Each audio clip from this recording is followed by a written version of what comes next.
It's good. It's good. It's good to be free. Yeah.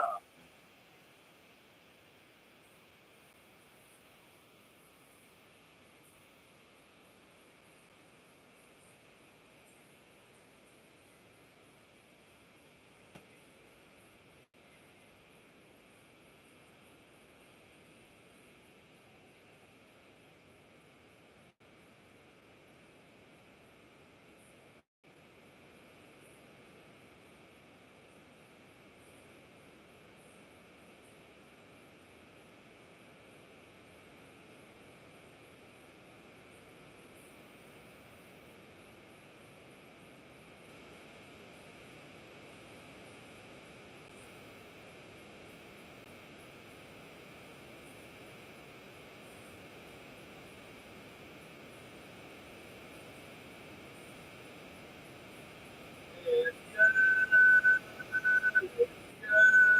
It's good to be free.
Oh man. You know, yeah. I think we'll put out the United Kingdom. Yeah, United Kingdom. Yeah, I'll just share someone's number around the world because he's a wanker and he sucked dick. He did honestly.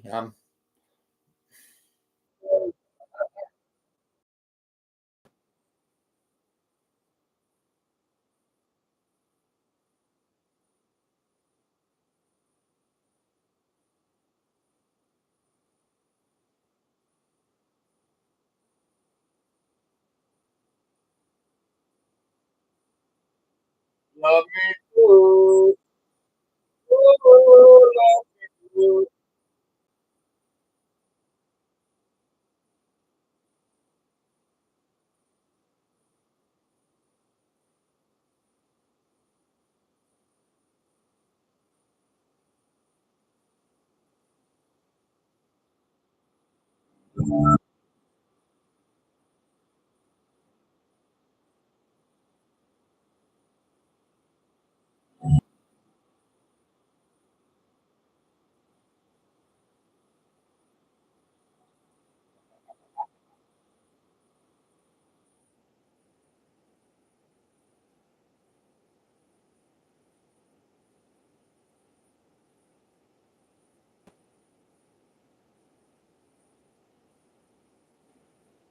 love it too.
Uh,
Oh,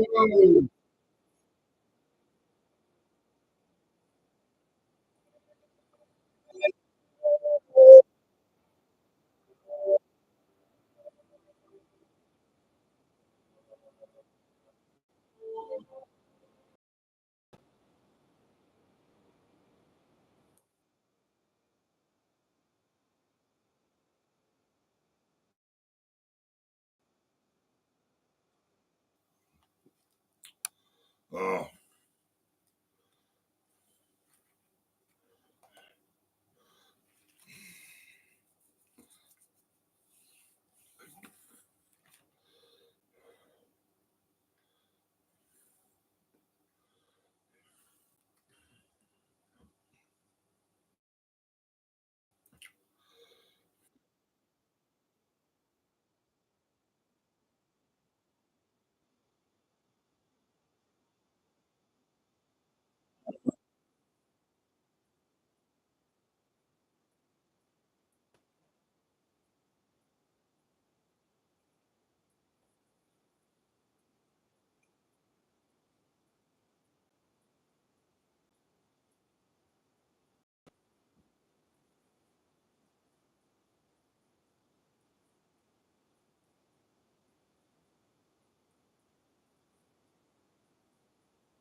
he stammered. I always wanted to know what caused it. Could the answer lie in my DNA? Ironically, that's what I'm very happy to say. As we try to keep living our scientists at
Oh, I'm dead yet.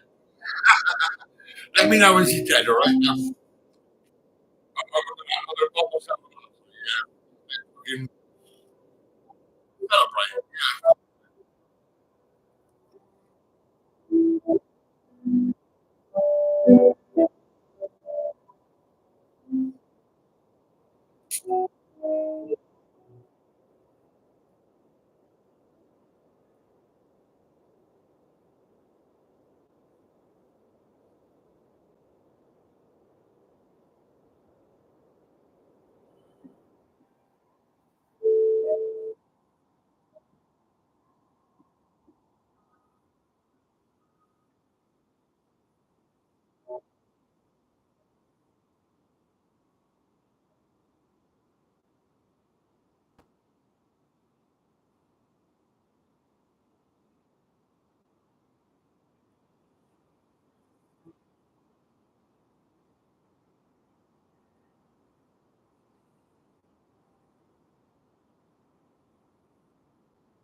La la la la la la la la. La la la la la la.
Oh, yeah.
Lovely.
Oh,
uh,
Mm.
Oh,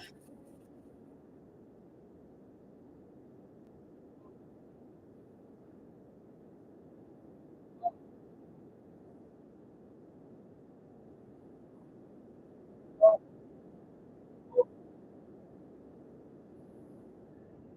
oh,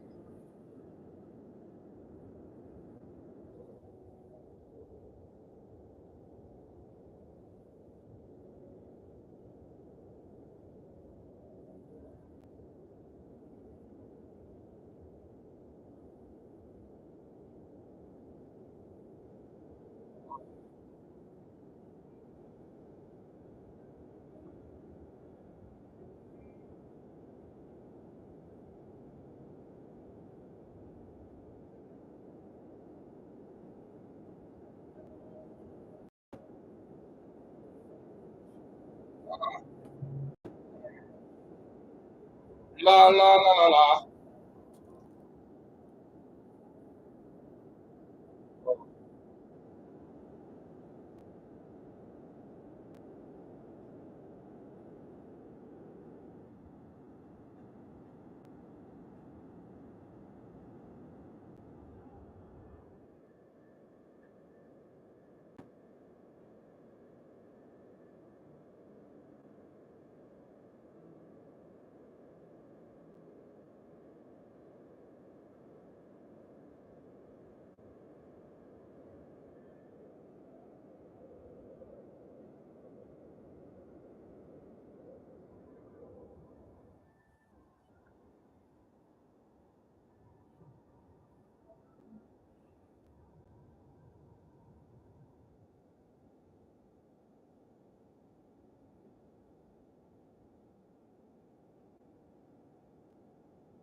Oh, oh.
Oh, oh, oh.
Okay.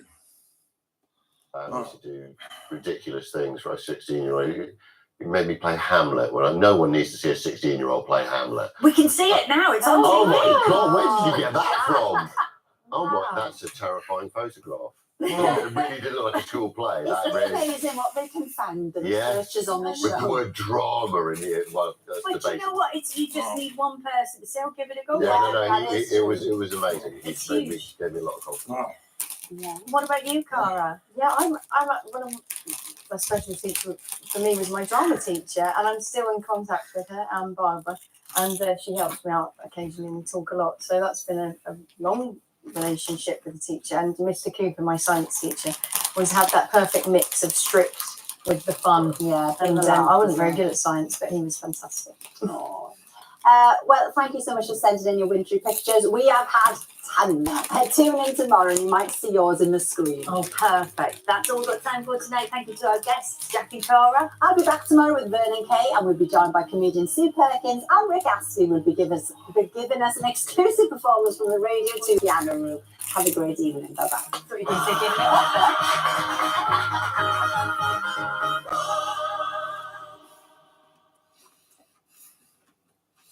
Shirley, do you want to keep Sarah's tea?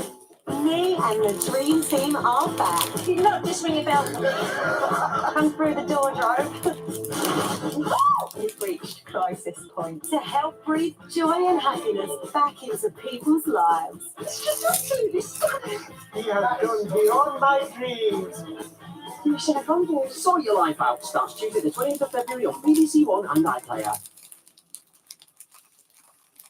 On my show this week, iconic singer Gabrielle, top comic Josh Whittaker, star of the new one-day adaptation and Become Mog, actor and activist Michael Sheen, and Night of Stage and Screen Sir Ian McKellen. Friday at 10:40 on BBC One and iPlayer. Once again, it's Gladiator or Contender. Who are you backing? Diamond is there. All crowd should do it. She's only come away with a shoe and a sock. Contender wins. Diamond. What a stinker! Brand new Gladiators. Press red to watch now on BBC iPlayer.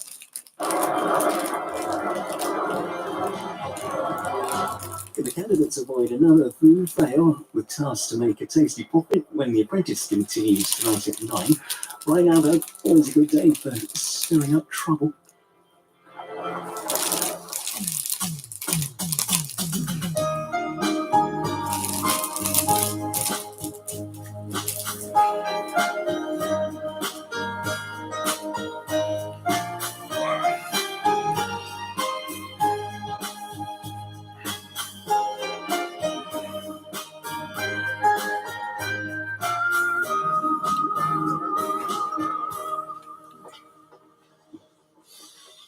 Oh, is that what the noise was last night? I thought an old lady was having a fit. Nearly called an ambulance. Really? Right, I've got to pick the kids up from Alfie's. Oh, I forgot to give you this last night. So is he giving us something else? It's to say thank you for all your help for lunch. Oh, all right. Oh, yeah, that's lovely. Yeah, you shouldn't have. Thank you. Your ex never get you anything like that. No, he's not into designer gear or being faithful. Looks expensive. He must really like you. You're late for your shifts. I am made for more than working in a shop. Are you moaning about sitting behind a till? I've got my own businesses, but I've grafted my whole life for it. This has given you a roof over your head and a job. Calm down. Nish knows I was joking. Varney, school. Now.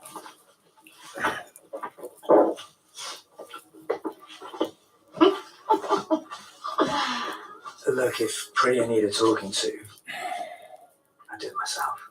Right. Keep your hair on.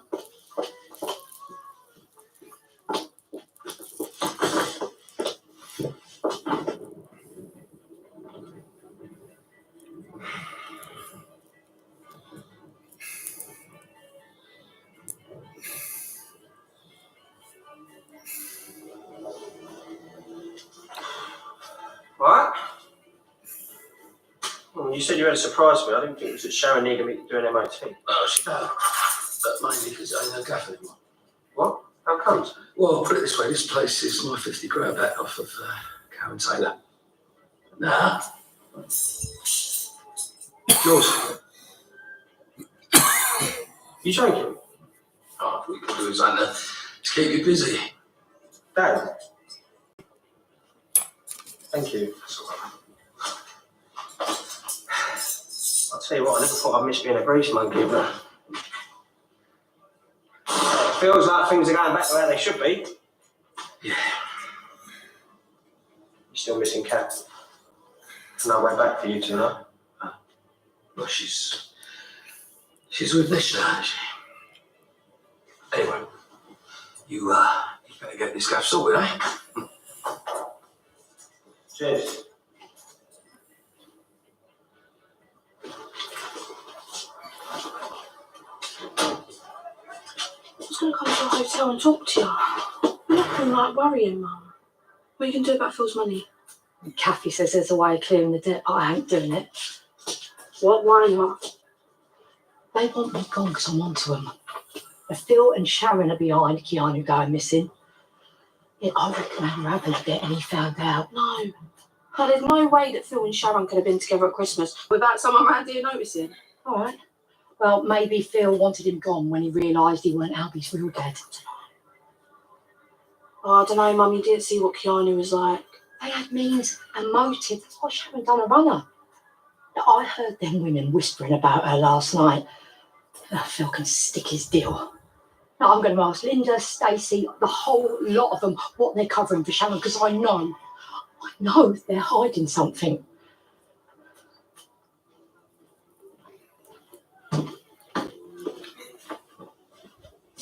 Yes, it's black coffee, and yes, I'm hungover, so don't start. Well, I know better than to do that. You're a mum. You know how hard it is to watch your kids hurting themselves. You were so keen about going away with Alfie. You were supposed to leave last night. I'm not going. What? What's happened? Nothing. Well, it would do you so much good to get Well, away. I'm not going. All right, so that's that. Well, why don't you go away for yourself anyway with Johnny or Nancy? What was that about how hard it is to watch your kids hurting themselves? How about putting your kids through seeing their mum like this? But you feel different with them, better. Nancy would judge me in this state, and Johnny is flat out at work. I'm not going anyway. So please. Thanks for helping out. Nothing like mother-daughter time with the smell of eels first thing in the morning. What's wrong? Oh, nothing. Oh, it's just Gramps. What's he done now? Oh, that's it, nothing. He's been nice. I've just seen him on a square with Dad going to the boxing gym. I don't get it. He spends years not seeing Dad or me or Anna, and he's here, what, 4 times in 2 months? Eddie only ever does something if Eddie gets something out of it. Well, he says it's just to share his good news. He's been given some award for helping young people in the community. I know, right? Whatever your granddad's up to, I know it's bad news. You forgot this. Do you like it? Oh, I love it. I just don't know where it's table just in case Harvey drops his bacon back on it. Ah, that's what dry cleaners are for. Right.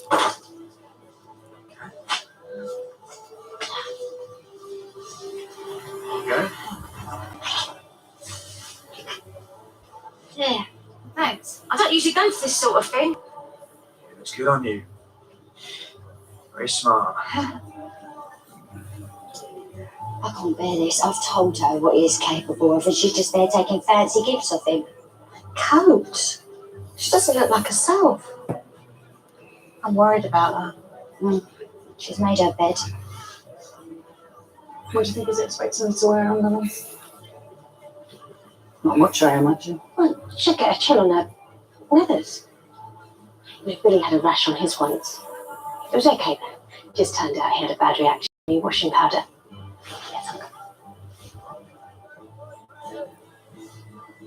How about lunch later? Yeah, why not? Great. I'll see you down well for these. Yeah. See you later. Nice coat. It's good on you, isn't it? No. You're only wearing it because that awful man gave it to you. Shh, keep your voice down. What are you doing with him? It's just a bit of fun. Have you ever go at me for being happy? No. I want to have a go at you for throwing your marriage away. What's for a man that cheated on me? Yes, what he did was wrong, but it was a mistake. Mistake. You broke my heart. Oh, love is full of mistakes. You don't just chuck everything away because you hit the first bump in the road. You loved each other. You set up a home. You're a team, a family. Can I ever trust him again? You pack your pride away and you go and talk things through with him. I saw him yesterday, and he misses you. Your own coat suits you better. She was so bright and happy, and the teacher used to say she was the life and soul of the class. When I look at her now, I can still see a bit of that beautiful, cheerful little girl. If I could just get to her, I could reach her and maybe bring a bit of that back. No, Elaine, I'm worried about her. She's just crammed up and she won't even talk to me now. She was so looking forward to going away with you. What happened? Oh, I started harping on about leaving you in the lurch at the Vic and not wanting to take her kids out of school. So it had nothing to do with you two kissing? No, Elaine, no, it's nothing. No, we're fine with it. No, we're okay. We're going to head up tomorrow anyway. Didn't feel right last night after she told me. I thought she might change her mind, but just... Getting away would have done her the world of good. So I said to her, well, maybe go and see Nancy and Johnny, but she don't want them to know that she's fallen off the wagon. She won't listen to me, she won't listen to you, so maybe they can knock some sense into her. Oh, no, Elaine. No, I am not sitting around watching her drink herself into oblivion. No, I get it, but I just don't think it's a good idea. Bring the kids into it, you know, they'll get upset, she'll kick off. There's a danger, you just make things worse.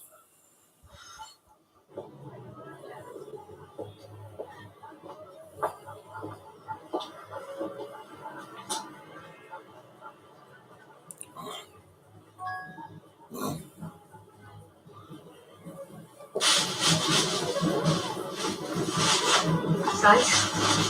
I want a word. I thought he was leaving. Yeah, like that, wouldn't you? I know what you told me yesterday ain't the full story. I don't know what you're talking about. Don't lie to me. Karen, I've told you everything I know. I'm working. Sorry. Right, I ain't coming for a fight. I want to talk properly. I don't know if I can trust you again, but I just want to make sure I'm throwing this all away without trying. What about Nish? Oh, just a bit of funny weren't real. You don't get me like you do. Well then, let's talk, because I don't want to throw it away either. Great. I've got to go work, but after, yeah? Yeah.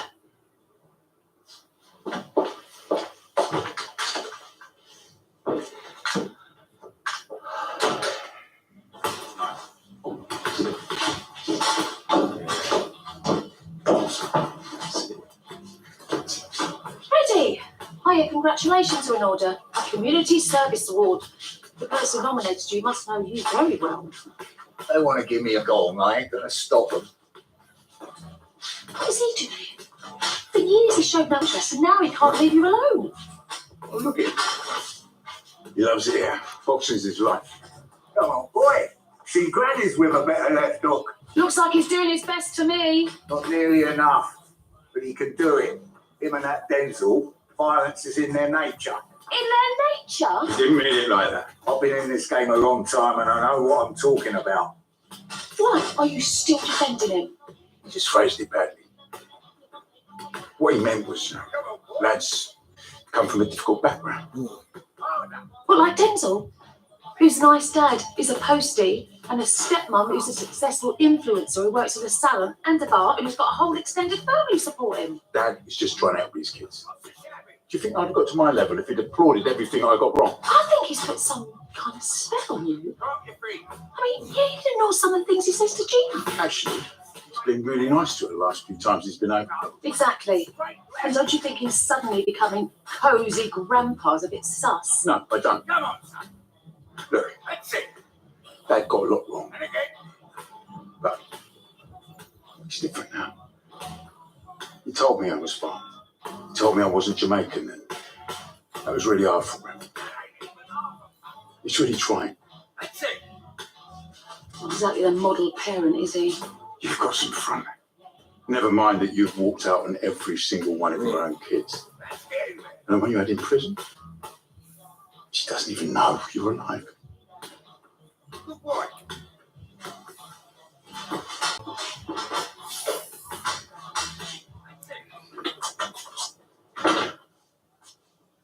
was after a word with Denise. Yeah, well, it ain't a good time. She's having a rest. Won't take long.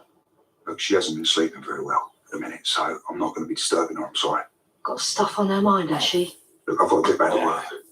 I just want to know where my son is. Look, Denise, she told my lot everything she knows, right? Look, I've never had a lot of time for the old Bill. But in my book, you've always been cushy. You must know something. I mean, this has got Phil Mitchell written all over it. Unless you've got evidence, I'll be very careful throwing accusations around because you get yourself in a lot of trouble.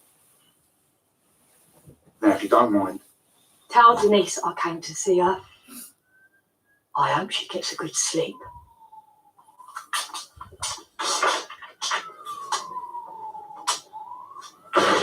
The cab will be 5 minutes. Cheers, darling. You want a cab? I want the owner. Seeing as you weren't free for lunch, I thought we'd head out, get some dinner and a film. No, I can't. I'm helping the twins with their project. Something to do with spaceships. Aye, sure. Everything okay? Listen, you and me are in the same boat, yeah? We've both been in big relationships and we just needed some fun. And that's exactly what this has been, fun. But me and Phil, right, I think we've got a good chance, so I want to give it another go. So it's probably best if me and you call it a day. So I was just a stopgap. We were both on the rebound. And you must admit it, we've got nothing in common, have we? I mean, I'm all leopard print and loud, and we're just different. So it's best if we stop than getting too deep. Hey, you're right. You're right. Let's call it a day.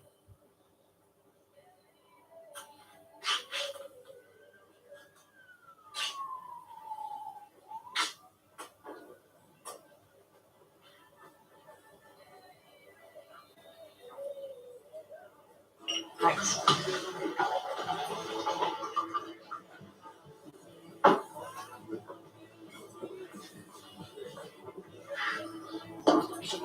You owe me this. Oi, remember you said if I managed to flog those disgusting yellow leggings, that's a bet. Yeah, sorry.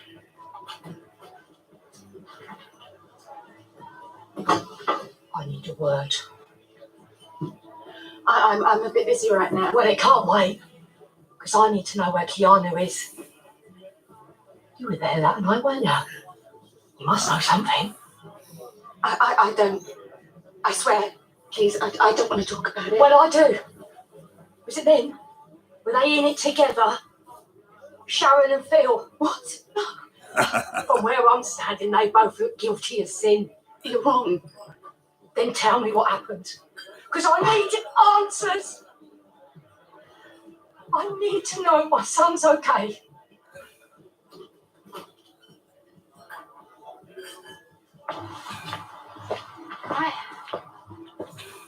I know we need to talk, but he wanted to see you. Yeah, that's right.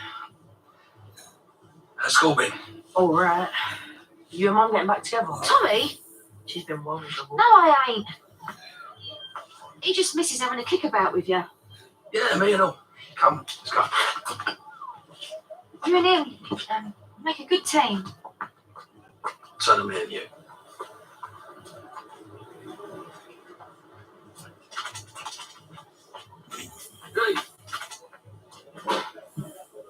Hey. I don't know how many more times I can say it, you know. I don't know. You have to believe me.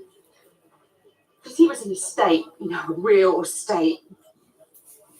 He was here. He had a knife. He was threatening all of us, and then he ran. He was running. I don't know anything. Please believe me, right? You have to believe. I'm so sorry. I lost my Chantal. That monster was hurting her right under my nose, and I didn't know. I can't lose another child. I just can't. I can't sleep. I can't think. I just need to know where he is. I can't live like this. Please. How would you feel? How would you feel if it was Ollie or Annie. Oh, Karen, I'm not. Can't you see you're upsetting her? Upsetting her? Look at the state of it. I can smell the booze on her breath. Why are you still here, Karen? I thought you left by now. Oh, what? Because of your little deal with Bill? Nah. No, I won't be taking that. I heard you talking to Stace last night. Yeah, I know you want to get rid of me. Because you're all hiding something, ain't you? Are you just making things up now? Yeah, you're covering up for your best mate, ain't you? Yeah. Her and Bill. No. Just leave her alone, right? Come on. Yeah, I know you're all in on it. I know it. What is this? It's jackfruit. It's pretty popular. It looks kind of red. Other G, we're just trying out some of Dad's new dishes. Oh, where's your new lady friend? Maybe she'd like to try some. We're not together anymore. I knew you'd chuck her. No way. She chucked you. It was a mutual decision. Yeah, right. After that fancy coat you gave her this morning. You need to get some manners. Hey, don't take it out on us just because she dumped you after you gave her gifts and mates rates on her rent. Yeah, well, not anymore. That's the happiest I've seen him in days. You're good for him. Yeah, I thought we'd always choose him up there. What you said about you and me, we did make a good team. Phil, what you did. Yes, I know. I know I messed up and it kills me, can't know how much I hurt you. When we first got together, right, no one believed in us. I'm not even sure I did, but we worked. Maybe we still could. It's just, trying to build up trust. So I would never, ever do anything like that again. I was never interested in him. I'm not interested in anyone else. Just you. I thought you'd be gone by now. Don't get rid of me that easy. I know you and Sharon were behind Keanu going missing. They offered me a deal. Wiping off a 50 grand debt just like that. Because he wants me out of the way. Because if I ain't round here sniffing about, Sharon can come back and you two can play happy families. So what's she on Listen, about? I ain't got a clue, all right? And just go. Yeah, No, go. I am on to you. I know you ain't up with You really got to stop shouting your mouth off. Do you understand me? No, probably stop it, let's go. You can't trust him. Now, I'm sorry you had to find out like this, but I'm doing you a favour. That it'll always be him and Sharon.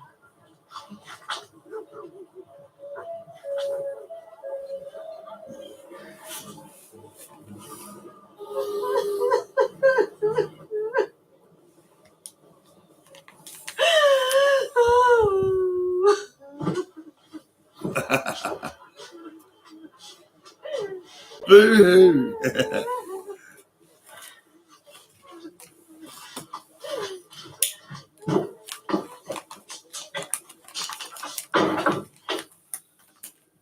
Hello, darling. Everything okay? Yeah. Listen, I need you to come home as soon as you can. No. Everything is fine. I'll explain when you get here. All right. Ta-da, darling. Mum, I don't know how many more times I can say it, so please listen. Phil and Sharon and those women are behind all this. I know they are. You didn't see Linda earlier. She was a mess. They all are. Yeah, of course they are. Mum, wake up. He held them at knife point. They're all traumatised. He was so angry that night. I ain't never seen him like it. Who knows what he was capable of? He's done a runner, yeah? So you asking questions and drawing attention to it ain't going to help him. I'm sorry, I know it's hard, but you've got to accept what he's done. He's brought all of this stuff on himself. He's disappeared before, right?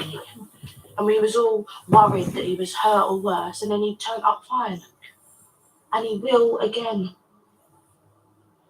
But in the meantime, you are chasing after a son who has put you through so much. But your daughter, who loves you and supports you, she's right in front of you. Darling, I'm so sorry. It's okay, I get it, I do. I just want you to be happy.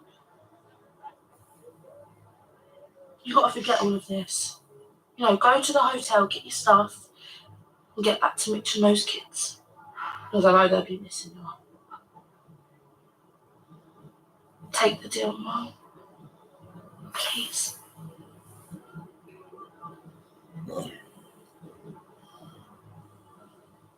I'm not standing outside arguing. I don't want Tommy hearing any of this. You really think I've got anything to do with that idiot going missing? You've always had it in for Keanu. Yeah, I can't stand him. I won't get rid of him. You know, he ain't worth it. Yeah, except if you got Sharon back in return. I can't believe anything Taylor says. She's just trying to stir things up. You have always put Sharon first.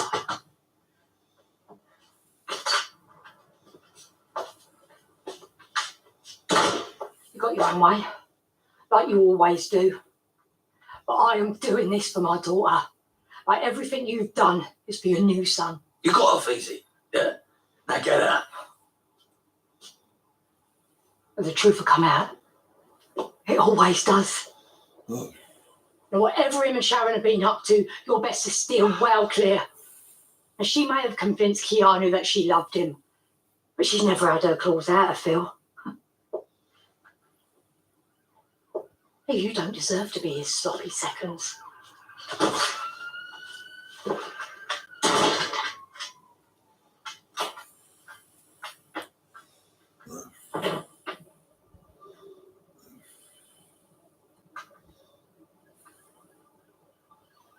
You're doing the right thing, you know. Called you a cab. My beautiful girl. I'm so proud of you. You know, making a new life for yourself. Standing on your own 2 feet. You come and see us whenever you want, all right? Yeah? Get a bit of Benidorm sun on that face. What are you going to be all right? I know there are people here lying to me. Secrets don't stay buried for long. You're right. No point me stirring up trouble if Keanu has to stay outside. He'll turn up one day. Of course he will. Yeah. I left in a hurry last time, but buy yourself something nice.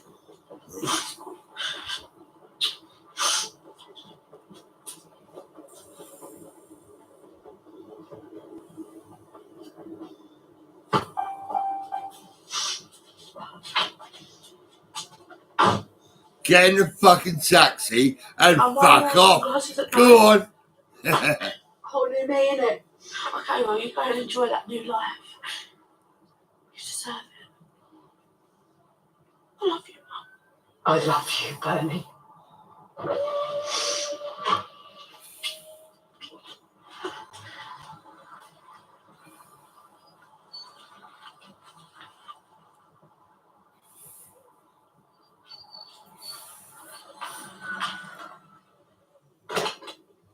Do this anymore.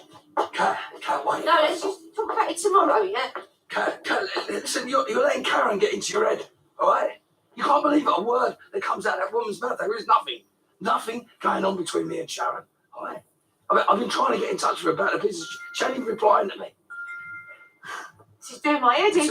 Take a look if you don't believe me. Have a look. Look at me.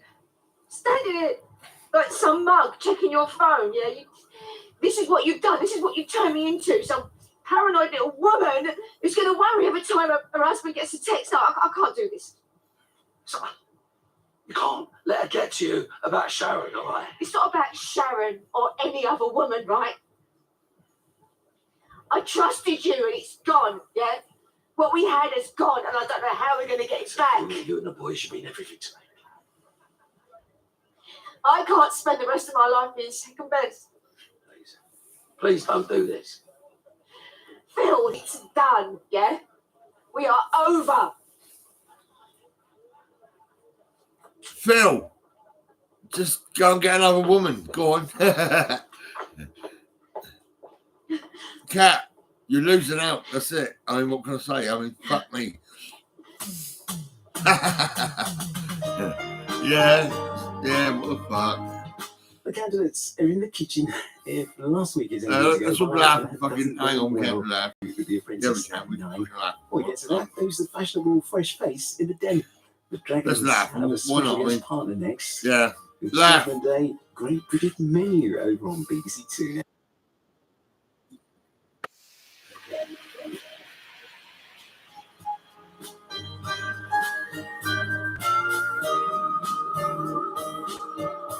Yeah, Phil. Yeah, Phil. She wants to give you head.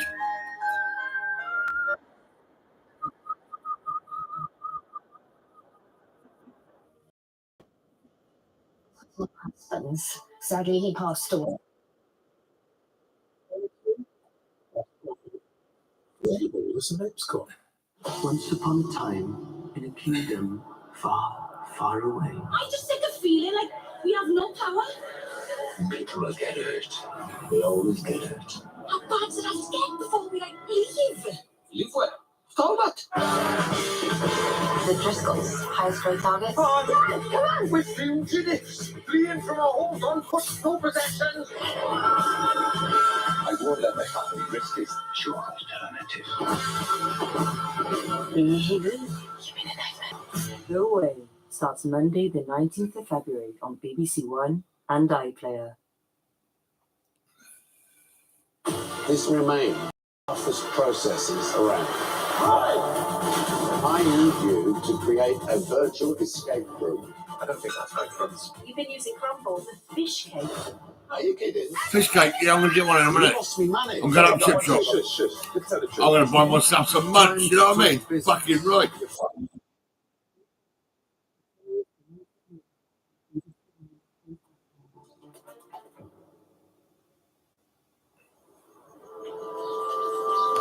Can't wait to see it. It's a sweet spot when it comes Oh, to yeah. the task in hour. Will it be the boys or the girls? Let's start. This is The Deal on BBC One.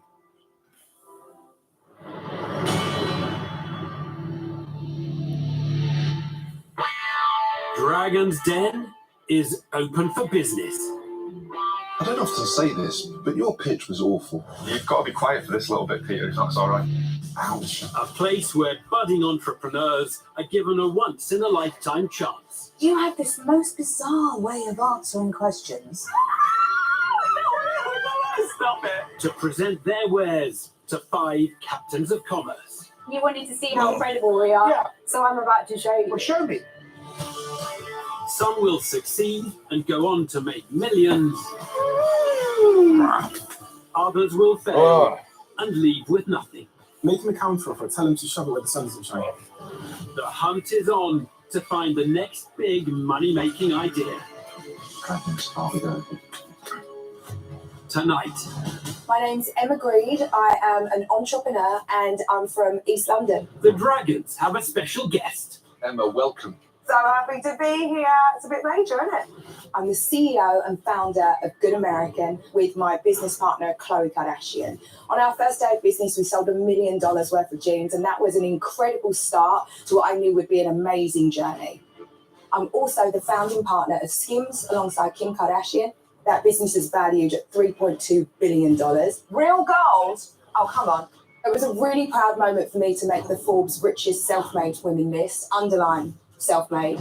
So did you manifest becoming a dragon? 100% I did. By being on Dragon's Den, the opportunity for me is actually really about paying it forward. Gutting when they walk out with nothing, no? And that's what I love about this show. The idea that just the spark of imagination and the right investor can come together and completely change the trajectory of your entire life. You're going to breathe some fire. Oh, yeah.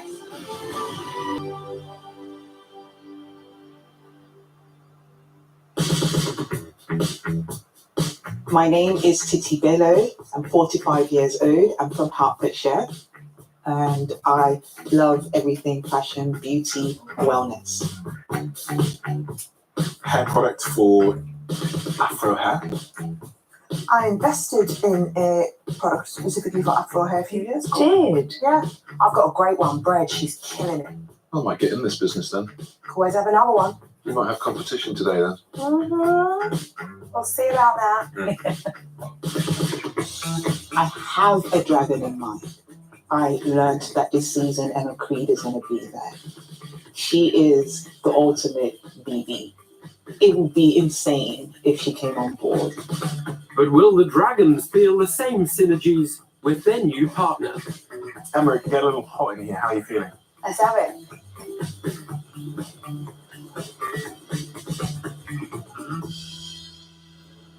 Hello, Dragons. My name is Titi Bello. I am the founder of Uri Lifestyle. Uri Lifestyle is a hair care and education brand. I'm hoping to raise 60,000 for 15% equity in my business. I started the brand because I suffered from significant hair loss as a result of my over-reliance on weaves, extensions, and braids. At that point, I immersed myself in learning how to care for Afro-textured hair. I transformed my hair, and that led to hair coaching services, which helped other women to transform their hair too. I'm currently stocked in Selfridges online and in Harrods. I want the investment to significantly improve on my marketing channel. I also want to build a hair education app. Thank you for listening. If you'd like to try some of the products, they're under your chat. Oh, lovely. Your hair looks great, by the way. Your hair looks great, thank goodness. A range of Afro-textured hair products and future plans for a hair education app is the proposition from Hertfordshire-based Titi Bello. In your hand, you've got the leave-in conditioner. There's also a spritz to just infuse your hair with a bit of conditioning and moisture. For £60,000, Titi's offering a 15% share of her company. There's a hair oil. Oh, I love an oil. It's got broccoli seed oil, so it really keeps frizz at bay. Bird Dragon Emma Green is first to kick things off. I feel like you're right on time in terms of this product category because there's such a movement towards natural hair, especially in this, like for this demographic. But I wonder what you think really sets you apart because we know there's massive saturation in this market. So what's your USP? Okay. One of my USPs is that the product is unique, but also we focus more on educating our customer base and our client base and take them on a journey of really caring for their hair. So I think the education piece is very strong because I started off as a hair coach. I also know that the 5 new products that I'm going to launch this year, at least 2 of them, nothing like that on the market. I love that. So can you tell me a little bit about the price and positioning? You mentioned that you're in Selfridges and Harrods, so I'm guessing that this is a pretty premium product. I love to call it affordable premium. The most expensive products that I sell is the Kalila oil at £36 and the leave-in conditioner at £32. It's premium, all right. Right? Yes. Titi, can you give me an idea of the sort of growth? When did you start this business? I launched in December 2019. And can you give me an idea of the growth profile since then in terms of revenue and net profit? In our first year, we turned over 47,000. Gross profit 25,000. The net was 6,500. In our second year, we turned over 72,000. The gross 30,000 and net was 2,500. Our third year, we turned around 52,000. Gross was 40 and the net was 7,500. When I look at this business, Titi, I think over the last 3 years, you've generated about 15K in net profit. You're asking me today to invest £60,000. Logically, you understand that I'm going to try and get a return on that £60,000, a significant one, maybe 5 times or something like that. So what's the thinking behind this hair education app? Because the core business hasn't reached a certain scale where I think that would be a good distraction for the business. So what's your thinking around launching an app which will cost a ton of money and also a ton of sort of founder headspace? The thinking is that if I have an app, it is a way to advertise the product globally, the app is going to be free on entry. So people that want to build hair care routines for themselves, who want product recommendation, will be able to get tailor-made support for that. Why an app? I would think that education of the problem and how you're solving it is your marketing for the product. So to put that in the App Store behind a download button, I actually think will hurt your business's chance of growth. What I think you should do is take all that education content that you're planning on putting in the app and post it for free on social media. And that's the front door into people realizing not just the sort of relating to the problem, but then positioning you as the solution to the problem. That's the thing where you have an opportunity, and that is something you should be giving away for free. If you do that, your customer acquisition comes down, your retention goes up, and this business can stand alone because we believe in you and you're telling me that this is the solution. And so I think if you focus on not putting your education behind a download wall, that is how this business grows. But until then, I don't think you have an investable business. So I'm going to say that I'm out. Can I just talk margins with you? Because margins matter in a business. So at the moment, what happened in your margins is you were running at about a 50-ish% margin for a couple of years. Then you had quite a big increase in your margin. So what happened there? Why did your margin increase? Heavily invested in products. That's not why your margin. So your margin is the cost of your product versus what you're selling the product for. So that's what I'm talking about. What happened to sprinkling of edible flowers?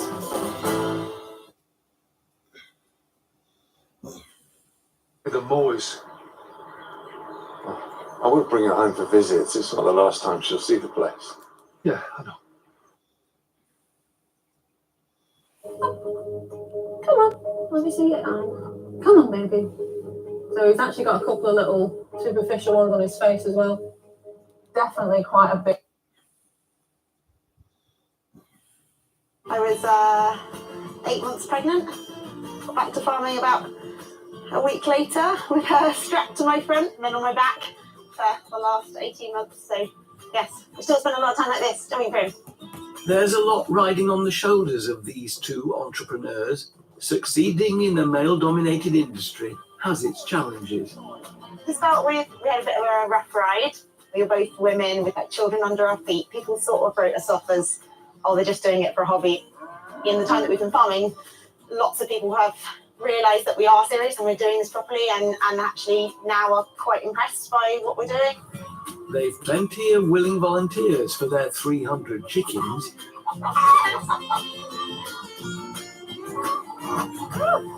But tomorrow, they must go it alone on their biggest challenge of the year.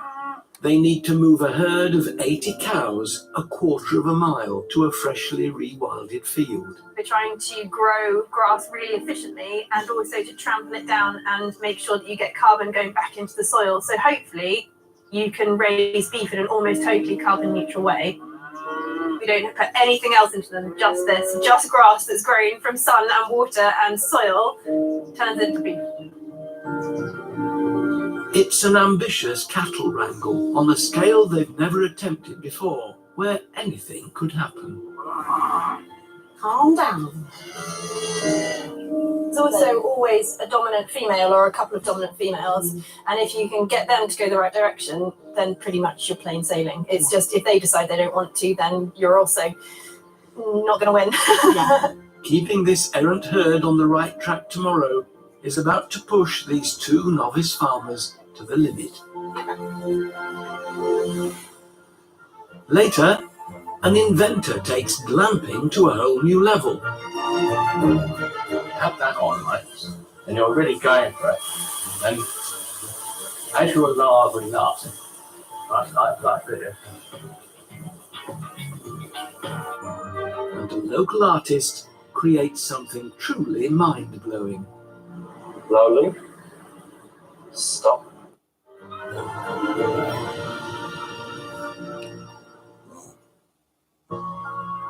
Exploring breathtaking scenery. Muckmill and Mighty Heights sponsors The Great Outdoors on Channel 5.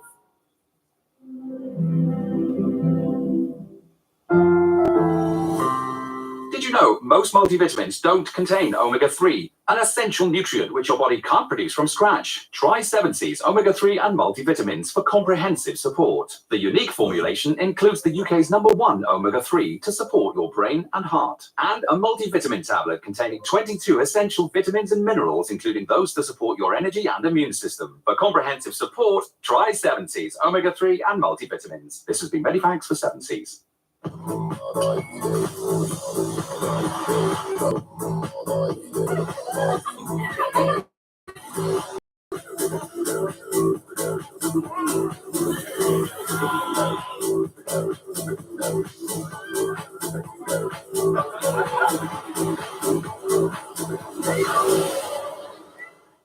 Hi there, I'm Dr. Ange, and we're at Grape Tree. Excuse me, I know you don't work here, but how much are these almonds? Same price as last year, $8.99 a kilo. Sorry, do you also know the price of the walnut? Also $8.99 a kilo, same as those cashews, great value. In a world where costs are constantly rising, many Grape Tree prices remain the same or even cheaper. Grape Tree, a store you can rely on. Investing shouldn't feel like this. Money! With AJ Bell, it feels like this.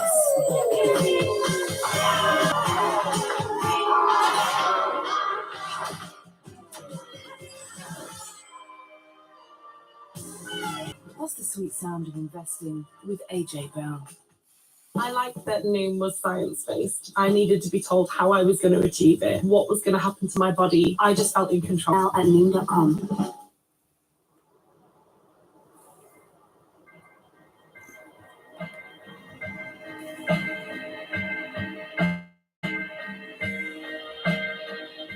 A moment of calm by Twinings. Alive in every drop. Our guests are always at the very best places at the very best times. Have diabetes? Wonder if you can have more carbs? With the Freestyle Libre 2 system, easily know your sugar values and where they're heading. Real-time readings sent right to your smartphone, and no more routine finger pricks. Manage your diabetes with more confidence.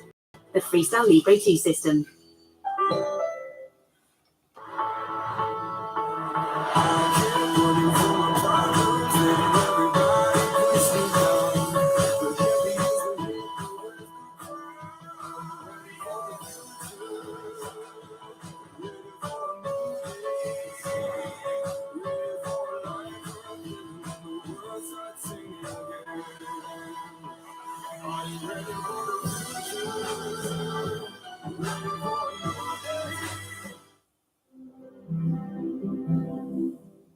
Alaska, America's last frontier. Whoa! So beautiful. I'm here to see if I can learn to survive. Just trying to keep my cool. In the Alaskan wilderness. I'm not ready for it! Don't leave me! Sue Perkins, Lost in Alaska, starts Friday at 9 on Channel 5 and by 5.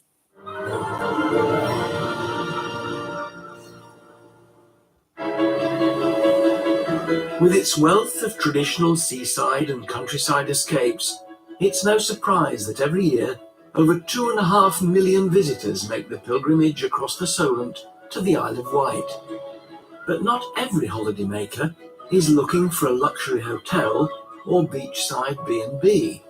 Some prefer a more alfresco way of life at one of the many campsites and caravan parks. And for the really adventurous, nestled in the hills outside Newport, Stuart Dungy and his son Rhys have taken camping to a whole new level.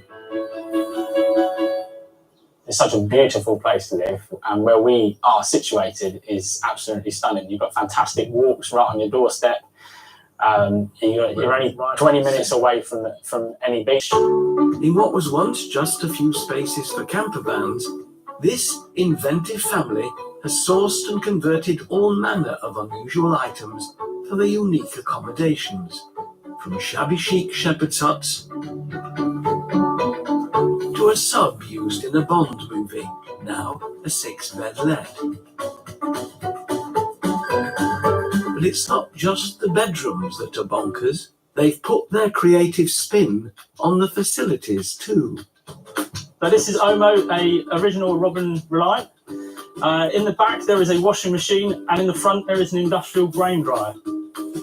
This is Siloflix. This is originally a grain silo. It's been flipped on its side, turned into a rocket, and is actually our cinema. I had a 9-to-5 job, but I decided that I was going to leave and start cleaning toilets with my dad, whilst trying to create a crazy glamby site. Dad Stewart is the creative brains behind the madcap ideas. Have a look at my shower, right? Top shower, right? You have that on, right? And you're really going for it. And as you're lavering up, like this, like that. But of all the bespoke accommodation on offer, one of the site's most popular draws is Galahad, a former Falklands helicopter. Today, Galahad has been booked out as a birthday surprise, but with an added attraction, Stuart's very latest curiosity called Insanity and Beyond. This all started with a ride on bird, and from that we put a 2-man wooden tent, and from that it then went up higher, and it's a mobile bedroom. Anything we could use is a completely recycled. Insanity will provide handy extra bedroom space in addition to the helicopter's existing snug sleeping quarters. As this is its first booking, Reese and Stuart need to move this marvellous machine into place before the guests arrive at the helicopter this afternoon. With only a few hours to go, a little stumbling block needs removing. Oh, that tyre. But thankfully, Stuart is good under pressure. Ready to roll. And ready to check into Galahad are the Burton family from Winchester. First-time visitors to the island are Mum Leah, Dad Chris, 6-year-old Amelia, and birthday boy Rupert. Wow, look at this! Here you go.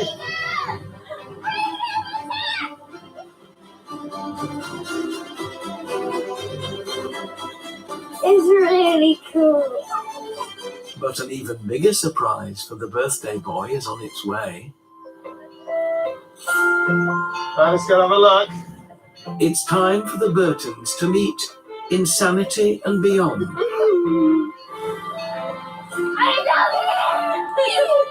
Who gives them a friendly wave. Look at the glove. Absolutely bonkers. I'm really excited.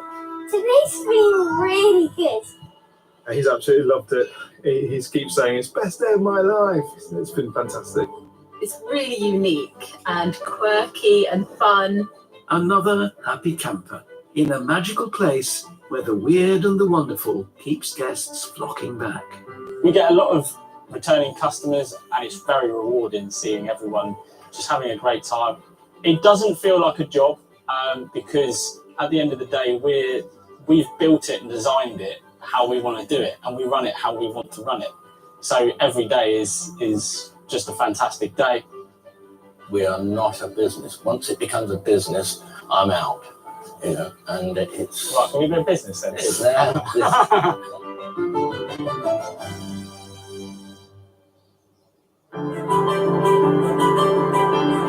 Around Bembridge Harbour, the waterside promenade is alive with the swell of summer crowds, making the most of the fine weather and exploring the delights of this enchanting maritime village. One proud local is fisherman Bob Simmons, who supplies fresh seafood to popular island eatery The Best Dressed Crab. I've never had a job on land. This is all I've ever done or ever wanted to do. With summer comes a surge of bookings, and with around 100 diners expected at the restaurant, the pressure is on for Bob to up his usual catch of crab and lobster. So far, it's been a slow start for him and his partner's father, Mick. It's a nice little cock crab. Why am I like that? But finally, the shellfish are starting to bite. Well inside that lobster. Nick, you found that one? That's a fighting claw. That's a dangerous one, so you always do that one first. I've had it before with crew, and they've got pinch and they've gone like that, and the whole bloody lob's on the other side, lobster and all. There we go. That's the one that Graham wants. That's the size for an individual portion. This super-sized lobster will claw in almost £50 for the restaurant, but the handful of lobster caught so far is nowhere near enough. Luckily, he's still got one final pit stop to retrieve another stack of pots. Back at the floating restaurant, owners Graham and Emma are also about to be thrown in the deep end. It's a busy time with lovely weather. This time of month, we're generally booked out. Streams of visitors are set to descend today, all desperate to sample some of the freshest crab and lobster in town. It's all in and out in 24 hours, and the locals know they come early because it's gone by the end of the day. But in the summer, it's mad. No, we've got a fantastic team. We work really well, and the fishermen we depend on. Without the fishermen, we've had nothing. Back at sea, Fisherman Bob has one final haul to reel in. You've got to move a bit every day because obviously when you put your pots on the bottom, you'll catch whatever's around them, so you've got to move a little bit every day. It was worth the extra pit stop because these pots are brimming with vast amounts of large, lively lobsters.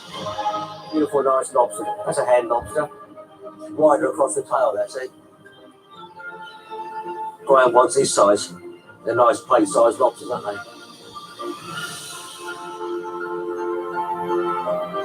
You can't get anything any fresher than that, can you? It looks like they've cracked it, and in the nick of time. With the restaurant filling up with guests eager to try the best-dressed crab, Bob and Mick head back with their impressive clutch of crustaceans. All right, Bob, how was it? Hello, great. I'll come aboard and help you lift them ashore. Right. Lovely crab they are. Claws will be full of meat. Beautiful. We better get them cooking then. Stocks are high and spirits are up, and so are the number of bookings. With dressed crabs selling for around £20 each, Graham can only hope that Bob's caught enough to keep him and his hungry customers satisfied.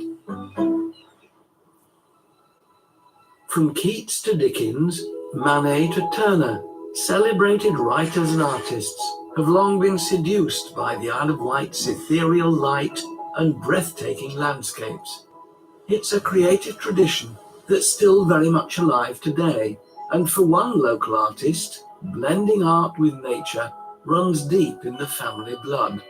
Working from a studio in Arreton Barns near Newport, glassblower Timothy Harris is a world-renowned designer and maker of studio glass. His unique hand-blown pieces are made by inflating molten glass using a blowing iron and then hand-shaping them to create glass vases or bowls. It's an art form that dates back to Roman times and a passion that was passed on to Timothy by his father Michael, who moved to the island from Malta in 1972. My father was one of the founders of the studio glass movement. He would try anything, really, and experiment a great deal. Timothy's teenage years were spent watching and learning from his dad. My father would be working in the studio in a fairly sort of frenetically busy space. He, at times, raised voices and sense of urgency all the time, really, to get this product made, get it made correctly. I was picking up the blowing iron and making glass in my way, being guided by Dad, and now, I make things that I hope pay huge homage to what he did.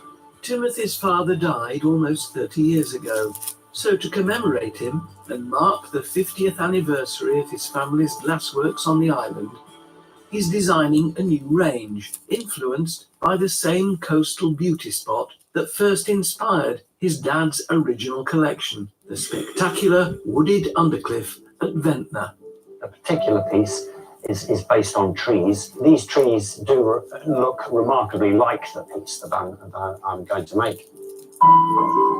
Timothy's 90-year-old mum Elizabeth worked closely with her late husband to grow the family business. And her love of glassware continues on through both her own and her son's work. Timothy is extremely innovative with the material and creative with it. Once he got his feet under the bench, they were not going to be moved. I hope that Mum is going to be, happy and proud. My greatest critic is probably myself, but second to that is my mother. She will, criticise things with, she won't hold back at all. There's a lot riding on Timothy's 50th anniversary piece. He'll be assisted by his colleague of more than 20 years, Claire Charivar. In his ceramic pot is full of molten glass. It's sitting at about 1100 degrees C at the moment. So I'm just going to gather out on this glowing iron, about 5-foot pole, and gather out like you would honey on a spoon.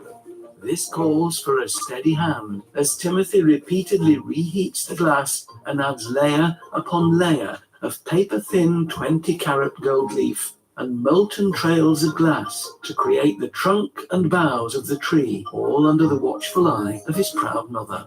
You've got to be as fluid as the material. You can't be mechanical about it. You've got to try and be fluid.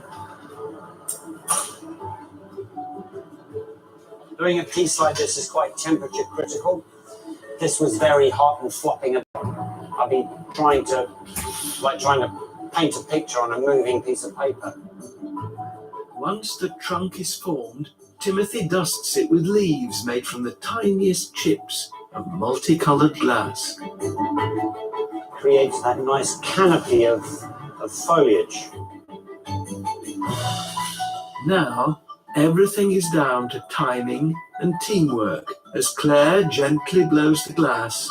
Slowly. Timothy carefully molds it into shape. Stop. Blow a little. Just one mistake now. Stop. And all the previous painstaking effort would be wasted. You can see how the trees are beginning to look like trees now. After a few final touches,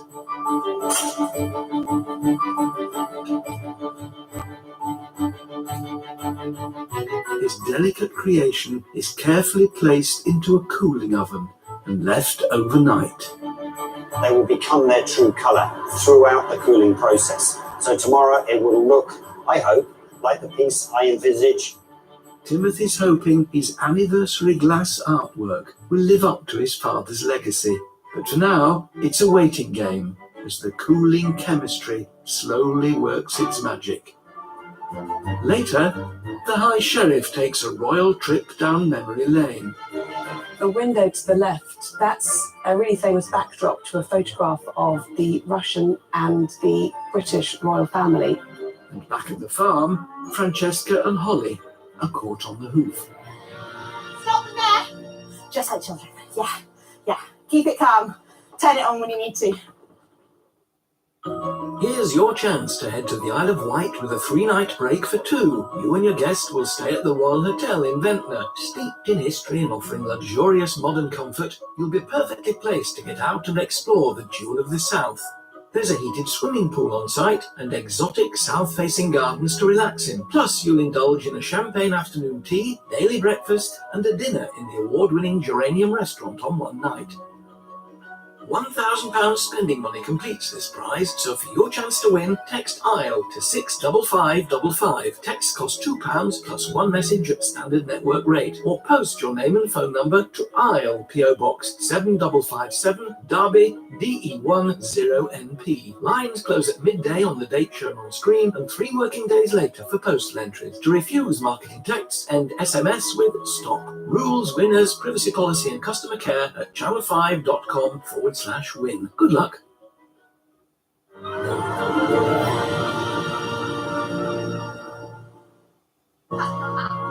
Exploring breathtaking scenery. Muckmill and Mighty Hikes sponsors the great outdoors on Channel 5.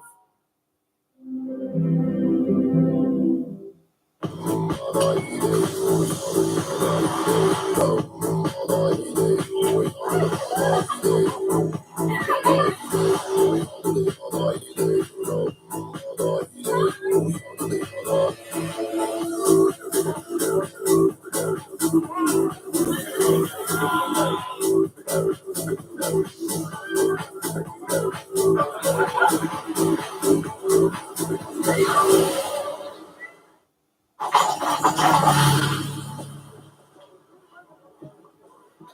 toy bar of chocolate, please. It's for my mum.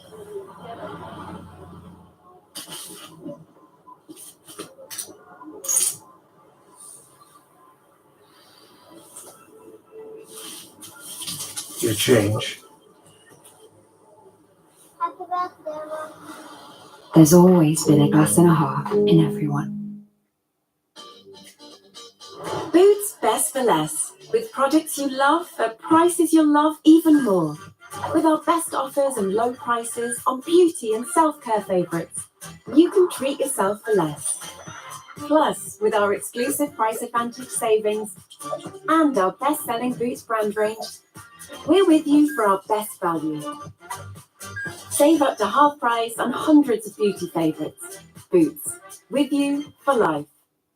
Which comes first, the chicken or the egg? And the hubby egg, Cole. Our girls always come first. Right, Bill? Right. It's why we give you lots of room to roam, relax and play. Plus, nutritious diet rich in vitamin D. We go above and beyond to keep our girls happy. The Happy Egg Co. Happy hens lay tasty eggs. Private healthcare? Me? Yes, Flo. At Benenden Health, everyone's welcome. No one's excluded. Join more than 50 million investors around the world who love Vanguard Value. Vanguard, value to investors.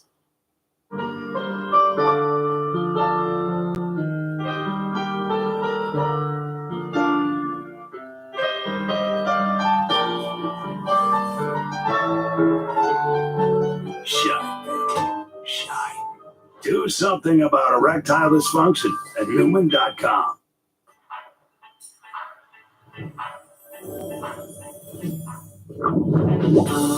Lyle's Golden Syrup. Absolutely golden.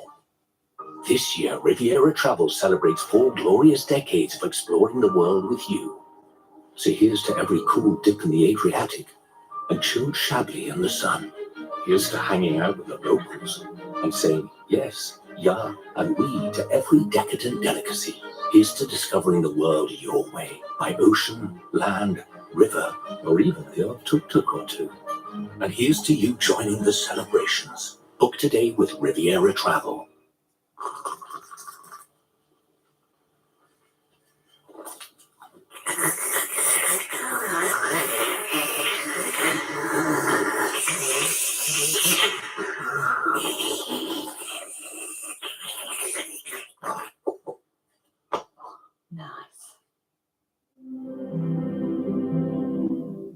There was a direct message. Could we be friends? With text fraud on the rise, Said, not kosher. And I was like, yeah, okay, I'll take it. find out how to beat the scammers They were in total control of my phone. before they get their hands on your cash. All the money's just gone. Text scams. Don't get caught out. Wednesday at 8 on Channel 5 and My 5.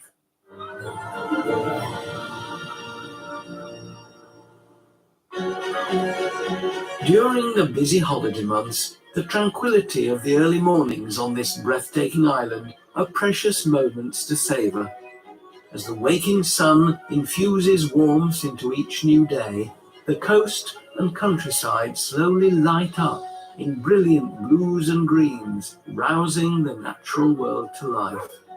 In Brading, it's a bright start for lifelong friends Holly and Francesca, who have a big day ahead of them on the farm. Right, yeah, we go do that. Standard. Morning, carnage. Today, they're on a mission to move 80 belted Galloway cows from one field to a newly rewilded field a quarter of a mile away. A daunting task for these fledgling farmers. Francesca and I are going to attempt to bring in the most amount of cows that we ever have done today.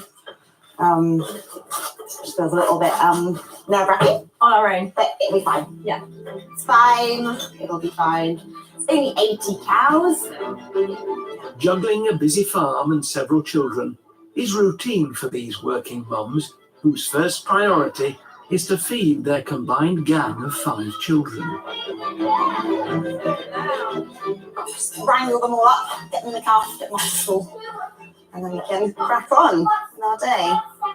With all the kids fed, watered, and dispatched, the women can now focus on today's even more Herculean task. It's the first time they've done a cattle move this big on their own, and it's a job that calls for precision planning. There's lots that could go wrong. Like we have to make sure that all of the calves go with the right mums. That's one of our biggest challenges. And also just getting them across various roads and tracks. And not into people's gardens. Yes. Knowing the grass is greener on the other side is making these livestock impatient. Whenever they see us, they think they're going to move to a new area of pasture. So, yeah, they're very mooey. Not wishing to stand in the way of a good grassy meal, it's time to get this show on the road, using the simple tactics of divide and conquer. While Francesca uses wheels to round them up, Holly draws on the power of language to keep them on track.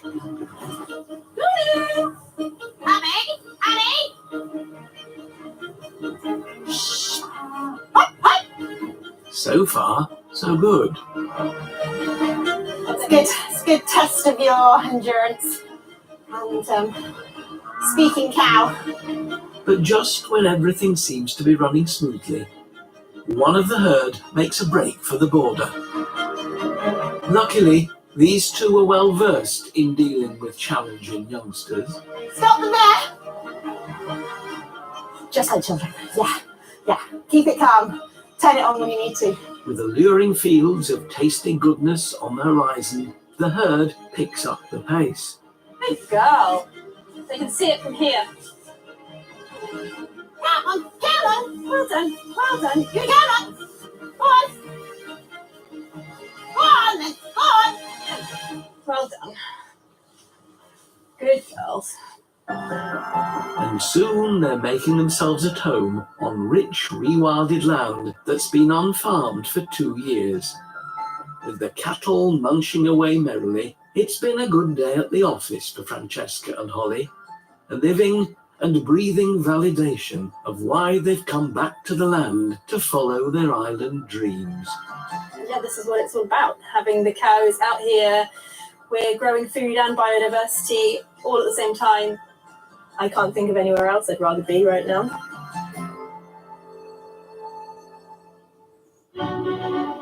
The Isle of Wight has always enjoyed a rich royal relationship, for better and for worse. Charles I was famously imprisoned here at Carisbrooke Castle after his defeat in the Civil War. But for Queen Victoria, the island held much happier memories when she and Prince Albert made Osborne House their holiday residence. Today, royal memories live on, including Barton Manor on the outskirts of East Cowes. Once part of Victoria and Albert's estate, it's now the home of Dawn Haig Thomas and her family, who moved here from London 11 years ago. My husband had sold his business, so we decided that we could now leave London and that we really wanted to bring up the children in the sea. So we got house hunting, and just when we arrived here and approached the house and saw the gardens, and I'd read the history and I just thought, this is magical. But it was a bit of a gamble. We didn't know anyone on the Isle of Wight, but we were welcomed immediately. Over a decade later, Dawn is now so fully immersed in island life that this year she's been appointed High Sheriff. This ancient honour is a royal prerogative, which means, in theory at least, she is responsible for collecting the King's taxes.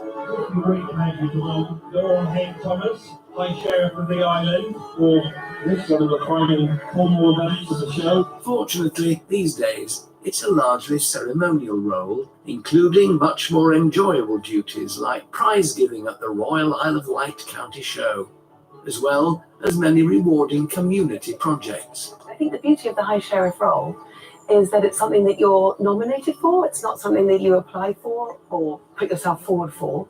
So it's a lovely surprise to be asked.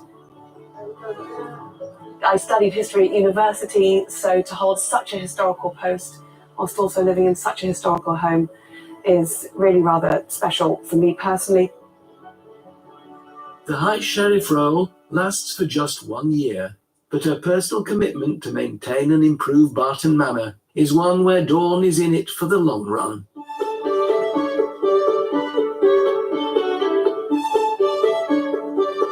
It's a daily responsibility to safeguard the history and keep the tales of the past alive.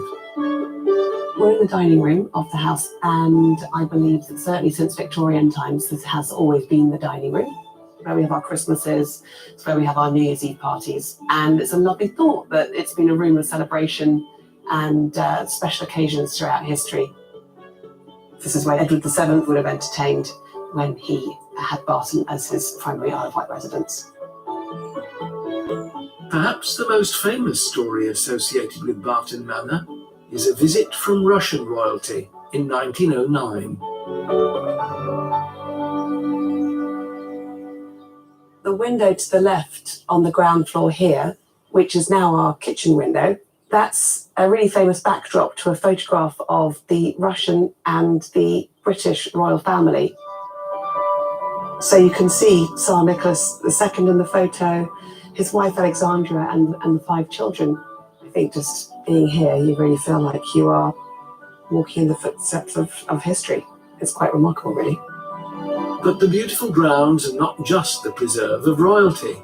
Today, the gardens are also enjoyed by guests who can stay in this unique holiday home. This is the Lake Cottage, which is one of our 2 holiday cottages now. And originally it was the chicken coop for the estate, but I'd like to think it's a little bit more comfortable now. When Barton Manor was originally taken on by Victoria and Albert, it was very much the dower house where visiting guests with children would stay and their equerries. So there is a big history of guests coming to Barton, so it's really lovely to be able to continue that today. Ensuring a prosperous future for the manor, as well as upholding its illustrious past, is a constant balancing act that requires dedication, perseverance, and love. But for Dawn, every day in this beautiful corner of the island is worth the hard graft. It's non-stop in a place like this. We're simply the custodians of the property for the section of time that we live here, and it's a massive privilege. And we want to do the best by the buildings and bring them back to life, give them use, and have people come round and enjoy them.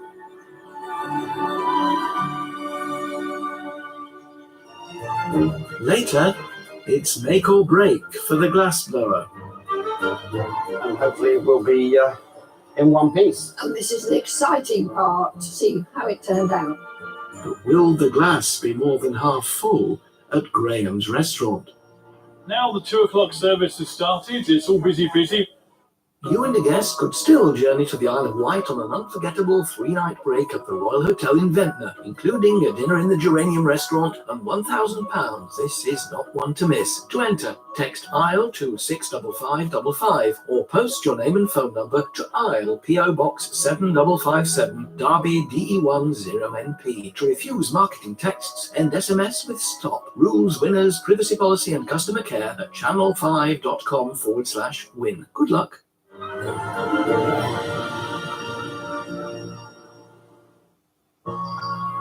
Exploring breathtaking scenery, Muckmill and Mighty Heights sponsors The Great Outdoors on Channel 5.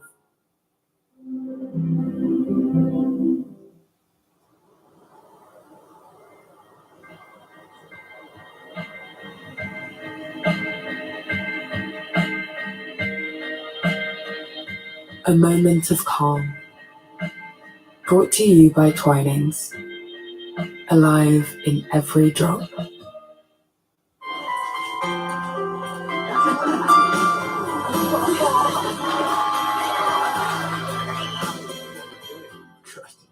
They're a bit like your current account. Just because something was good once doesn't mean you have to stick with it forever. Maybe it's time to switch with the current account switch service. Potworks, they just work. Crunchy, that works. Puffy, that works too. Ooh, and tasty. Now that really works. And never fried. Potworks, They just work. When you run a business, great communication is vital. I'll just transfer you. I think I just cut them off.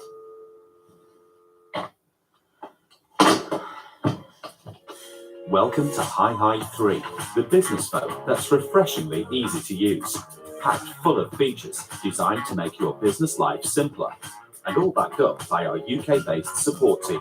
Find out more at hihi.co.uk. Hi. Hi. Vitality gets your health moving forward. How? They give you half-price gym membership. Yeah, give me 5 more, Gary. Move forward with Vitality. This Valentine's Day, give a funky pigeon card, personalised just for them. For every kind of Valentine's Day, it's got to be funkypigeon.com. Crack nipples and cabbage leaves. Can't laugh about it, do you? You don't get instructions for new human beings. Then the bicycle topple's over, and you're too close to the road. And I don't care how Rabbi's daddy does it. And please just stop crying. And don't let go of my hand. First blood and ridiculous. First clown's face and makeup. First bra. First date. First, oh, thank God, breakup. Now it's too long since you've spoken. You don't laugh at my jokes. And I just want to understand. And please, don't let go of my hand.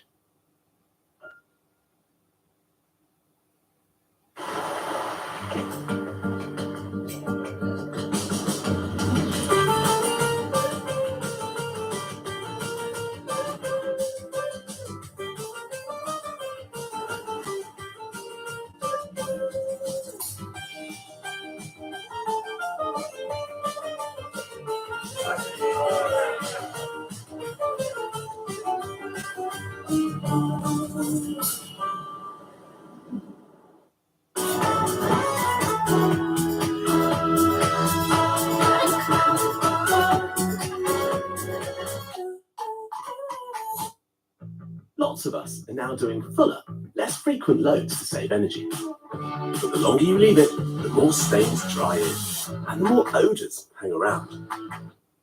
Ariel Platinum, built-in stain removers. Pod first, laundry second, to remove tough stains even on cold. So even fuller loads will be brilliantly clean and smell fantastically fresh. Ariel Platinum, rated best on stains by Rich. Always keep away from children. Jean, could I ask for your help? I bet you were a nightmare to play games with as a kid. It's always figuring it out before everyone else. Of course. You should be detective. The Madame Blanc Mysteries continues tonight at 9 on Channel 5 and My 5. Exploring breathtaking scenery. Macmillan Mighty Hikes sponsors the great outdoors on Channel 5.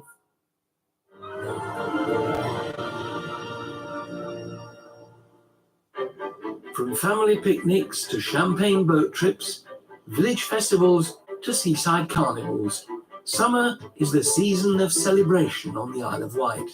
And for artist Timothy Harris, this summer is an extra special anniversary. It's 50 years since his late father Michael moved to the island and founded the family glassworks, which are now feted across the world. To commemorate this unique legacy, Timothy has created a special vase in his father's honour, inspired by the spectacular wooded undercliff at Ventnor. Now it's the moment of truth as his stunning design is removed from the cooling oven to reveal its true colours. And hopefully it will be in one piece. And this is the exciting part, to see how it turned out. There we go, it is in one piece, still slightly warm. Lovely. Yeah. Yes, really, really nice. Yeah. Nice end result. Is it as you expected? Pretty much. It's a good piece. But it's only when the vase is placed under the spotlight that its true splendour shines through.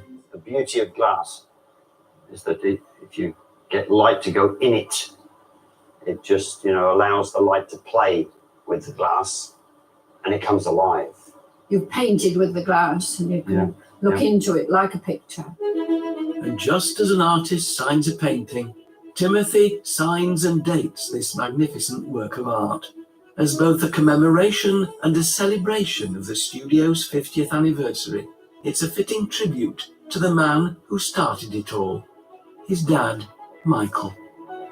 I've taken, that skill and knowledge and stuff that Dad imparted in me and taken it further. One of the many statements that your father made was that you were a much better glassmaker than he ever would be. Makes me feel good inside to know that, you know, I've continued his passion for the material on. Dad is sat on my shoulder most days. I watch it when I'm doing. It's a transparent material that has, you know, fantastic optic qualities. Yep, there's nothing else like it.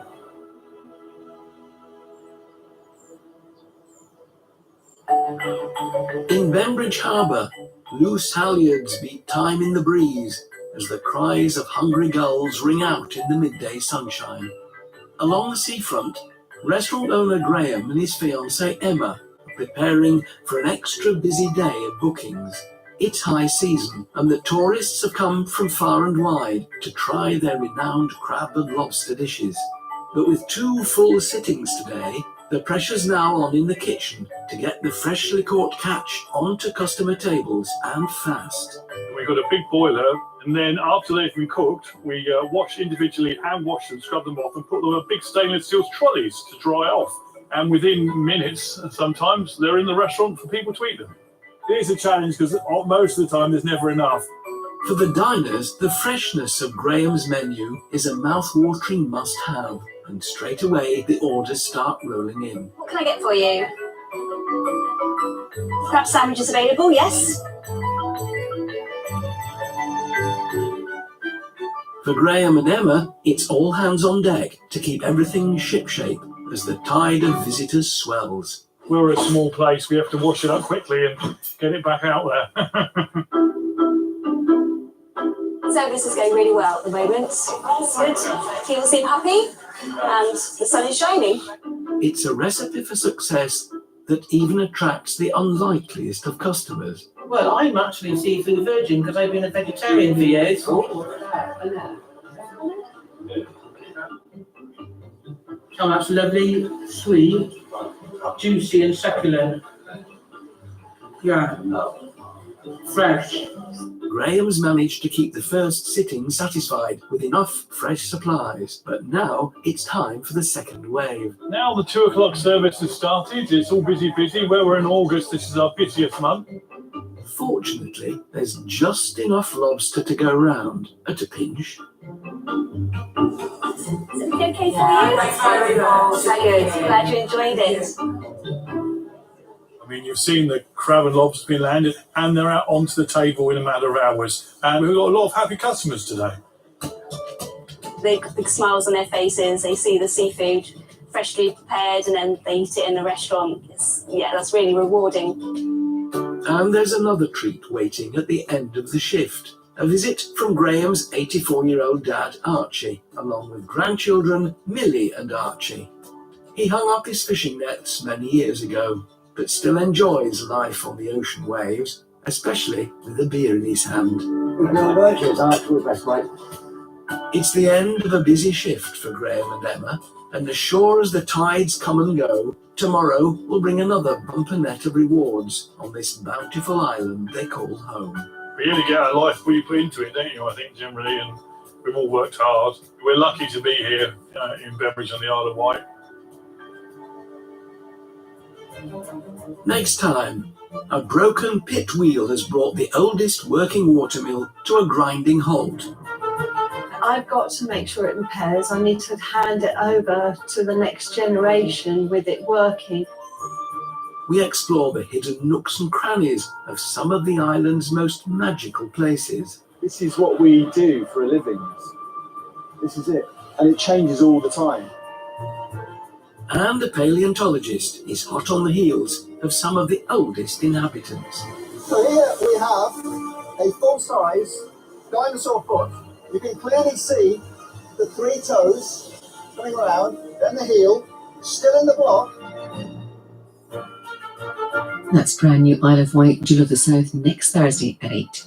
How on earth do you prepare for a bear attack? Well, Sue Perkins is about to find out as she begins her brand new epic adventure, Lost in Alaska, tomorrow at 9. Next night, Patrick needs police protection, but why? Stay right there for a Madame Blanc mystery. New after the break.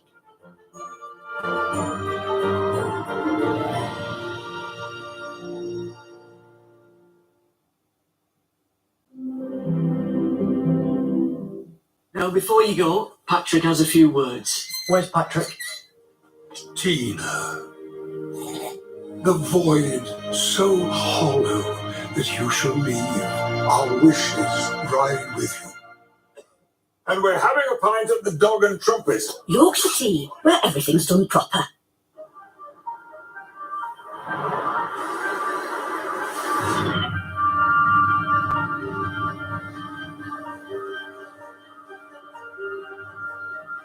The further you go, the more inspiration you find. With up to 328-mile range, the award-winning fully electric Kia EV6, available with Kia's 7-year warranty. Take the lead, drive electric. Kia, movement that inspires. Cheerio chopped tomatoes. They're proper. I brought the heart of Italy to my home with Cheerio, and you can too. Cheerio, farmers at the heart. LV have always made it simple for me to get great value home insurance. I can get cover from only £179. That's a nice touch. Get your quote today at lv.com. Running a business can feel like climbing a mountain. There's actually a volcano. Xero accounting software can help keep your business finances running smoothly. Soon, climbing up that mountain will feel more like riding down one. On a really cool bike that can time travel. Search Xero with an X, because healthy business is beautiful business. The person I represent would like to engage one of your employees on a private basis. You own this. Last time I checked.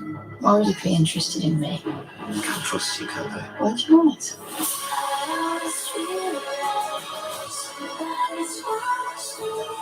He isn't who you think he is. You've got to get out. Too Good to Be True starts Wednesday at 9 on Channel 5 and My5.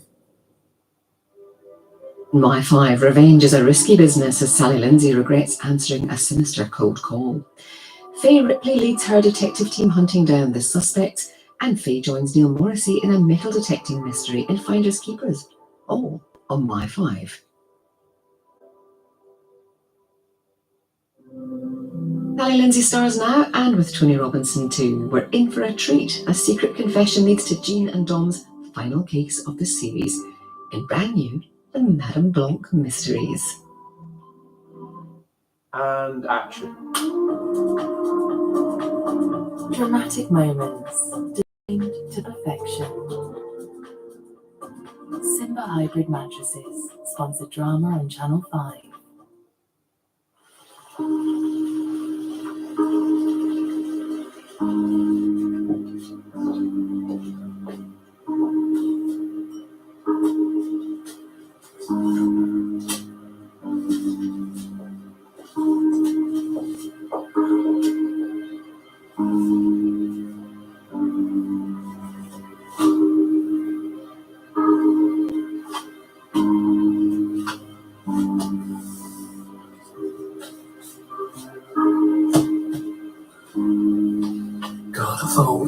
Too much for you, Patrick.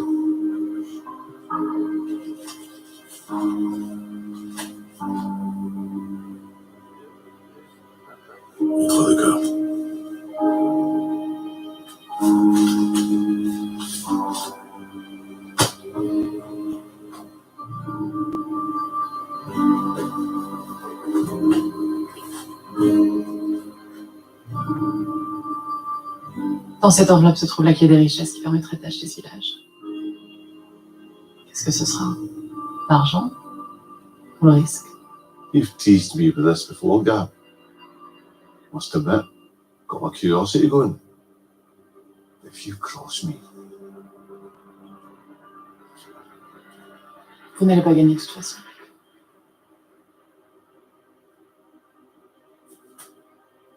Un brûlant d'euros. Un carré de 3. Gagnant.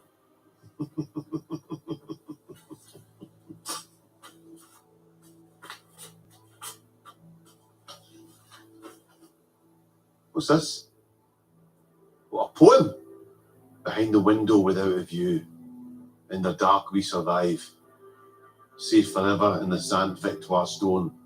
For the lucky one to find. What do you take me for? I've won a stupid poem! It was my great-great-grandfather's. That poem holds the key to treasure right here in Saint Victoire. Liar! It's true. I've just never been able to find it. But it's here, I promise.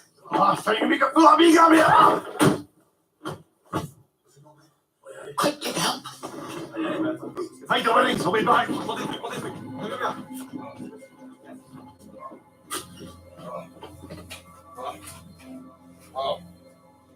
Yes.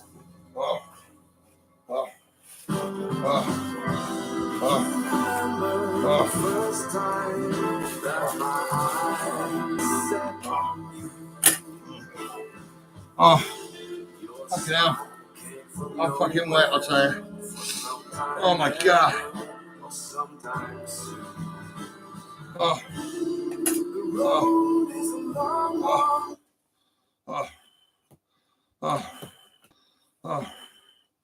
I'm fucking soaking wet. I'm really am fucking wet. I can't believe it.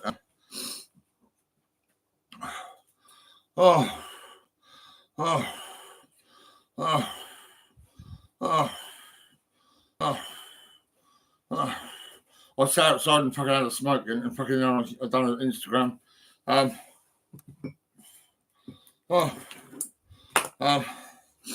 then I walked down here. I'm fucking wet. I can't believe it. Oh my god, my pocket's fucking wet. Everything's wet. It's fucking crazy. Oh man. I hope it's gonna be a nice day tomorrow. I mean, fucking hell. I need to go down to Eastleigh. I'm gonna get some gold.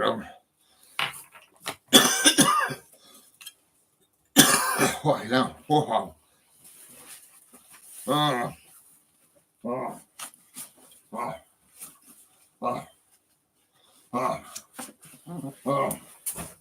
That's fucking soaking wet, lads, I tell you.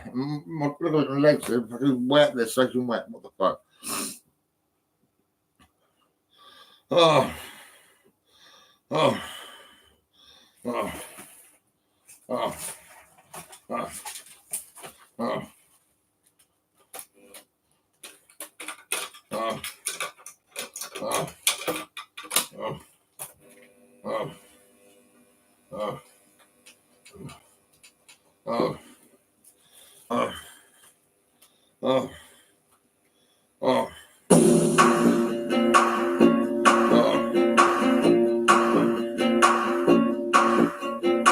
Step off the train, I'm walking down the street again, past your door, but you don't live there anymore.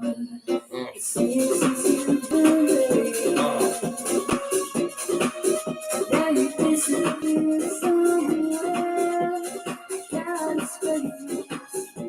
You found some better place, and that's you.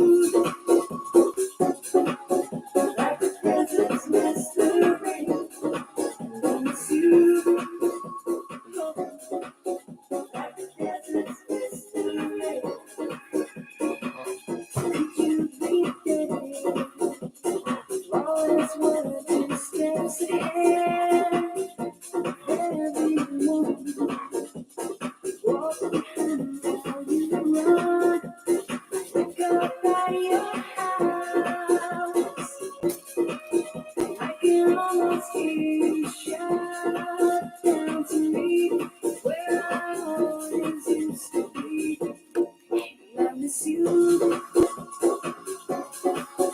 Like the desert's mystery. I miss you. Like the desert's mystery. Like on a train. That's where did I come from? Can I confess? I've been hanging on your dress. Years of cruise. What's done since you? You're gone. I can't move on and I miss you.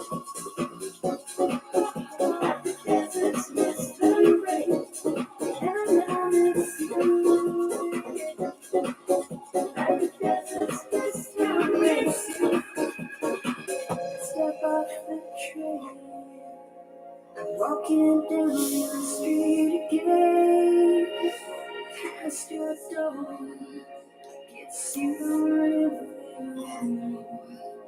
It's years since you've been there, and now you've disappeared somewhere. I got a space, you found some better place, and I miss you. Like the deserts miss the rain, and I miss you, yeah. Like the deserts miss you, and I miss you. Like the deserts miss the rain, and I miss you, yeah. Like the deserts miss the rain, deserts miss the rain. Like the deserts miss the rain, deserts miss the rain. Like the deserts miss the rain. Every night, every day that you say, every I'm dreaming, but the short day to get some rain. Say what you want me, baby, there ain't no one there. Making no promises, and we both go on it down the line. You got such a good man, ain't nothing coming close to this time. Just get it better, this is my house. We got such a good man, our body just nothing.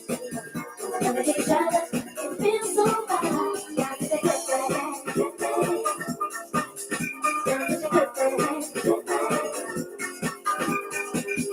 In the beginning, I could read your mind. What you gonna think it? I heard into your eyes. You give me that feeling, give a little more inside. Now we have to stay by my side. You think I'm something that is so hard to find. You get such a good man, ain't nothing coming close to this. Gotta get better in this life. We got such a good man, our bodies just love. Look at each other, it feels so right. Got such a good man, good man. Got such a good man, good man. Love with me. Ooh, some say you're perfect to me. Sometimes I guess I just but it feels so good to me. Got such a good man, good man. Got such a good man.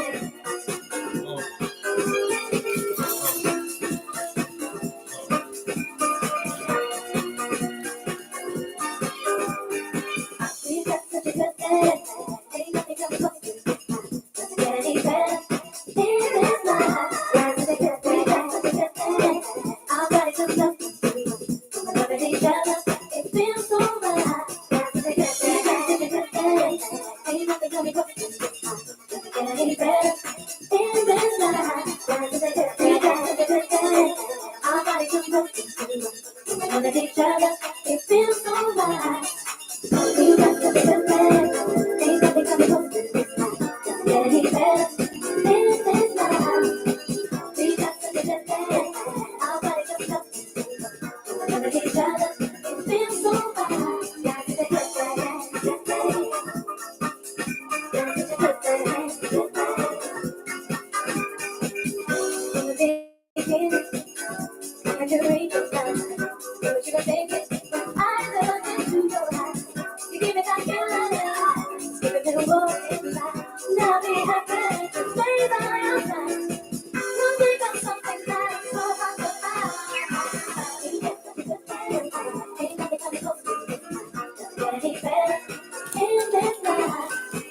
We got such a good man, our bodies just love to love at each other, it feels so right. Got such a good man, good man. Got such a good man, good man.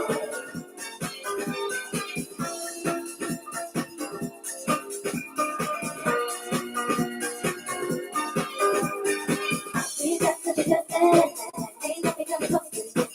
Doesn't get any better in this life. Got such a good man, got such a good man. Our bodies just love to love at each other, it feels so right. Got such a good man, got such a good man. Ain't nothing coming close to this. Doesn't get any better in this life. Got such a good man, got such a good man. Our bodies just love to love at each other. It feels so right.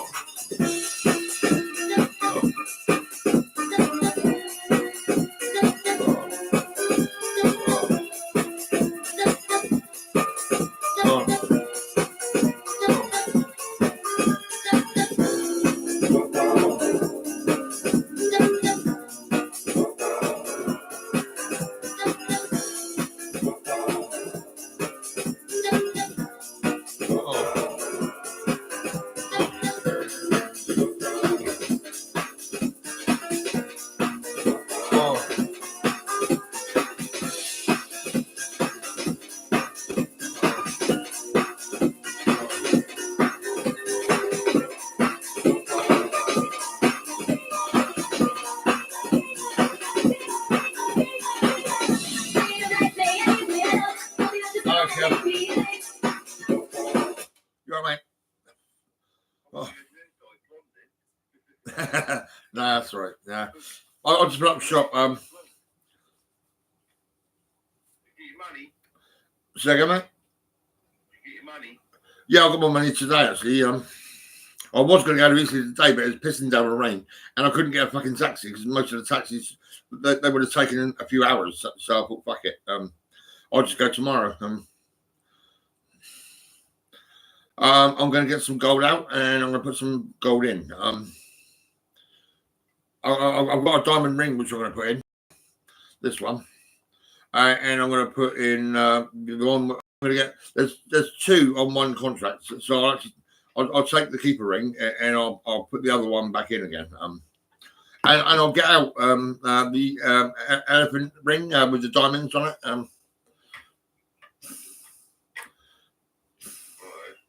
That's been in a while, so I thought I'd get it out. Fucking hell. Oh. Yeah, I was actually. I was asleep until fucking probably, I don't know, about 7:15. And I had some. What did I have? Classical music playing really fucking loud and all that. And I kind of woke up and I thought, oh my god, man, EastEnders will be on in a minute. And I watched EastEnders. Yeah. Behind me. There's no one behind me. Who's that standing behind you? It's just me. Someone's behind you.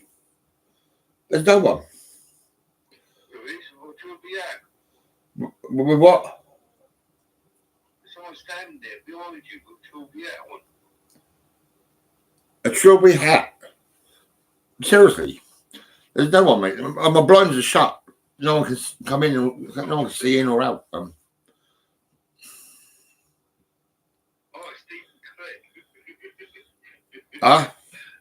It's Stephen It, the clown. Oh, was it really? All right.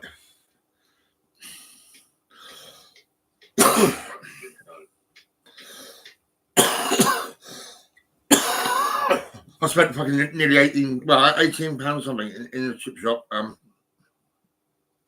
about £8.80 I think it was in the co-op shop, and I sat outside and had a smoke and all that, and then I fucking done it on Instagram.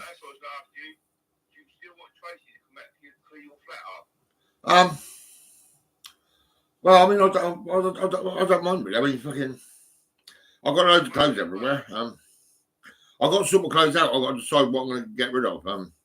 Some of the stuff is a bit small and it's fucking good shit. Well, I don't know really. I mean, my social worker said she's going to get me a cleaner. She come round. Let me know if you get the social worker or not, because Tracy said she'd come out and do it for you. Well, yeah, I've got a new social worker now, and I showed her my business card and everything, right? And I said I could do with a casual cleaner, just someone to do a little bit of a tidy up and that. So I think she's going to organise it. I said I had deep clean and fucking they didn't even fucking clean anything really. My cups were dirty and fucking some of my clothes were dirty and all this and all that. And I thought, what's the fuck? Eh? If you want someone to paint the flat, I'll do it. No, I don't want to decorate it. This place has been decorated. I've done this place when 1999. I've done this place, and it's still pretty cool.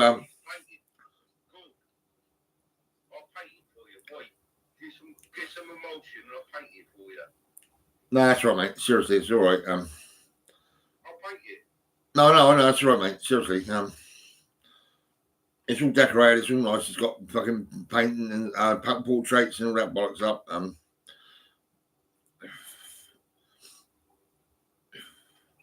going to get some paint and bring it out, and I'm going to paint your flat. No, don't, mate. Seriously, Yeah, I am. I'll paint it the hallway myself. I'm going to paint it for you. Do you know what? I swapped my flat in 27 Close for a place in 46 Archway, right? And we swapped and everything, and then I don't know what it was. I heard that they wanted to swap it back, and I looked in that fucking flat, and they painted everything fucking black. It was crazy. I said, I'm not swapping that back. Fucking no way. What's that then?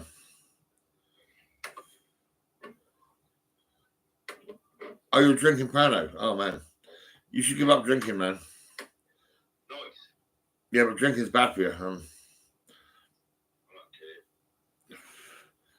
I might have had a few drinks when I was young, but I give it up when I was buying and selling pianos. If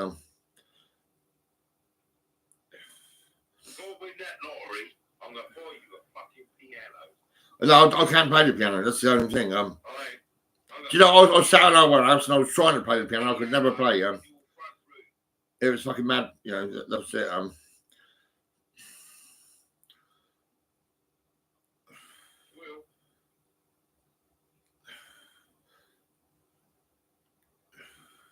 I sold loads of pianos. It's fucking crazy, man. I have receipt books everywhere, fucking loads of them. And I actually got... The job centre asked me to come in, right, for an interview about me working at the piano house and all that, selling pianos and all that shit. So I actually put all my receipts in the bin. Loads of receipts, fucking all the customers. But they didn't do fuck all. I mean, they done nothing. I said, yeah, I know the piano business. I know all the people. Yeah, all that. I don't think I said I was working, but I was working. You know what I mean? It's mad it was. Mark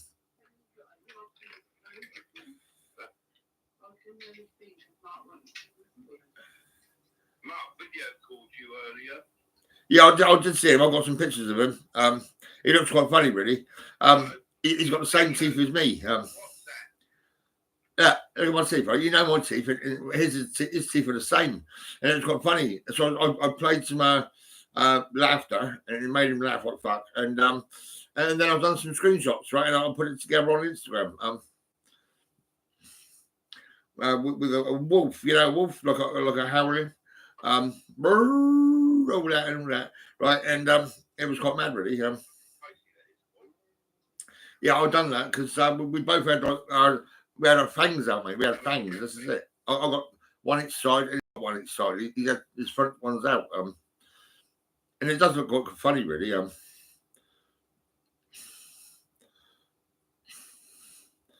Oh, I'm fucking wet. I am.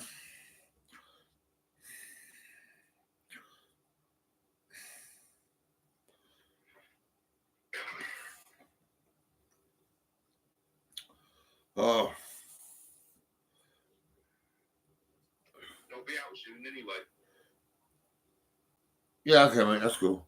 I'm getting 8 more cups. Listen, next week I've got to get my new rims and my car sorted out, and I'll come out and see you. Yeah, that's right, mate. Yeah, we'll go to Coffee One. Or Cozy Cafe. My mate in Halifax, he calls it Crazy Cafe. Yeah, it's quite mad, really. And I'll go to Poppins for liver and bacon.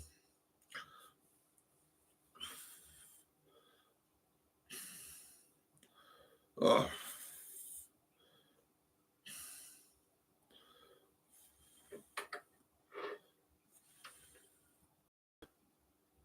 I can't really eat too much because I'm a bit filled up. I probably won't touch that kebab meat and chips for fucking ages. Don't forget, I'll give you that money next week. Yeah, I know, 40 quid. Yeah, that's it. He's doing me 8 cups, right?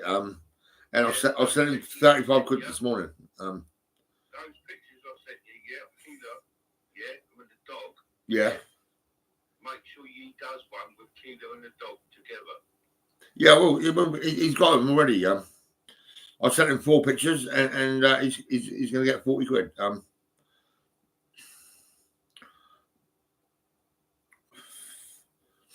I emailed him to him.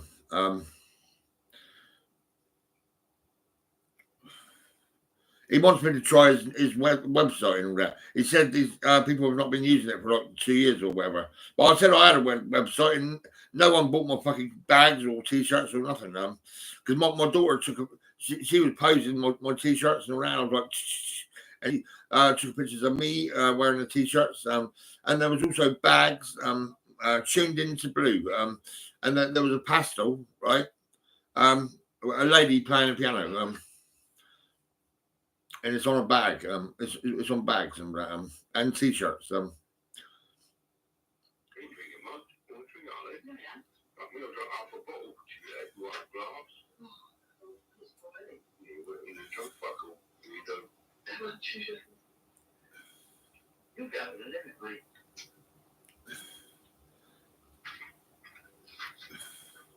You're a woman.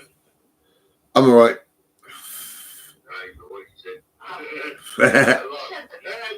you. He don't want you. Yeah, he don't want you. Yeah. Call and tell him who needs a woman like who needs a man.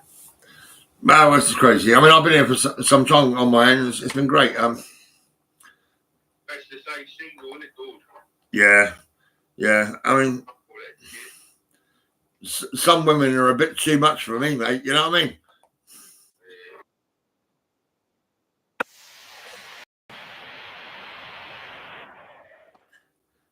Can you hear that? That's my laughter. That's laughter. I have got a woman. She's not too bad. She gives me head. She gives me head every Friday. She's pretty good, really.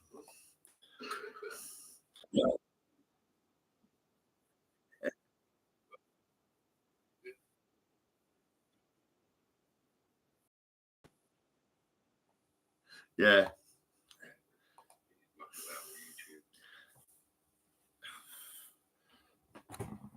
Oh.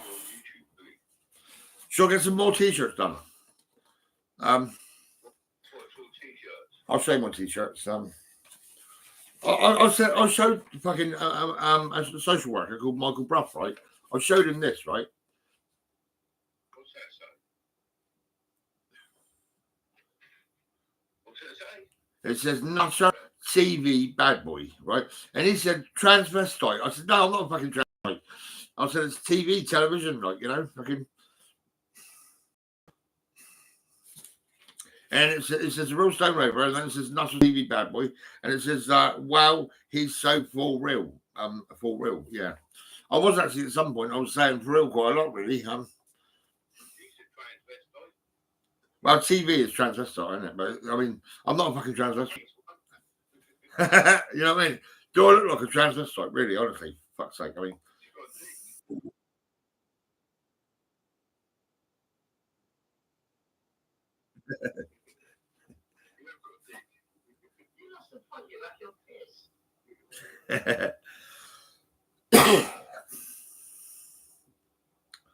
oh, I got my door open. Yeah. My towel was on my sunbed, right? And it was fucking soaking wet. I couldn't believe it. I thought, oh no. So it's hanging on my door now. And the other one, I think that's, I don't know what it is now. Oh.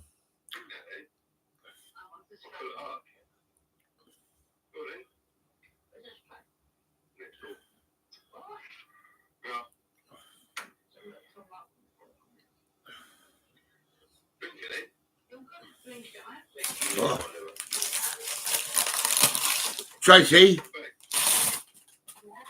you want to bite my sausage?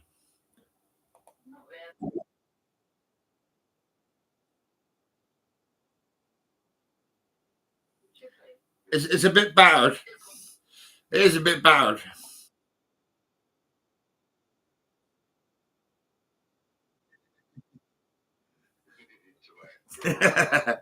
Yeah.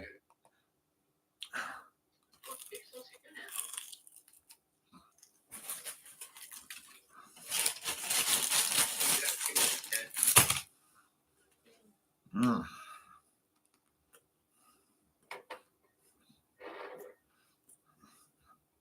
Lovely.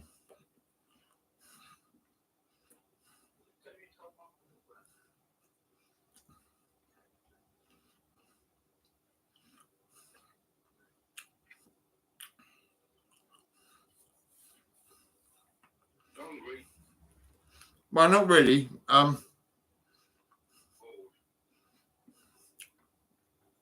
buy the same shit every day.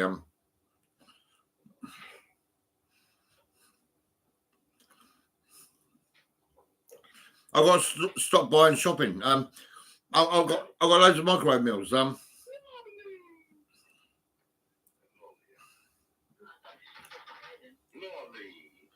guys for a week. She's hungry. What we having for dinner? She's hungry. Let's fuck off. It's not done. The vampire. You want to look like did I show you this stock?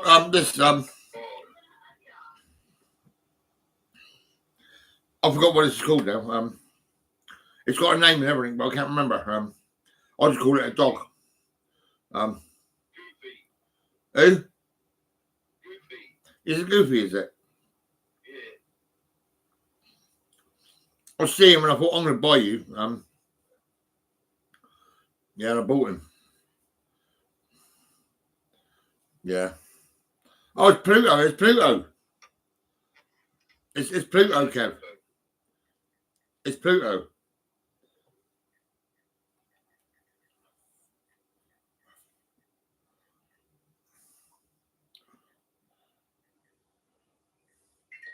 It says, if found, please return to Mickey Mouse.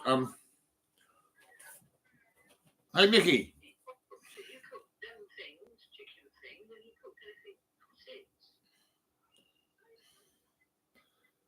Dude.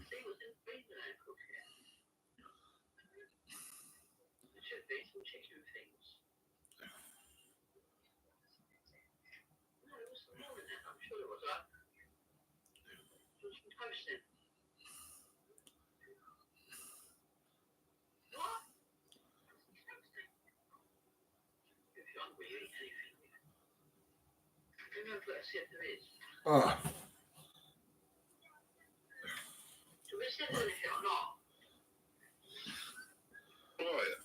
I can't see you. You can't see me.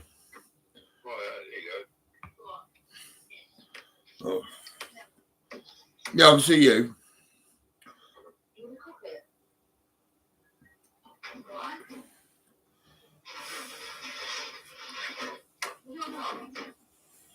Well, I'm going, mate.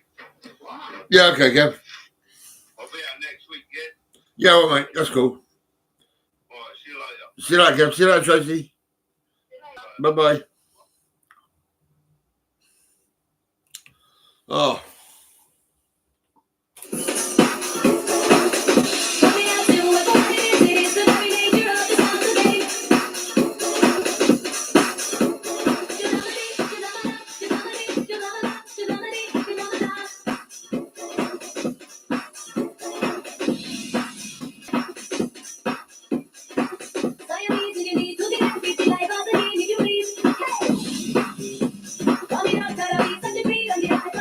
Hey!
Be the body of your love. Just like holy water to my lips. Hey, I do know why I'm alive. Yes, I do know why I'm alive. To love and be with you. Day by day by day by day.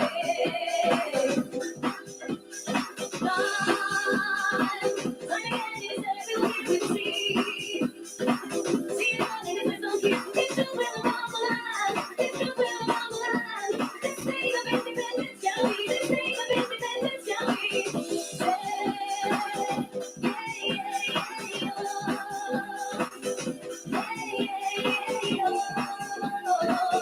Be the sound of violence today.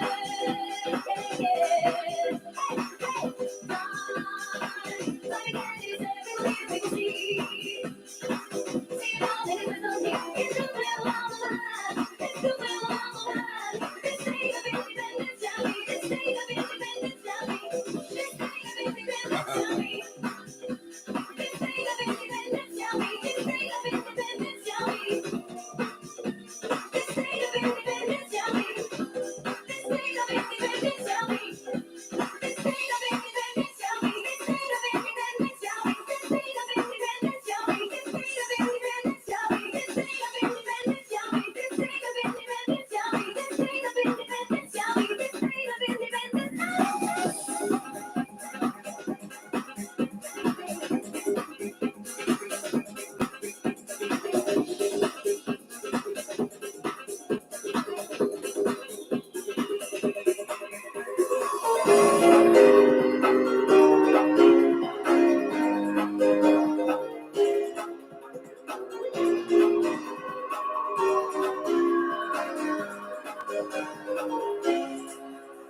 Standing in line, walking time, waiting for the welfare guy. 'Cause they can't buy a job. Never a six who hurries by, just a poor lady time. Just a funny says, get a job. That's just the way it is. Some things will never change. That's just the way it is. Oh, don't you believe that?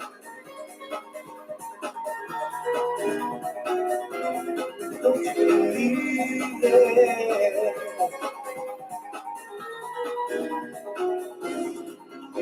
So little boy, you can't go with the other school. You don't look like they do. Said, hey man, how can you stand to think that way? If you really think about it before you name it, that's just the way it is. Some things will never change. That's just the way it is. Oh, don't you believe that? That's just the way it is. Some things will never change. That's just the way it is. Oh, don't you believe that?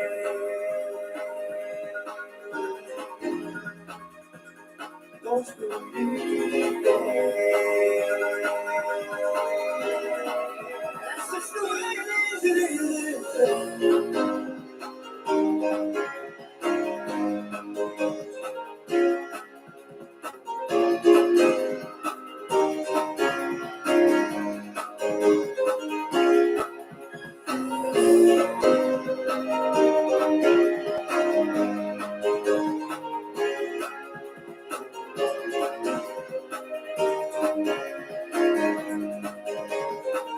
Some things will never change. That's just the way it is.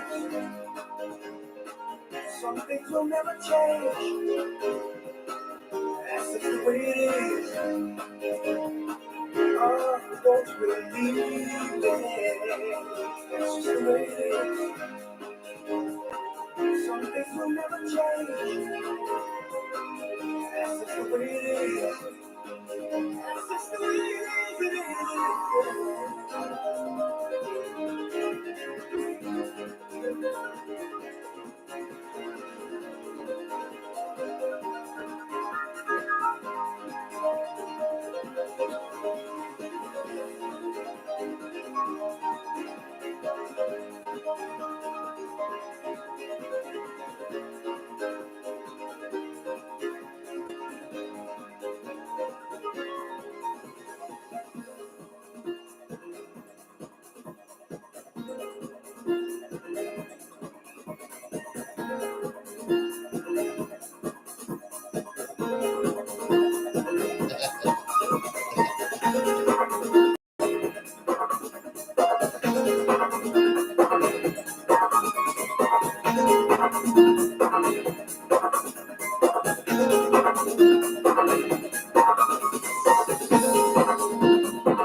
it's just too much. Let the music hit me with its healing touch. Life's not just a way of walking time.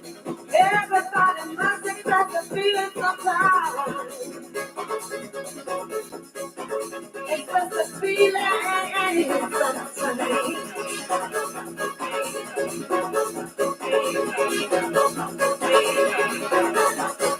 They say a tree is as tall as its many branches. But not all God's children have the same chances.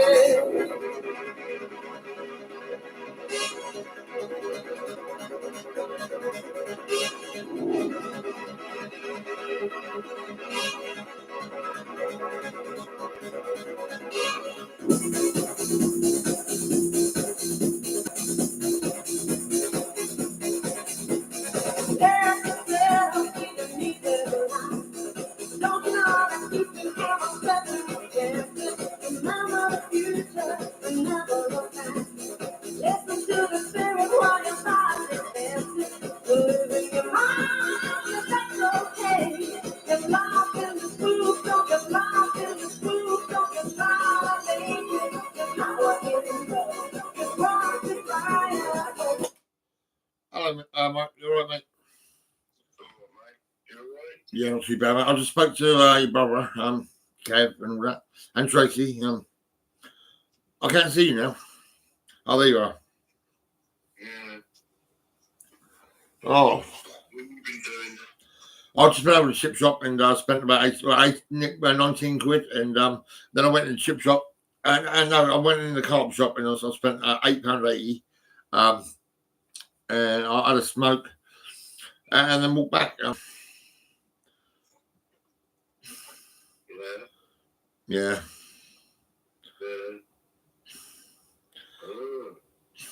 How much you spend in the end? £18. Like what it was, I got instead of getting one fish cake, I got two. I had one at the chip shop and I had one. I just had it now. Yeah.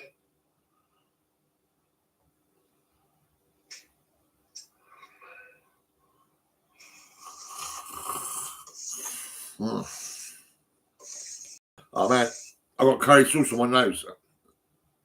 That's fucking mental.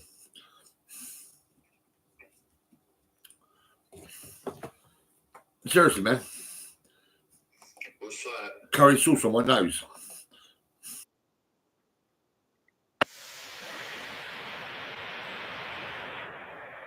Yeah. Oh man. Yeah. I just asked Tracy. I goes to Tracy. I goes, do you want to bite my sausage? I said it's a bit battered, and she laughed. Well, I don't know if she laughed or not. I can't remember.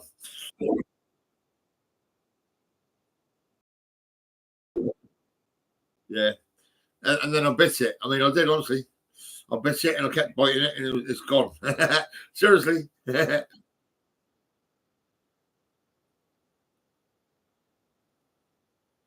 you been doing then? Have you been asleep? Yeah, I was asleep until about 7:15. And then I watched EastEnders. And then I went up shop. Yeah.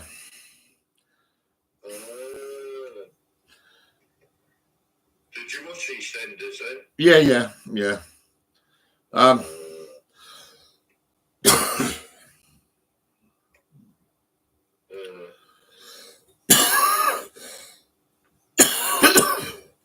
I got beef fritter. Oh my god, look at this. Lovely. What'd you get? Sausage and batter? Yeah. Look at that. Oh my god, man. A beef fritter? Are you hungry or something good? No. I'm a bit full up.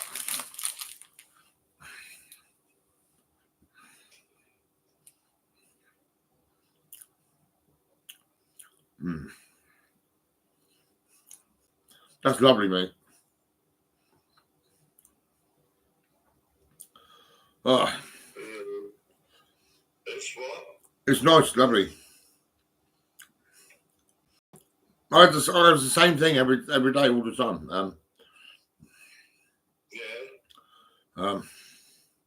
Yeah, all the time. It's pretty cool.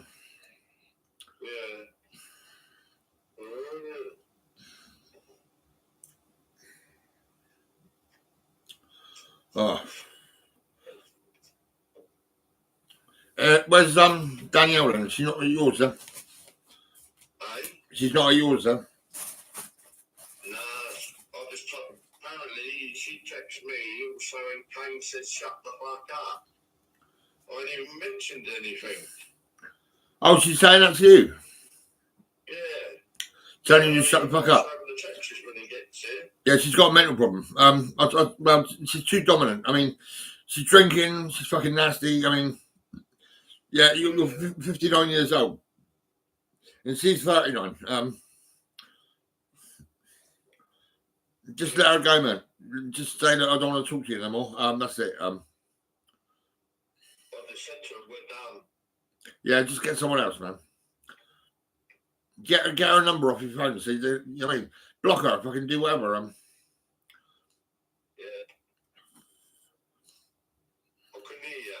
I said block her. If anyone's going to be nasty, block them. That's it. And if they're going to if they're really taking the piss, make up a story and share that shit everywhere. And say, oh yeah, she was like this. Oh my God, really? And put it all over the world. I mean, seriously. I mean, fucking Alan Snook, he's a wanker, isn't he? He was around. He was hovering around me when I was a kid. And my brother Lee White, right, would not fucking knock him out and would not punch him or tell him to fuck off or anything, right? But Lee gave me a black-eyed prick. I mean, what a wanker. Yeah, this is when I was a kid. When I was a kid, I was getting harassment from fucking Tommy Avery, wanted to fight me. Lee Bedwell wanted to fight me. Fucking Alan Snook was a pervert, fucking always around me.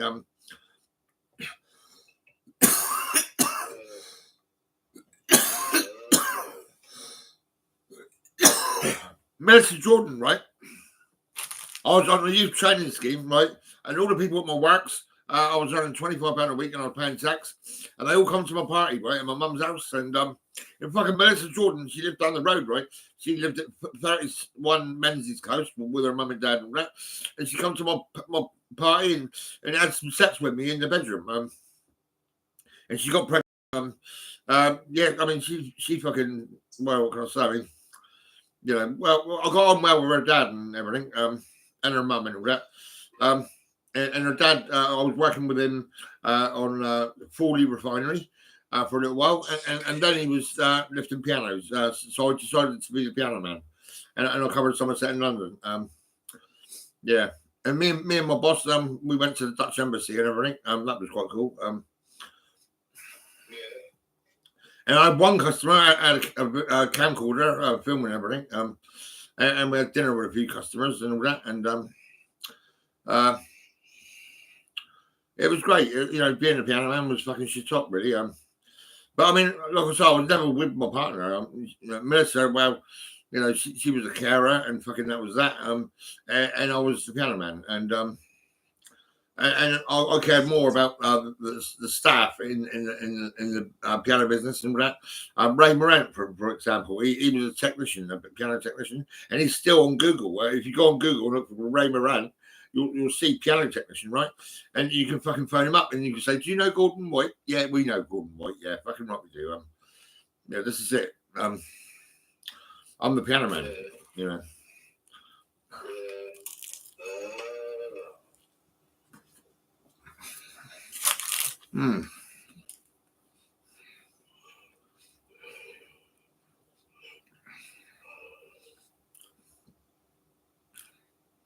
Up the road, there's Malcolm Linscott. He was fixing pianos and all that. And we had like a Bill from Winchester. He was blind and he was trying up at the warehouse, and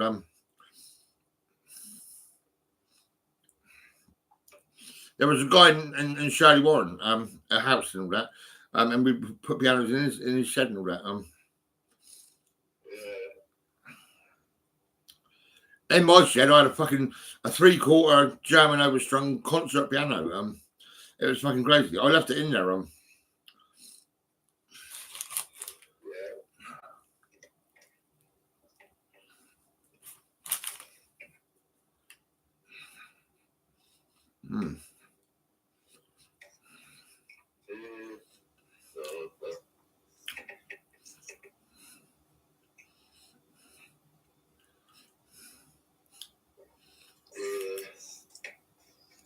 That was one big fucking, it was a big piano. It was fucking massive. Oh, right, okay. I got this little stand. It's perfect. I got it on Temu, I think. You should go on Temu.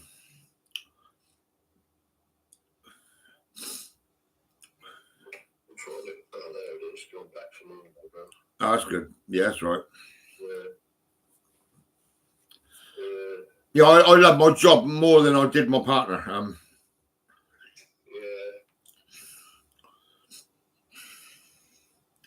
Yeah.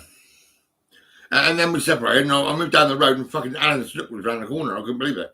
What a cunt! I mean, he had spoonfuls of amphetamine. He was forcing loads of shit on me all the time, and I thought, what a prick. You know, I told him I was fucking trying to look after my daughter, and I was taking her up to school, but she was on my shoulders. Well, it was all right. It was fine. I took her to the boots out a few times and all that. And she had a boyfriend, and then they had kids and all that, and they lived in Thornhill, and I moved to this place in Chandler's Ford. I've been here ever since October '99. I moved in here.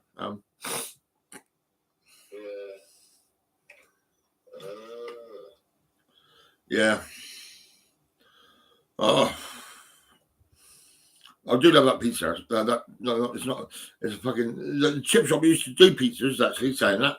And if you look on my YouTube, you can see pizza ordered at the White House. It's on YouTube, and it's me singing. When I'm eating pizza, I'm home alone. Yeah, all that. And in the background, you can hear a French song, a French, French people and all that. It's quite good, really. I suppose it's all right.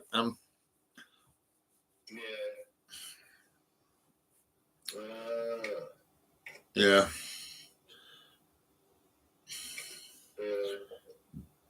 Whoa.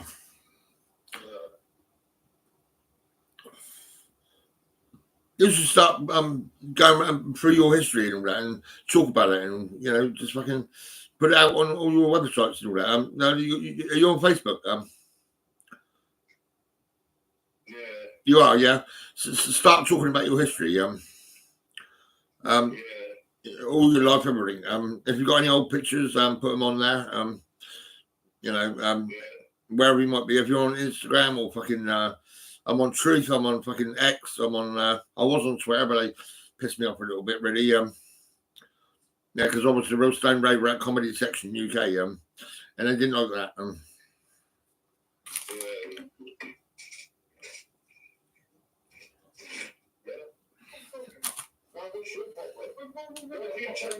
Shut up. That's what I got told. That's what I got told. That's what I got fucking told. You're a fucking idiot, but you're a fucking idiot. Fuck yourself. Fuck yourself.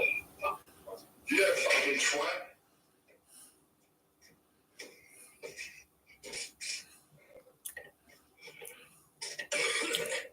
Yeah, what was you saying? I was right, mate. I was about posting your history. Can you tell what's her name? Danielle. Tell her boyfriend. People on YouTube and Facebook have just heard his voice. Because I'm live on YouTube and Facebook, and they've just heard that man outside your door, shouting and moaning at you. Yeah. I'm serious. Yeah, I know. Tell me about that. They're on your doorstep and they're moaning and shouting at you, right? And they've just been heard. Yeah.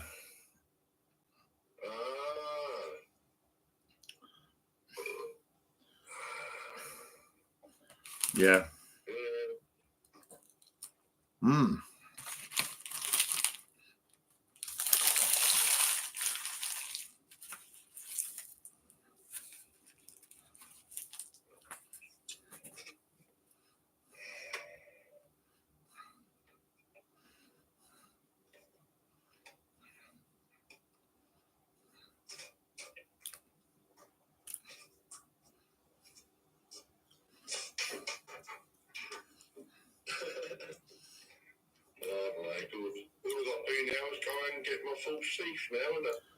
Well, yeah, look at me. I don't even bother with the false teeth or nothing. Yeah, I am. I don't like it without no teeth. Don't you, really? Yeah, really, I don't. Yeah. That's crazy. So I'm gonna get some.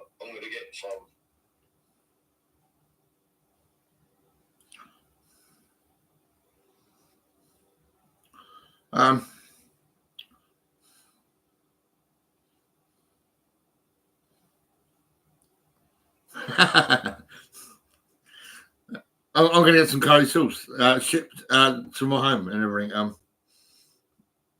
Buckets of it. You know what I mean? Like, yeah.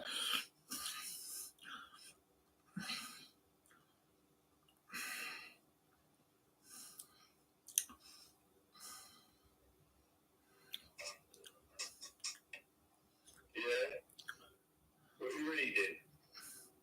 Gravy is nice. Yeah, gravy is nice. Gravy and curry sauce. The two things you get from chip shops. Do you rub curry sauce everywhere? Your victims. I don't know. Yeah. Now this is someone saying we eat people. Now you're like me, Mark. Your feet, your teeth are like the same as mine. And we done it on Instagram, and it's quite funny, really, because I mean, there was a werewolf, wasn't there? Do you remember that? Yeah, with about 8 pictures of me and you laughing, with our teeth the way they are. You know what I mean? It's like, oh my god.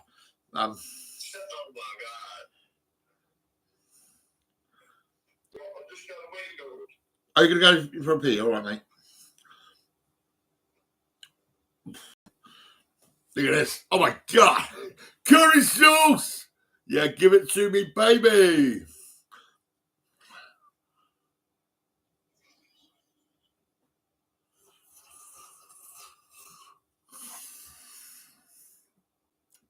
It's new people in the chip shop now, right? The last bloke that was in there was Baz, right? And I put it all over Facebook, the price of curry sauce, right? I said it's gone up.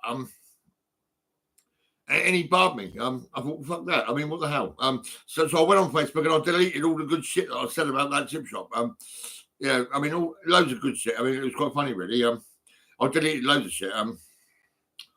Yeah, but the new owners and all that. So now they let me go around there and I buy curry sauce. Yeah.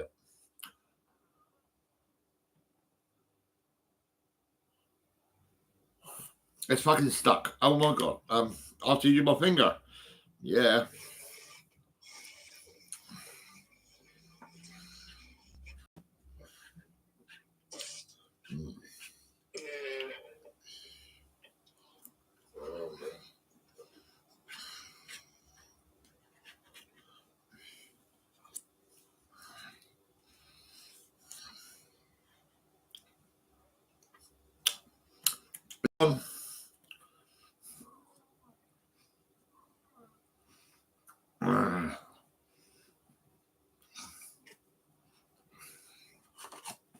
That's empty now. That's $2.25, I think. Up the road is $2.99.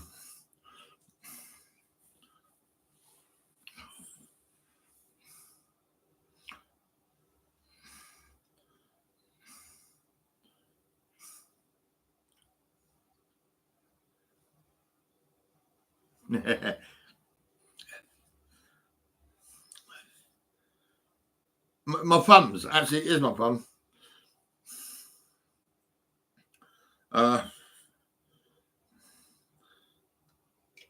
And Mark, yeah, well, he looks like me now.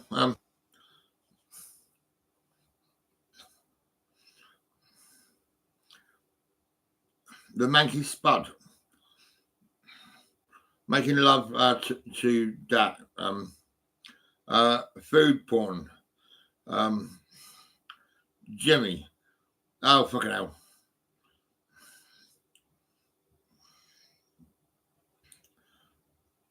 Chip Stop Chippy. Chip Stop Chippy, yeah.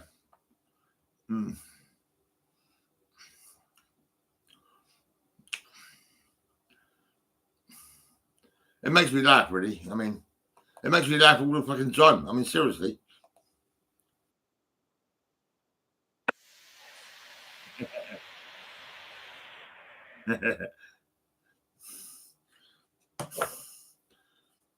You're right, Mike.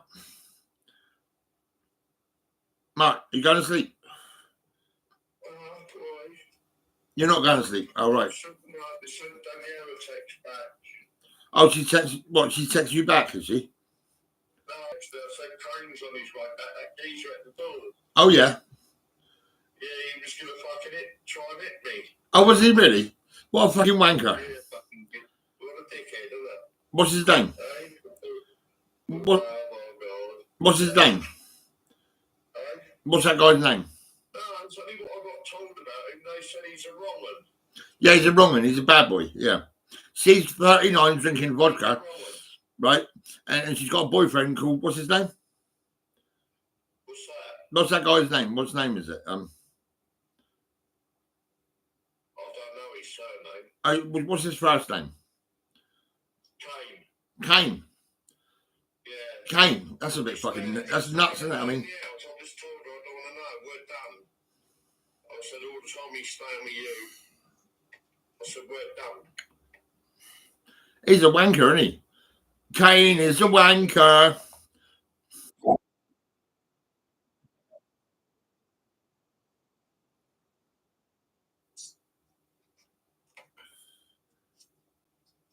Yeah. Tell Kane to fuck off. I mean, tell Kane to fuck off. I mean, simple, isn't it? Open the door before he gets to the door. Before he gets to the door, say, "Hey, Kane, you're a wanker." Seriously, do it, mate. Go on.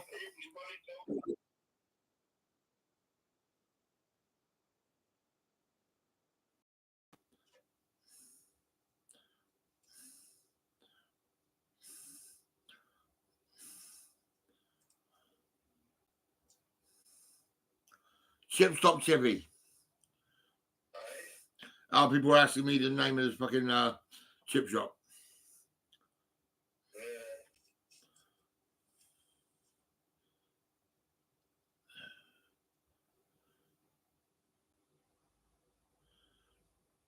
No, mate. I haven't got a care plan on fuck all nothing.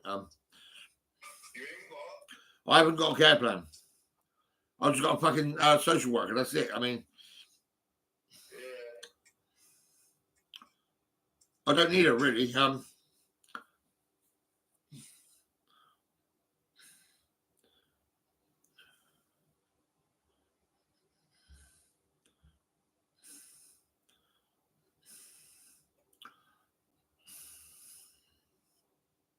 Are you rolling one?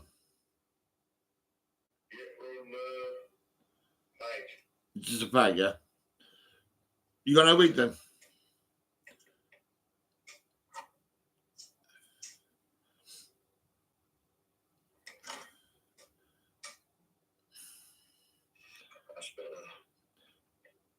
Yeah. I think I'll have a smoke actually.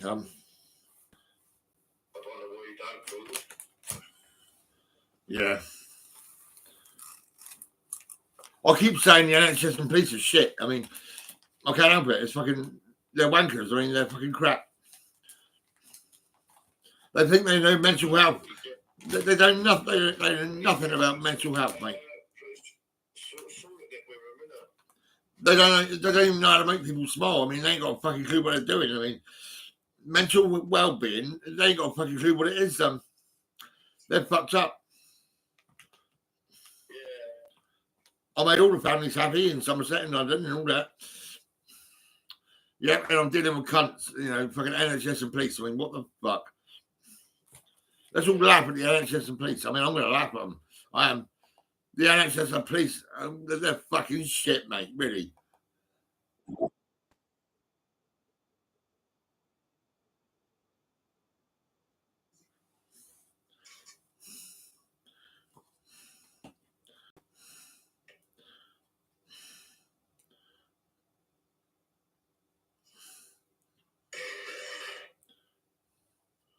Am I Karate Marty's? I don't know who Karate Marty is. I used to watch Karate Kid. That was quite a good film. And The Professionals and fucking what else is there? I mean, let me see now. The $6 Million Man, that was quite good.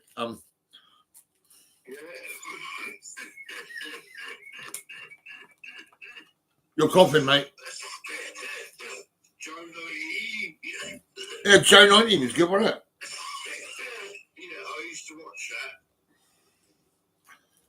Yeah, I used to watch Joe 90. Yeah. And a kid, wasn't it? As a kid about 12 years old, sitting in the middle of a big fucking round ball. And it was quite mad, right? It was a good program and all that.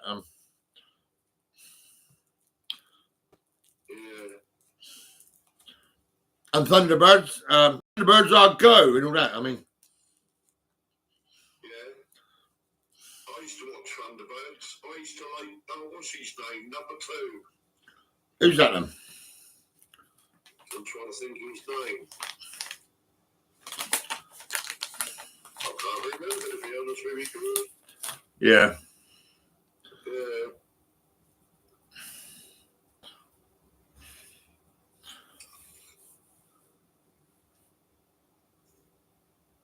Yeah, do I say this? This is my daughter and my sister when I was selling pianos. Can you see that? Oh, is it? Yeah, I can see that. Yeah. That's my sister, my half sister, right? She's a drug dealer, right? She had a bit of sex with a black man, and I had some kids and all that, and fucking she's selling cannabis and all that, and maybe some weed and all that. I expect probably. This is my daughter. She had 2 kids with a DJ, a guy called Anthony Blake. But he wasn't a very good DJ, really. He was pretty shit, really. And he was arguing with my daughter because he was on club drugs. And he was always arguing with my daughter. And fucking his younger brother was always asking me for a lift in my Freelander. And he married the neighbor called Hannah. Yeah, and he was always begging for a lift and all that. He was like, "Can you give me a lift? Go on then, go on. I don't fucking mind. You know, what the fuck? Seriously."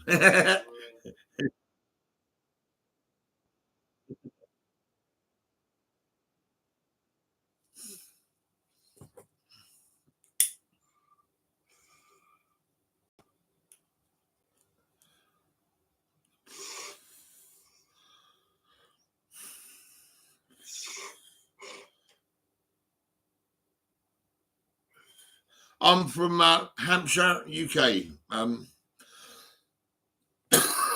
Chandler's Ford, Eastleigh, Hampshire, UK.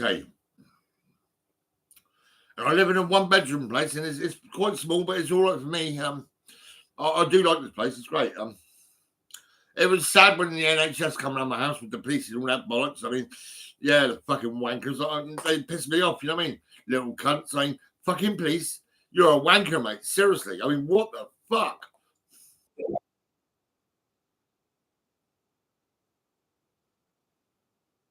I was helping my mum's neighbours, right? My mum was a bit pissed off all that. And yeah, well, my brothers were drug dealers and all that. And it was a piano man. I was selling music, you know, pianos to all the families everywhere from Somerset to London and the Dutch Embassy. You know what I mean? And my brothers, well, what the fuck? I mean, have you got an allotment to grow veg? Actually, just out the back there is an allotment, but I've not used it at all.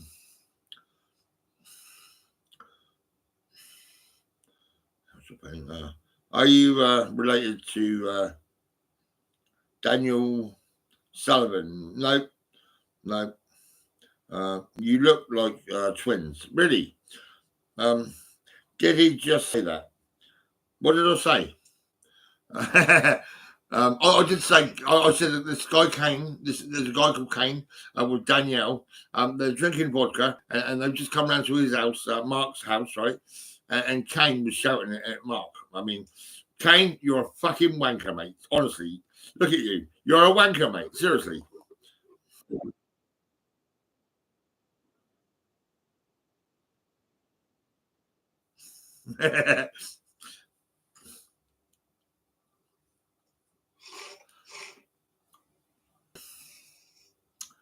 Who was it? There was fucking who am I thinking of now? I can't remember now. Shows your fridge, mate. I can't because my computer is right there. I can't take my computer out of the kitchen, can I? I mean,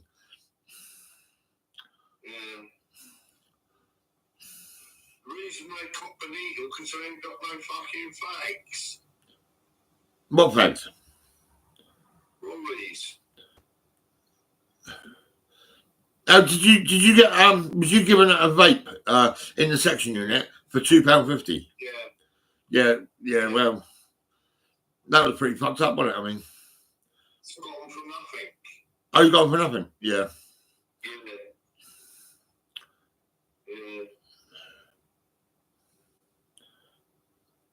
I don't have a Sunday dinner. I have a microwave meal. Sometimes Kate over the road, right, at number 72 Cox Road, she done me some dinners over Christmas and some breakfasts and all that. So I'll give her a gold ring and a minion. You know, a minion, the big fucking teddy, right? I said, yeah, have you cuddled it? And she said, yeah, I've cuddled it. And she was smiling and happy. Yeah, I'll give her an emerald gold 9-carat gold ring as a gift. Yeah, honestly. I do treat to defeat anxiety and upset. Some people are upset, and I can make them laugh and treat them and make them feel good. In no time at all.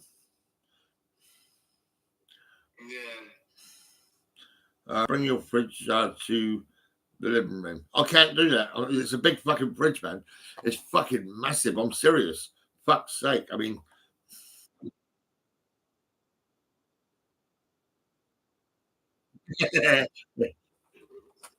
You got your teeth out and I got my teeth out. It's great, isn't it? Crazy, isn't it? Yeah.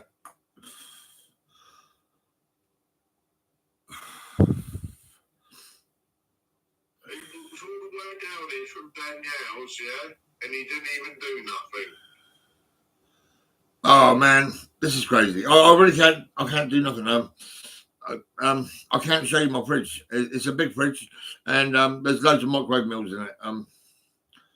Yeah, and some let me see, some lattes, and then some milk. I've got to stop doing shopping. I keep buying too much food. It's fucking crazy. Or sometimes I give my neighbour next door. I'll give her a bag of shopping. I'm like, yeah, it's some shopping for you.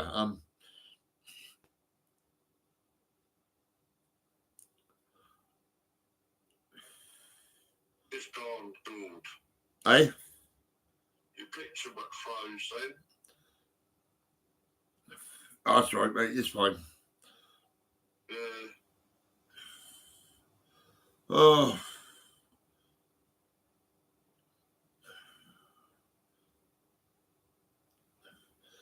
Fans. Do you know that song there? The Wheelstone Raider. Got no fans. Do you want some? And all this and all that, right? It was 2014. And I decided to use that name, not the real Wheelstone Raider, but the real Stoned Raver. Yeah. And that's I was in a section unit. I'll come up with a name. So I decided to be the real Stoned Raver. Your family friend. Yeah, who will make you laugh in the end. And I'll treat to defeat anxiety and upset. I'll make people feel good. What was this? Can you send your name on my microwave? I'll bring it down. sign my name on your microwave. That's crazy, man. Say again? Nothing is Nothing. Nothing.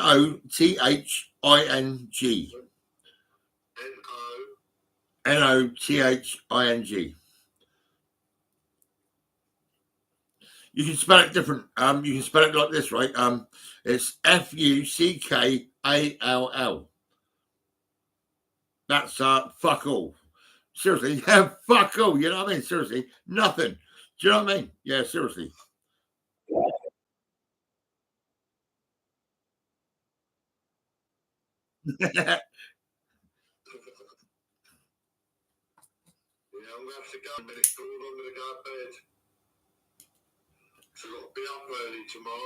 You're going to bed? I'm going to have a fag and then I'm going to bed. Yeah, just making bed. I do sometimes. No, I don't. But I mean, I don't go to bed much, really, to be honest. I'm not married. No, I'm not married. I've never been married. I should get married, really. Anyway,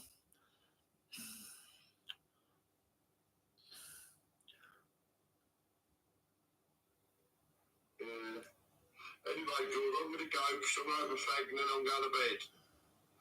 I'll go to my son's tomorrow.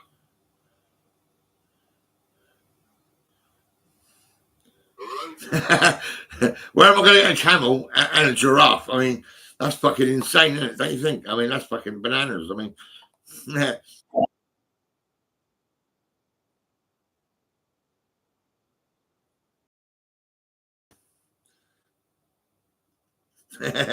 yeah. Oh my God, you're trouble.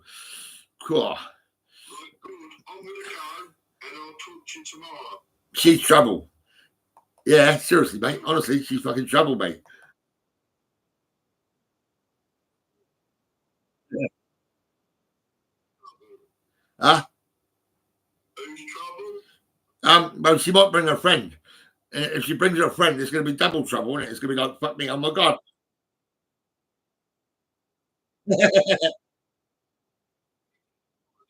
Yeah, right. Yeah, I'll speak to you tomorrow then, mate. Yeah. Oh, it's good. Yep, it's good. Yep, lovely, lovely. Oh, that's great. Yeah. Right, let's fucking get off there. Oi. Yeah, should we play some music? When did you realise you loved my sister? Well, I've not met your sister, I don't think.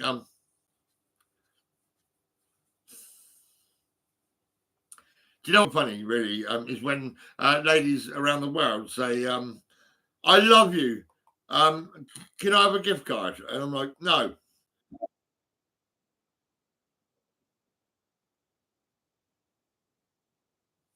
Yeah, I mean, easily. Yeah, easily. Chandler's Ford. Chandler's Ford is like just down the road from Eastleigh. Yeah.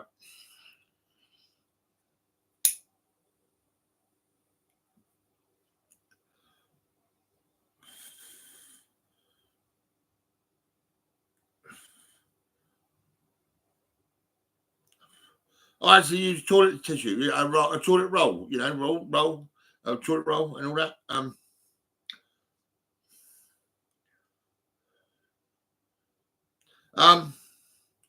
I don't know if I know Big Dave. I'm not sure actually. I don't know. Peggy. I don't know who Peggy is.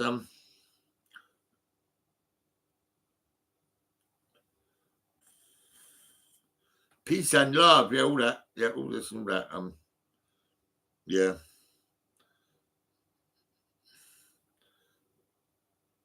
I'm actually getting some mugs done, right? Mugs. I paid for them this morning. I'm getting 8 cups with a funny kind of like picture on it. The real stone graver for your child's mental health or whatever it is. Because it's on the news about children and mothers and all that. About mental health and everything. And I don't think the NHS and police know anything about mental health. we've got to get someone who knows more about mental health, mental well-being, treat to defeat anxiety and upset. A little gift, a little smile. You know, here it comes. Oh my God, there's a smile. You know what I mean?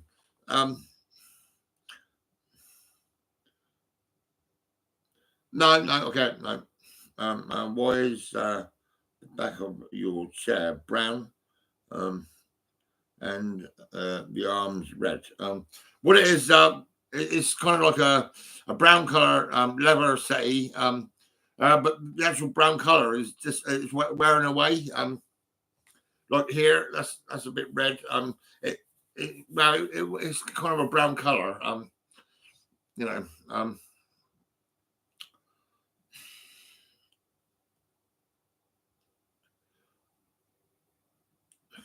Well, I've been told Gordy for president. I've been called king. You know, I do make people happy. I mean, yesterday, a girl come to me, the lady who sits on the corner of Market Street. She sells the Big Issue, right?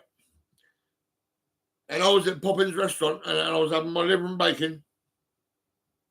And she came up to me, really upset, like nearly crying. She said, I want pizza, but I ain't got a card. I've got cash.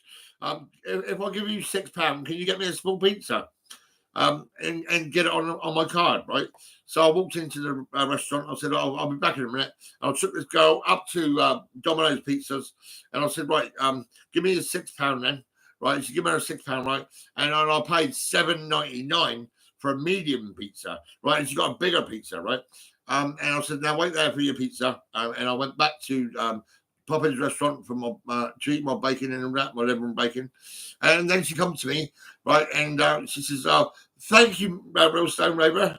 She was really happy, really, really happy. You know, delighted, fucking like she just won the lottery. Yeah, she was so happy, I couldn't believe it. Yes, that's what I mean, right? You treat to defeat anxiety and upset. So I knew I was giving her like a couple of quid and giving her a bigger pizza, and she was fucking happy as fuck.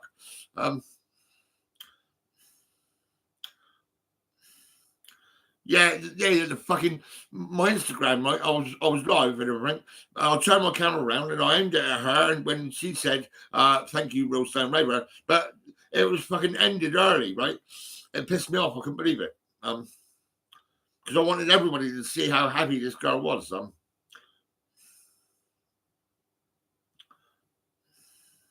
Yeah, she called me the Real Stone Raver. I said, can you do me a favour? Can you say thank you, Real Stone Raver? And she said, yeah, thank you, Real Stone Raver. And she was so fucking happy. It was crazy. New Forest. Oh, really? New Forest is down the road, isn't it? I'm trying to think now. I was like down there. Let me think now. I was actually picking up vegetables and all that shit for a company in Chichester called Siddersham Growers, right? And I was driving a van and a trailer when I passed my driving test. And I started, I'm sure I went down to that place, where was it? New Forest, all that. I was down there to all the farms and picking up all the fucking vegetables. I took some up to Bristol and some into Southampton, and I dropped into a kebab house in Shirley and give them some vegetables for a free kebab and all that. And I was also selling a few pallets as well, but you couldn't sell the blue ones, but you was all right selling the others.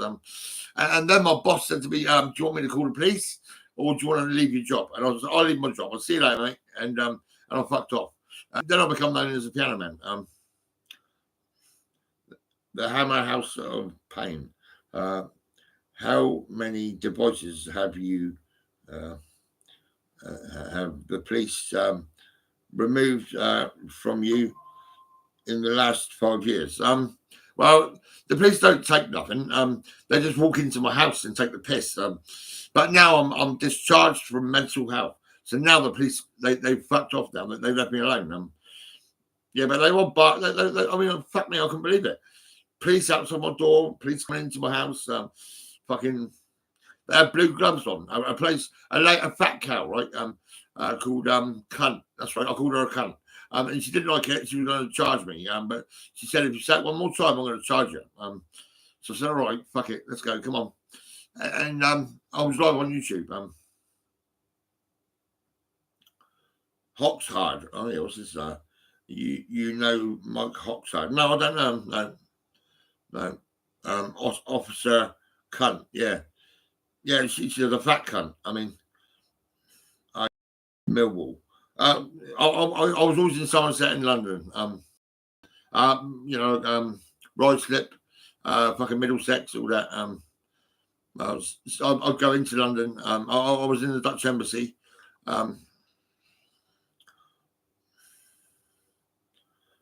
Yeah, she was a bitch. Fucking fat cow. She walked in. Oh, she was quite polite. But she was just walking around my coffee table. She come this way and then she went that way, and I thought, fuck me.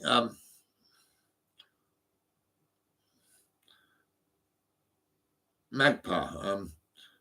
How many years were you on Rule 43? What's that then? 43. I was only. My mum went to Desborough House, right? A mental health place. My mum went there. Spoke to an old lady, right? I mean, the old lady must have been dead by now, I reckon. But I mean, the old lady said, "Get in the ambulance." So I did, and I fucking got sectioned in Winchester, and that was 2004. And they said at first it was you're unwell, you're playing music. And then they said I was schizophrenic bipolar. Then they said I was schizoaffective. And then they discharged me and they let me go. And there was a Dr. Courtney in Mabry Lodge, right? And he was like, I was so good. I've done this, I've done that, I've done this, I've done that. I said, yeah, well, that's great then, isn't it? He said, well, I'll give you a phone if you take off a couple of pictures. If I delete a couple of pictures. I said, right, give me my fucking, let me have my phone, and I'll delete a couple of pictures. And he kept shaking my hand. And my mate in Halifax, who does all my printing, who does window cleaning and all that, but he reckons Dr. Courtney is gay. I said, yeah, he probably fucking is. He coming to me all the time, shaking my hand. I was the piano man, that's it, you see. You any bags of sniff? No, I don't do any powders or anything like that. I smoke a joint of weed maybe, but not at the moment. I might buy a gram, this is it. I mean, £10, that's it. I went to Portugal and this man had a big fucking lump of cannabis like this. And I said, mate, I don't want that much. I'll just have a little bit. Yeah, it was quite mad, really. I had long hair, ponytail. I was slim. I was looking good and all that. It was over the road from this place. There's a baker's, right? And I was going to the baker's and I was sitting there with William Beanie, the Saints football player, right? He's quite old now and he's retired and everything. He's got loads of money. And he would sit with me and we'd chat about our history. And fucking that baker's, they was giving me loads of food and all that bollocks, but it was all making me fatter and fatter and fatter. And then I was going back into section units and their food was fucking pretty mad, really. Is Decker Heggie moving in with you?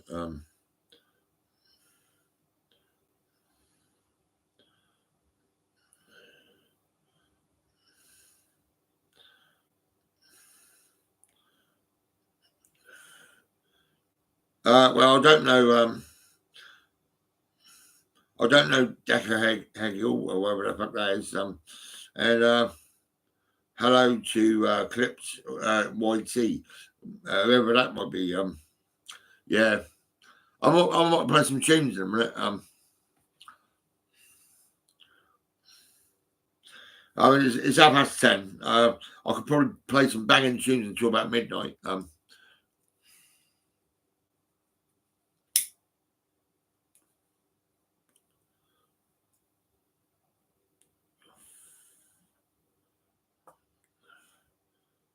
Uncle Jimmy.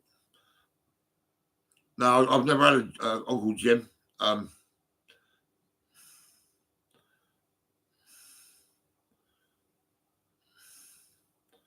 I do actually shut my door. I mean, I sometimes I'm on my. This place is very fucking hot. So I open my door and I let the breeze come in. But I do shut my door, and that's it.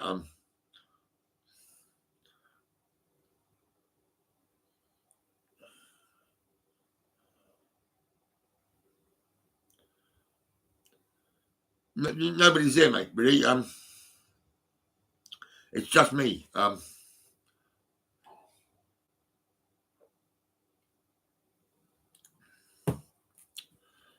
reckon we should play Clarky. Clarky, Tasmania. This is Hastings Pier, 1996. Oh yeah.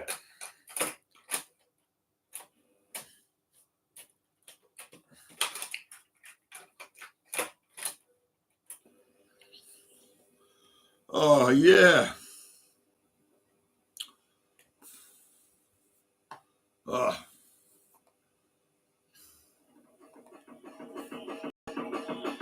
Right, it's time to enter the sound of DJ Clarky. Whistle for make some noise for the Clarky.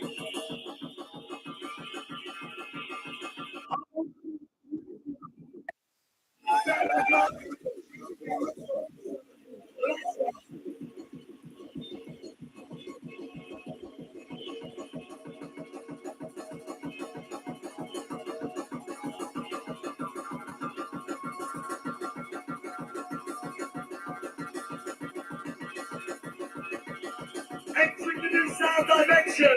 Yeah! Clarky.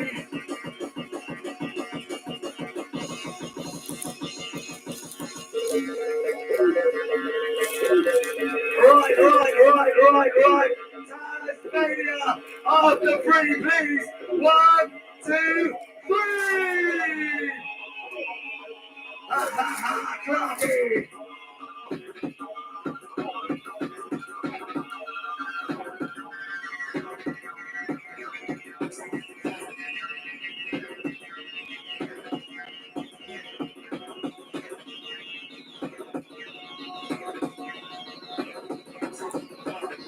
We're dancing wall to wall.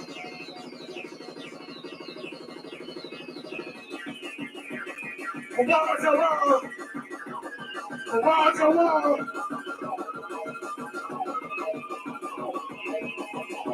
And this one goes out to Sean and Tracy. Nice to see you.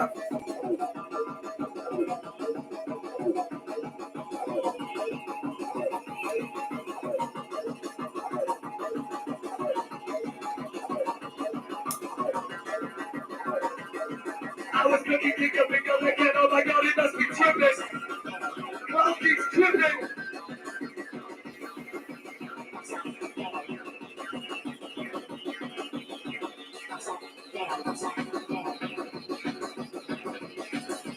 Bring on the vibe.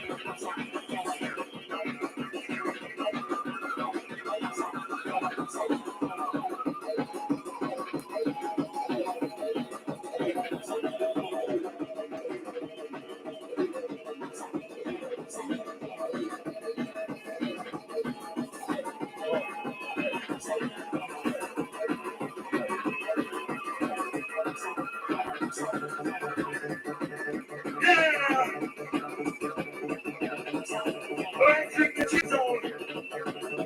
Clarky's in the house.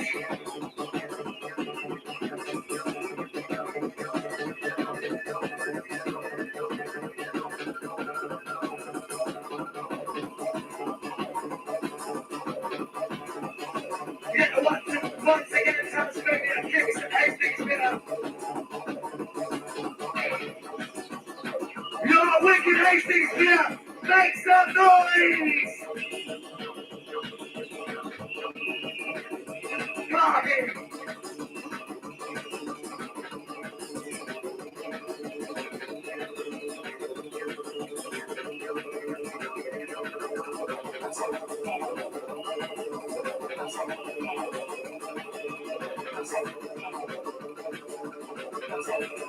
Release your soul.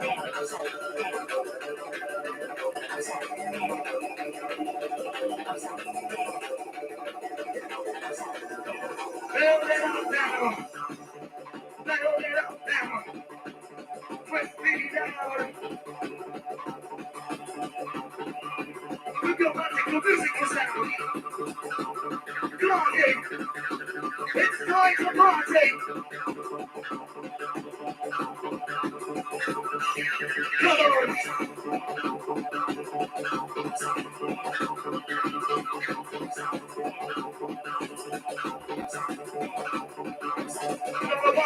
In the park, with the DJ, Mr. Khan.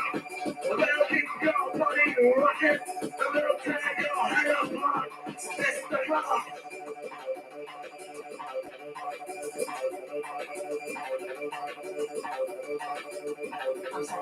Sound the keyboard.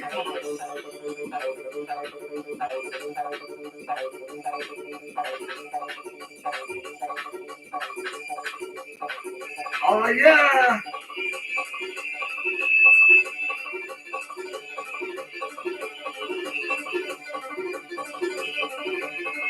We are cruising sound.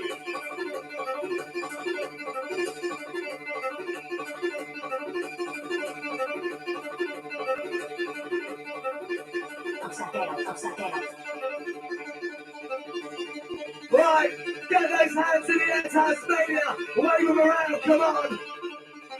Show DJ Clarkin, you are rushing.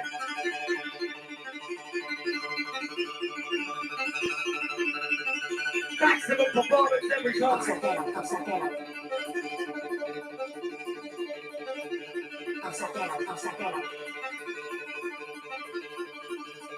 Yes, and this class dedicated to Tracy.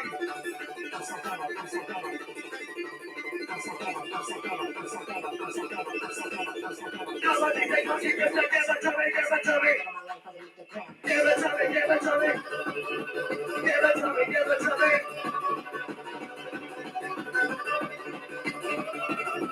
Yeah!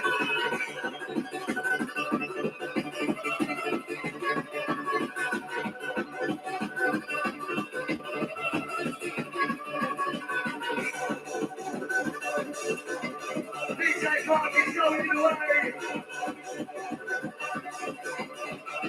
You have it back again.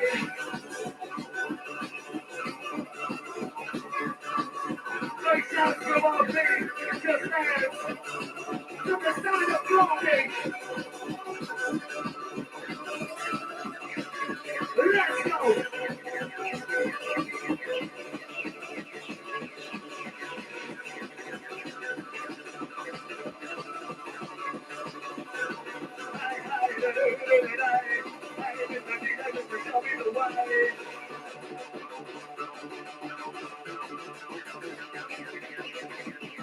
We are in Techno Heaven, Tasmania. Here we go.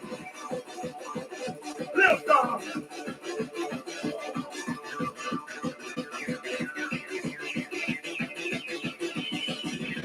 Free falling, rip roaring, hardcoring. Free falling, rip roaring, roaring. Keep soaring.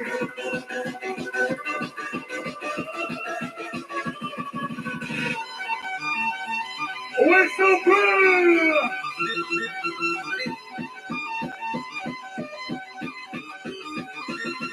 Every instigate, every activate, every just gyrate, every motivate your mind. Motivate your mind. Every time. DJ Clark leading us. Let's rock! Come on, Hastings here! No fear! Party's here! Coming crystal clear! So no fear! Hey, hey! Go way. Just take my road.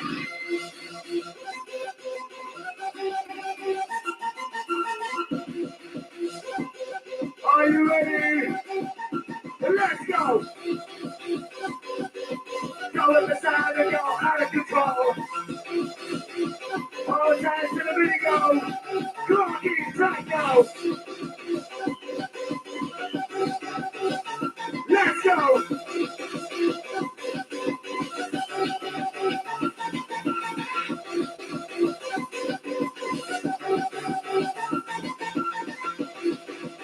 Outside Jamie, outside Simon. This one's yours.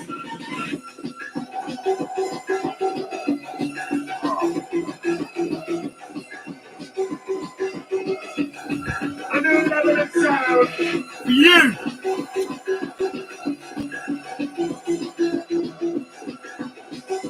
DJ Clarky. Yes, baby. Hold on. Make some noise if you can hear the picture.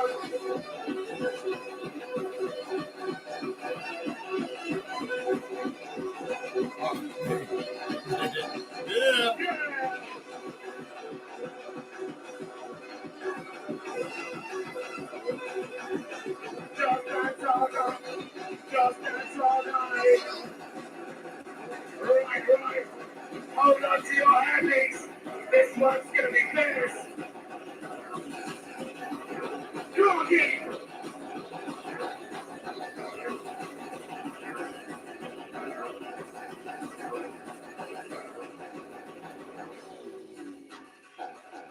Right, if you want it harder, make some noise!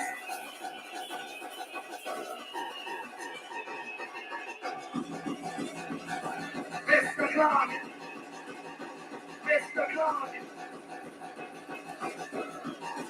Little drag your head across!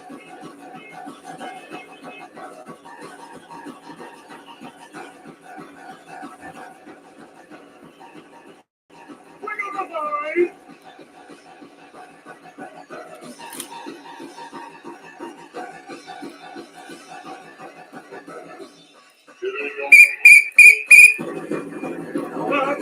Bang.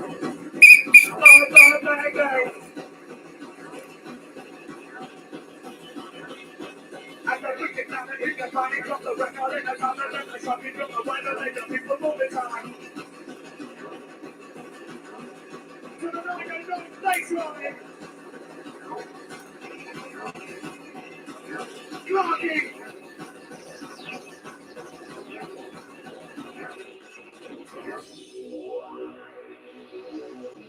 Oh yeah!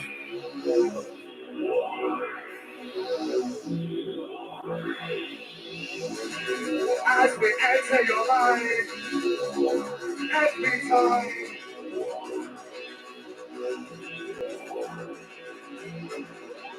Just feel that rush. You're entering the sound of the genius. Tasmania, how do you feel?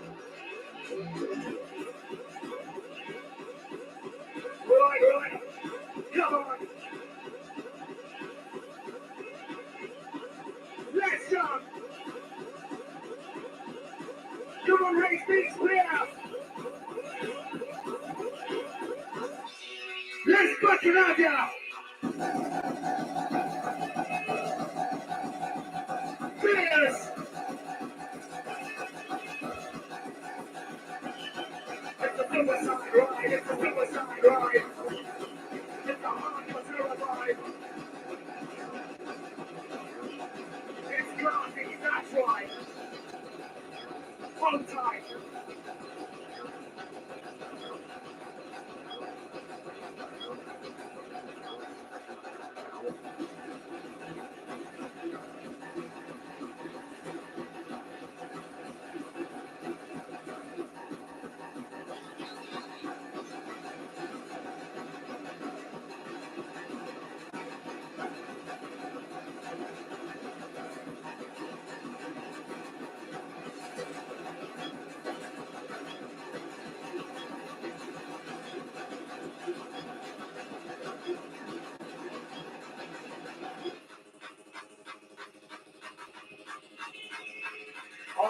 Oh my God.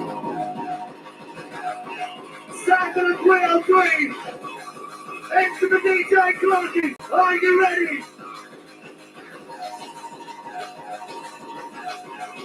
It's time for the mayhem.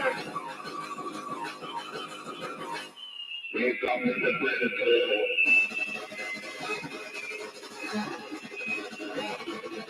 I'm gonna make a throw and not ever breaks you. Yeah! Johnny! Taking over the party!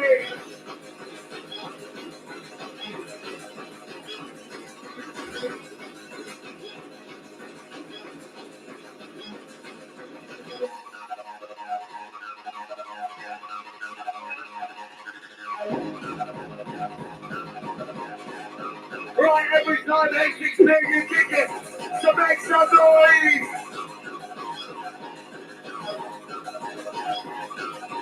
DJ Clarky, bring up that side!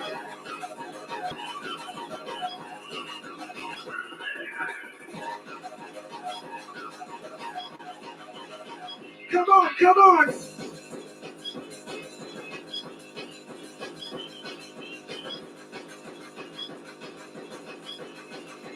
Bang, bang, bang, bang! Bang, bang, bang, bang!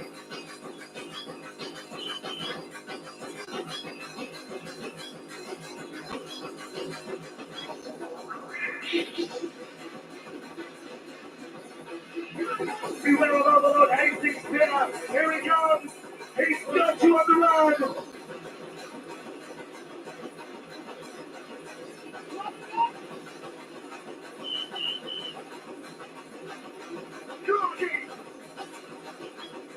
Come on! Quick on!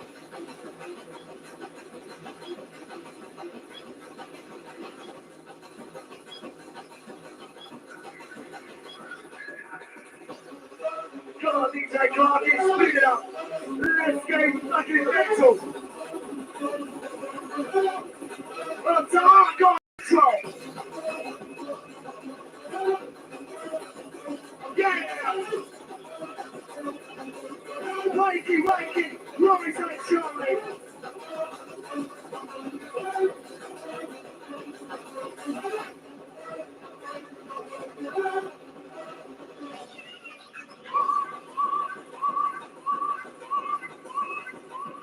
Excuse me, I've just got to do this.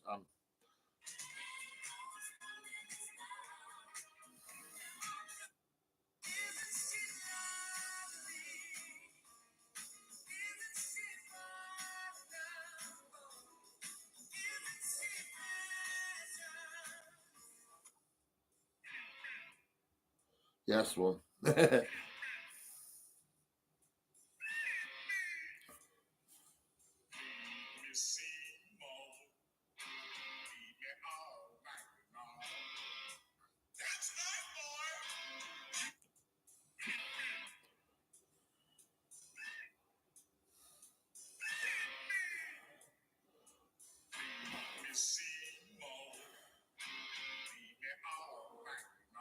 That'll do. That's right, that's fine. Let me see now. Oh, that's right, yes, great, lovely. Oh, fucking hell. That's great, yeah, post. Something for me to put, well, that's right. Right. And this one goes out to Glenn, to Ryan, to Peter. Yes, just for you. Also, the Tasmania crew.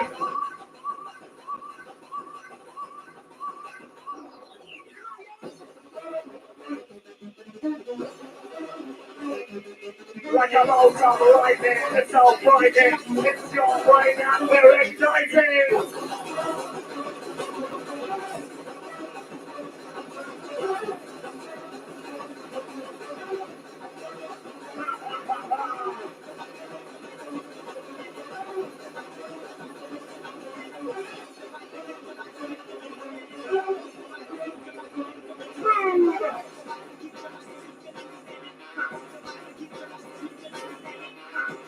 How you guys see the MC rips inside?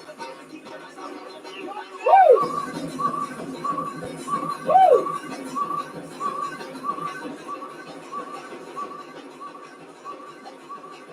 DJ Lucky. Okay, crazy, you're in the place. Time to lose your mind. Come on. Whoop, whoop.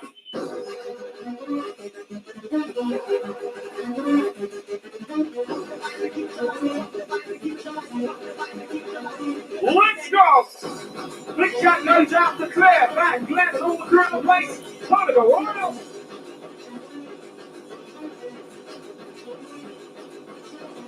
Big Shot going out to DJ Clark to protect David from the get-through. How you feeling?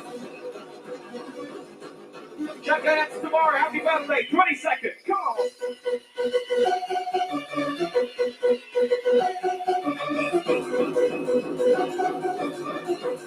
Are you ready for the hardcore?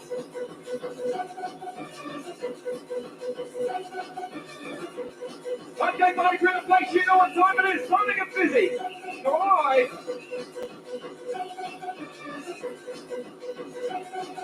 Just keep your body rocking till the early hours. 7 o'clock, non-stop. Clark is in control. Okay, Stockton crew, welcome to the Techno Vibe. You are now in tune to the UK's finest. Clarky.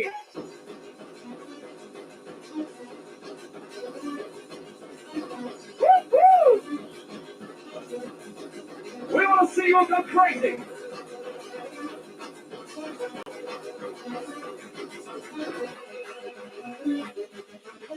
Going out to the popcorn, going out to the whistle crew. Going out to the stomping crew. Party crew, go on. Woo!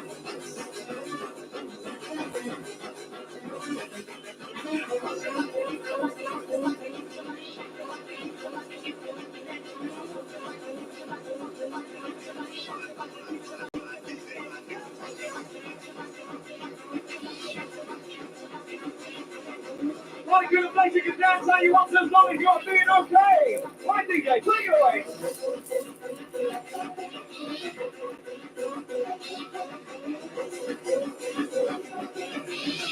We want to see everybody in the place dancing. How you feeling? How you feeling? You're in tune to the sound of Clarky. Watch it down with the Techno Vibe. Party crew, get on it.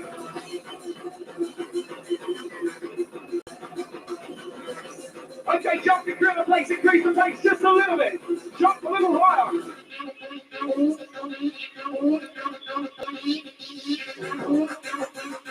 Do you like the sounds of the hardcore? Coming at ya.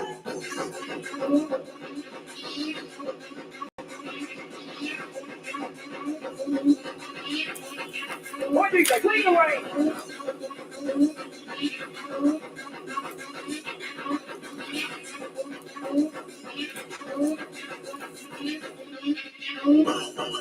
Going out to the Regent Park crew from Southampton. Also shout out to Brighton boys in the place. Going out to the 80th Brothers from Southampton. All you have to do is dance.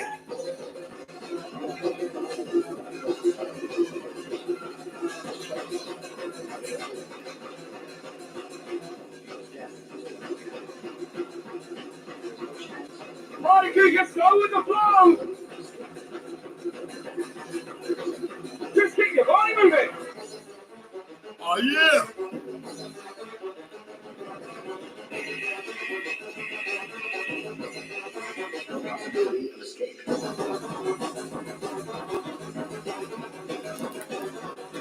We want to see everybody moving. Rock it. Party crew, go on.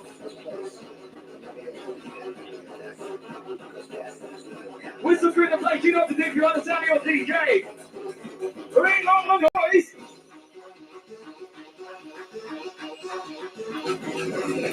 Where's the noise?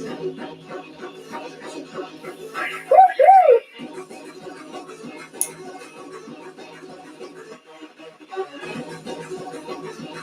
can't get up, somebody to the place who are still rocking. Come on.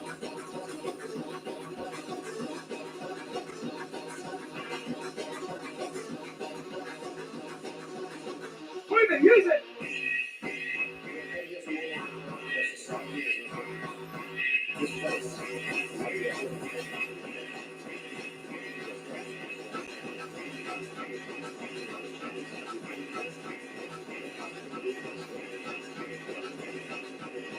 Keep your body moving.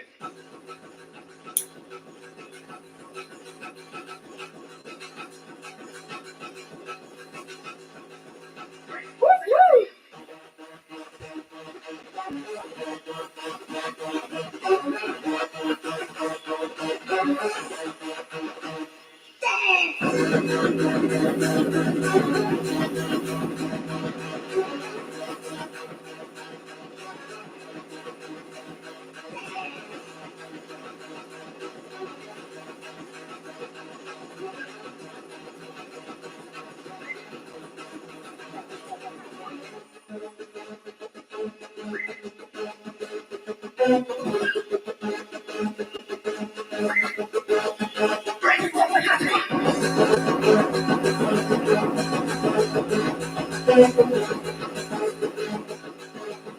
Get out to Matt James and the boys in the place.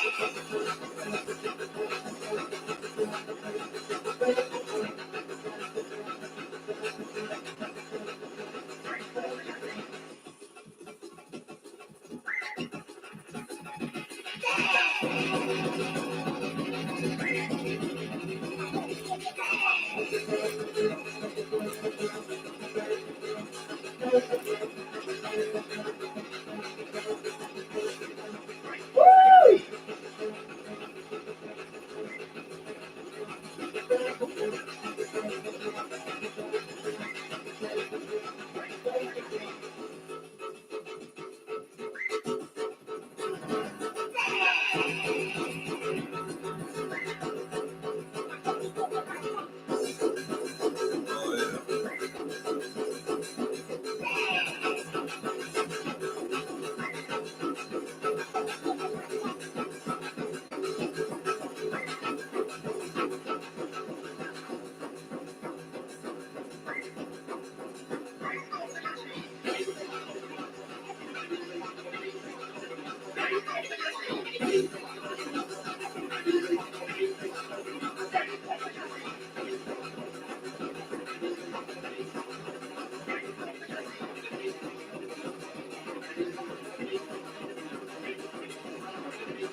Witness the strength of street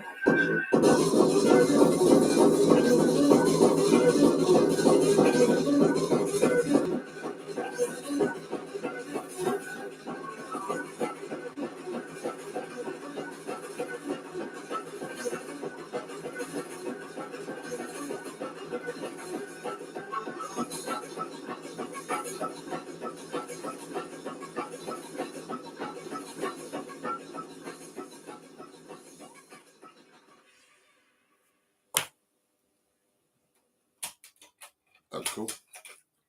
Yeah.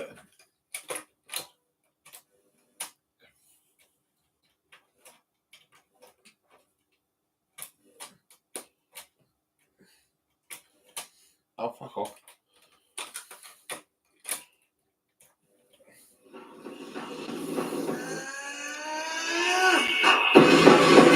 Come on now!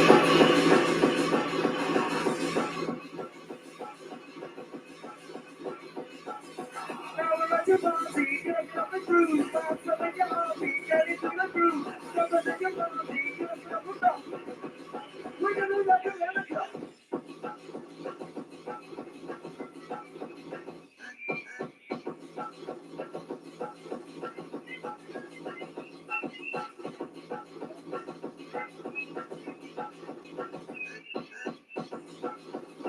Shout to the ladies, we are ready.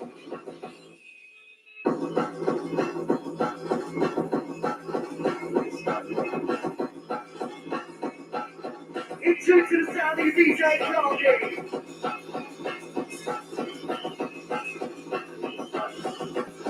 Oh yes!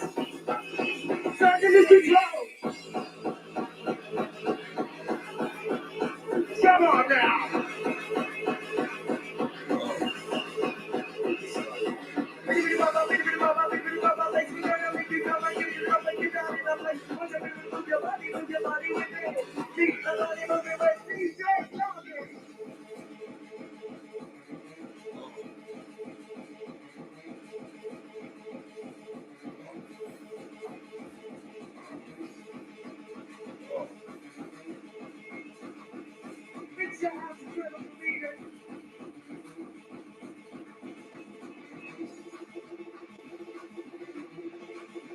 Are you ready, Tasmania?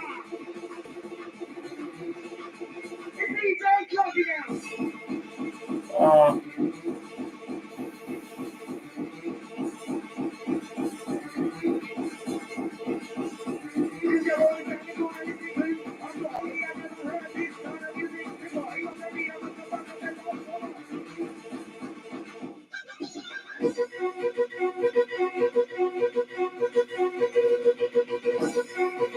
Little Stacy, let me see those hands in here.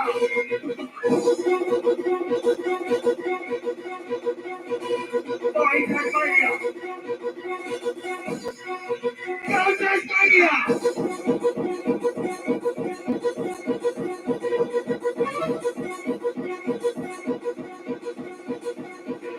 We're making peace of our we're going to be alive. I'm giving you people the money that I'm going to let me see your money move. Get your money in the move. What you really doing? We're making to the top.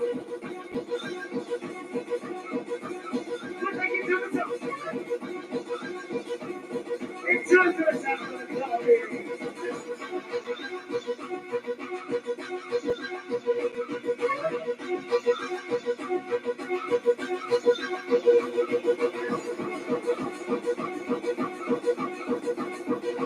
Shout out to the MC Sharks,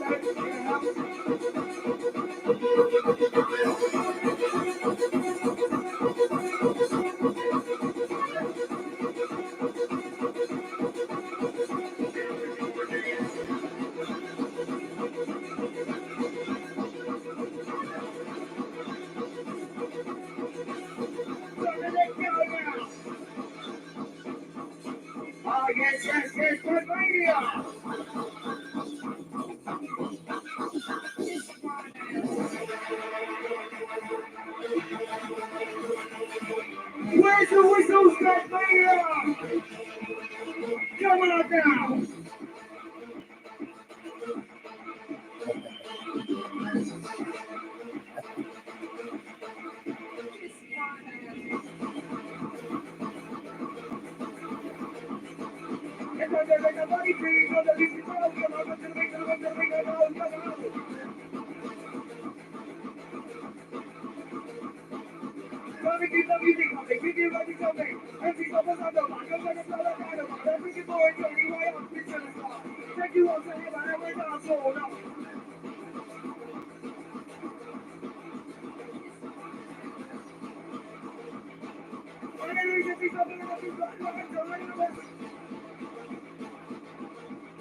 Massive shout out to the ladies crew.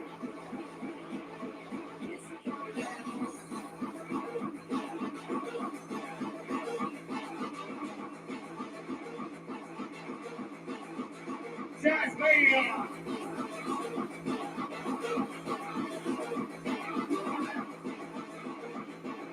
Massive shout out to Alex and the children of the race. Let's see those hands in the air for BJ Clarkie now, but let him know what he's doing.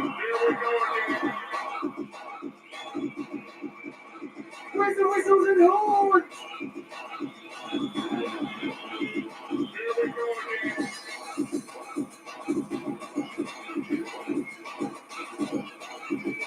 Come on now.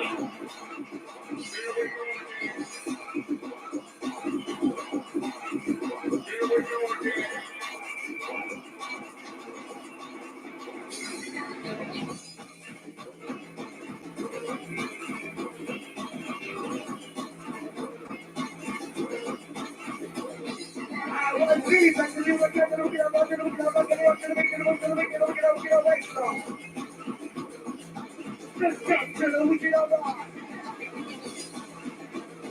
Oh, yes, yes.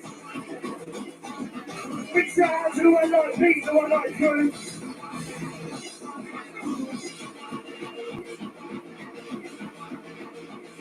Absolutely massive shout out to the one night MC Van Curly.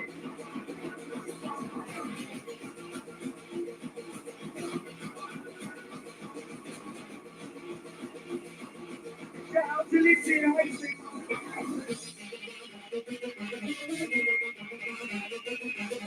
Come alive, Tasmania is Clarkie with a techno set.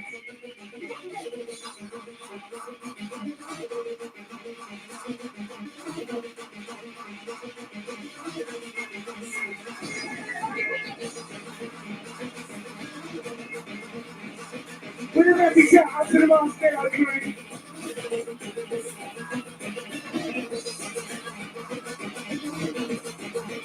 Clarkie now.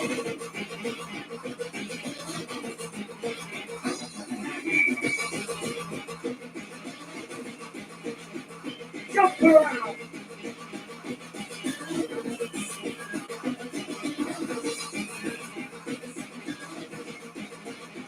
Oh yes, yes, yes, be the Clarkie with the techno set. Come on, Tasmania, let me see the jump here. Shout out to Lily as she stayed.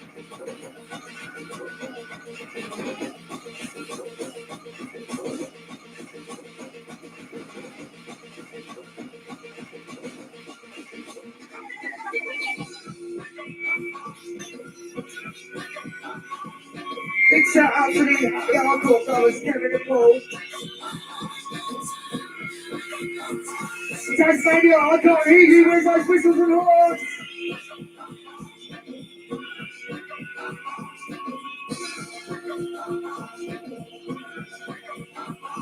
We want to hear your appreciation for BJ Clarkie.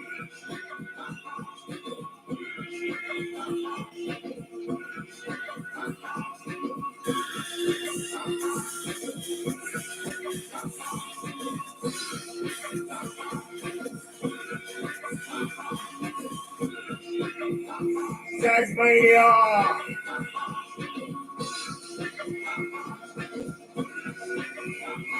chicken and salad, you got coffee and some bread here upside. Come on now! Mix that guy!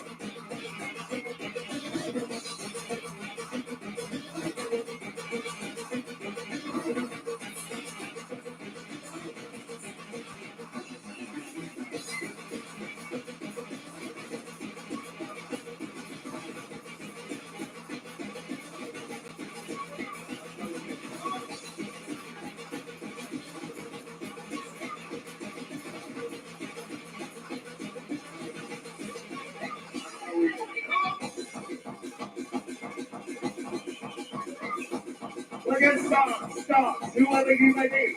We are the hardcore ready to see. I'm gonna make you, whoever you may be, I'm gonna make you for an ecstasy.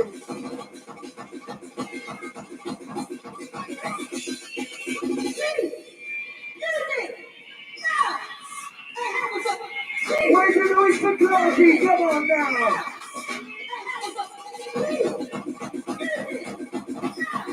You know it, Tasmania!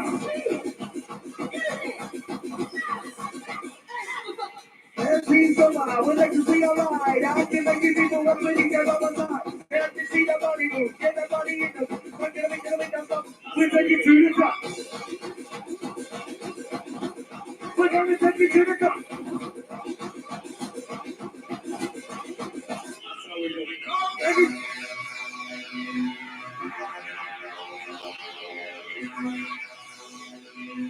Hands in the air.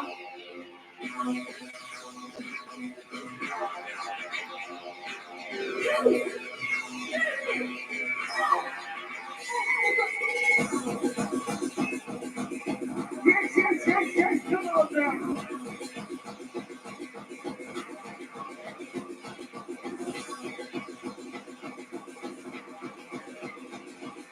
A massive shout out to all the DJs and MCs on the Tasmania crew. Going for 4 days. Yes, look.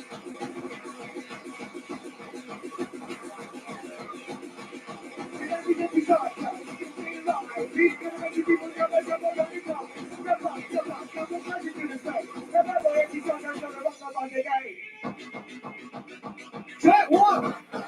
The money was have some fun! The party is hard, the party is here! He's got the ready with it, he's got the biggest beer! Cold is the spirit, hardcore atmosphere! Hold it up!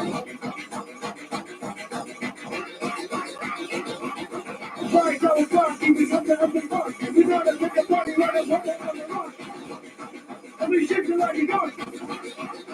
Party to the exercise! And we're in the mixes, looking like lucky! Let's make it through!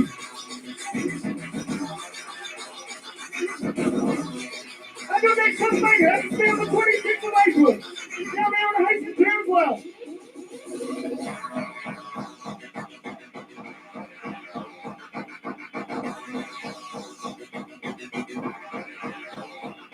We just like the window of the truckie window way. We got to get the bucket, get right up the bucket break. We got to take it all the way and run the body down. And we got to bring it and spin it right down. Jump for the one! The monkey down is at the bottom. Around with the back out! Put the back out to the house!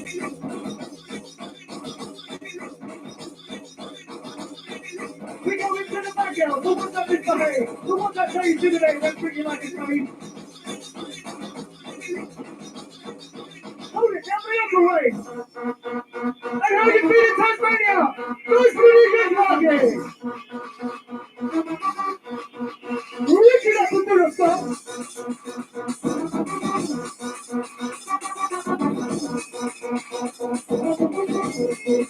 Stop it! Stop it!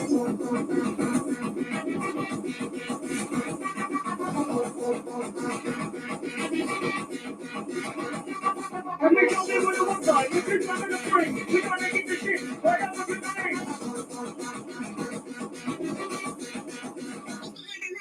Oh,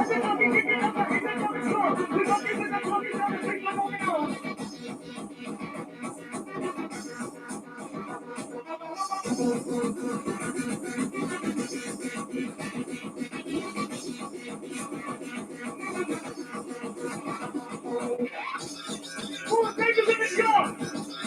It's a big energy bar! And we take it all the way! Come on, Curtis, hit the thing! Let's make the invention on your feet! Kick down the donkey!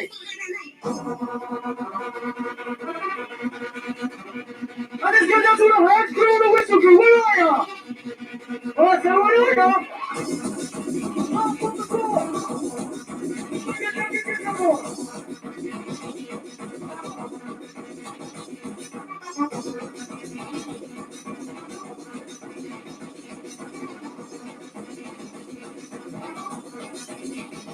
I just want to go down to me. Everybody tune it, mate.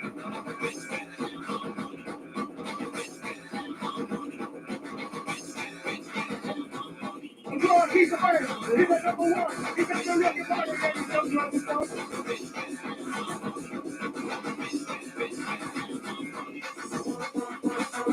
Anything you think of that for the FCQ?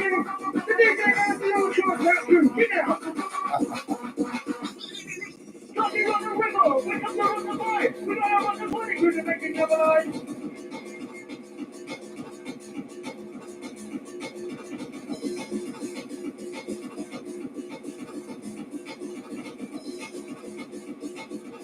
And this will never be a pretty fucking stick.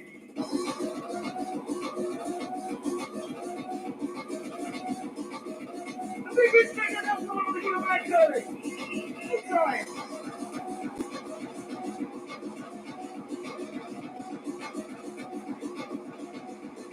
What the hell are we doing? What the hell? Rocky's here! The finger! Get ready for start! And can you get your fucking head around this thing?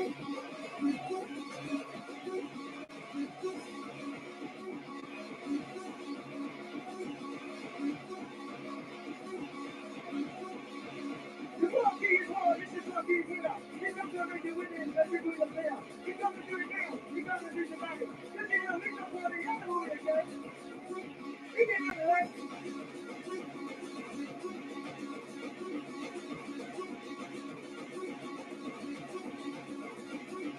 And that's real psycho.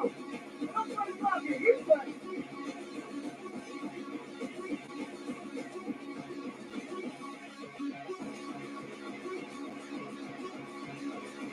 Yes.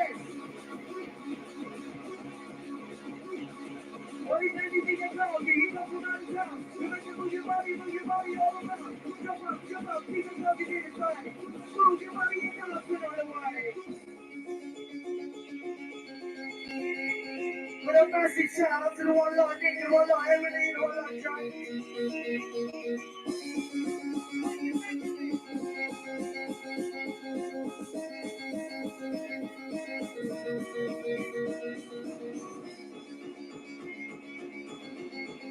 Shout out to the MC Sharky.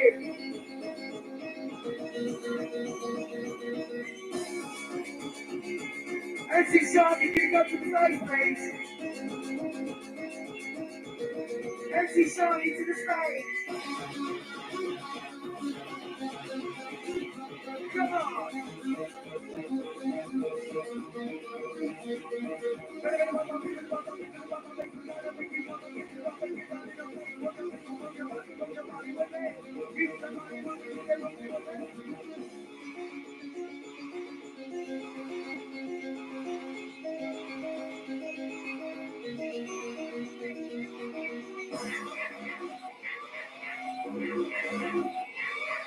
Let me see those hands in the air, Tasmania. DJ Clark, you know you're here. Tasmania. Oh, yeah.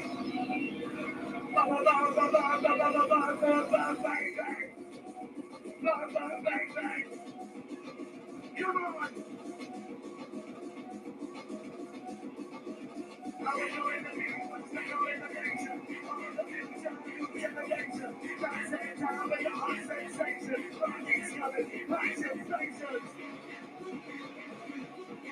Yeah, action stations.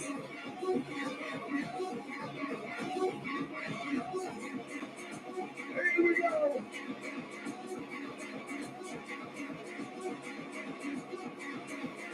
Rocky's in the house. Rocky's in the house. Rocky's in the house. Yeah. Right, whistle through after 3. 1, 2, 3.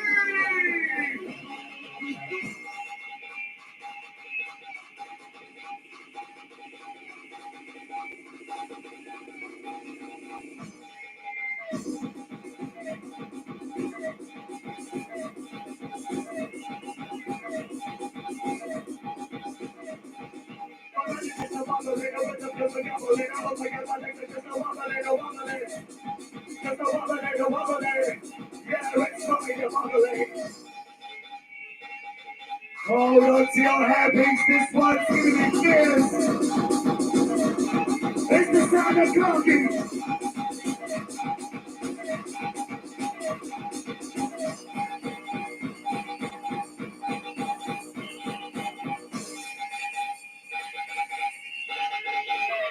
Here we go.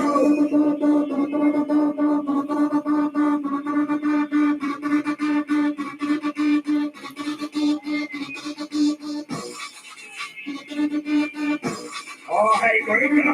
All dancing amigos.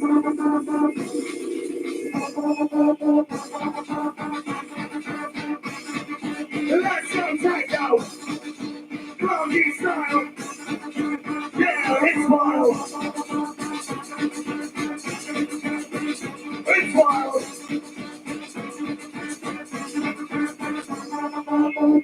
Outside the security, nice job, thank you. Outside the Tasmania crew. Thank you to the Red Cross. Yes, thank you. Thank you to everybody, each and every one of you.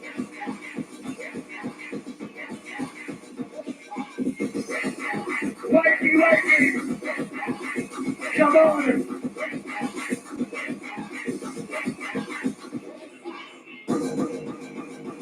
Oh no.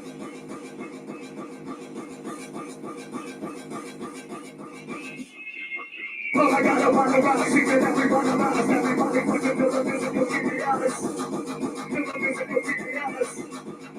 He's so dangerous.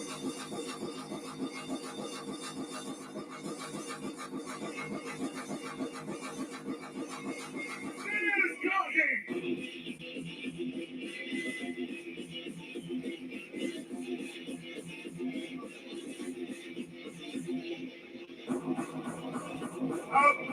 Has anybody seen DJ Marcus Harley Davidson? Please let me know. It's the Clarky Techno.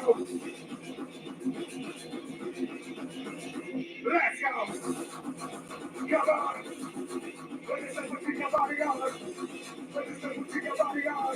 5, 4, 3, 2, 2, 2, 1.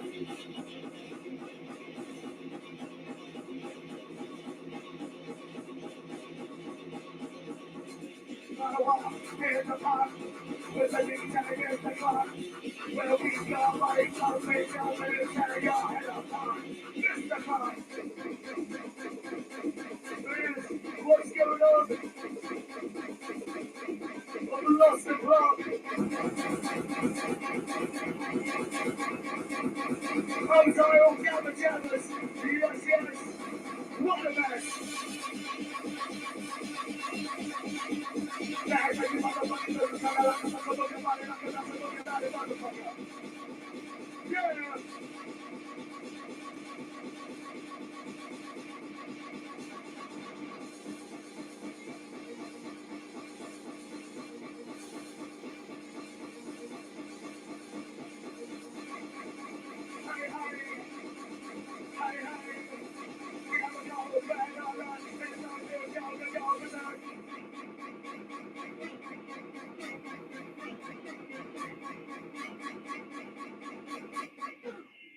Right. Where is the noise for the DJ Clarky? No, what a pile of bollocks, you fucking bunch of fucking lightweights. Right, where is the noise for Clarky? That bloke's a nutter.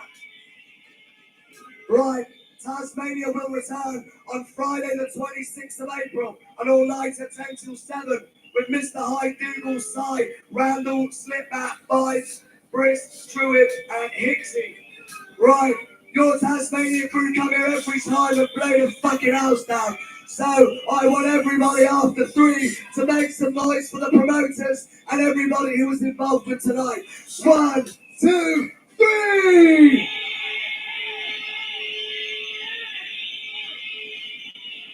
One, two. You can do a little bit better than that. You can do a little bit better than that. 1, 2, 3! Right. Who wants one more from DJ Clarky?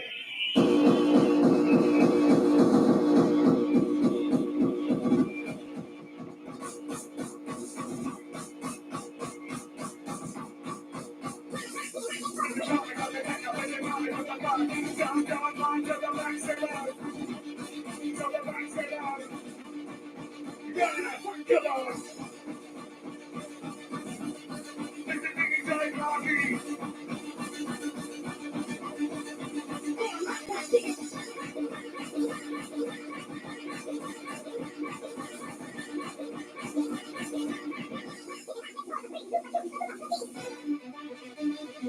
Oh, yes.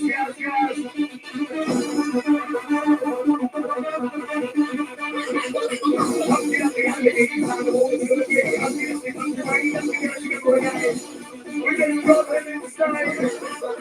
What's the power? Yes, mate.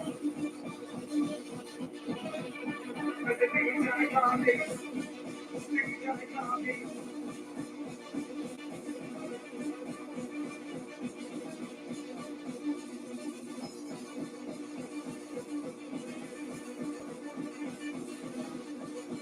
Right, don't forget, 26th of April, next time. Be there. Or beware.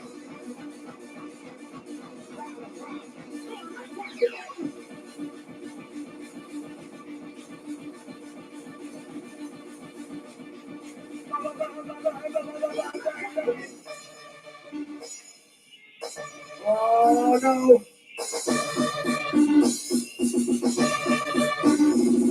I was calling the people to the nation. All the future, the new generation. Just like that time with the hot sensation. Yes. Right, fucking Clarky. Yeah, let's go.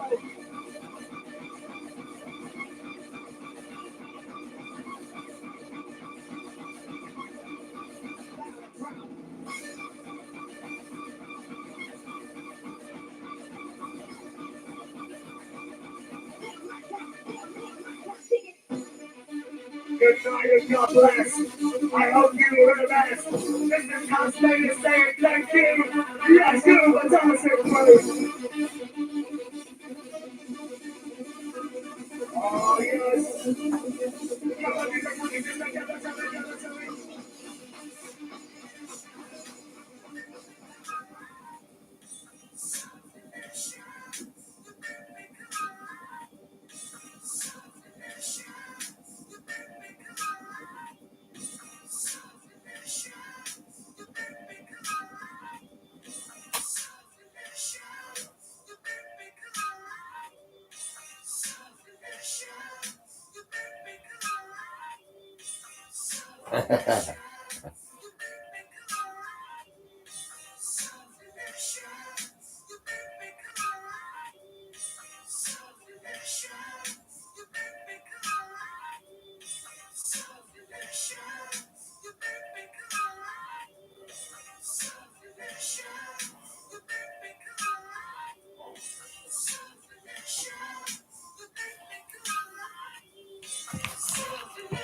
Yeah, this is my social worker, right?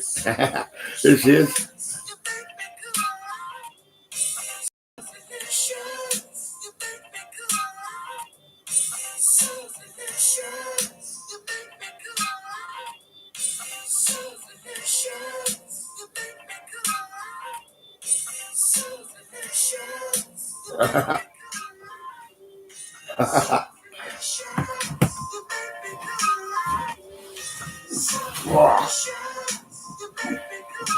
Oh, my tea, I forgot it.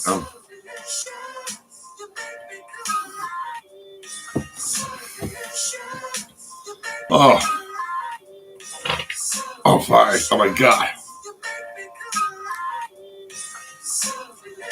Larry, what was your first pet's middle name? What's your favourite kind of rock? If your uncle was a soup, what would he be? Oh.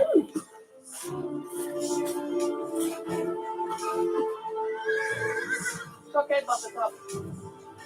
Buttercup 1, 2, 3. Have a break. Have a Kit Kat. The choice is yours. You can hold on to the clothes you don't need. Or you can sew them on and make someone's day. Sell to members all over the UK with the Vincent app. With no selling fees, all the cash is yours. Download Vincent today. Don't wear it, sell it. When you play with Mecca Bingo, keep the good times fun. Always use our deposit limits to control your spending. Let's keep it fun online with Mecca Bingo. Every single thing we've learned over 175 years goes into every single day of a Fred Olsen cruise. Guinness Night Research. The easy way to experience the ritual of Guinness Search and Sell wherever you are. Smooth. Nice. Very smooth.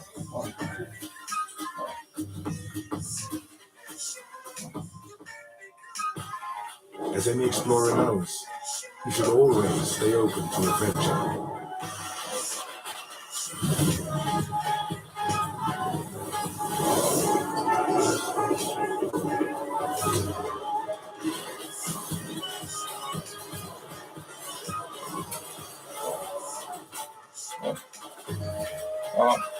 Sharwood's.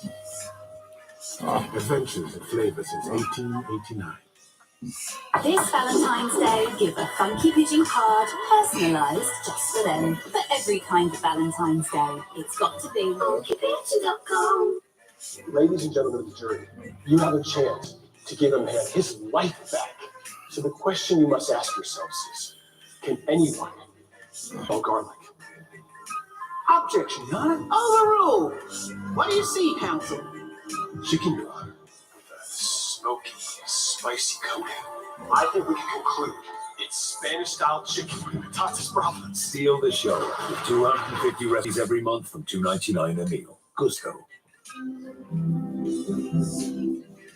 There was a direct message. Could we be friends? With text fraud on the rise, They not kosher, and I was like, yeah, okay, I'll take it. find out how to beat the scams And they were in total control of my phone. before they get their hands on your cash. All the money's just gone. Text scams. Don't get caught out. Wednesday at 8 on Channel 5 and My 5.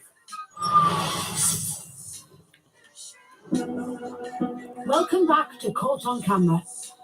Stealing doesn't exactly make you a model citizen, but some callous criminals target the most vulnerable members of society to snatch their ill-gotten gains. There are 1.5 million people working in adult social care in England, mainly looking after the sick and the elderly. And while the vast majority of them have a positive impact on the lives of their patients, a few bad apples prey on the very people they're supposed to be caring for. We hear stories about carers, friends, relatives, volunteers suspected of abuse and theft on a daily basis. Carol's mother was the victim of a criminal carer. So my mum, she was 93, and then last year or two she started to get dementia, and she was frightened about things because she knew that she wasn't remembering things. So that was upsetting to see her like that. My sister was struggling to come and visit her as often as she needed, so that was a problem for her. So we arranged for the carer who was already caring for her mother-in-law, so she was somebody that we knew.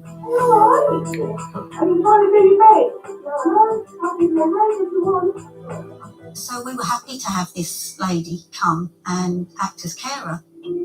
Carol's sister soon realised something was wrong. Because my mum insisted on having her pension drawn out with cash, she would give my sister money to put in the bank regularly, every month. Then my sister said to me, I'm really worried because Mum's not been banking any money for the last few weeks. And I said to my sister, look, the only change that's happened is the carer. And she said, it's not her, Carol. It's not her. And I said, well, what else is there? And I said, I'm going to order some cameras. The cameras had been on for less than a day. Carol spotted something sinister. You can see she picks the purse up, puts it in her pocket. You see her go into the hallway, but you can't see her take the money. And then you see my mum come out and go back into the kitchen, and she comes back in and puts the purse back. When I first saw that video, my actual feeling was just like, we've got her, because I didn't think it would be that quick and that easy. And I said, I've got it. So I rang the police straight away. In the end, it did go to court.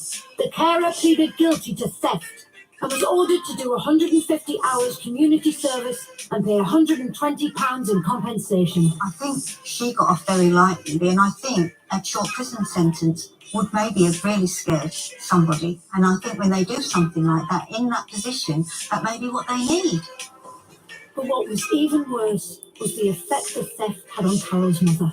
My mum was upset and angry with us. Because I said, Mum, this carer been taking money from your purse. And she said, she wouldn't do that. And in the end, I had to show her the video. And she was crying and angry. And she said, why did you let her into our house? And it was awful. And she just deteriorated from then. She wouldn't have anybody in, but she actually needed care. She was admitted to hospital and she never came out. She went into a care home from there and she passed away. I just hope the carer can live with herself. Awful what she did.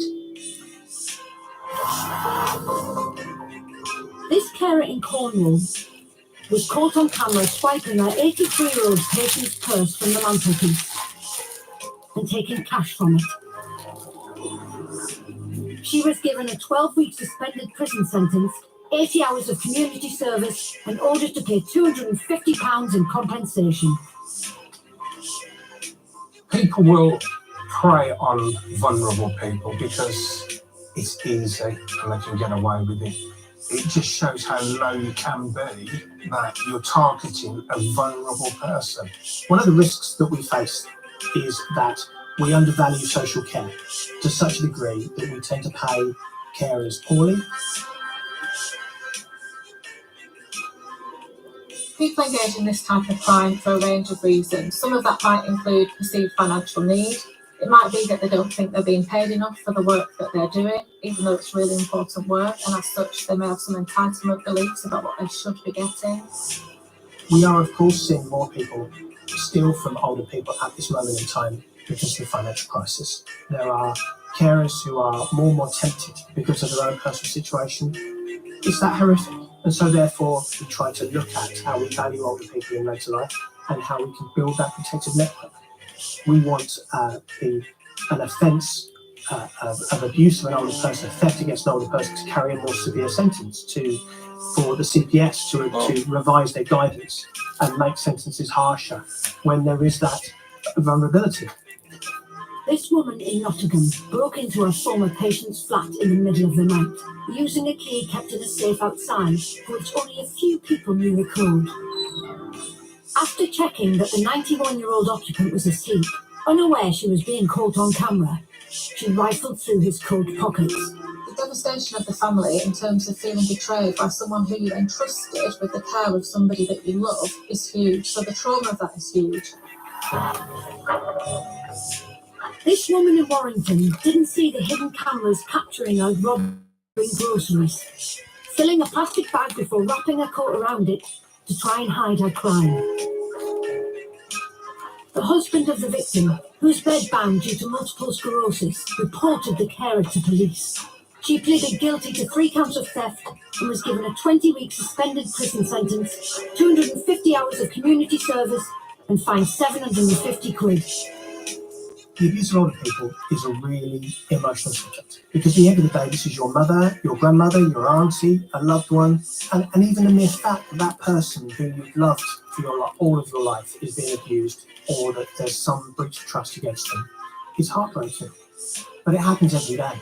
Not all older people are vulnerable, but some people are, and so therefore we need to ensure that that backbone of support is there for them at all times. The abuse of older people is the last taboo though.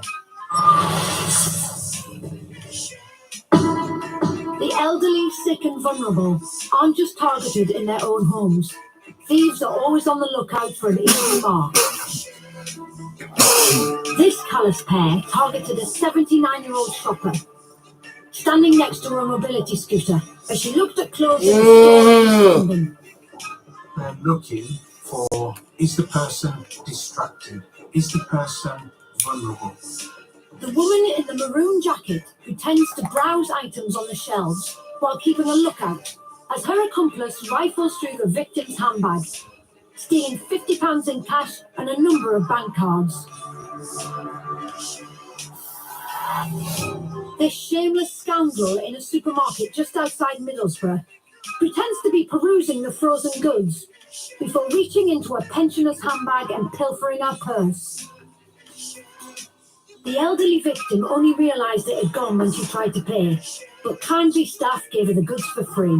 With things like bag slashers, pickpockets, bag pickers, they will target vulnerable people, particularly the elderly, that may not be aware of the people that are around them. And it just takes that one split second. This callous thief talked his way into his 83-year-old victim's home, claiming to have done gardening work for her and demanding payment. After taking a tour of her house, caught on security cameras fitted by her family, he spots a safe in a room off the kitchen, forcing his victim to open it and give him money. She's seen here counting out a number of notes on her kitchen table. The scandalous robber made off with around £8,000. Oh.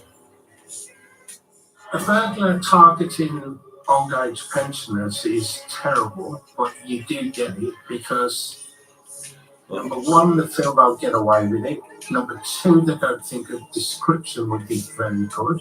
And older people, sad, but they're a bit more confused. That's why people target vulnerable and old age pensioners. But not all senior citizens are the victims of thieves. This 77-year-old in Cardiff had just taken money out of the cash point when he was approached by a man demanding the cash and his bank card.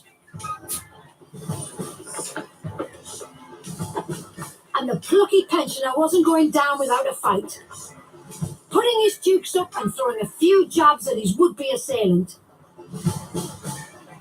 who soon realises this was a battle he wouldn't be winning. He heads off empty-handed. Well done, that man. And talking of scumbags, take a look at this next lot of thieves. People who stoop so low as to steal charity collection boxes. This thief walks into a cafe at a station in Hull before grabbing a charity box on the counter and fleeing, pursued by a member of staff. Her cries alert a man on the station concourse.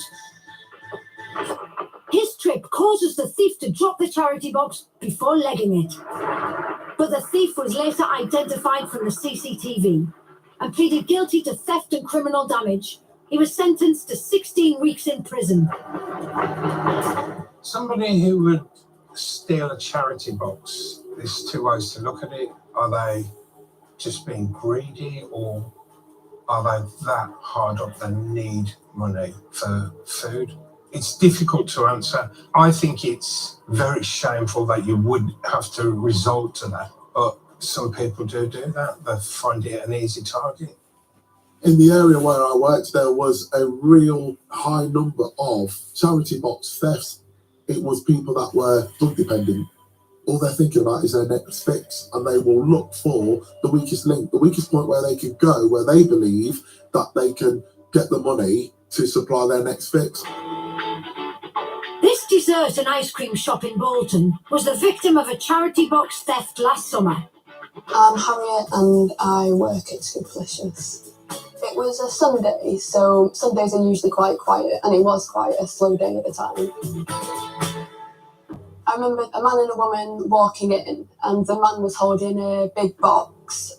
The man didn't say anything, but the woman was really chatty to me. She was looking at the wall where the chocolate bars were, so I was explaining what the milkshakes were, and she kept asking questions about it. And then there was a bit more chatting about the products, and then they left.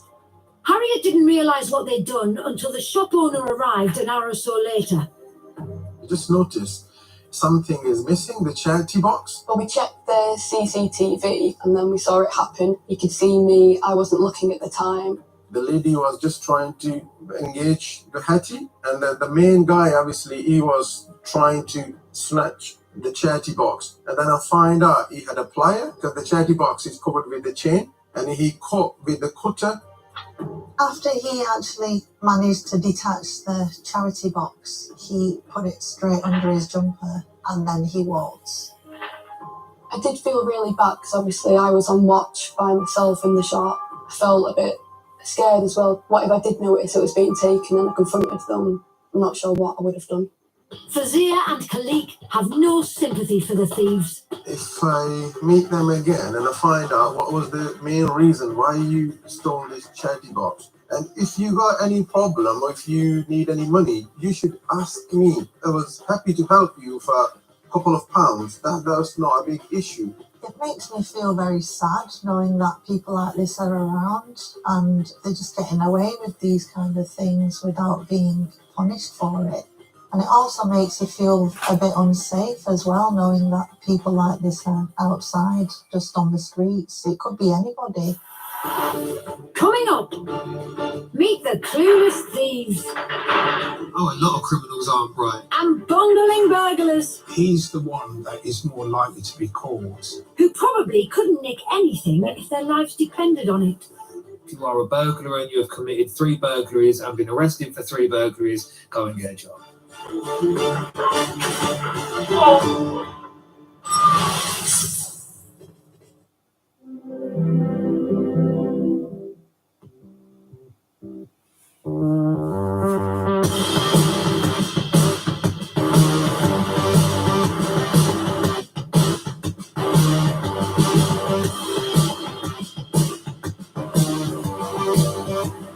Oh, it's the scent elixir for him. And for her.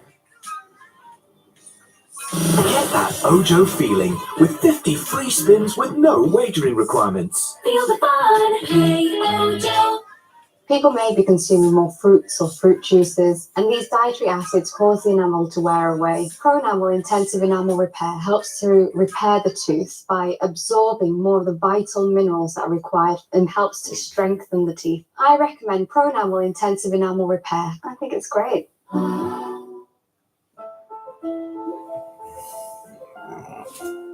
Whether it's a new workout high, raising your spirits in our classes, or floating on air in our spas.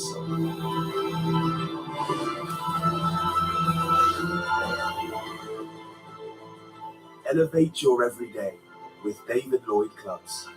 Try a 3-month membership today.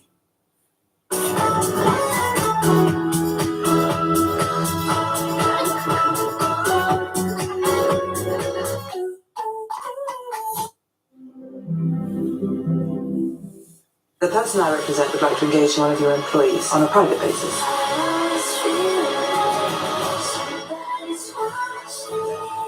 Can't trust you, can't they? What do you want? You've got to get out. Too Good to Be True starts Wednesday at 9 on Channel 5 and My5. Welcome back to Caught on Camera. Now, it's fair to say that most crooks caught on camera aren't exactly criminal masterminds. But this little lot were undoubtedly right at the back of the queue when the brains were handed out. Two men in Abingdon, Oxfordshire, decide to steal a cash machine by pulling it out of a wall using their car and some rope, but ended up being caught on camera carrying out a string of epic fails. Their first attempt doesn't go too well, so they retie and try again. Rope re-knotted, fingers crossed it'll be third time lucky. But at least they don't give up, tying more elaborate knots for 2 more goes. Probably not realising they should have brought a stronger rope in the first place. They leave empty-handed, trailing rope, and were picked up by police a couple of miles away. One man received a 2-year prison sentence. His partner in failed crime went down for 18 months. Oh, a lot of criminals aren't bright. There's a lot of criminals that convince themselves that they are intelligent. They're not. They're just an individual making very poor life choices. Armed with a snooker cue, this man forces open the door of a convenience store in Nottingham. But with stuff and takings safely locked up in a back room, he decides to leave the shop empty-handed, only to find the sliding door won't budge, as he'd broken it on the way in. Now it's time for drastic action, despite the nearby presence of a shop worker.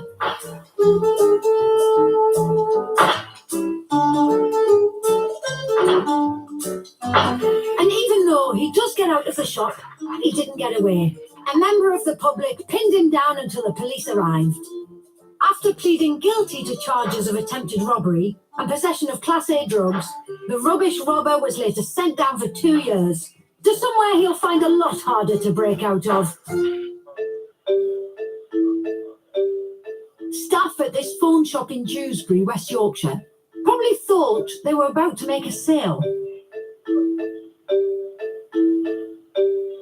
But once their criminal customer got 2 phones, worth around 1,600 quid in his hands, he decided to do a runner, only to find a locked door stopping him. After meekly returning the phones he failed to plunder, the man tries to leave again. Before swearing at staff who graciously let him leave with his tail between his legs, and no stolen phones in his hands.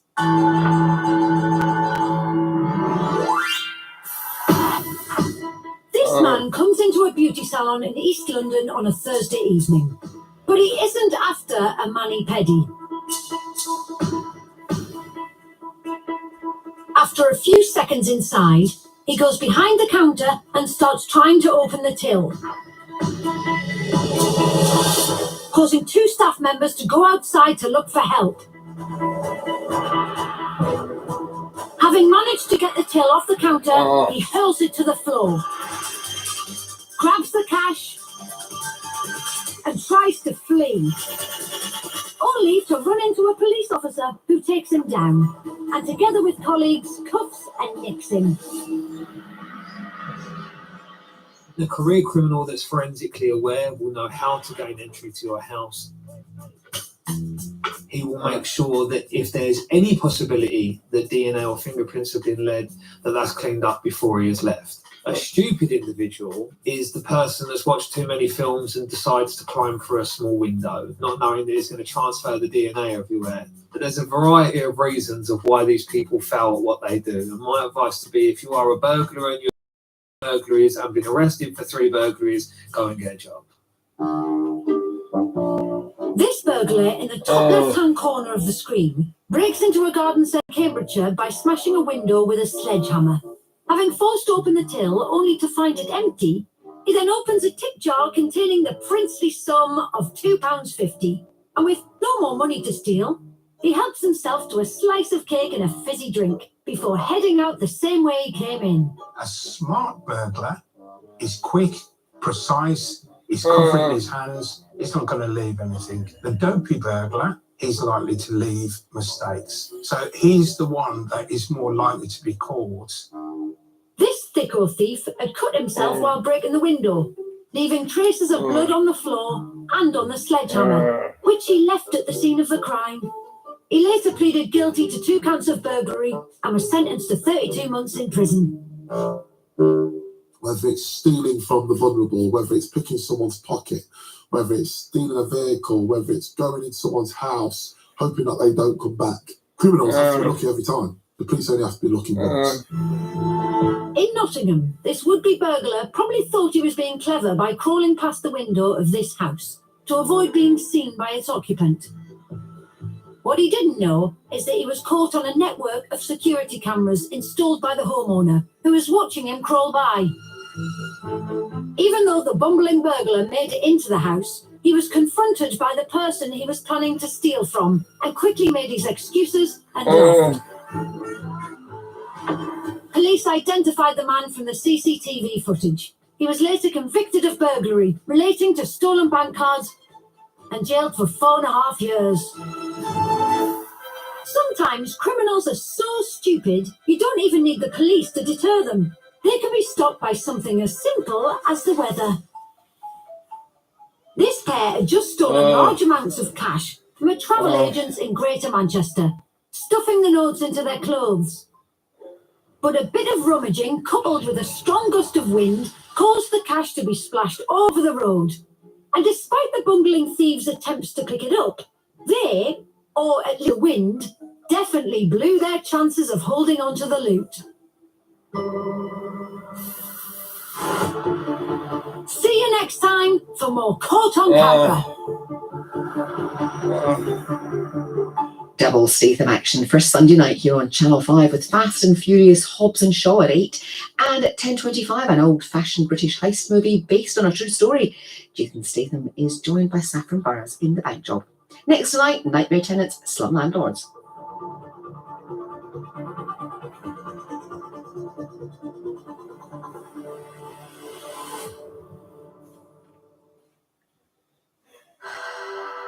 I'm a thief. Please don't tell me you're trying to steal my heart. Everyone gets fun to get honest, maybe, chummy. Only with that easy. Still guarantee your future. Let's have some fun tonight. New original series, Sexy Beast. New episodes streaming every Thursday on Paramount Plus. Most people move to the Hamptons for the lifestyle, I'll take it. but Emily Thorne is there for something else. My father died an innocent man betrayed by the woman he loved. When everything you love has been stolen from you, sometimes all you have left is revenge. Someone has to pay. Revenge. Watch the full series now on My 5.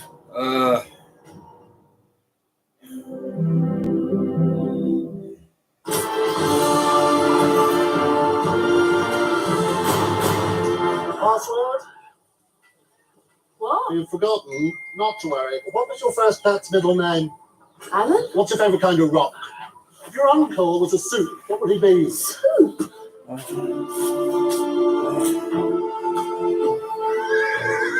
It's okay, Buttercup. Buttercup 1, 2, 3. Have a break. Have a Kit Kat. This Valentine's Day, give a funky pigeon card, personalised just for them. For every kind of Valentine's Day, it's got to be funkypigeon.com. Have diabetes? With the Freestyle Libre 2 system, easily know your sugar values and where they're heading. Real-time readings, smartphone, and no more routine finger pricks. Manage your diabetes with more confidence. The Freestyle Libre 2 system. The music is the reflection of your life. Again. Discover the life behind the legend. Bob Marley, One Love.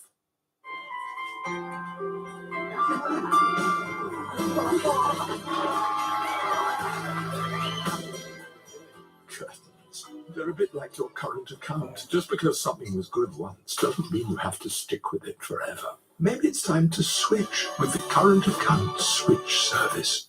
Vitality gets your health moving forward. How? They give you half-price gym membership.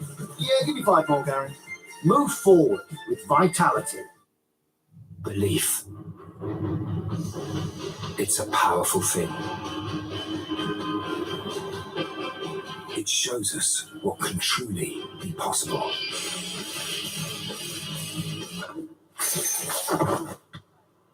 And that belief helped Sam's dad find space for a hoop after the split. As for the dunk, maybe next time.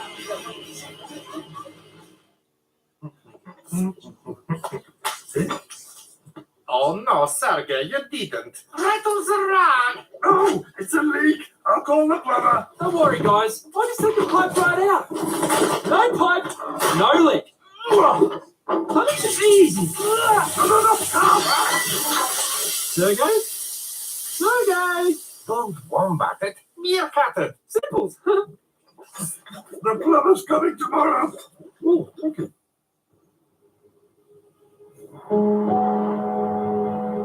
This is how we craft the details. So imagine how it feels to drive the all-electric Mazda MX-30. Now available with 0% APR representative on Mazda hire purchase with a 40% minimum deposit. Part of the electrified Mazda SUV range, crafted in Japan. There's a light that always shines on me. You must know what it's like. Baby, you must know what it's like. Touch somebody, the way I love you. Specialist detectives battle to bring down county line gangs flooding the city with illegal drugs. Police suspect number 1 brand new Monday night at 9. Now, nightmare tenants, some landlords.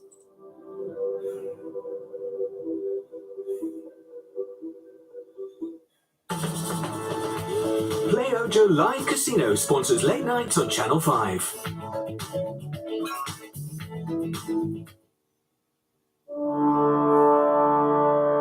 Britain's rental market is at breaking point. I have 2 children. I'm living in what is like a crack den. With not enough homes to go round, No one should be allowed to live like this. This is unacceptable. This is our home. This ain't his land. soaring rents, I'm going to have to mortgage my pension to pay this debt. What hell of a strain on me. You still have to kill a person. Oh my god. squalid conditions. I'm gonna have to climb over the settee with my shoes on. This could be criminal negligence. Spiraling property scams. I think you're in court. You guys ain't meant to be here, so we have a problem. From bedsits to mansions.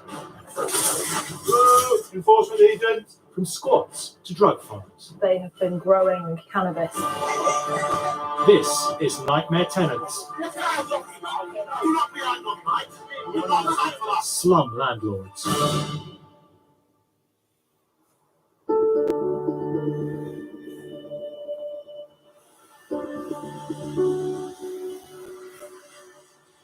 There are an estimated 170 evictions across Britain every day, and the number is rising. Most are down to rent arrears, but it's often antisocial behaviour too. Wiganers look at you as if you're mad when you ask for a muffin. They call it a barn cake. Yeah, because a muffin is a bun. Karen O'Connor and Gemma Painter from Lobster Lettings have started proceedings against a tenant whose behaviour is causing serious problems. He's been complaining constantly about tenants that live above him, and we've unfortunately lost about 5 tenants in the last 3 years. Every single tenant that has lived upstairs has named him as the problem. One gentleman said that if he had a shower or put his washing machine on after 7 p.m, he used to bang on the ceiling with a broom and shout obscene things through the door. He's made their life miserable, and the landlord is unfortunately losing money. Every time a tenant leaves, they have to pay us to find a new tenant for them. It's just not viable. If he's in, I would imagine the door opens before we get there. I would have thought so too. There he is. The tenant lives in a ground floor flat conversion, and Karen and Gemma manage the flat above too. So, can you tell me what's been happening? We've received a number of complaints from you. about tenants upstairs Yeah. and things like that. Can you tell me what that's been all about? What's happened there? When tenants upstairs, Yeah. immigration were chasing them. They were illegal into this country. What made you think that? They told me. People told me Who all told their name. you? The people were shipped them back to their own countries. Right, okay. Immigration Yeah. told you that they were illegal immigrants. Yes, and they were being sent back to Poland. His phone calls to the office about us housing illegal immigrants were coming on a daily basis. And I told him on numerous occasions that as a company, we have to check people's right to rent. So I was 100% confident that we were not housing an illegal immigrant and they had as much right to be in the country in that property as he did.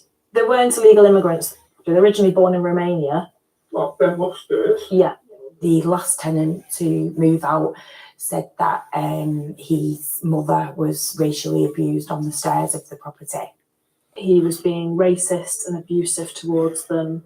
He was giving them a hard time when they were just quietly living in the apartment. They have UK driving licenses. Doesn't matter. Right. Immigration had all the names in that.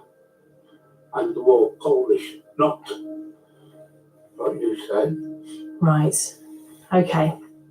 The tenant had a criminal record, but ourselves and the landlord gave him a new start in a new property. Given he'd had a checkered past himself, you would think that he would be more tolerant and more accepting of people, but that wasn't the case. This is the 5th tenant that's moved out now because you've been abusive to them. They're abusive. I spend more time at hospital and nurse practitioners that were being this morning. And the gentleman before that who vacated due to you being abusive over the time that he had a shower and the time he did his washing machine. You are joking me. Unfortunately, because of the complaints that we keep receiving from yourself, the tenants keep moving out because they feel as though they're being abused by yourself. If you believe all them, I will bring immigration in, and immigration will tell you straight. So the last tenant that's left didn't have any immigration issues because we've rehoused him in a different property without issue. Immigration came and said they were Polish upstairs. No, immigration won't make a mistake. All right.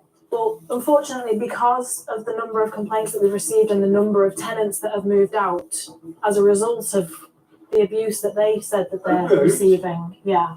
I've had a stroke. I can't hardly talk. We know you can talk because you've rang us a number of times to complain about the tenants upstairs being immigrants. So the landlord has asked us to serve notice on you to gain possession of this property. It's never a nice thing to have to do. You're ultimately saying we are evicting you. We want you to leave this property. Not as bad as I thought, actually. He's took it pretty well, to be honest. I don't think he's actually surprised. All right. Yes. Okay. Thanks very much. At least I can get somewhere where there's no bloody noise. I tell you. He said he understood that the notice was served and what it meant. We've recommended that he takes legal advice anyway, like we always would. And hopefully he'll leave voluntarily. He's not in the best of health, so I can't see why he wouldn't be rehomed. No. It'd be better for him, and better for the landlord and all round, really. As Karen and Gemma leave, a neighbour and friend of the tenant comes forward in his defence. He's never in the flat all day over. Well, he's there enough to make complaints to us. Oh, no. Why should he do? He's not done no harm. He has. The landlord's lost 5 different tenants over the space of 3 years. It's cost him a fortune because the tenants keep leaving and they're all citing that he's the problem. I spent 15 We can only do what the landlord wants us to do, and the landlord has asked us to serve notice because he can't afford to keep losing tenants upstairs. I think the best thing for you, though, is if you had a bungalow of your own you didn't have an upstairs neighbour, you would be much happier. If you speak to your social worker and ask them to contact us if they need any more information. All right. Thanks. Understandably, she's concerned about a neighbour, but she won't understand the circumstances and she won't know the history. It's not pleasant when he describes the people upstairs. The words that he chooses to use are not pleasant. The notice has been served. Whether he actually moves out or not is a different story.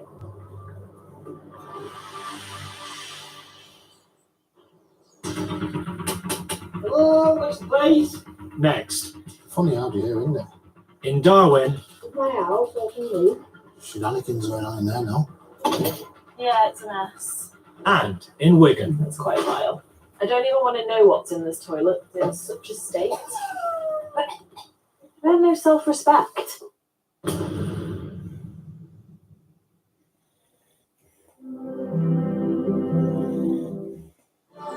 Everybody's free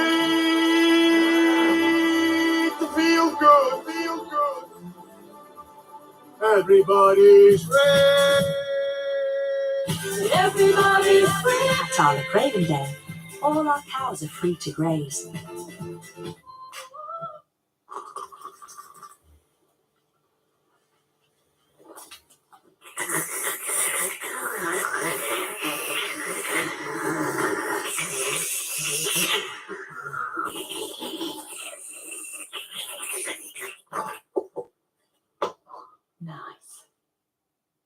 Ladbrokes presents Instant Spins, bigger and better than ever before. There are 3 new wheels to unlock: sports, slots, and casino. It's free to play every day, and you can win amazing prizes like free spins, free sports bets, or up to £100 cash. Level up your play at Ladbrokes. It's the most wonderful time of the year. Look at them go. Fucking geniuses. Their boots are 4 or 5-star holiday and got free airport lounge access. Fill your boots, son. Oh, one of your 5 a day? Good lad. This holiday's gonna be a belter. Yeah, when you book like a genius, you can holiday like a fool. Free lounge access with On the Beach. Book it now. That's all protected. On the beach. Guinness Nitro Search. The easy way to experience the ritual of Guinness Search and Settle wherever you are. Smooth. Thanks. Very smooth.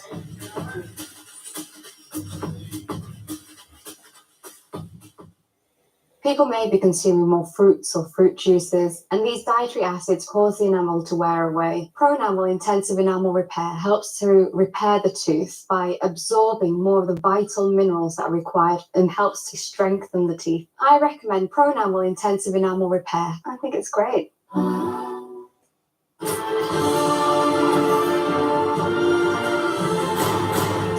Password? What? You've forgotten? Not to worry. What was your first pet's middle name? Alan? What's your favourite kind of rock? If your uncle was a soup, what would he be? Soup?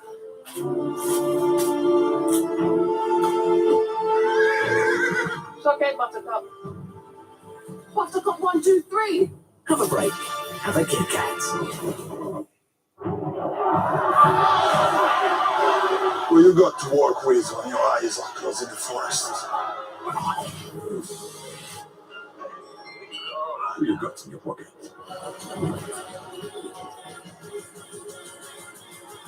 Super! And uncold and wet Tuesday night. Who you got? William Hill. It's who you play with. Buy better, save more. Continue the movement with Vinted.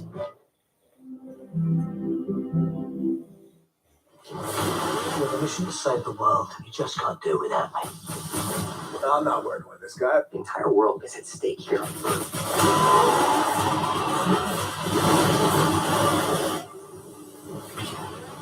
Jason Statham Night, Sunday from 8 on Channel 5. Play Ojo Live Casino sponsors late nights on Channel 5.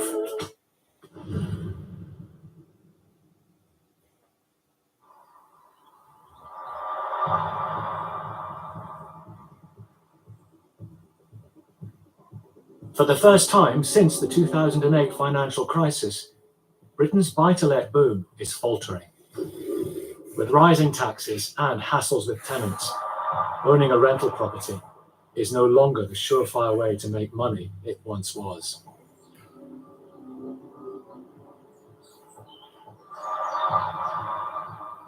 One of East Lancashire's largest agents, Ainsworth Lord Estates, lets out and manages properties on behalf of hundreds of local landlords. I got a new landlord. Oh yeah. Fully managed.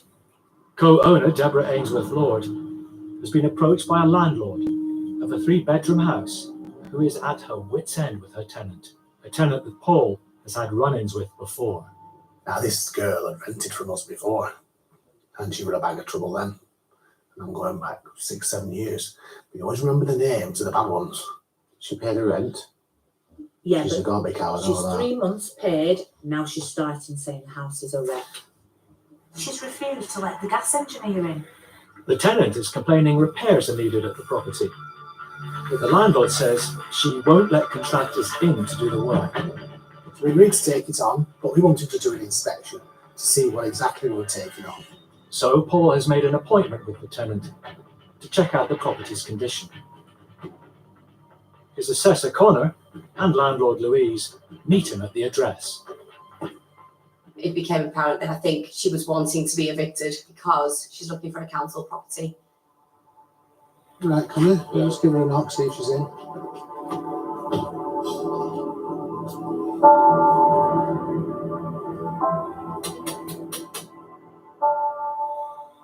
Is your mum in? I'm going to wait for a bit, see if your mum comes back. Okay. These 2 little kids answer the door. Proper little kids. Primary school kids. I'm thinking, you're too young to be left on your own. I think just wait for a bit. Yeah. See if she's stringing us along or what.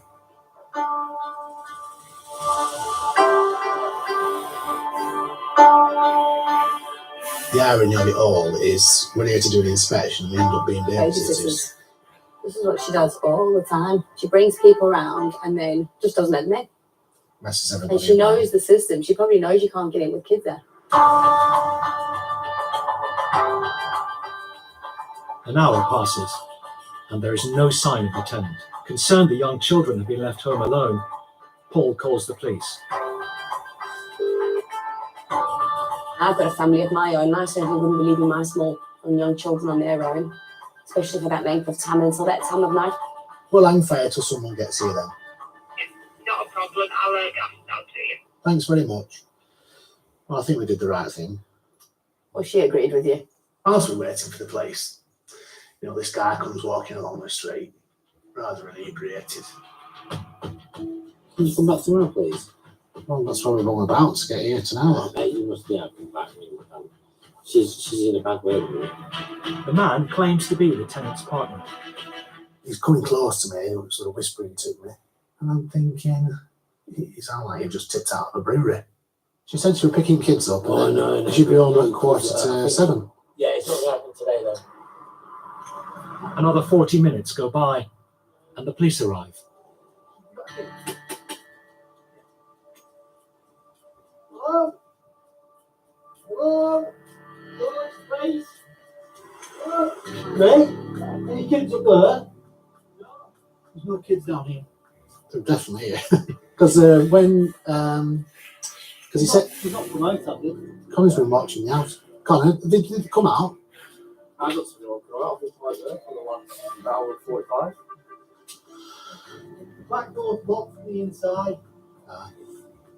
I mean, to this day, we don't know how them kids ended up out the house.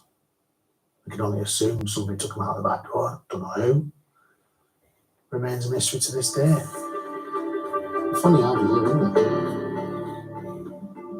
10 minutes after the police arrive, and another man turns up. Whoa. What are they doing in there? Do you live here, do you, mate? No. No. You know who does? A girl. How do you know? I'm wondering if you can help me out, that's all. With what? Where the kids are. She's got them with her. Where? At her home somewhere at Wales. The man claims the children are with the tenant at another address. Have you been before with the kids? Was I in here before? Yeah. Yeah, I've been here with the kids, yeah. Just step inside, I'll have a quick chat with you. Hang on. Come on. Yeah. Right. Okay. You got a warrant? Don't need a warrant. There's shenanigans going on in there now.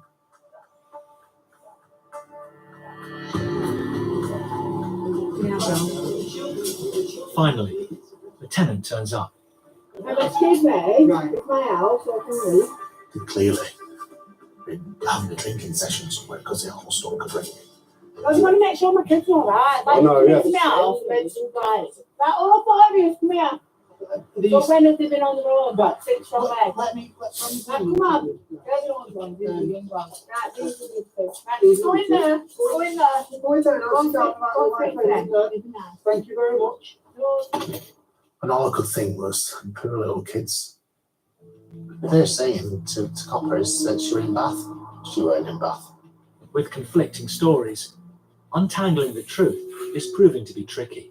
The children were definitely at the house when Paul knocked several hours earlier, but officers can't be certain that they were alone. There possibly could have been an adult upstairs.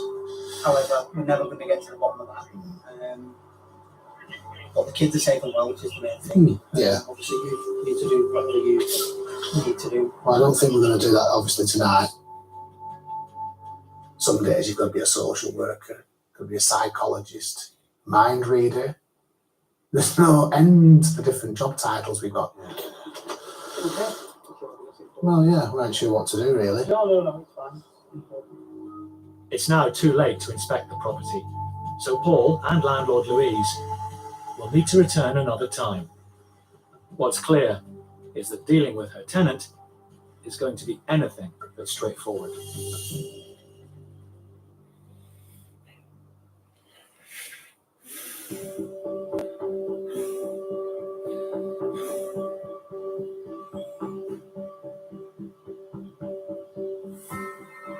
Two months since letting agents Karen and Gemma served notice on an abusive tenant. They're visiting to see if he has moved out. He was in there for a number of years. He'd cost the landlord 5 relet fees, basically. Every time we had to find a new tenant, we would charge to find that new tenant.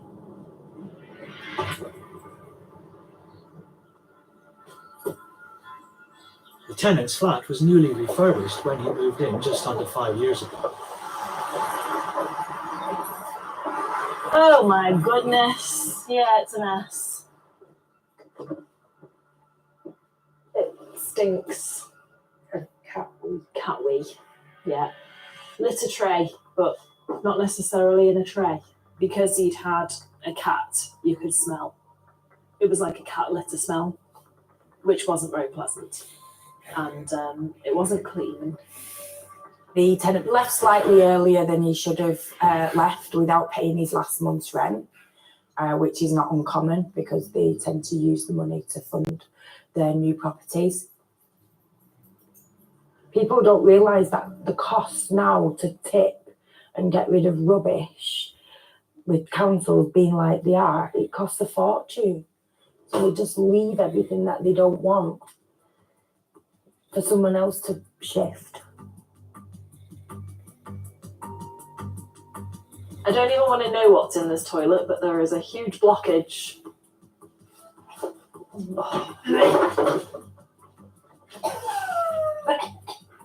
That's quite vile. I'm partial to a good toilet. I like a nice, clean, sparkling one with a nice blue block in it, but that wasn't to be. Why do people leave places in such a state? They have no self-respect. It makes me laugh, you know. You always find in these dumps that they've got loads of cleaning products and they never use them, ever. Oh, there's mouse droppings. Oh, gross. It's not surprising though, really, is it? The place is filthy. You'll probably find that he's gone to the council and claimed that he can't do any of this himself, and they've just physically moved him and bought him all new stuff. So he doesn't need to take his bed and his settee and his cupboards. From what I can gather, his mattress in his fridge freezer is probably the only thing that I can judge that has actually gone. There was literally coats still on the coat rack and food in the cupboards, and it was a lot of stuff left. Well, this needs some work before we can start doing viewings here. Yep. It's a massive cost, isn't it, just to be able to re-let it?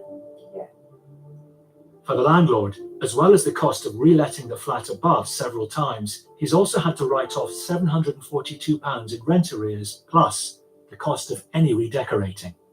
It's very It's going annoying. to be at least 12 months worth of rent. Yeah. To put it back to the condition. Yeah. Should we go? Yes. It takes 4 weeks and £1,000 to clear and refurbish the flat. Karen and Gemma have a new tenant lined up to move in. As always, landlord foots the bill for everything, unfortunately. It's a difficult industry to make money in, really, as a landlord, because everything's against you.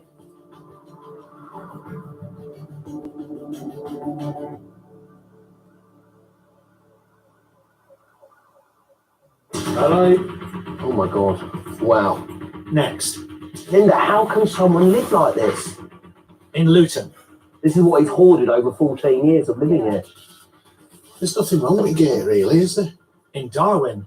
She's not paying rent. She's running amok. And it stops. It stops now. Hello? Who are you, please? And in Blackpool. Broken window here? This is disgusting.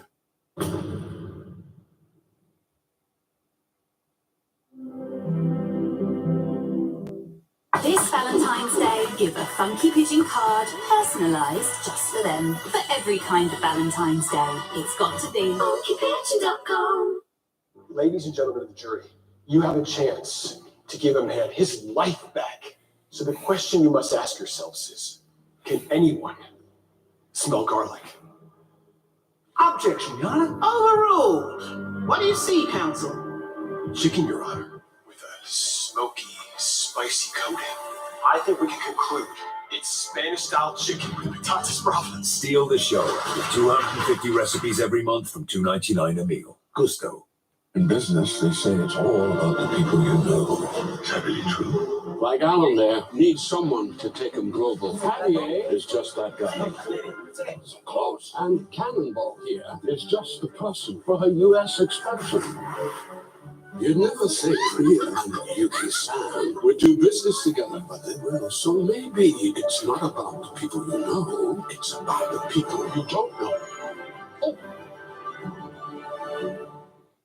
At Vodafone. Go epic with the new Samsung Galaxy S24 Ultra with game-changing AI technology and get it with our lifetime service promise. Now take a look at Circle to Search with Google, supercharging your everyday. Go online or install today. Vodafone.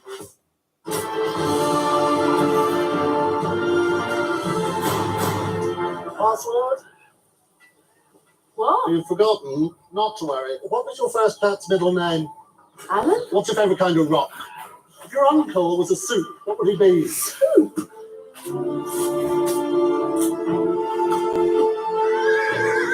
It's okay, Buttercup. Buttercup 1, 2, 3. Have a break. Have a Kit Kat. Chemist Nitro Search. The easy way to experience the ritual of chemist search and sell wherever you are. Smooth. Thanks. Very smooth.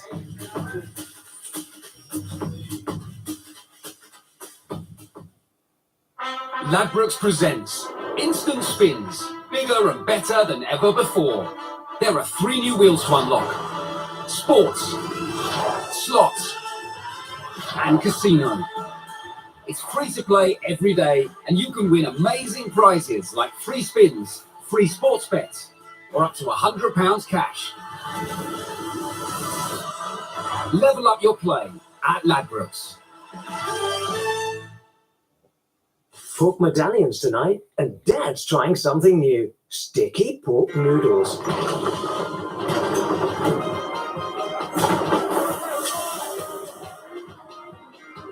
Or maybe Caribbean pork. Now we're talking. Easy peasy lime squeezy.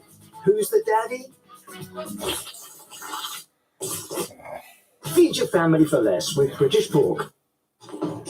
Waste less, earn more. Live better. Continue the movement with Vinted.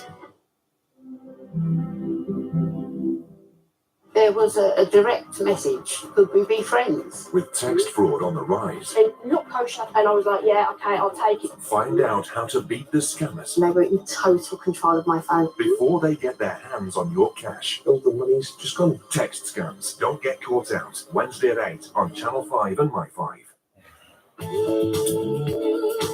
Play Ojo Live Casino sponsors late nights on Channel 5.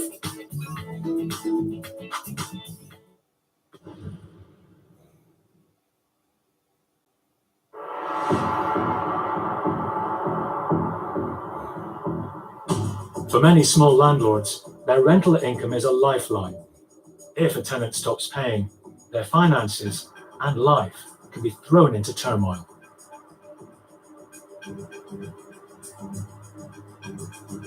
Landlord Action's Paul Champlina is helping Linda Lampert and her husband Barry, an old friend. They're in the process of evicting their tenant, who is £2,500 in arrears. Oh, hi. It's going to the weather. You all right? Is Barry in? Yes, yeah, thank you. God, I can't believe how bad the weather is. There's Barry. Hello. How are you? Well, thank you. I haven't seen you for ages. How are you? You're looking really well. You okay? Yeah. You're still drinking out your West Ham cup? I thought you were going to be a Spurs fan by now. No, that's never going to happen, is it? 3.5 years ago, my husband had a massive stroke, which has left him disabled and with brain damage because of his disability. You cannot work. And when a tenant does not pay their rent, it has a massive impact on us because I rely on the rental income to pay for his care. Barry, do you remember the time we used to play football? Yeah. We used to have a laugh, didn't we? Yeah. Do you know how many times he used to kick me? He used to jump on my back. Yeah. He used to go, Lambert's ball! Yes. Linda's had to deal with so much stress because of the Barry situation, and this has just added to it. The tenant has been living in their bedsit for 14 years, and as well as not paying the rent, has become increasingly difficult. Now, after 10 months of legal wrangling and 5 court appearances, he's due to be evicted by enforcement officers. But Linda fears it won't be plain sailing. I've had for many years, he's just calls me 3, 4, 5 in the morning, complaining about the other tenants in the adjoining bedsits, and he's in rent arrears. I have to hide it all from my husband to make out that everything is okay. I can't afford for him to see me stressed or for him to suffer any stress or anxiety, or forbid, he could have another stroke.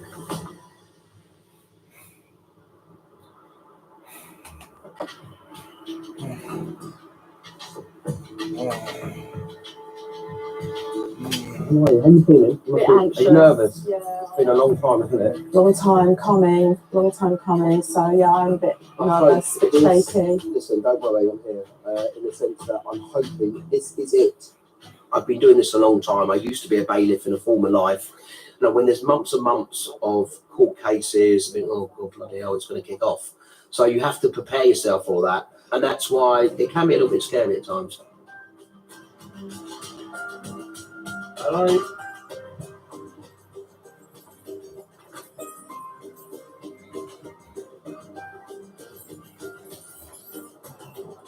Hello. There's no one in there, is there? No, there's No one in there. Wow. Oh my God. Cool.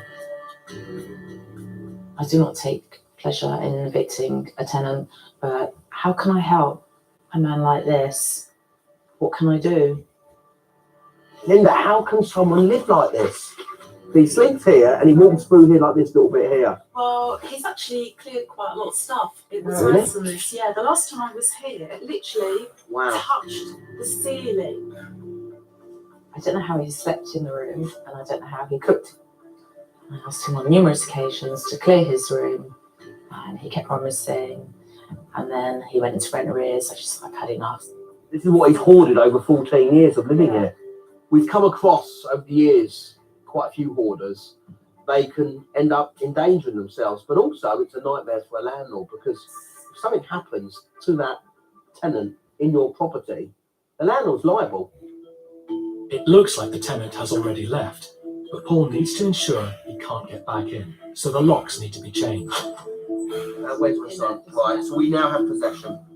Thank you very much for your help. Thank you. You don't want to spend the night here, do you? Okay, no. Take care, have a good day. Bye. We had the property back, which was great, but what we had to now do was speak to the tenant and say, where are you? What are you going to do about picking your stuff up? The nightmare is almost over, and I say almost over because you've got to get rid of this gear. Have you got his number? Yeah. Can I call him? Because the problem is, it's someone's belongings. We don't know if it's belongings, rubbish, or whatever. By law, Linda has to give the tenant at least 3 weeks to collect his possessions. No answer. Before getting rid of anything. He might turn around and say to me, no, get rid, which means there's another expense to you. You've got to skip it. I don't envy you the work you've got to do here to try and clear it, but you knew it was going to happen. But it's never ending for a landlord, is it? Never ending, relentless. To be honest, Paul, since Barry had the stroke, nothing phases me anymore. As they're leaving, the evicted tenant returns Paul's call. Are you going to pick all the rest of the stuff up? What do you mean it's unfair? Please listen to me for 1 second. Please. Okay, are you going to let me talk now? Are you going to let me? I've heard what you've got to say. You're going to let me talk. You need to collect your items or they'll be disposed of. Not listening to me. No, but I've had this for like 14 years. Right.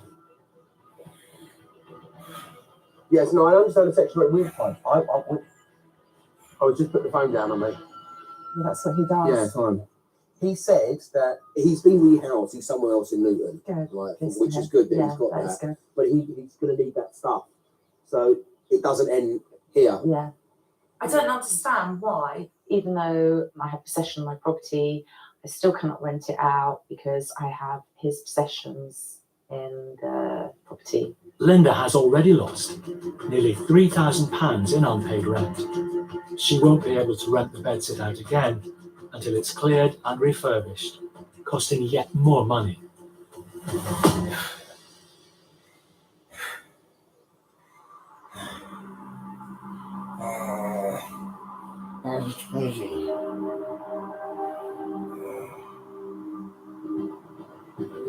It's been 6 weeks since Paul took over the management of this 3-bedroom house from landlord Louise Price.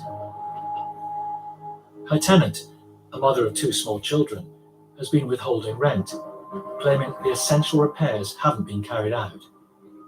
Last time Paul and Louise tried to inspect the property, the tenant was out and appeared to have left her kids home alone. Hey David, you alright?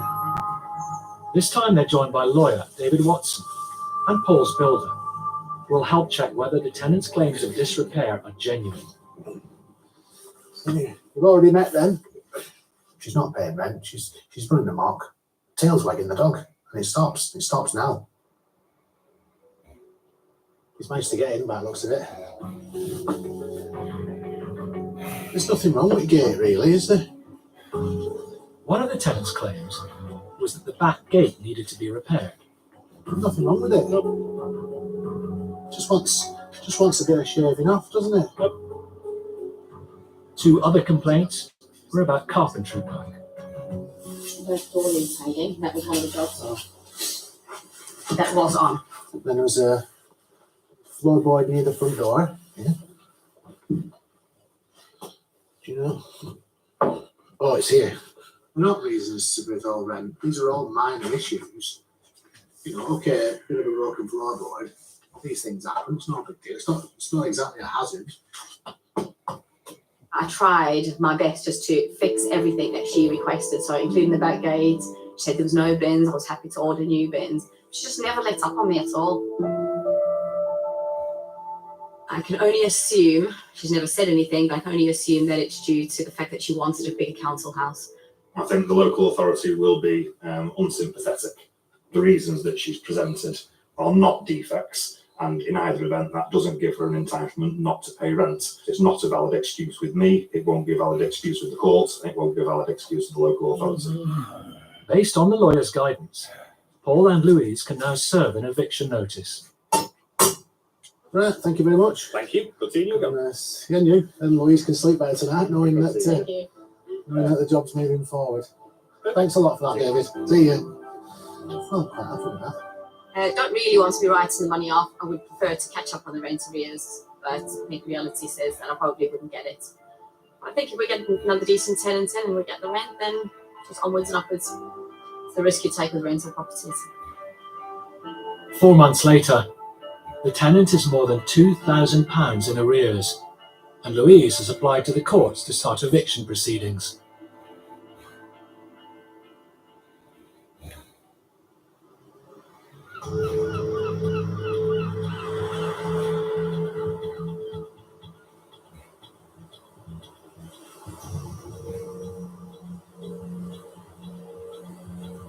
Blackpool has some of the worst rates of deprivation and substance abuse in the UK.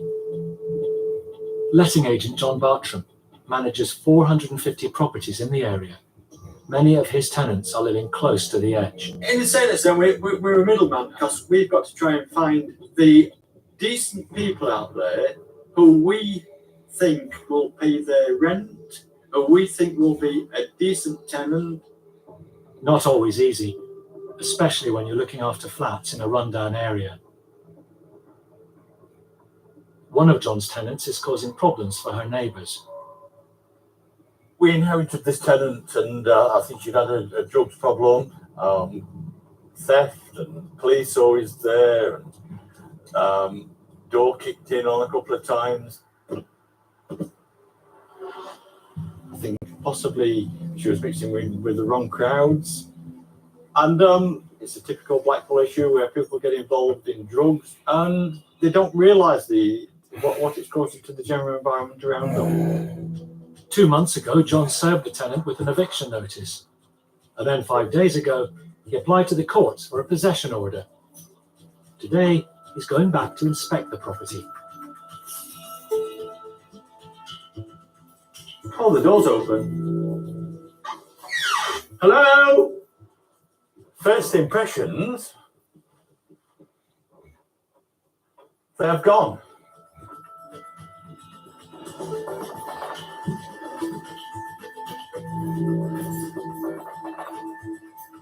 Hello? John from JJ Properties? Who are you, please? You've got no rights to be here. And who this guy was, I don't know. I personally think that this was the person who was in the drug scene, who was renowned to her, and she was allowing him to stop at the premises.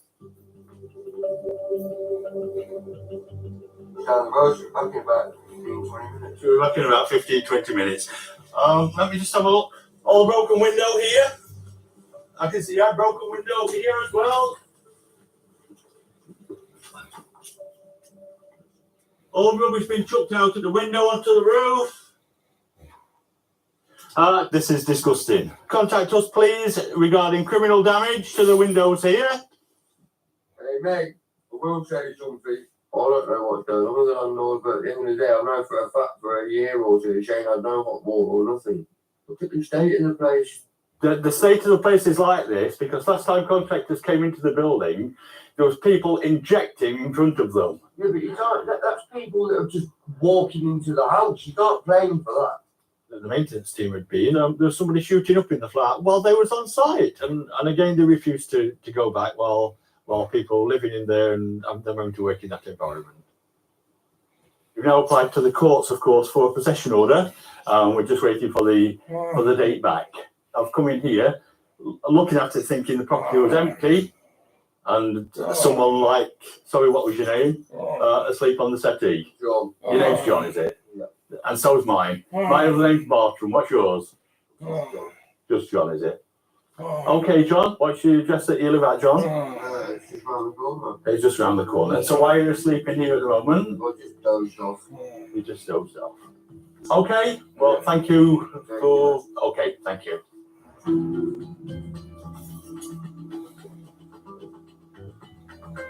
If the judge grants the possession order, he can evict her and refurbish the flat ready for a new tenant.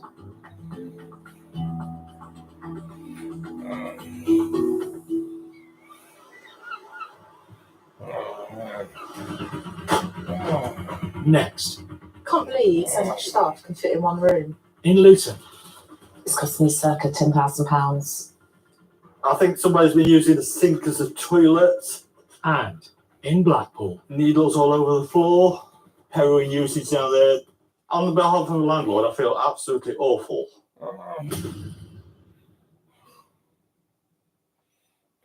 Playojo Live Casino sponsors late nights on Channel 5. What makes Suzuki cars good different? Some say fun is built into everything we do, that we whisper jokes to each screw before it's put in place. Some even say we make things simple, like turning tech jargon, triple action supercell electrical motors into straight talking English. Hybrid Tech is standard. Others say the warm, fuzzy feeling that comes with our cars is created by grandmas knitting them their own cardigans. Or is it that our range comes packed with the tech you need as standard? Suzuki, good different. You have to take into account the value of this food. With recipes from £2.99 a meal, it is beyond reasonable. Gusto. Ladbrokes presents Instant Spins, bigger and better than ever before. There are 3 new wheels to unlock: sports, slots, and casino. It's free to play every day, and you can win amazing prizes like free spins, free sports bets, or up to £100 cash. Level up your play at Ladbrokes. It's such a pretty world today. Look at the sunshine. And every day is the same since I met you. Go to thehotels.com to find your perfect somewhere. The person I represent would like to engage one of your employees on a private basis.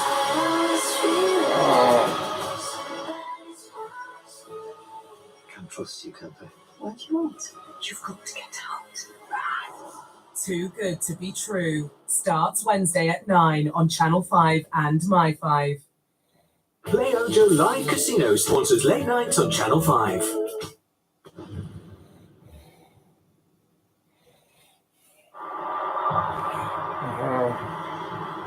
Fuck me.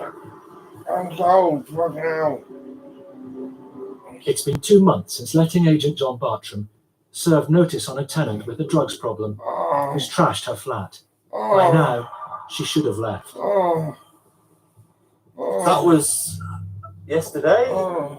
So we're just going down to the property to see if anybody's still there or not.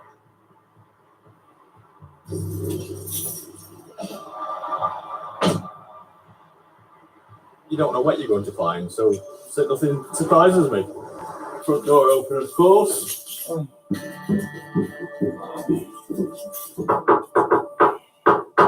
Let's see what we're confronted with. Hello?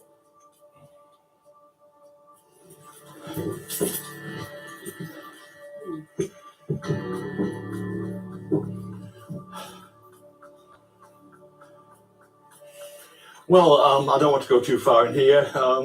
As you can see, needles all over the floor, all damaging plasterwork. On behalf of the landlord, I feel absolutely awful. People can do what they want, when they want, seem to just be able to get away with it, and there's no reprisals whatsoever. I think that is a bed. Broken window. It's just shocking, like you say, that, and people can just walk away and let somebody else pick up the pieces. I'm lost for words as normal. Well, I mean, people take some things, but look there, it's a sign that's been written down from outside a fish and chip shop. Oh yeah, there's all signs of heroin usage down there. I think we can say that this isn't now lived in. Before the landlord can start work on renovating the flat, it will need to be cleared. I'm worried about the contractors coming in with all the needles. I'll possibly have to, at an extra expense, of course, speak to a specialist contractor to clear all the drugs paraphernalia before my contractors come in, knowing it's safe for them to work.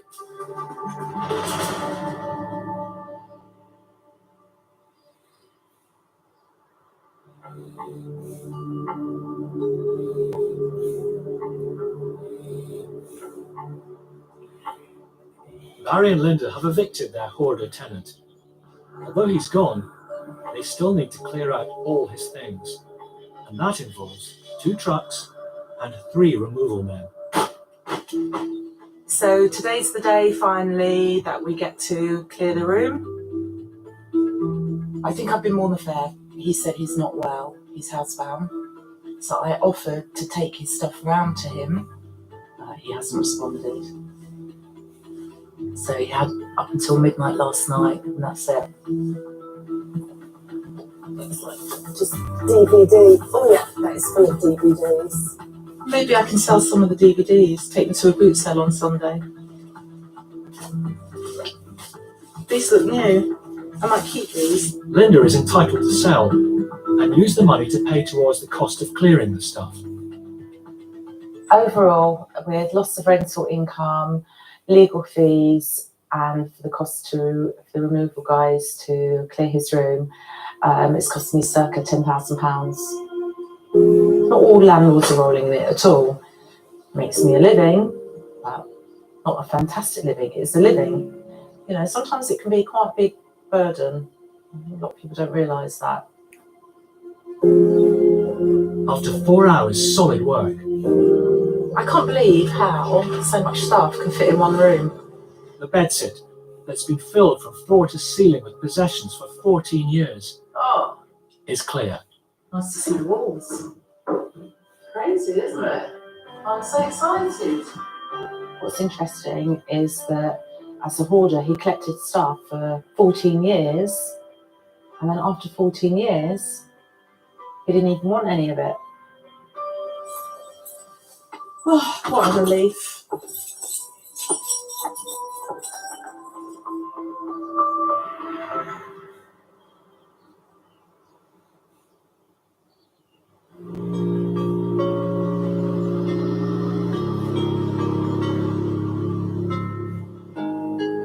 A week since the eviction notice expired on a tenant with a drug habit, letting agent John Bartram has cleared the flat of rubbish. Now he needs to ascertain how much building work is needed before he can rent it out again. This is the first time I've been back since contractors have been in and removed all the needles and I believe most of the old furniture and stuff.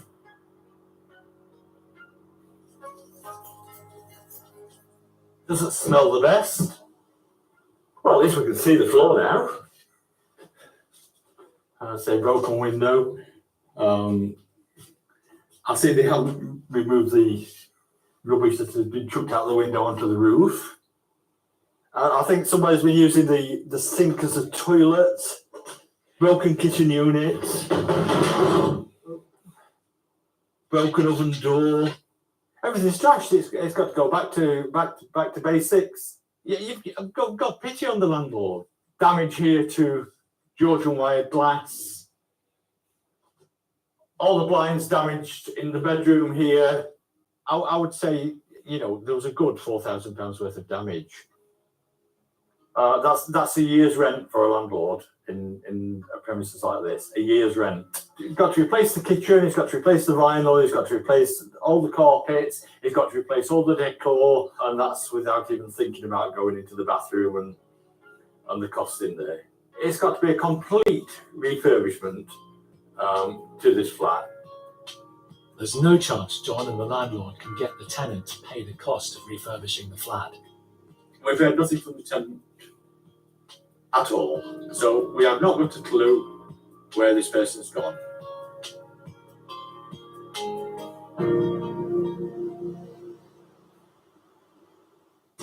Hello? Next time, Go look at the thing. a routine inspection It's full of flies.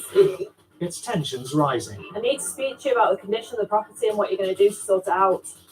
Well, why haven't you paid him the rent? No, it's not your business. An unscrupulous agent on the defensive. Get out from my office. Don't touch me. I'll see you in court. One way or another, we've got to sign a surrender agreement. And time is up for a tenant in arrears. It's up to detectives to decide if a suspect is genuinely in fear of retribution or is it an elaborate trick to throw them off the scent in brand new Police Suspect Number 1, Monday night at 9.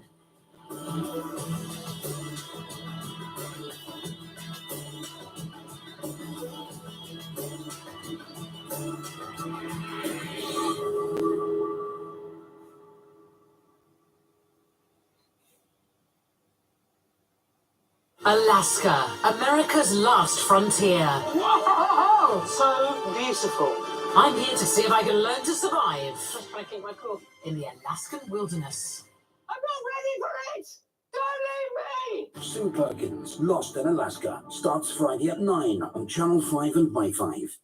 Most people move to the Hamptons for the lifestyle, I'll take it. but Emily Thorne is there for something else. My father died an innocent man, betrayed by the woman he loved. When everything you love has been stolen from you, sometimes all you have left is revenge. Someone has to pay. Revenge. Watch the full series now on My 5. Now we hand over to Play Ojo for the live casino show.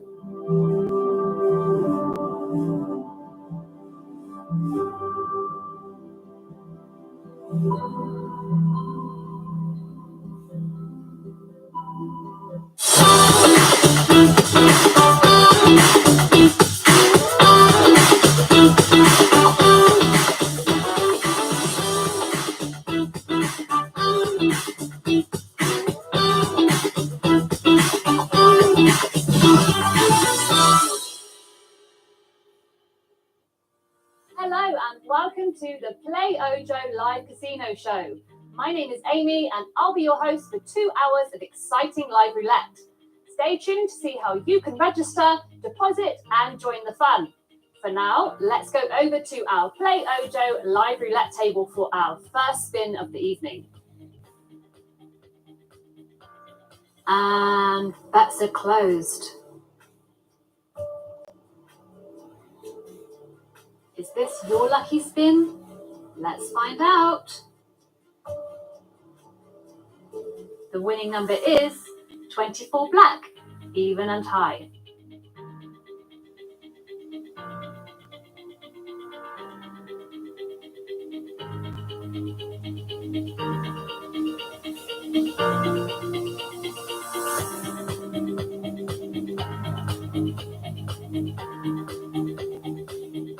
That's all the bets for now.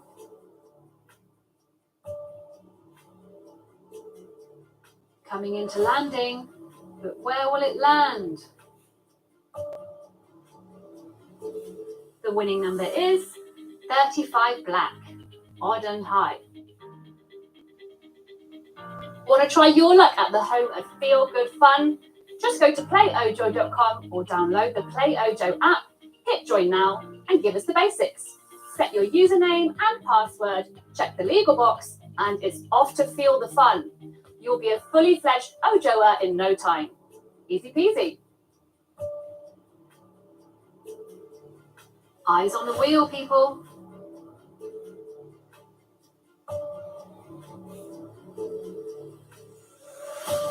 The winning number is 18 red, even and low. Ready for some feel-good fun? Get that Ojo feeling today with 50 free spins on the popular Big Bass Bonanza slot with your first deposit, or with no wagering requirements, plus money back on every game. Just head over to playojo.com or via the app to feel the fun. Now, back to the roulette table for the next spin. Will it be red or black? Let the wheel reveal all. The winning number is 19 red, odd and high. Experience the joy of Play Ojo anywhere and anytime with the mobile app. Discover your new ultimate gaming companion and the handy My Ojo space where you can keep all your most essential information. Simply download the Play Ojo app from the Play Store or the App Store and dive into an ocean of games today. Red or black? That's the burning question.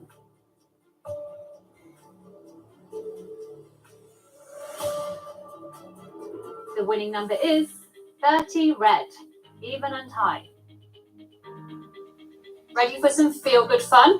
Get that Ojo feeling today with 50 free spins on the popular Big Bass Bonanza slot with your first deposit. Just hit deposit, pop in the amount you want, and fill in your bank details. Click submit, and you're good to go. Just head over to playojo.com or via the app to feel the fun. Where will it land? Let's see.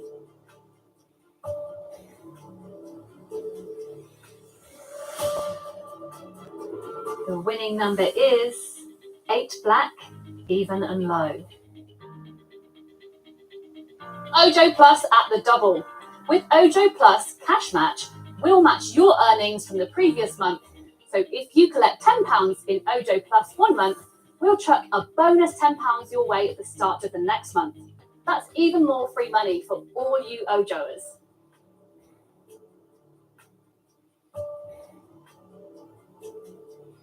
Red or black?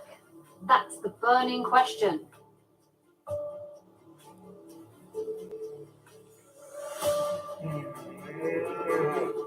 The winning number is 24 black, even and high. Ojo Levels is another way we reward you for playing with us. The more you play, the more points you receive, and the more rewards you'll unlock along the way. It doesn't matter which game you play, and there's no limit to how many points you collect. Let's play roulette. Okay, no more bets.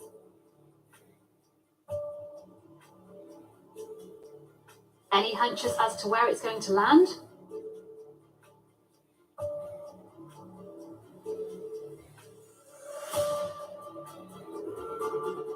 The winning number is 35 black, odd and high.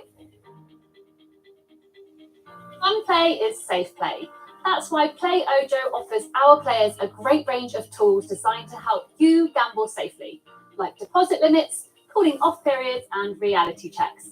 We even have our very own Safe Mate feature to help you better understand your gambling habits while sticking to your budget. Red or black? Black or red? We're about to find out. The winning number is 15 black, odd and low. Play Ojo is the gift that keeps on giving. With Ojo Plus, you can get more for your money. Every time you play, we'll add money straight into your Ojo Plus account. You can then add it to your balance and withdraw it straight away, or use it to play again and keep the fun times flowing.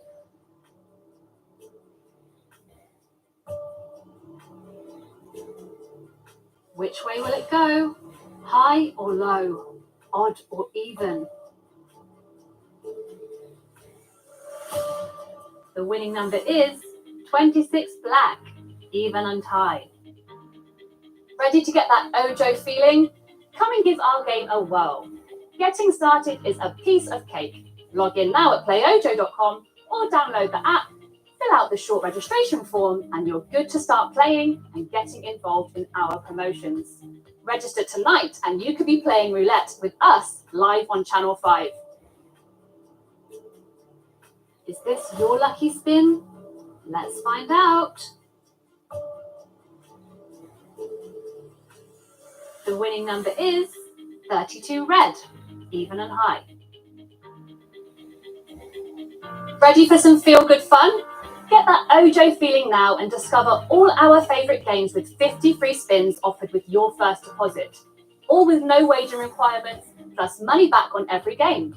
Just head over to playojo.com and let the games begin. Meet us at the roulette table before the next spin. Off you go. It's spinning, but let's see where it lands.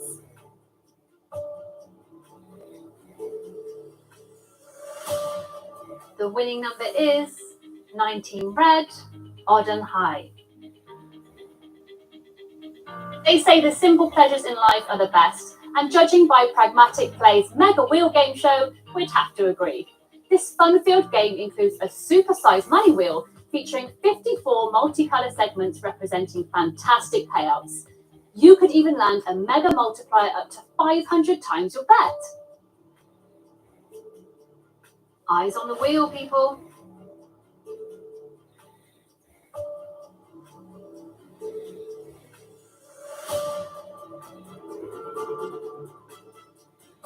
The winning number is 28 black, even and high. Get that Ojo feeling now and discover all our favourite games with 50 free spins offered with your first deposit. Select deposit, fill in your card details and just hit submit when you're ready. There's no wagering requirements with Play Ojo and you get money back on every spin. Meet us at the roulette table before the next spin. Off you go. Red or black? That's the burning question.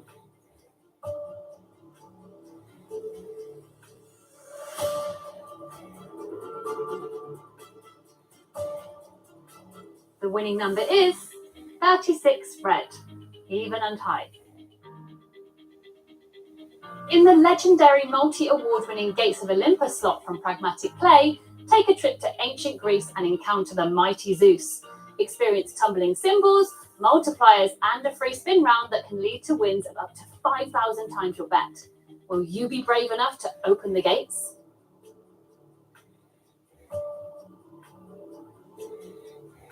Feeling lucky? Let's see if the wheel is on your side today.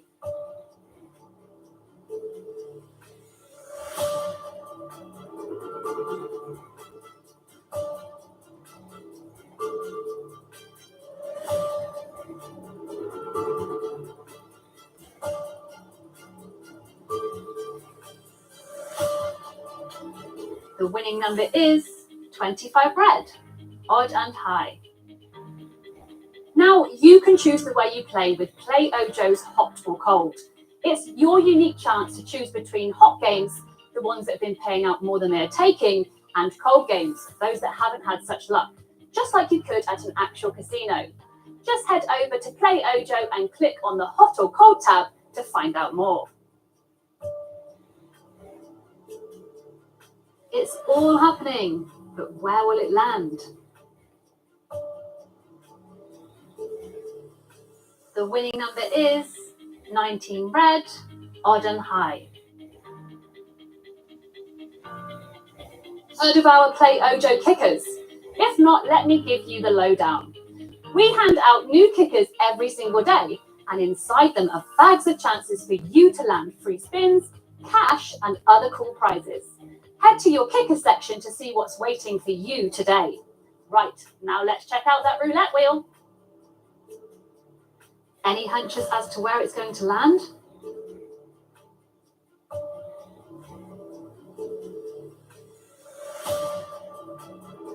The winning number is 20 black, even and high. It's the hottest roulette table around, Mega Fire Blaze Roulette. This fiery number takes playtime to a whole new level with a feature that can deliver cash prizes, win multipliers, and 4 jackpots. It's getting a bit hot in here. Let's head back to the big wheel and see what's cooking.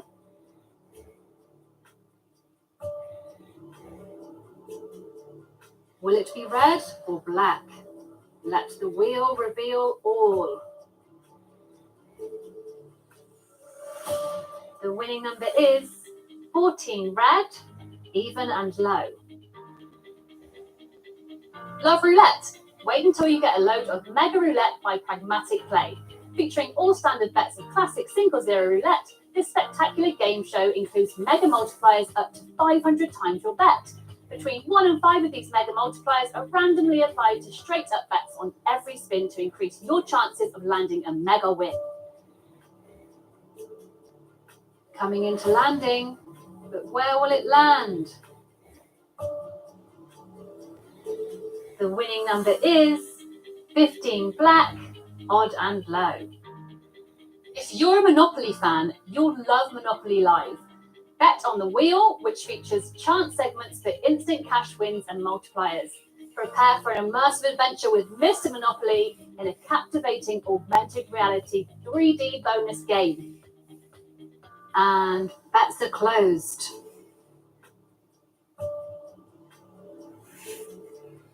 Any guesses where it's going to land?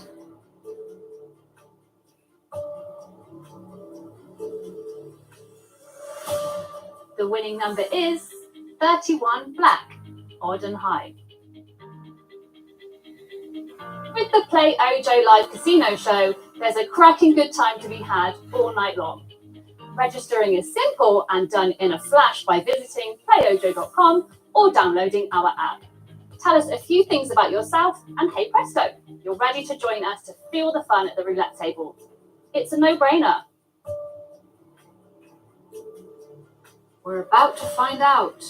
Will it be red or black?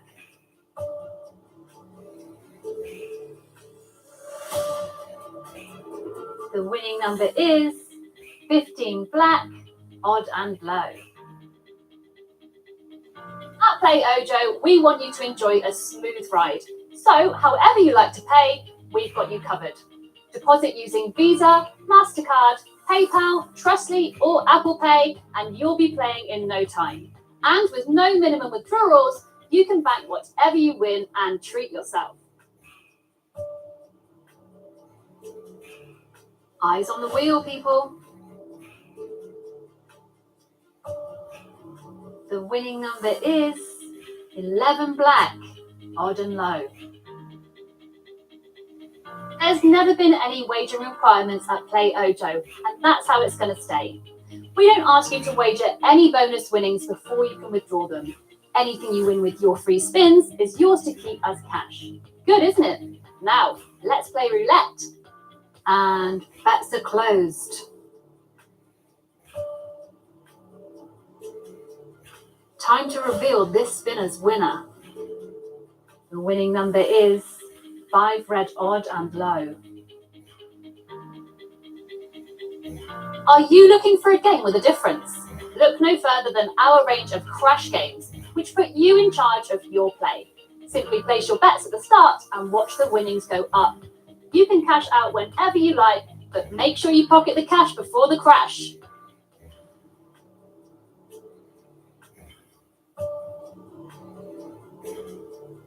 Eyes on the wheel, people.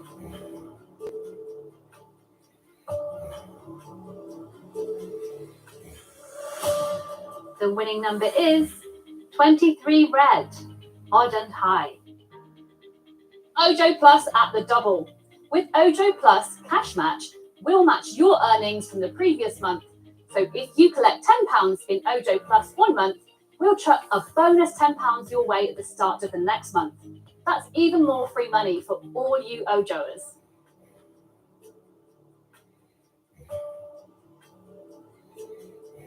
We're about to find out.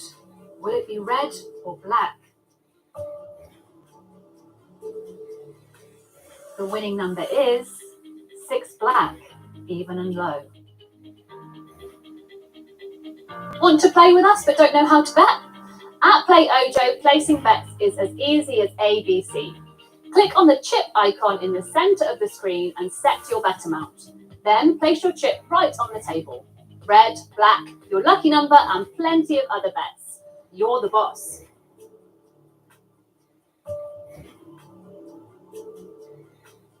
Let's see what happens here. Where will it land?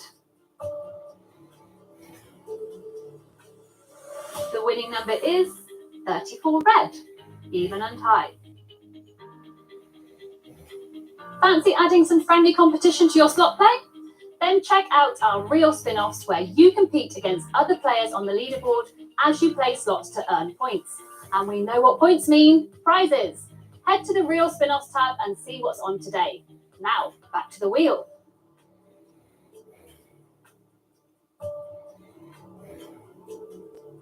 Which way will it go? Red or black?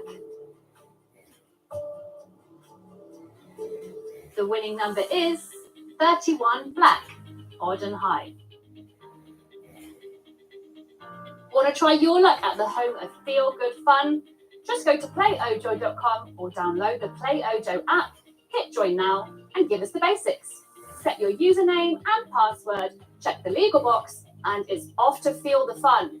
You'll be a fully fledged Ojoer in no time. Easy peasy. Feeling lucky? Let's see if the wheel is on your side today. The winning number is 10 black, even and low. It's time to get social. Stay up to date with all things Play Ojo by following us on Facebook, X and Instagram, and take advantage of our monthly giveaways, exclusive promos and weekly competitions for a chance to win free spins, bingo tickets and much, much more.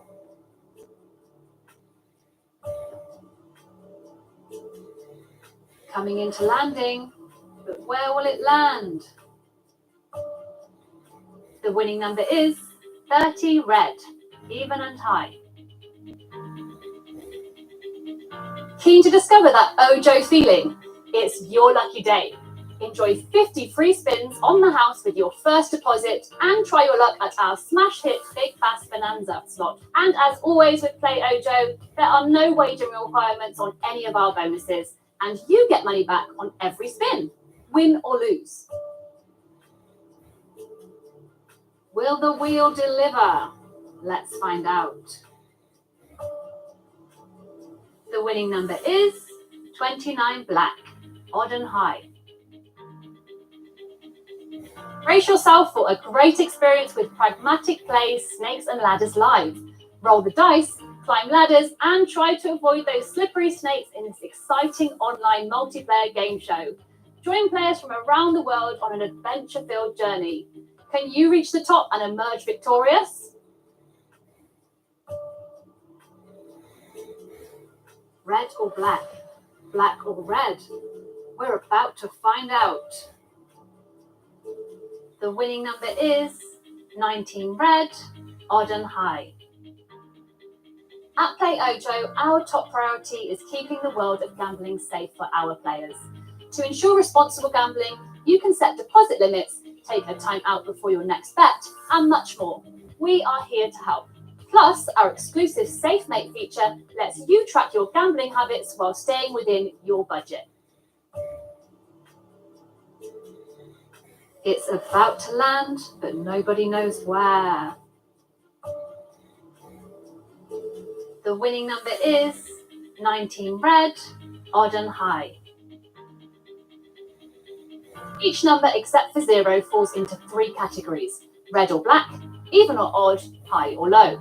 By choosing the even money bets, you bet on 18 numbers at a time, giving you almost a 50% chance to win and double your money.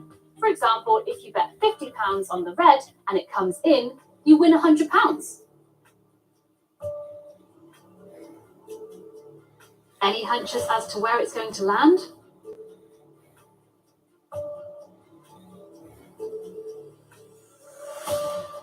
The winning number is 19 red, odd and high. Dive into an exciting adventure with the Big Bass Splash from Pragmatic Play.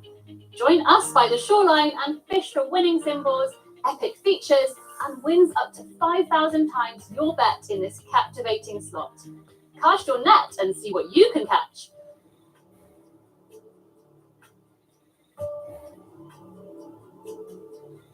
It's all happening, but where will it land?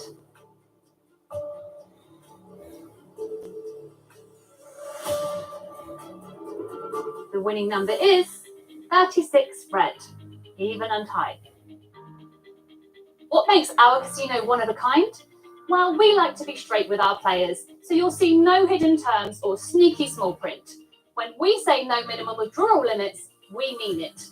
However much you win, you're free to withdraw as much or as little as you like.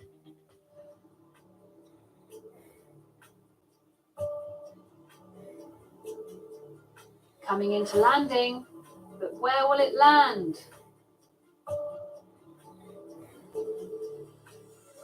The winning number is 33 black, odd and high. Ready to get that Ojo feeling? Come and give our game a whirl. Getting started is a piece of cake. Log in now at playojo.com or download the app, fill out the short registration form, and you're good to start playing and getting involved in our promotions. Register tonight and you could be playing roulette with us live on Channel 5. Red or black? Black or red? We're about to find out.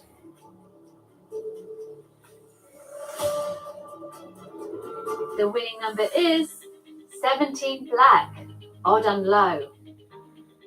Experience the joy of Play Ojo anywhere and anytime with the mobile app. Discover your new ultimate gaming companion and the handy My Ojo space where you can keep all your most essential information. Simply download the Play Ojo app from the Play Store or the App Store and dive into an ocean of games today. Any hunches as to where it's going to land?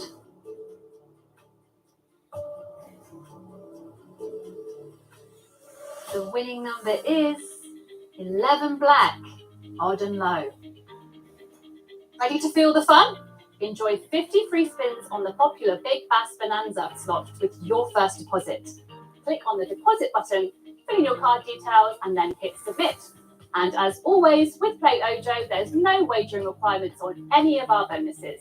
And you get money back on every spin, win or lose. Where will the ball land? Will it be red or will it be black? The winning number is 16 red, even and low. To bet straight up, choose from 37 individual numbers on the wheel ranging from 0 to 36. If your magic number wins, your winnings will be 35 times your initial bet. For example, if you bet £10 on number 7 and the ball lands on 7, your total payout would be £360. Time to reveal this spinner's winner. The winning number is 8 black, even and low. Check out our live game show Crazy Time. With a max payout of 160,000 times your bet, plus 4 feature games all offering boosted payouts, this crazy creation is seriously stacked with cash. Head over to the live casino lobby to give it a whirl. Now, back to the big wheel. To win or not to win? Let's see if you're a winner.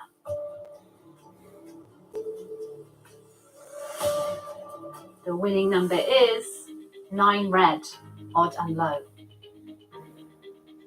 Ever heard of a casino where you get money back on every bet with all payouts and bonuses paid in cash?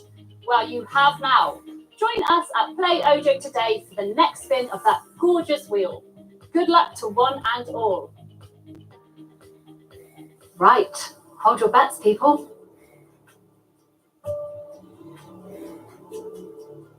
Which way will it go? High or low? Odd or even? The winning number is 20 black, even and high.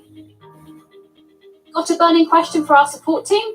You can contact Play Ojo via email at support@playojo.com to make contact with our awesome Ojo crew, and they'll have you sorted in no time.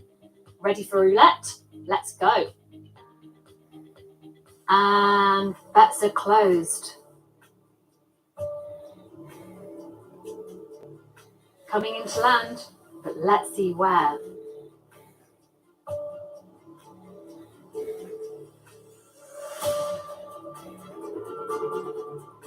The winning number is 31 black, odd and high. Why not try the street bet? This involves betting on a row of 3 consecutive numbers. You place your chips at the end of the row, and if any of the 3 numbers wins, your winnings will be 11 times your initial bet. For example, if you bet £10 on the street bet for the row including the numbers 10, 11 and 12, and you win, your total payout would be £120. Coming into landing, but where will it land?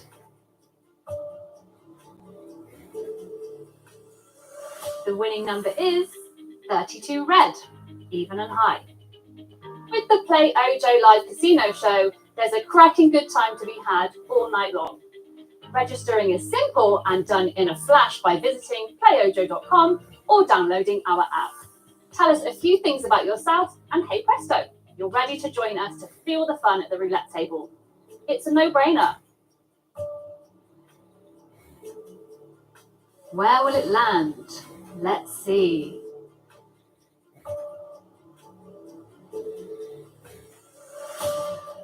The winning number is 9 red, odd and low. Keen to discover that Ojo feeling? It's your lucky day. Enjoy 50 free spins on the house with your first deposit and try your luck at our smash hit Big Fast Bonanza slot. And as always with Play Ojo, there are no wagering requirements on any of our bonuses, and you get money back on every spin, win or lose. Will it be red or black? Let the wheel reveal all. The winning number is 4 black, even and low. Fancy adding some friendly competition to your slot play? Then check out our real spin-offs where you compete against other players on the leaderboard as you play slots to earn points. And we know what points mean, prizes. Head to the real spin-offs tab and see what's on today.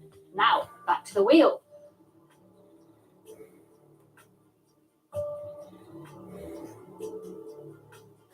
Let's see what happens here. Where will it land?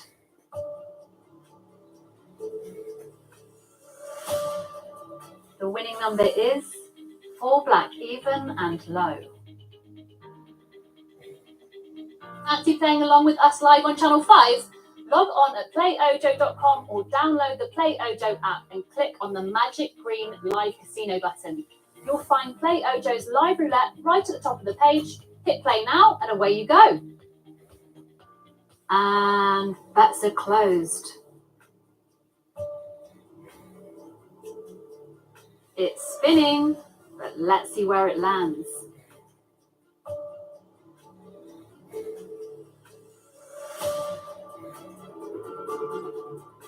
The winning number is 27 red, odd and high. Now you can choose the way you play with Play Ojo's hot or cold. It's your unique chance to choose between hot games, the ones that have been paying out more than they're taking, and cold games, those that haven't had such luck, just like you could at an actual casino. Just head over to Play Ojo and click on the hot or cold tab to find out more. Will it be red or black? Let the wheel reveal all. The winning number is 6 black, even and low. Hold on tight because our prize twister might just blow you away. Try your luck for free on the prize twister for your chance to win free spins or even the mini, super or mega twisters with prizes from £500 to £25,000. Ready to place those roulette bets? Let's go.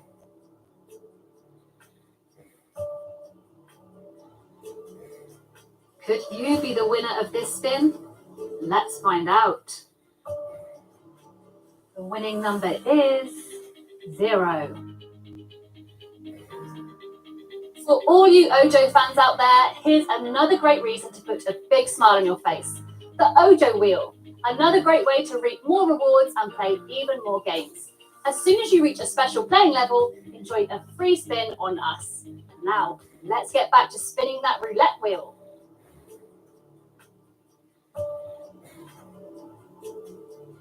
We're about to find out. Will it be red or black? The winning number is 6 black, even and low. It's always hunting time in Wolf Gold, one of Pragmatic Play's most popular slots at Play Ojo. You could unlock unlimited free spins, a money respin feature with 3 jackpots, and the chance to win the mega jackpot of up to 1,000 times your bet.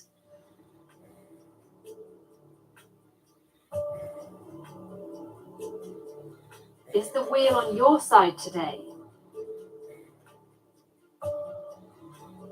The winning number is 32 red, even and high. Megaway slots have taken slot play to a whole new level, with up to as many as 200,000 pay lines available. But what's even more fun is that Play Ojo are adding new and exciting Megaway slots to the mix every single month. That's an awful lot of ways to win under one roof. Back to the big wheel. It's all happening, but where will it land? The winning number is 0. Want to try your luck at the home of Feel Good Fun? Just go to playojo.com or download the Play Ojo app, hit join now, and give us the basics. Set your username and password, check the legal box, and it's off to feel the fun. You'll be a fully fledged Ojoer in no time. Easy peasy. To win or not to win? Let's see if you're a winner.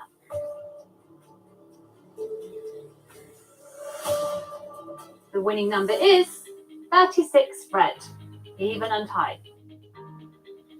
Ready for some feel-good fun? Get that Ojo feeling today with 50 free spins on the popular Big Bass Bonanza slot with your first deposit, or with no wagering requirements, plus money back on every game. Just head over to playojo.com or via the app to feel the fun. Now, back to the roulette table for the next spin. Is this your lucky spin? Let's find out. The winning number is 16 red, even and low. Hold on tight because our prize twister might just blow you away. Try your luck for free on the prize twister for your chance to win free spins or even the mini, super or mega twisters with prizes from £500 to £25,000. Ready to place those roulette bets? Let's go.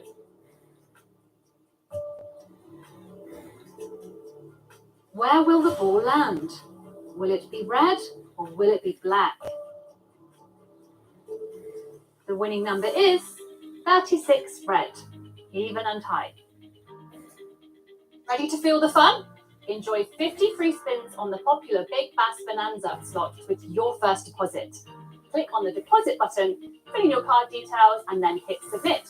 And as always, with Play Ojo, there's no wagering requirements on any of our bonuses.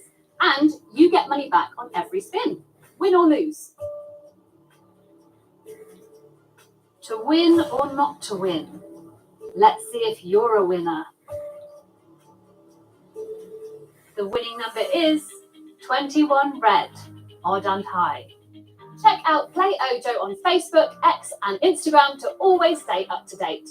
You'll have access to monthly giveaways, exclusive promotions and weekly contests for a chance to win free spins, bingo tickets and boatloads more. For now, ready to dive back into more roulette? Let's go. It's about to land, but nobody knows where.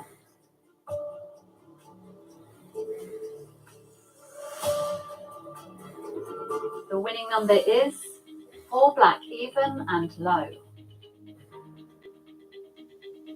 Experience the craze that is Play Ojo's top slot, Big Bass Bonanza from Pragmatic Play. Reel in big wins with up to 2,100 times your bet and wilds that can multiply your winnings by up to 10. It's the ultimate catch of the day for Ojoers. Head to Play Ojo now to try your luck. Let's play some roulette. It's spinning, but who'll be winning? The winning number is 1 red, odd and low. Ojo Plus at the double. With Ojo Plus Cash Match, we'll match your earnings from the previous month. So if you collect £10 in Ojo Plus 1 month, we'll chuck a bonus £10 your way at the start of the next month. That's even more free money for all you Ojoers.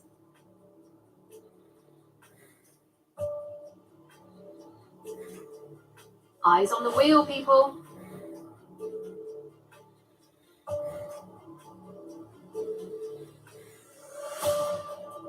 The winning number is 0. Need help? Got a burning question?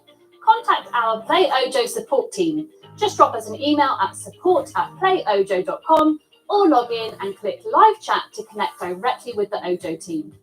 We're here to help. Hold your bets, folks.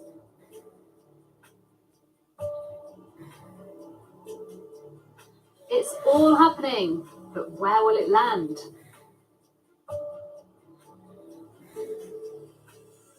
The winning number is 3 red, odd and low. Ready to get that Ojo feeling? Come and give our game a whirl. Getting started is a piece of cake. Log in now at playojo.com or download the app, fill out the short registration form, and you're good to start playing and getting involved in our promotions. Register tonight and you could be playing roulette with us live on Channel 5. Which way will it go? High or low? Odd or even? The winning number is 2 black, even and low. Soar to new levels of excitement with the classic crash game Aviator.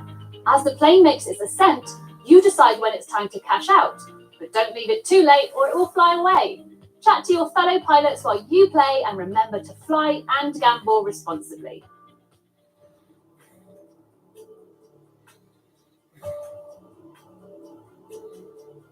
Which way will it go? High or low? Odd or even? The winning number is 36 red, even and high. How about betting on 6 numbers at a time? In other words, betting on 2 adjacent lines. Simply place your chips at the bottom between the 2 rows. If one of the chosen numbers wins, your winnings will be 5 times your bet. For example, if you bet £25 on numbers 13 to 18 and you win, your total payout would be £150. It's spinning, but who'll be winning?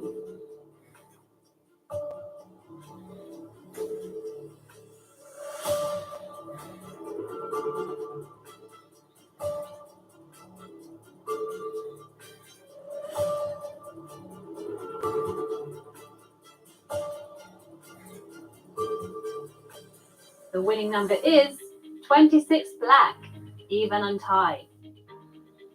We're dead chuffed to have you with us tonight for our roulette extravaganza. At Play Ojo, we're all about endless fun and lucky spins, and we want you spinning and winning. So tell me, fun seekers, are you ready for another spin? Off we go.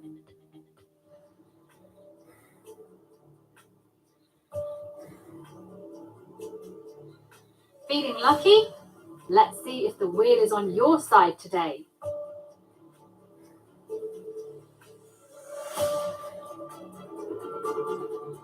The winning number is 30 red, even and high. How about giving your playtime the kickstart it deserves? Click on the Kick a Star on the Play Ojo homepage to discover exclusive promotions, special offers, rewards, and more. Every day, Play Ojo offers our players a new kicker. Make sure you check in and get a peek at the new kicker of the day, every day.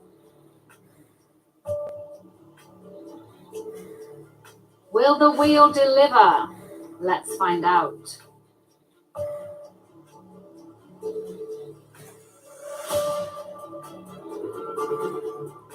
The winning number is 29 black, odd and high.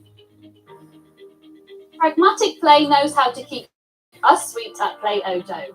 They've taken their iconic Sweet Bonanza slot and transformed it into a spectacular live casino game show packed with 3 brilliant bonus games, mega multipliers, and a massive max win of 20,000 times your bet.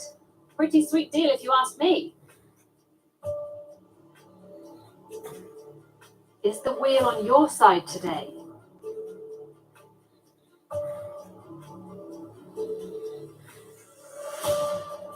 The winning number is 29 black, odd and high. Fun play is safe play. That's why Play Ojo offers our players a great range of tools designed to help you gamble safely, like deposit limits, cooling off periods, and reality checks. We even have our very own Safe Mate feature to help you better understand your gambling habits while sticking to your budget. Red or black? That's the burning question. The winning number is 8 black, even and low. At Play Ojo, we like to make our players' lives easy, and that's why we have no minimum withdrawal restrictions in place. It's your money, so you can do what you want with it. No sneaky small print with us. So however much you win, it's up to you to withdraw as much or as little as you like. What's yours is yours to keep.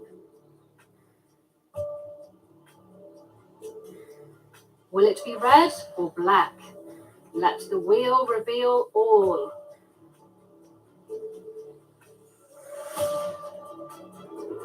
The winning number is 36 red, even and high.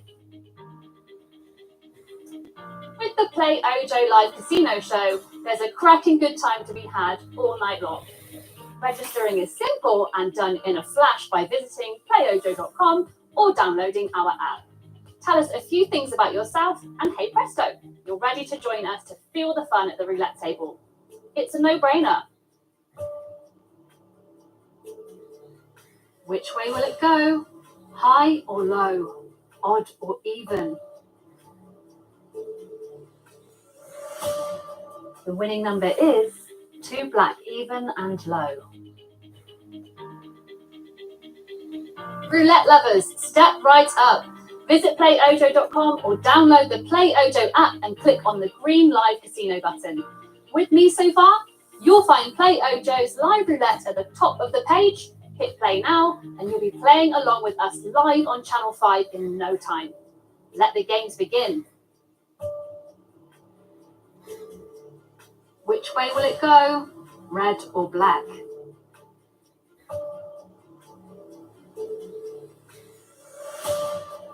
The winning number is 28 black, even and high. Brace yourself, Ojoers. There's a storm coming with our live lightning series, awesome features and exciting multipliers. Whether it's lightning roulette, blackjack, dice or baccarat, get ready to be shocked by the thunderous potential wins that will leave you electrified.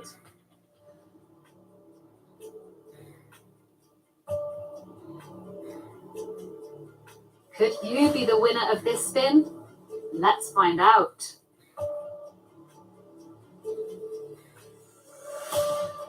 The winning number is 21 red, odd and high.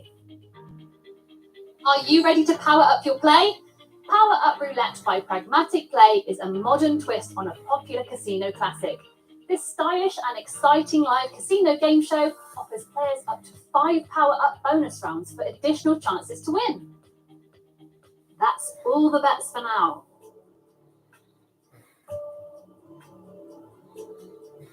Is the wheel on your side today?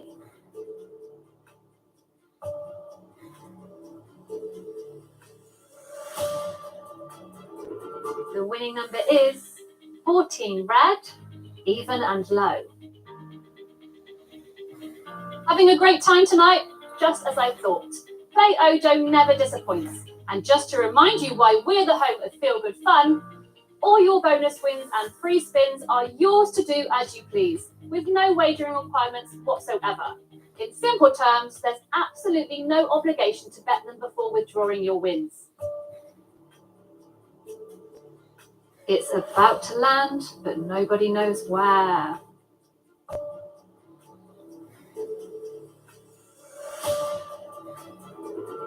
The winning number is 31 black, odd and high. Do you prefer it hot or cold? No matter your preference, at Play Ojo, we've got you covered. Choose between hot games, currently paying out more than they are taking in, and cold games, where it's vice versa, at least for now. Just head over to Play Ojo and click on the hot or cold tab to find out more. Where will the ball land? Will it be red or will it be black?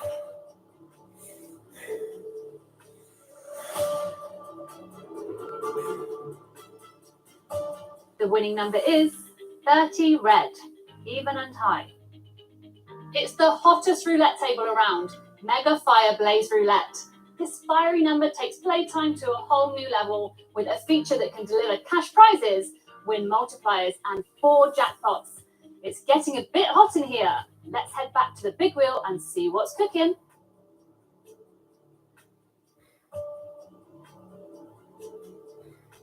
Where will it land? Let's see.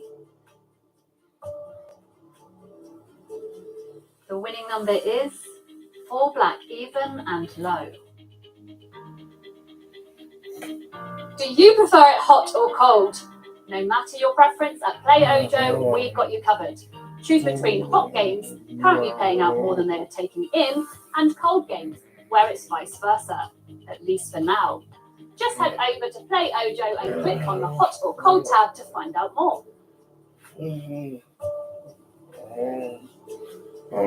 Will the wheel deliver? Let's find out. The winning number is 10 black, even and low. If you're a Monopoly fan, you'll love Monopoly Live.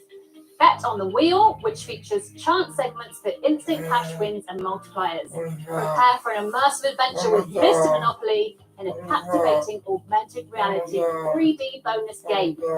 And bets are closed.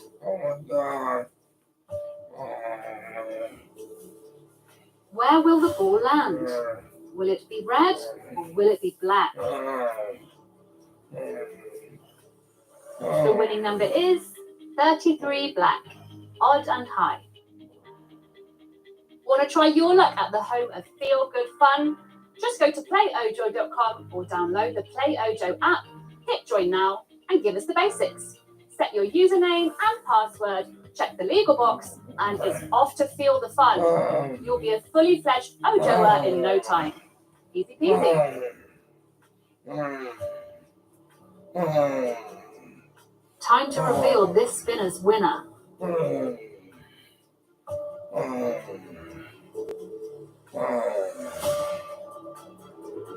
The winning number is 34 red, even and high. Head to playojo.com and enter a world of fun and games like no other. With your first deposit, enjoy 50 free spins on the house and discover our favourite slots, Live Casino, Slingo and Bingo games. And unlike other casinos, there are no wagering requirements on any of our bonuses and no minimum withdrawals. Will the wheel deliver? Let's find out. The winning number is 12 red, even and low. Get that Ojo feeling now and discover all our favourite games with 50 free spins offered with your first deposit. Select deposit, fill in your card details and just hit submit when you're ready. There's no wagering requirements with Play Ojo and you get money back on every spin. Meet us at the roulette table before the next spin. Off you go. Is the wheel on your side today?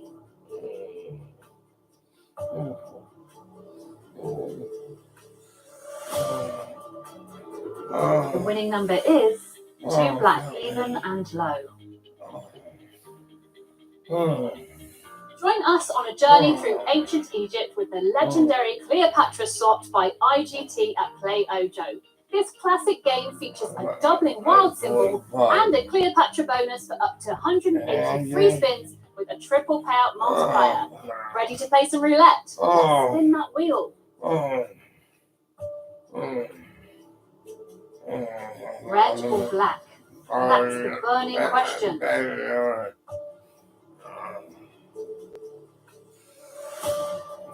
The winning number is 7 red. Odd and low. Brace yourself for a great experience with pragmatic play Snakes and Ladders Live. Roll the dice, climb ladders, and try to avoid those slippery snakes in this exciting online multiplayer game show. Join players from around the world on an adventure-filled journey. Can you reach the top and emerge victorious? Which way will it go? Red or black?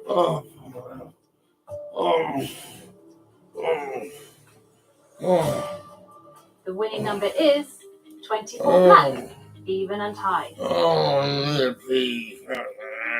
At Play Ojo, our top priority is keeping the world of gambling safe for our players. To ensure responsible gambling, you can set deposit limits, take a time out before your next bet, and much more. We are here to help. Plus, our exclusive SafeMate feature lets you track your gambling habits while staying within your budget. Coming into landing, but where will it land? Winning number is 0. Fancy playing along with us live on Channel 5? Log on at playojo.com or download the Play Ojo app and click on the magic green live casino button.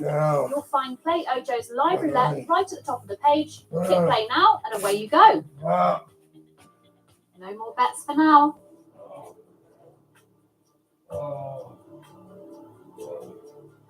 It's about to land, but nobody knows where.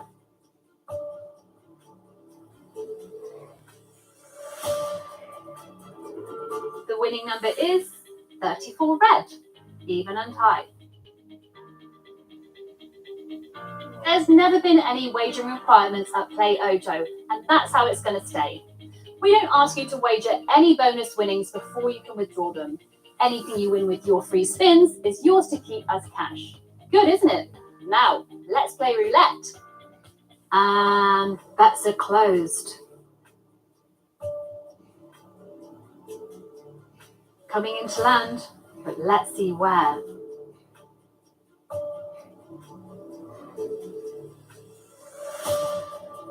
The winning number is 35 black, odd and high.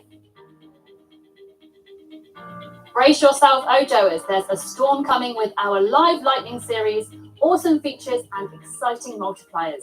Whether it's lightning roulette, blackjack, dice or baccarat, get ready to be shocked by the thunderous potential wins that will leave you electrified.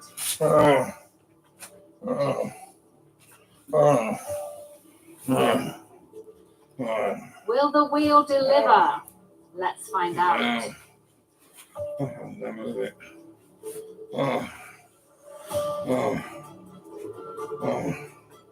The winning number is 27 red, odd and high. Ready to get that Ojo feeling? Come and give our game a whirl. Getting started is a piece of cake. Log in now at playojo.com or download the app, fill out the short registration form, and you're good to start playing and getting involved in our promotions. Register tonight and you could be playing roulette with us live on Channel 5. Time to reveal this spinner's winner.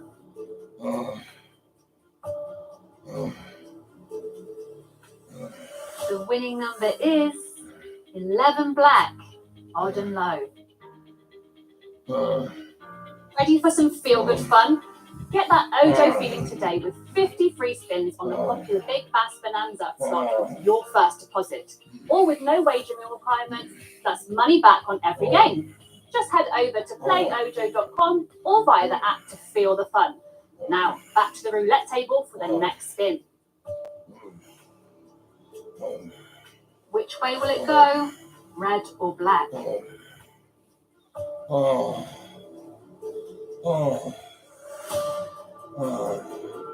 The winning number is 35 black, odd and high.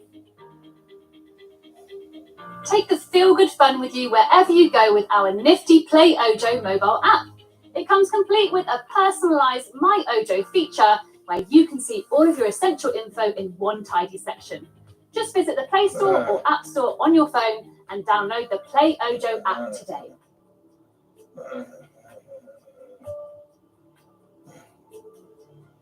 It's about to land, but nobody knows where. The winning number is 9 red, odd and low. Hey there! Here at Play Ojo, we never keep you in the dark. Transparency is our middle name. When you play with us, there's no sneaky small print or fake bonuses. It's your money, full stop. That's why so many people love Play Ojo. Now, back to roulette.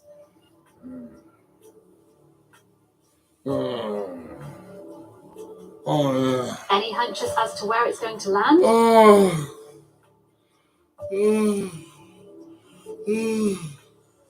The winning number is 30 red, even and high. If you want to bet on 2 numbers at once, you can place a bet by placing your chips at the intersection of the 2 chosen numbers. If one of the 2 chosen numbers wins, your winnings will be 17 times your initial bet. For example, if you bet £10 on number 5 and 6, and the winning number is 6, the total payout would be £180.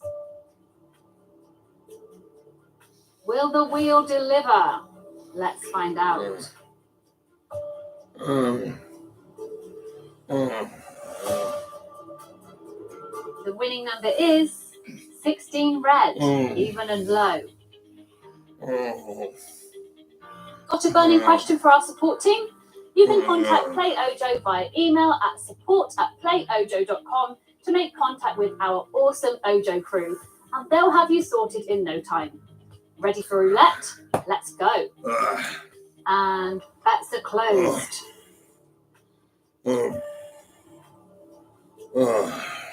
Where will it land? Let's see.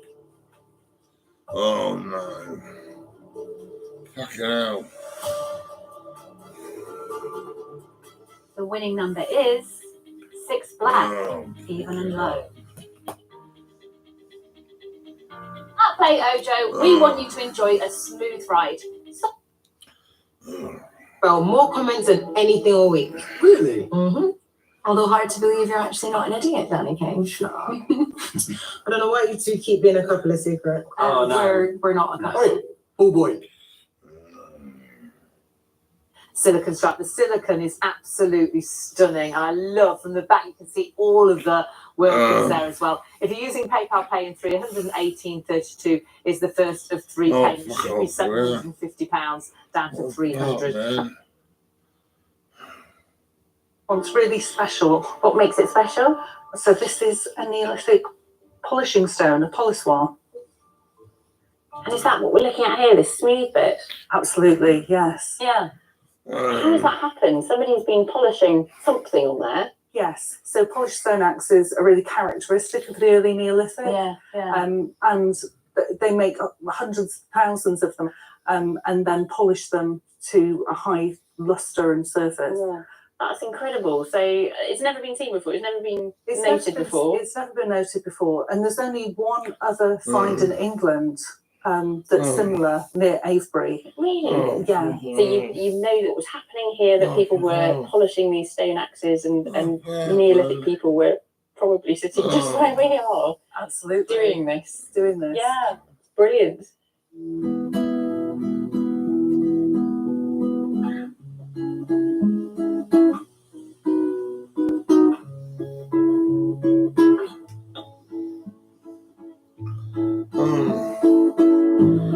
Sadness for the ones who walked before me. Some of the earliest traces of communities living in the South lie hidden beneath our rolling hills and fields. Others, though, are locked beneath the many layers of archaeology under our modern thriving cities. Origin stories just waiting to be discovered.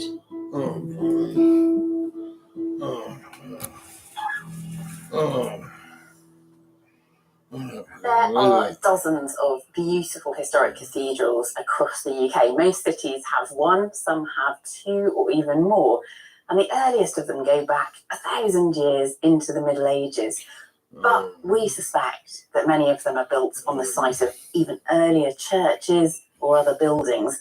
But of course, it's very rare that archaeologists get a chance to test that out.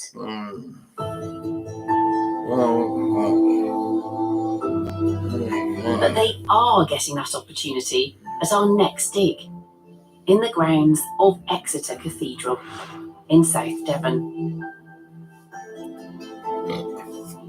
There are plans to build a new cloister gallery here to help tell the story of the cathedral's 12th century origins. Before construction can start, archaeologists are digging down into medieval layers right next to the cathedral. And in fact, the archaeology being uncovered here goes even deeper, right back to the foundation of the city as Isca Danoniorum in the Roman period. The dig is being led by the cathedral's resident archaeologist, John Allen.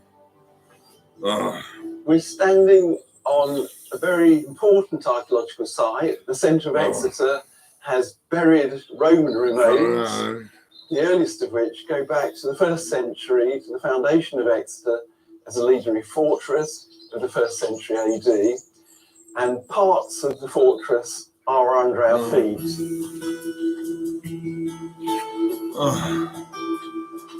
It's a significant find because occasions to get down so deeply into the archaeology of the city arise fairly infrequently. It's years since we've seen this kind of evidence emerge. The fortress was originally the base for the 2nd Augustan Legion, who arrived as part of the invading Roman army.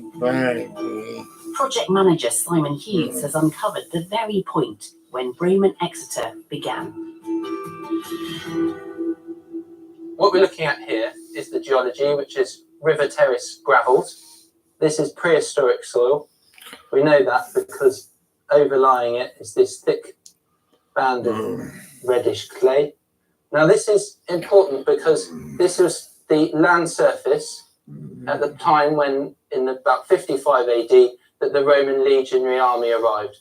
And we know that because this orange clay, this is what they laid down as a levelling and through which they would have constructed their barrack buildings. During the height of the fortress, you would have had approximately 6,000 soldiers here.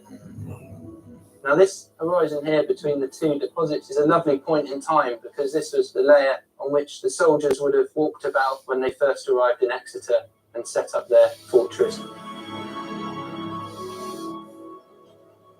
The dig takes us back to the origins of the fortress, but the archaeologists are also uncovering finds that give us a glimpse into the Roman legionaries' lives. What we have here is fragments from a Roman bowl. This is what's called Samian ware, and it dates from mid-1st century. It's got a nice motif of a bird on this one. And this date is about sort of 40 to 85 AD, so perhaps was brought over with the troops. With this, we've got this lovely glass counter. These would have been like your equivalent to your checkers today, that sort of thing. So this is part of a gaming set. So a nice little group of finds.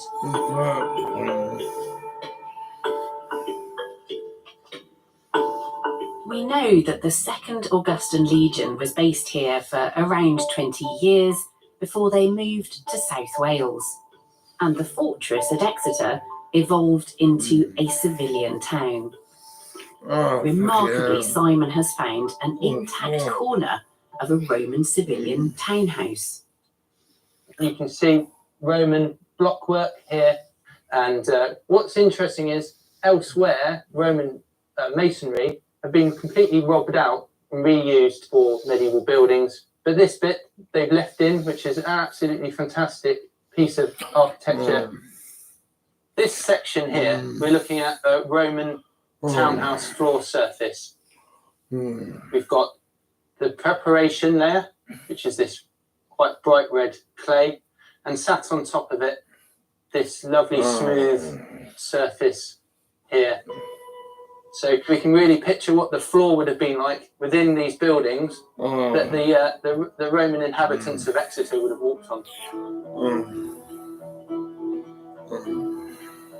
Thanks to this rare opportunity to dig deep under Exeter's cathedral, archaeologists have discovered new, tangible evidence of life in the city during the Roman period.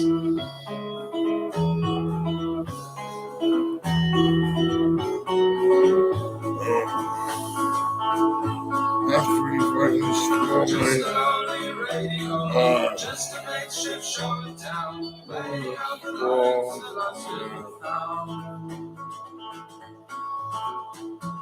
For centuries, the coastline of the south of England was where the bulk of our famous navy was based and built. By the mid-18th century, Britain had evolved into a naval superpower, but the origins of the shipbuilding industry here in the south go back a few hundred years before that.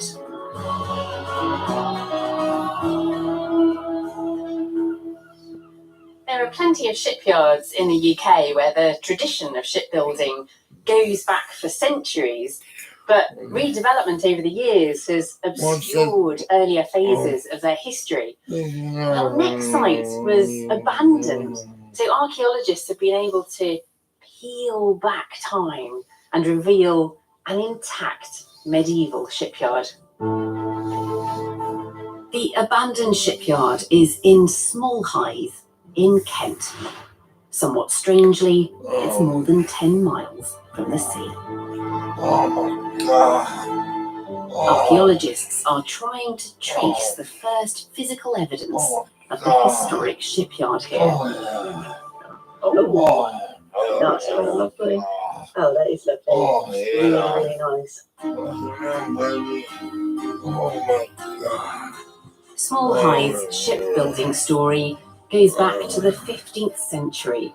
At the end of the medieval period, Henry V reigned for just 9 years, but his military victories against France, including the Battle of Agincourt, made him a celebrated warrior king, immortalised by Shakespeare.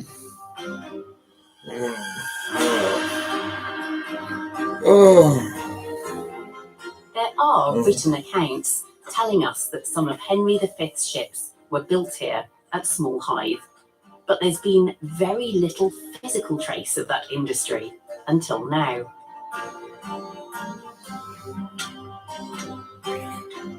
Where we once potentially had great big ships here, certainly the lower parts of them, is now just fields. That's the inside. Again, something that's... Natalie Cohen from the National Trust is in charge of investigating this 200-acre site.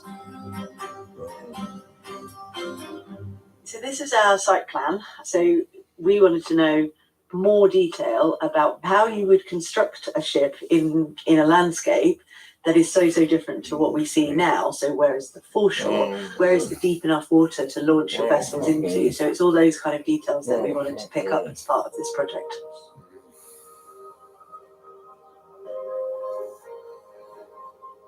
Over the last 2 decades, archaeologists have been trying to establish the scale of the shipbuilding industry here.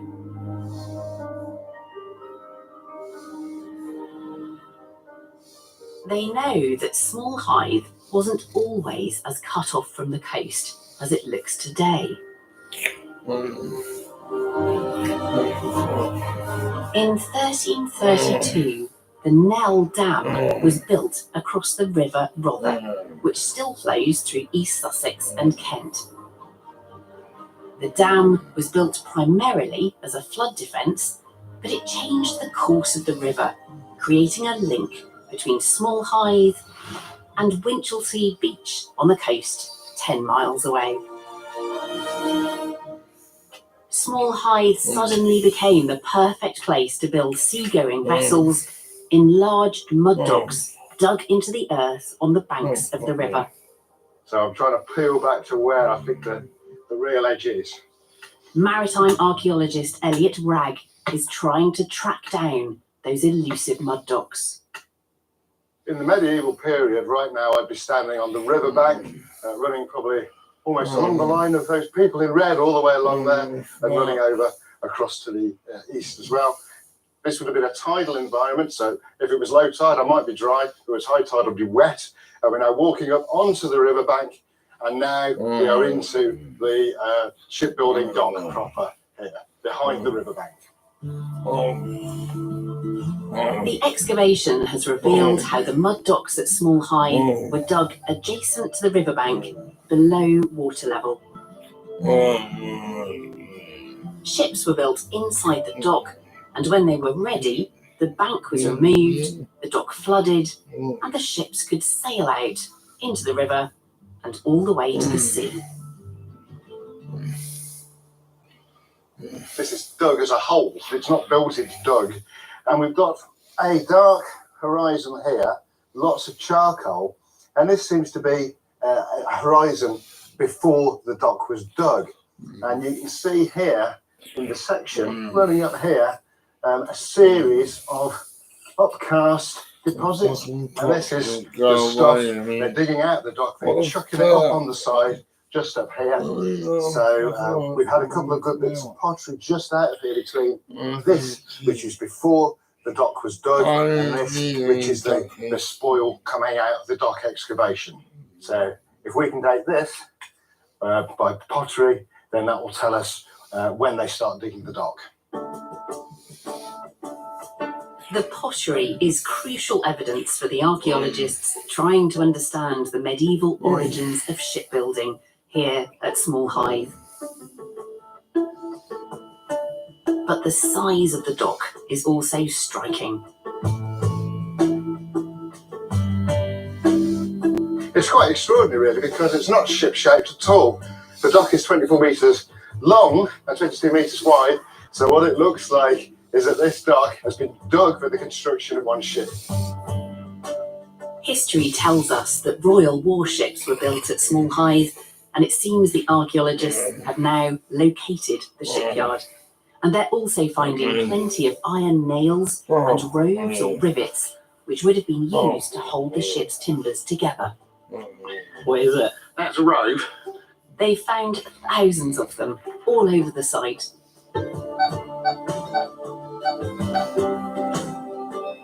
The excavations, together with surveys, are providing evidence for extensive shipbuilding here, with several separate mud docks.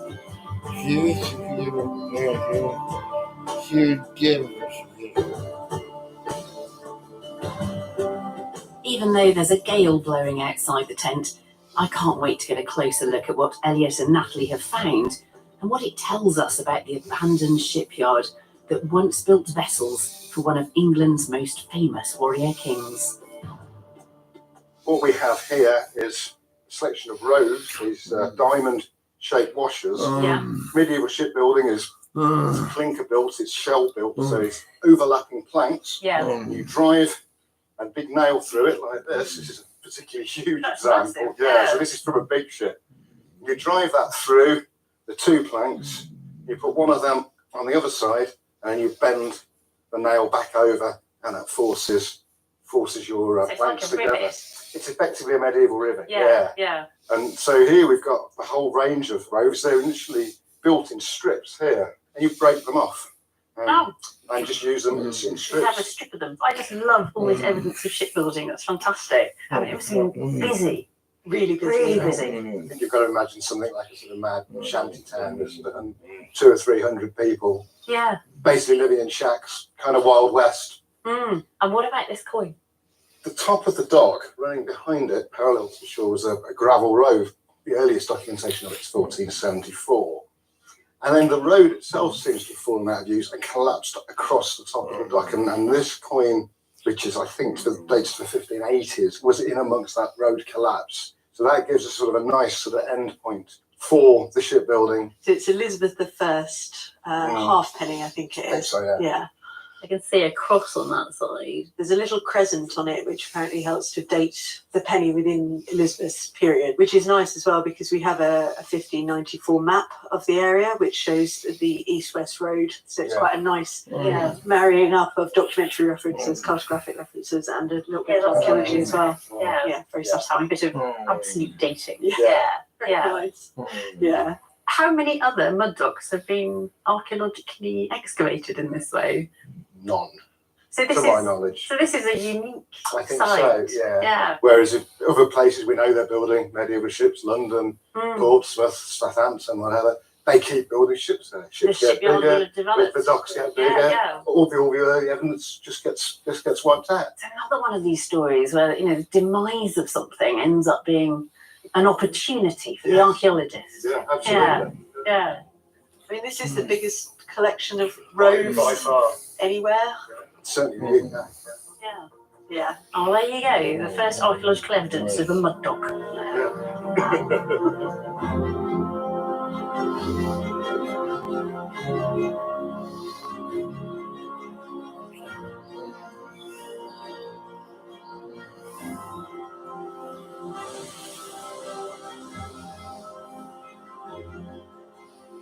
Throughout history, the south coast of England has often acted as a front line of defence against would-be invaders.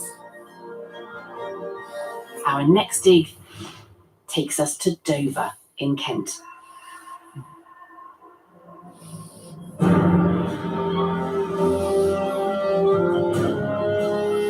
The majestic White Cliffs form a stunning backdrop to the Dover Strait, the narrowest part of the English Channel. And this place played an active role in Britain's defences during World War II.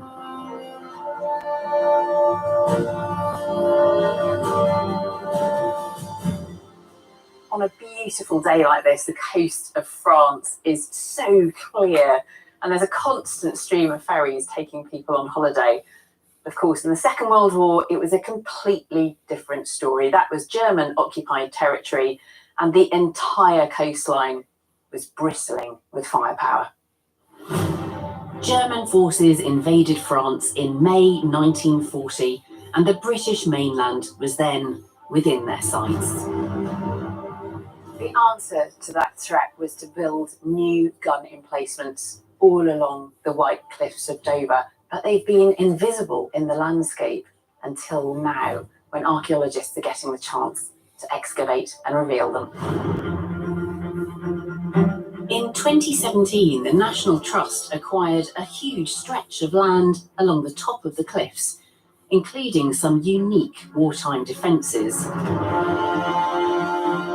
The guns from the emplacements were removed in the 1950s, and these sites were demolished and covered over. But now, for the first time, archaeologists have been given the chance to investigate these once classified military installations. John Barker from the National Trust is leading the investigation. So, what are we looking at here then? Where are we? So we're at a Fan Bay battery on the White Cliffs, and we've been carrying out an excavation on emplacement 3 over here. So when you started work here, could you see any of this above ground? You couldn't see anything. Our aim's to understand how much of the emplacement survives and how it works in conjunction with a structure called the plotting room, which is located further inland. There were 38 artillery sites in and around Dover, but most were mobile. The only permanent sites were the defences on top of the cliffs. The stars of the show were two huge guns known as Clem and Jane. With barrels weighing over 100 tons, they were the largest and longest range weapons ever installed on the UK mainland. This is one of the first gun batteries that you see anywhere where it's not about defending the port, it's actually an offensive gun. It's for attacking shipping. Yeah. Can we get down in there and have a look? Yeah, let's go.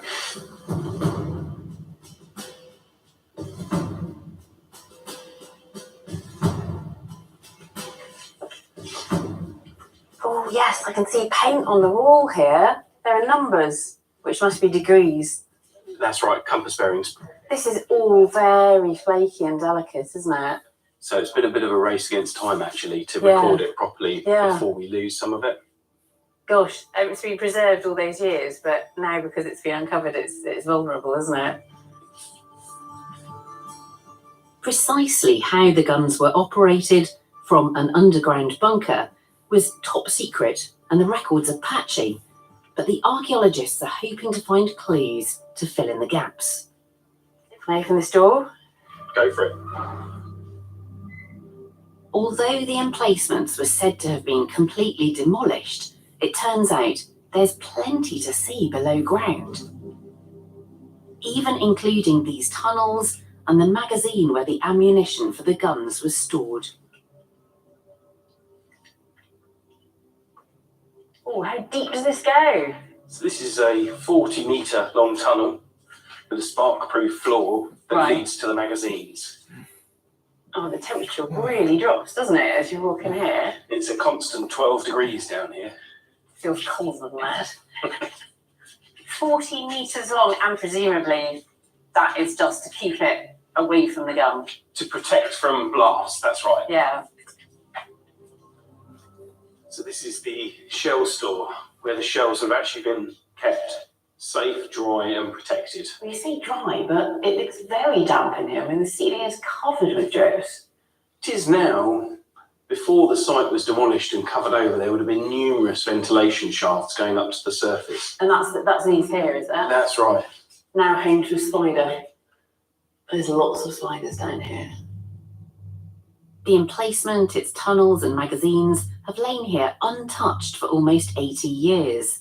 But now we can begin to understand what it was like for the gun crew working here. What are all these rectangular pieces of iron? So these are ladder rungs, which are from the emergency shaft, and we actually found some original pieces of the winch within the material at the bottom of the shaft. So this is how the shells are delivered down into the magazine. That's right. Yeah. How many people would have been working here on this gun emplacement? Probably 7 to 10. You had 7 to a gun crew. Yeah, presumably it was manned 24/7. That's right. It had to be manned, 24 hours a day. The gun always had to be in a state of readiness to be fired if needed. The gun crew was in charge of maintenance and loading shells when needed, but they weren't in control of aiming at targets. That was all done remotely from the plotting room in a bunker half a mile inland. Which is down here, I presume. Okay. It is. We've got to go down this ladder. All right, off to you. Shall I go first? Yeah. The plotting room is part of a wider network of underground chambers and bomb-proof tunnels, all dug into the chalk cliffs. Oh, this is brilliant. So this is it. This is the nerve centre. Unauthorised persons are forbidden to interfere with equipment. So there was something right there. And this is where the Admiralty fire control table was actually located. So that was where they're actually controlling the guns from. That's right. So it was unique, originally designed to work on battleships. Yeah. But this one had been retrofitted to work on land. Everything is hardwired to here. Yeah. And you've got a whole host of different services that are coming into this plotting room as well. You've got range finding location, battery observation posts, spotter planes, and most importantly, radar. And so that's all coming here to be considered before that information is sent out to the guns. Yeah. Well, this is incredible, isn't it? The technology here remained classified for many years after the war. With so few records, every archaeological find is precious. We have done a fingertip search. These are some of the artefacts that we've discovered in the early 1950s when the site was decommissioned. Actually, the technology was still confidential then. So all of the equipment was smashed into small pieces down here. It certainly looks as if it has been smashed up, doesn't it?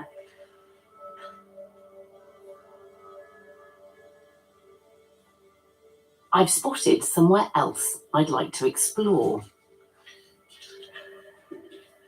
So what's through here? There's this intriguing little feature here, the service tunnel that runs around the whole structure. Okay. It's for drainage and it's for power and services and communication. It's also got some really interesting graffiti, but it is an adventure. Oh, okay. How deep is the graffiti in there? It's quite a long way. Okay. All right, I'm game. Thank you. The service tunnel is far too narrow for the camera crew, so I've had to film by myself. The ceiling just got a bit lower. But the tunnel hides a very special connection to the people who worked here during the war. What have we got along here? Oh, wow. So here- Okay. So it says Heroes of Fan Hole, W. Dodd or Dodds Yeah. and Pettit. Oh, yeah. Do you think that does go back to the war? Almost certainly. The reference to Fan Hole is interesting because it was only called Fan Hole up until about 1942. After that, it became known as Fan Bay Battery. So it's an early bit. Think about the Heroes of Fan Hole. A long way back. It is. It's not often on Digging for Britain that I get to be the one making the discoveries. But on the way back, I spot something that the archaeologists have missed. Oh my goodness, I think I've got Henry Ford, 1941 here. Oh, okay. I haven't seen that before. Is that when it was built? So the plotting room was finished in the April of 41. So that could have been somebody that was actually building it. That's incredible. Right, time to go out. Among the paraphernalia of war, shrouded in secrecy, it's an astonishing link to an individual. I found a new bit of graffiti down there, going all the way back to 1941. And we're not out yet. No, we've still got a We're bit still further to go. underground. There's so much more here than the archaeologists had hoped for. Most of the underground architecture of these defences has survived. And we can also make that connection to the Fan Hole heroes whose names are missing from the records, but who played such a vital part in Britain's World War II defences. Back out into the 21st century.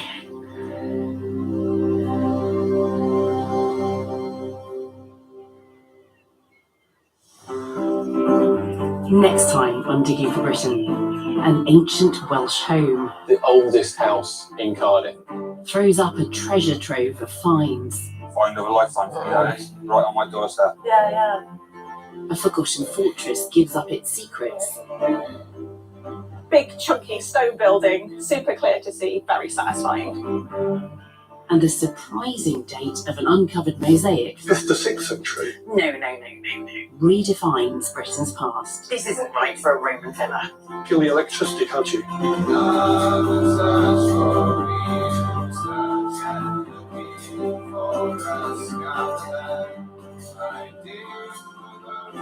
Stories lie with very us, future's one, and dig for us as we have done to lay the dead out in the sun, to lay us dead out in the sun. This is the absolute definition of a real wilderness. Join me on my toughest journeys yet. Oh my God! Across 4 rugged landscapes. Looks like another planet. In search of the vast, wild areas where nature still has the upper hand. Silence. Wilderness. Watch on BBC iPlayer. Visit sunny San Marino for the views, the wildlife, and the murders. Well, I know it. How did he do it? Why did he do it? What's the connection? It just doesn't make sense.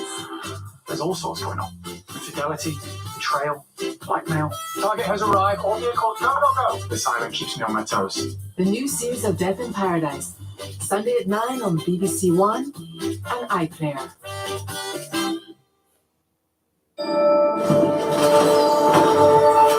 Experience the highs and lows of life in India's most fashionable city, now on BBC Two Sign Zone. Streets of Gold, Mumbai. India. 1.4 billion people and counting. Its growth seems unstoppable. I can't see those enough. I'm a businessman, so they may say, "What the hell are you wearing?" So I said, "But am I in the boardroom?" No. Oh, wow. Are you kidding me? It's beating heart. Mumbai. Amir Khan. We've all been watching him since we were like, don't tell him I said that. He's still really hot. The boomtown that was once Bombay. If you're basic, you're not invited. A city electric with opportunity. I would like to be a supermodel. Where your billionaire neighbour might live in his own skyscraper. Have you ever spoken to the family next door? No. He has waved at me once. This is the inside track. Let's see. Is it actually the city of dreams? From the way people flock here, it definitely must be. It's a crazy city, but it makes you believe. Mumbai is all about, you might be living in the trenches, but you're still looking at the stars. From the people who are riding the waves. I'm the one to be cancelled first. Please do something about the AC in the lounge. We're all dying. This time, as India looks to the coming century, the baton is passed to the next generation. Come on, now you have to eat. We meet the young Indians who hope to become the super rich of tomorrow. Thank you. Whose actions today will shape the country's future. If it doesn't work, you might have to find me a job in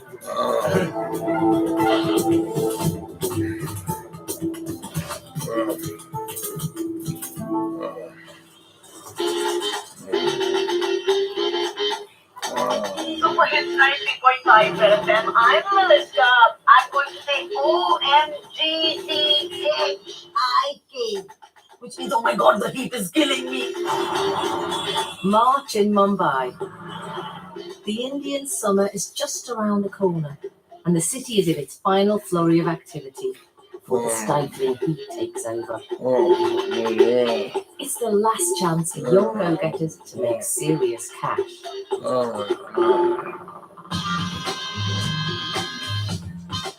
Do it so that there are more people attending to everybody who's coming. Yeah. I'm not restricting one. Because this is 29-year-old Sudipan Das and his business partner Hitesh Keswani. Lots of hard work and sweat has gone into this. Blood and sweat. Seeing all of this come to life together is amazing. The son of an investment banker and a teacher, Sudipan is Mumbai born and bred. He's travelled the world, but has settled in his hometown to start his latest business venture. A brand new music festival he's calling Dunkfest. The idea is to create India's homegrown festival, music festival, that travels not only throughout the country, but also throughout the world, hopefully. We have 9 artists playing all day, music, food, partying, non-stop, everything. But the only thing different here is that we also have Holi combined into all of this. For centuries, Holi has been a countrywide street party to which the whole of India is invited, in which people plaster the streets and each other in a rainbow of dye. Sudipan's idea is to create a Holi music festival and to charge customers for what has traditionally been a free event. How much is a general admission ticket? 1,500 for general admission ticket, 1,500 rupees, 2,500 for a slightly higher category, and about 50,000 rupees for the VIP. 1,500 rupees for the cheapest ticket is £15. The most expensive tickets are £500 and grant access to a VIP area yet to be constructed. This is an exclusive celebrity lounge. So these sheets, they would turn into colorful acrylics like that. I took 3 days to convince him to spend money on this. This is very expensive. How much? How do I convert?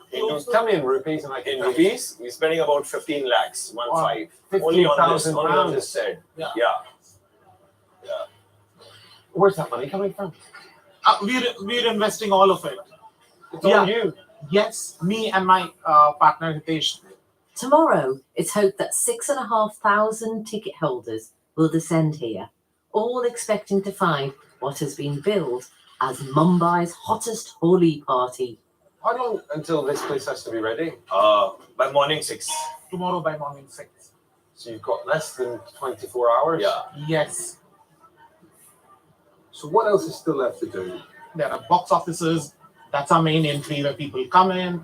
This is the main stage, and this is where public is going to be. All the celebs, they come in through the red carpet here, which you guys can check. This will convert into a beautiful red carpet when you are here tomorrow. Are there any concerns from your perspective that it's not going to be ready? No, not at all. That's how this country works. We get everything last moment. Jugaad. It's a Jugaad country. What does Jugaad mean? Jugaad means you don't go the traditional way to fix something. You just figure out a smart There's always a smart solution to every problem.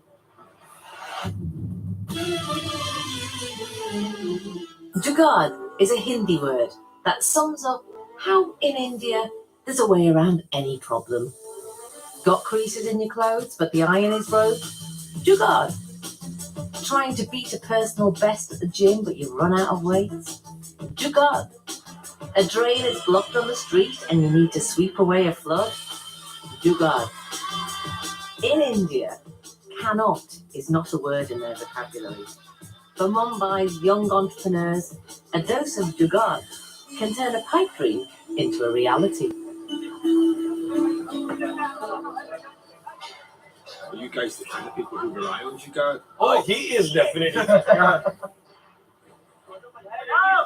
I'm an entertainment person. I don't understand how technicalities of alcohol and things like that work. Food, alcohol, setups, licenses, all of it is a bit tricky. I can just dream of a thought. If it doesn't work, you might have to find me a job in UK.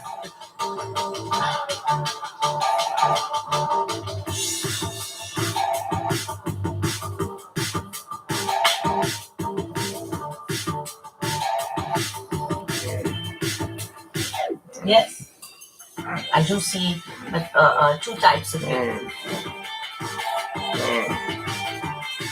Who wants with fire that you have in your belly to make something of your life. And that comes from watching your family go through hard work or hardships. And then there's the other kind who just have a lot that has been handed over to them on a plate. And the attitude is a little bit complacent. When we were growing up, we had two career options. You could either be a doctor or an engineer. But young India is very clear about what it wants. And that is exactly opposite of what its previous generation had. So many options, so many choices. Don't have those kind of choices. Or professions. There's much more money. The young are making much more money. They all have huge aspirations, huge dreams. That's how it should be. When I was growing up, 18 to 20 years ago, I think youngsters were looked at as aspiring youngsters. But today, youngsters are looked at as game changers.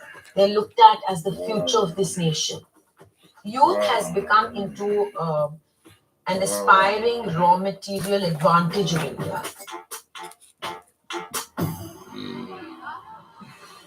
Where's my body shimmer? How long until you gotta go on? 15 minutes. I have to get my body makeup done, get changed, get accessorized style, click backstage pictures, and then stand in line up. It's insanity. 23-year-old Shimona Nath has been tipped as this year's one to watch at Mumbai Fashion Week, which kicks off today. This is my second season as a official model. It's difficult to get into Fashion Week. Only the top of the top make it. There are millions of models here. They want to go out there and make a name for themselves. They want to earn the money that they can and build things for themselves. Oh, my shoulders. But I have to go out there and I have to make it and I have to work and I have to take care of things. So my back also, please. Modeling is something I started because of looking at my mom. She was a model. And seeing her life, I was like, that's something I want to do. Back when Shimona's mum was walking the runway, Indian fashion was a niche industry, employing just a handful of people. Today, Fashion Week boasts over 100 shows over 5 days, employing hundreds of models. Baba, can you give me lips? It is hard work for sure. And watching the hustle that it is, it gets really hectic.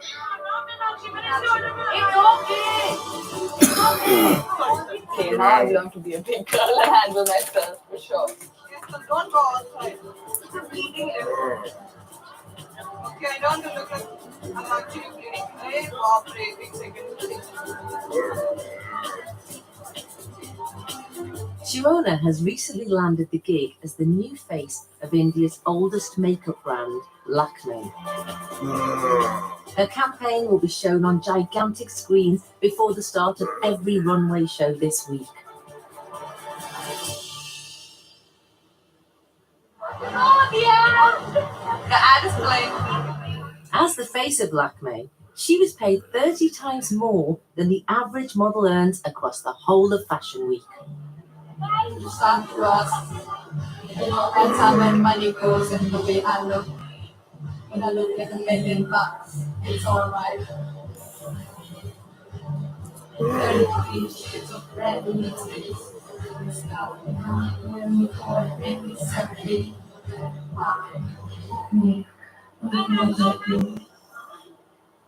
This is her first big campaign. Actually, if I tell you very honestly, I feel like taking a shit right now. Because it's like my blood's pumping, my heart is racing.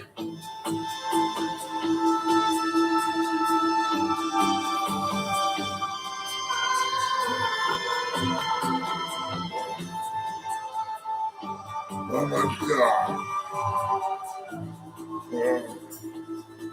It's a little bit of a narcissistic job being a model. Everyone wants to look their best. They only care about me, my look, and how I'm going to look there. Especially this city, Bombay. It's so fast-paced over here.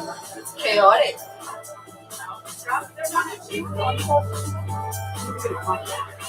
Right. People are running here 24/7. They're working in the morning, spending the nights trying to think, what else can I do? What next step for my job? Because you can become a millionaire overnight. It's crazy. But also, if you're not in your best shape and you're not achieving here, it will show you up and spit you back out. Absolutely.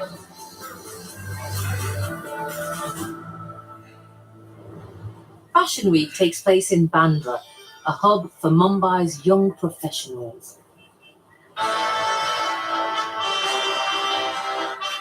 It's a neighbourhood with a 24-hour buzz.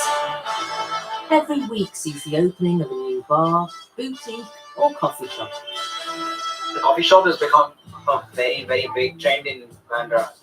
50 to 100 cafes only in Bandra West. And today, there'll be 101. This morning, this former bakery will reopen as Mumbai's latest brunch spot. I've been told I have to make my own coffee. I think my team bullies me a lot. Yash Banagay is the brains behind Veronica's. This is his 5th venture in Mumbai, where a young generation with disposable income are driving a boom in new restaurants. In the last 5 years, most people from Bombay have better disposable incomes. They know what good coffee is or they know what good food is. But I feel people's image of Bombay still is like what was shown in Slumdog Millionaire. This city where people are going to be honking all the time and there are going to be cows on the street and elephants crossing. But there's so much more to the city. People want to go out, they want to go for that luxurious spend, they want to have that extra glass of wine or a glass of cocktail with it. But today, I'm a bit worried that we don't have people lining up. I was hoping we have a couple of people, but I'm sure people will wake up late on the weekend and come in. Yeah, so a bit anxious.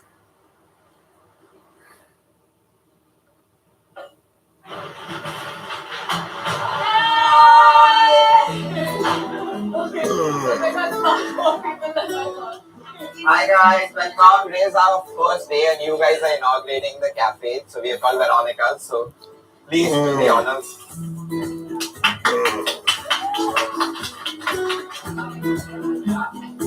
What a great turnout it is.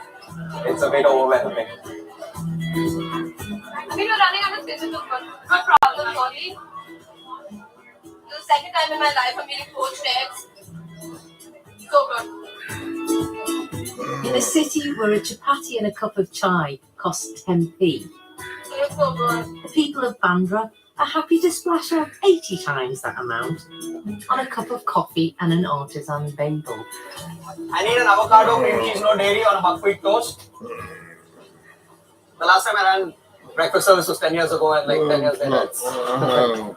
Super different. Oh my god. What's the most popular choice so far? Salmon cream cheese and hangover tacos, a lot of them. Way too many. Devang, BLT bagel out on table number 15. 50, brother. We decided to get the hangover tacos because it's Saturday. And some people were very naughty last night.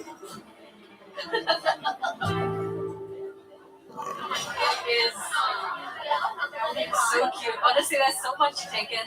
Yeah. Generally, I order a flat white. It's a black coffee with ice, that's it. A mocha frappuccino is my favorite. Sometimes I do the macchiato, which is a smaller coffee, but 90% of the time, yeah, it's Americano, the black coffees. I think people are being very pretentious. I want to slap everyone who's in love with coffee. This whole coffee culture drives me nuts. Everyone's like, oh my god, I can't wake up till I have my cup of coffee. Please, you live with chai for the longest time. Everyone across the world is drinking your chai. Relax with this coffee culture. Everyone's just constantly wired and awake and wants like some dose of... I'm sorry, I do not subscribe to this at all. I certainly don't go to the swanky coffee places because they frustrate me. I don't even know how to order that coffee. So I'd rather drink the coffee that I have at home. 300 to 500 rupees for a coffee in a country like India, I mean, would seem sinful. But you see all the Starbucks in this country back to the hilt because you're not selling a drink, you're selling a brand, a lifestyle. इसको आधा KG लगा दो आधा नहीं पाव kilo काफी है पाव kilo Around the corner from the new cafe, Shimona has wrapped up at Fashion Week for the day. She's hanging out with her flatmate, fellow model, Chandni Purohit. Thank you, bhaiya. Thank you, bhaiya. The friends share this £500 a month rented apartment. This is your first smoothie of the day. Yeah. This is my second. What do you want? Knife. Finally chopping them. Don't have that big a knife. I need to get myself bigger knife. Need to get myself a better kitchen so I can get myself good utensils. Big house, basically. Yeah. Chandni has been in the modelling business for a year and has recently moved out of her parents' house. My parents lives in Bombay and I live in Bombay too, but I am living apart from them My father he doesn't own much. Where we live, that house is very small, and we have like one room, and in that only we have kitchen, bathroom, everything. We all sleep together. My mom, dad, me, and my brother. 4 people. In that small house, I couldn't do certain things because we have like really hectic schedule. We have 3 a.m. call time and everything. And I wasn't liking it because they are a little bit strict, about my timing and stuff. Certain way of clothing I wear, shoes. Cheers to good, healthy, green life. Are they traditional? Very much. We're like, no, don't do this, don't do that, don't do this, don't do that. I'm just like, oh my God, okay. But now they know the way I live, the type of clothes I wear, and they are okay with it because they are seeing me growing every day. This is my little vision board. Oh yeah, she has a vision board in here that's really pretty. Oh. Marilyn Monroe. That's my dad. Yeah. I remember first time my father, he saw me in newspaper on the first page. He called me and he's like, Chandni, is that you? I was like, yes, Papa. He's like, oh my God, I'm so proud of you. How did that feel? Amazing. That's why I kept this picture here to remind myself that you can do it. Shimona may have already found success in the modelling business, but Chandni's career is just starting out. Give me some advice. Please, I need that. Oh my God, it's a lot going on, and you gotta just absorb all the good energies and show up on that ramp like that, all pumped. We gotta show that on our faces and our walk when we're there.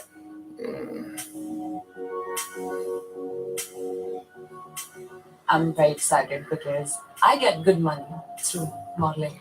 How much money would you earn in one fashion week? Well, I don't know yet. I don't know yet. Maybe around 1 lakh. It's about £1,000. Yeah. For the average Indian, £1,000, 1 lakh, is the equivalent of 6 months' salary. This season there feels like there is this little pressure. You got to turn up, you got to show spunk, you got to show energy and all of that. Did you see the lineup of designer? Yeah. Excited. I got you. Yeah.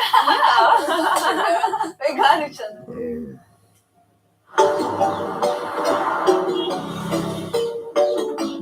Half of Indians are under 25.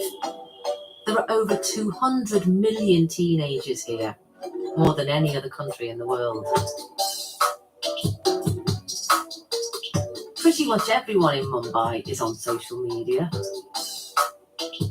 trying to make their dreams a reality.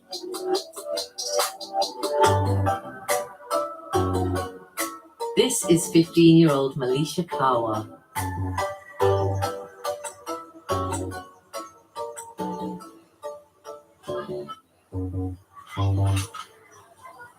That's my picture. It is a photo shoot I have done. I would like to be a supermodel. I look very different now. What do you think of the clothes? It's too short. I have never worn it in my life. That was my first time. That's why. I love my hair doing straightening, not too much curls, but in this I loved. And how was the photographer? She was so amazing. Her name is Shasha Jairam. This video was posted online by an American tourist who spotted Malisha on the street 2 years ago and saw her potential as a model. The video went viral and gave Malisha the confidence to contact one of her favourite fashion photographers via social media. She asked her for help to create a portfolio, which the photographer agreed to do for free. It's one shoot about my favorite photographer. This is also, she only told this. Was the photograph published in a magazine or was it a photo No, shoot? only photo shoot. Like Shimona and Chandni, Malisha also lives in Bandra. She lives in an illegal squatters settlement in a secluded part of the waterfront. This is my house. This is where we sleep. Who sleeps in the bed? My father and my brother and I sleep there. My daddy built this house. We need electricity to on, and there are no electricity. What do you do at night if there's no electricity? I'll sleep.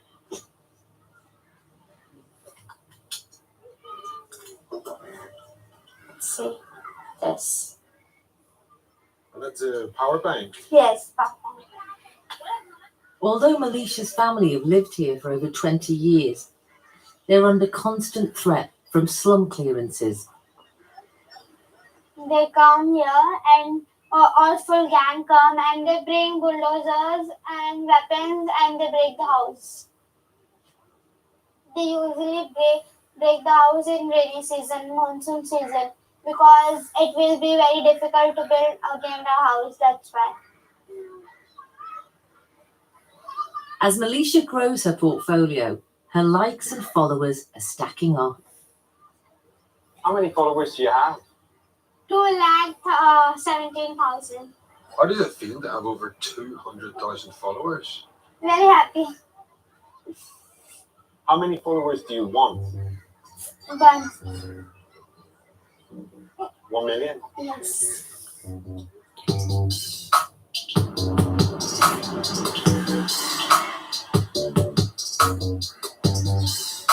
With its booming young population, Mumbai is one of the fastest growing cities in the world. And it's practically filled to the brim. As Mumbai is an island, there's nowhere to expand to. So the city is embarking on one of the world's biggest mega projects. A series of motorways are under construction out in the sea that will allow Mumbai to expand down the coast into rural areas on the mainland, like the town of Alibag.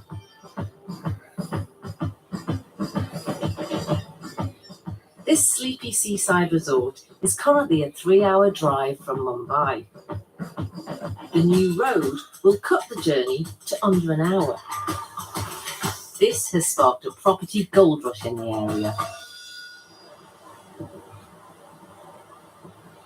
There's a certain level of crowd that is coming in. Typical high society, and a lot of people from Bollywood also have shown interest. The best actor goes to Ram Kapoor. Bollywood star Ram Kapoor, thank you so much, is on his way to his new villa in Alibag. Alibag was never on the radar earlier. Now it's getting developed so fast. There's even an 8-lane expressway coming. Getting from Mumbai to Alibag, it will be so easy.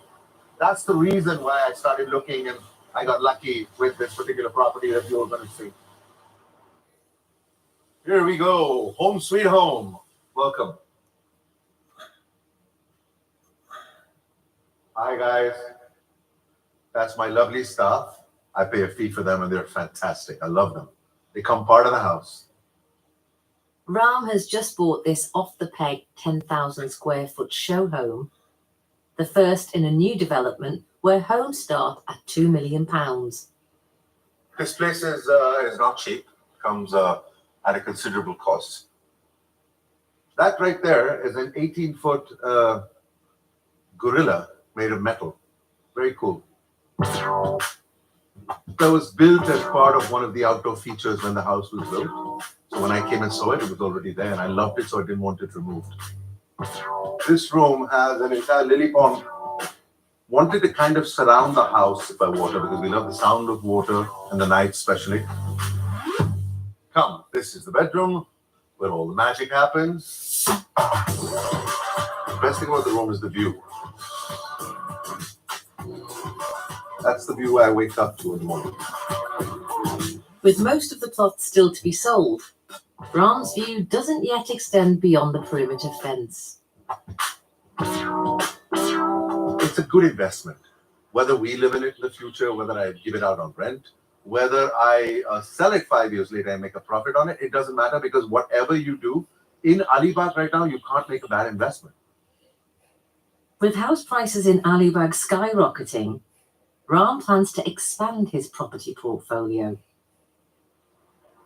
We have bought this guy right opposite. This construction coming up is our second villa. This one is my mother and my sister, which is the corner plot. And we're in talks of me buying this center plot, which, as you can see, makes sense. I mean, I own this, which is the corner. My mother owns that, which is the other corner. Now we own this plot. We don't really want to have somebody in the middle. Doesn't make much sense. Hello. Hi. Hi, Ram. How are you? Hi. Ram has invited round Aditya and Natasha, two local property developers. How's everything at Abbas Living?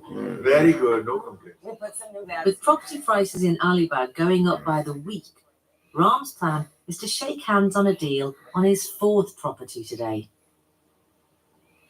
So this is now for the middle plot.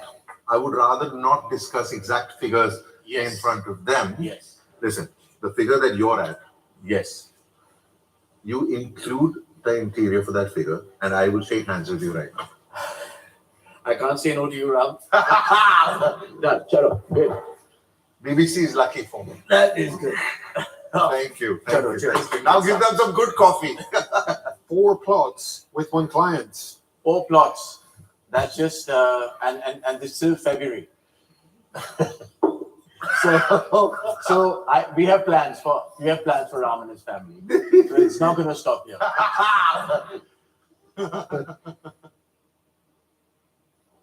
But not everyone is happy about the Alibag property boom. We've had this home for almost close to 30 years. I really find this a very gracious way of living. Mumbai-born retiree Meenakshi Matthew lives in a secluded villa in Alibag on an acre of manicured rainforest. So this is a little space, we call it the Machan, where we sit and we have a drink sometimes. We have tea in the evening. So I sit in the morning and have my tea and watch the sunrise. When Meenakshi moved here from Mumbai, she was part of a first wave of young, moneyed professionals looking for respite from the cutthroat hustle of the city. What are you having? What is she having? Martin. Today, she's hosting a get-together for a select few of her neighbours. And there's only one topic of conversation. When I came here, the road to my house was just fields. And now there are about, say, 40 bungalows there. 40. I don't like the new development. The aesthetics are missing, which you will see. Really, the aesthetics are missing.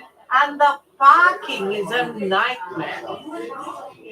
I find that a lot of people have come and they've started building these modern homes that, to my mind, it just doesn't lend itself to the place. It's like you're just making it one of those concrete, glass, and marble places. Alibag used to be a very sleepy outpost of Mumbai. Only the very few had the foresight way back then, my husband being one of them, to buy land in Alibag because it was just a perfect getaway from the city. It's sort of the Indian version of the Hamptons in the US, if you will, minus the nightlife. As yet. I'm sure that's going to change too. Bombay has this rushed vibe. When you're in Bombay, you can have a heart attack anytime because you're always running. So when you want to get off that roller coaster, you go to Alibag. So people who started to buy and acquire property in Alibag then, 40 years ago, 50 years ago, like my husband, today are wondering, my God, what has hit us?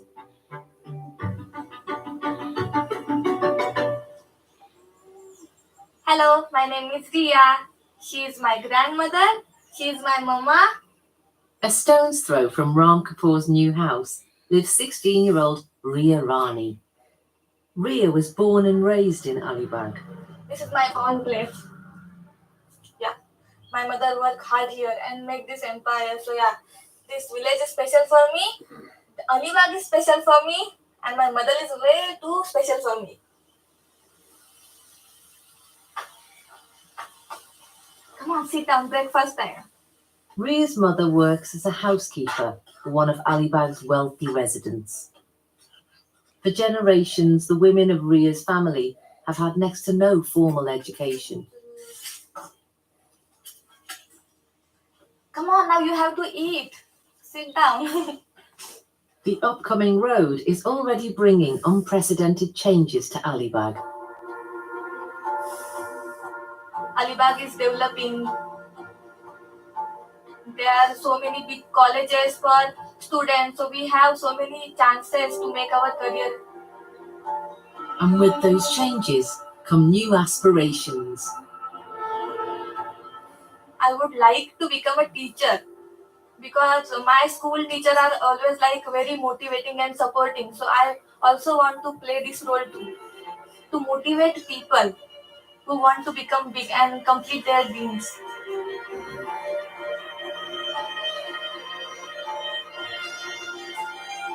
Would you ever live anywhere other than Alibag? Other than this place, South Korea. I would love to live in South Korea because BTS lives there. Famous K-pop group of South Korea. He is Kim Namjoon, leader of BTS. He is Min Yoongi, Park Jimin, Jung Hoseok, and Hanjin. Okay. 안녕하세요. 저는 리아입니다. 만나서 반가워요. 지리서 반가워요. 감사합니다. I'm learning from YouTube.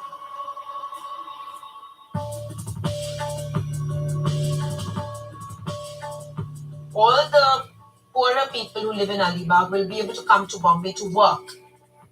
Most children of home staff, domestic labor, is studying to become hairdressers, cameramen, dancers in Bollywood, drivers, slightly more dignified work. We got these massive infrastructure projects going on. Once that's complete, it will almost make Alibag part of the city.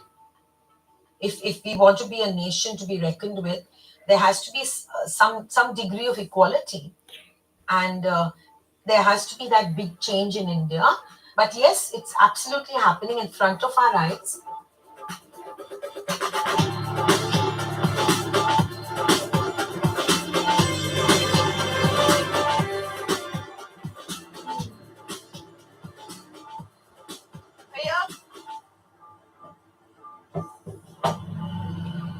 Excited or what, girl? Whoa, tell me about it. We have to kill it. Yeah. We better show up. Fashion Week is still underway. This afternoon, Chandni has been booked to walk the runway. I eat a good like among always. Yeah, no. Listen, on ramp, it's better to tuck in the cheek. Even if you want to keep your lips apart, you can do that while sucking in your cheeks. Look. Whoa. Deep breaths, girl. It's gonna be an awesome day. Yeah. Thank you, Bhaiya. Thank you so much, Bhaiya.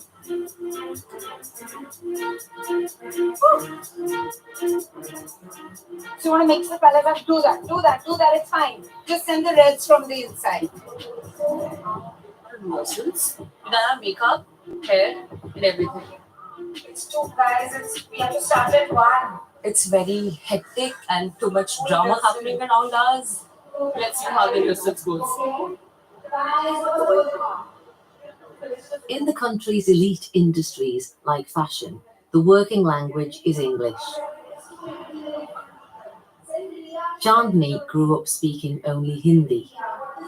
For the last 2 to walk, when Pallavi takes position. Chandni joins. There's no hard and fast I'm very, very, very nervous. It's like they think English is important if you're in like certain kind of work environment. But my English is too bad because I come from a modest background.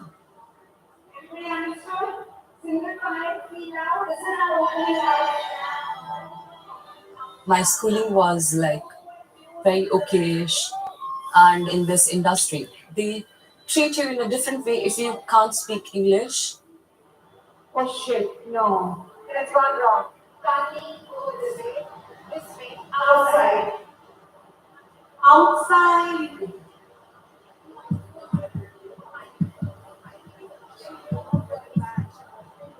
Kiki, very nice. Yes, Charlie, please.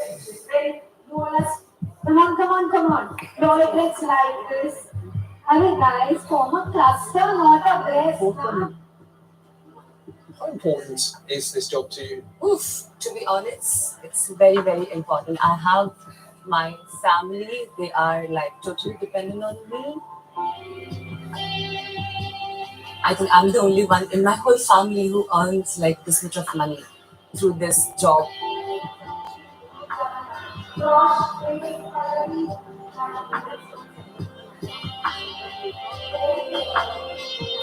I just need money so that I can take care of my family. Just give me 1 year and I'll make it. I cannot tell you how many young adults who work at my company come and proudly tell me that they use their first salary to buy a sari for their mom. They managed to invest their last 5 years' income to buy a house for their parents. It is such a moment of pride. It is not a burden, it's joy. When I got my first paycheck when I moved to the US, the first thing I did was buy presents for my parents and my sisters. I went and bought my mother a house. But listen, that's what I'm saying. Like, it was a dream. I was a child. I was like, dang, I'm going to buy my mother a house in Mumbai. And I don't feel that anybody in India considers this a burden because it's how we've all grown up.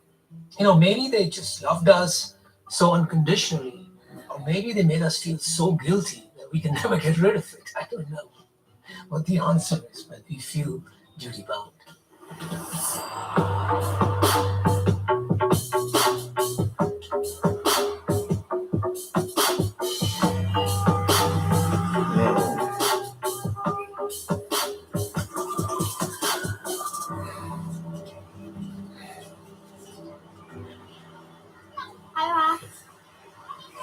उसने पढ़ाई की क्या बोलता Fatto paper काल नु Hindi paper आरो मला मस्त बरं मला एक कॉल आहे तुम्हाला पण बाजी करी पर्स आहे तुम्ही छम हो आज इने फोन पर्स एक तयार थाव ना आपण तर जाऊ शकतो हां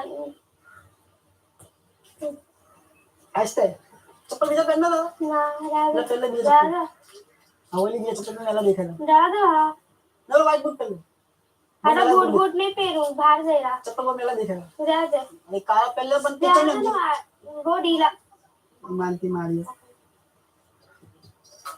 ऐसते तू खाओ खाइस पिज्जा खाइस जा बर्गर खाइस बिरयानी खाइस बिरयानी खाइस हां सामान में नाम बन सिरो अच्छा बोलो ट्रिपल राइस खा सकते ट्रिपल राइस खा सकते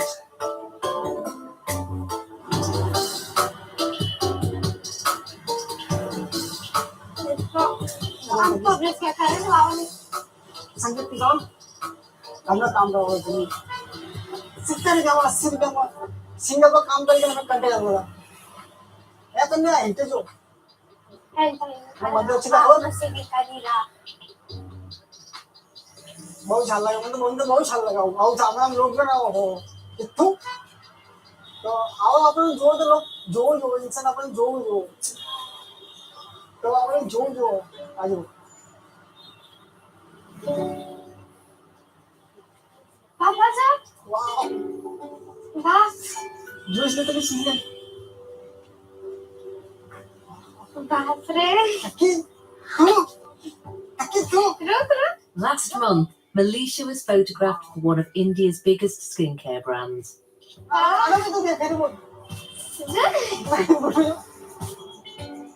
सर मैं वो कहीं फोटो चाहिए ये पहले फोटो भाव सरल आगे जो कहीं पानी थे जो भाव आपका ब्रांड नाम है कहीं आज रखो नाम ना भाई इस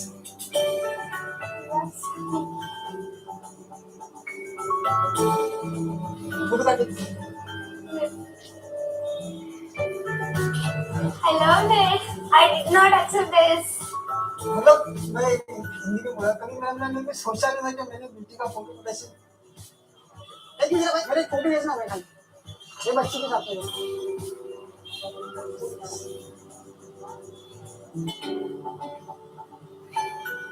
मैं इनको जानता हूँ बचपन से मैं उनका हर वीडियो देखता हूँ मैं तो बहुत खुश हुआ कि इनका फोटो लगा ऐसा बहुत अच्छी बात है बहुत अच्छा लगता है हम जैसे आइडल के साथ आगे बढ़ गए thank you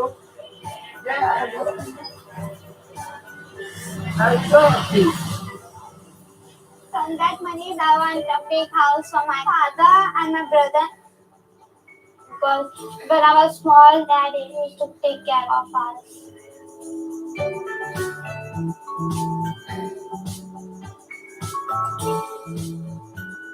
Mumbai has too much of, I would say poverty.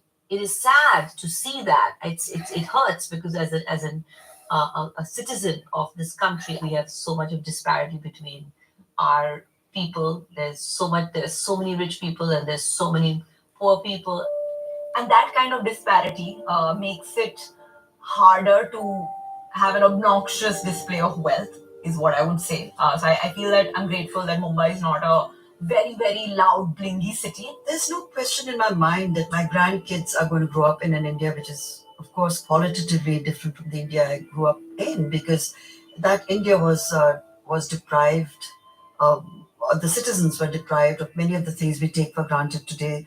But today, the story is different. I feel very optimistic because we have a highly ambitious generation who have a focus. They don't want to run away to the West. They've figured, unlike my generation, that their future is here. It's in India. If they want a better life, India is going to provide it.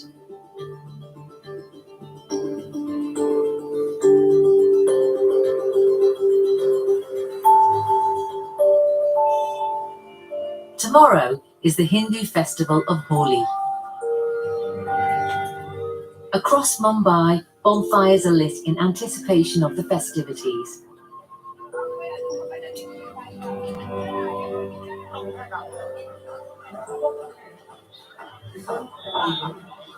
I'm losing it now. I'm having a brain fog for the number of calls I'm getting.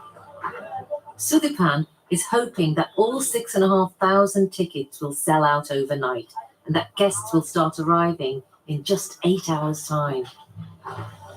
What's left to do from your perspective? Everything. See, the thing is, till the time you don't see everything being done, you're not at peace. This entire ceiling will get covered with fabric like that. It also adds to the decor of the place, so that's why the colorful drapes. There's not very many of them up. We're so close to the party. Yeah. Now I'm in a place where I'm worried about the experience and the execution. When you put in that kind of time, effort, and money especially, the stress is always that whether people will show up and spend that money and buy that ticket. The £500 a ticket VIP lounge is still not much more than scaffolding and sheets of plastic. Now it is reaching a point where it's stressing me. What are you going to do if this isn't finished on time? Oh my God, no. I don't even want to think that. You're also doing one puja? What's a puja? A puja is a little prayer with some rituals that you do. So that will happen now. You Panditji who's arrived will do Holika puja. With preparations behind schedule, Sudipan has invited along a priest in the hope that some divine intervention can get his plans back on track.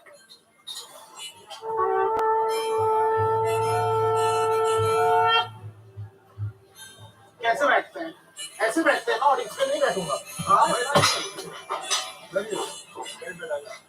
Prayer ceremonies like this one are common here. They're believed to bring good fortune to any event.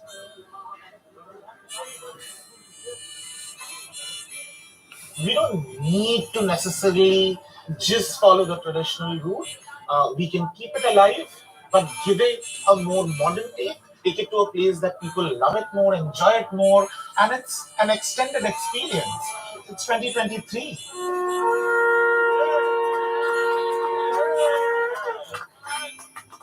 How important is religion and tradition to you? You know, we keeping the elements of the whole festival alive. There is colors, there is celebrations, there's all of that. We are just breaking the coconut, supposed to remove all the evil energy. But the world is fast moving and fast changing.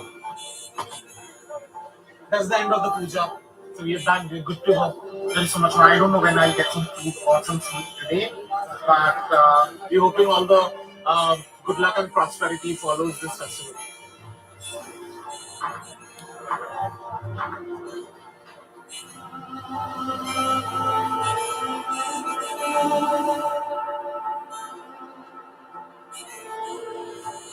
I'll just get my.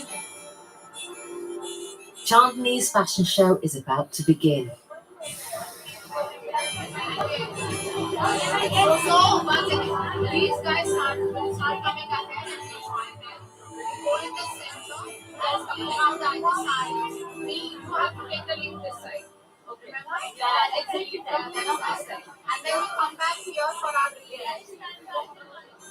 I love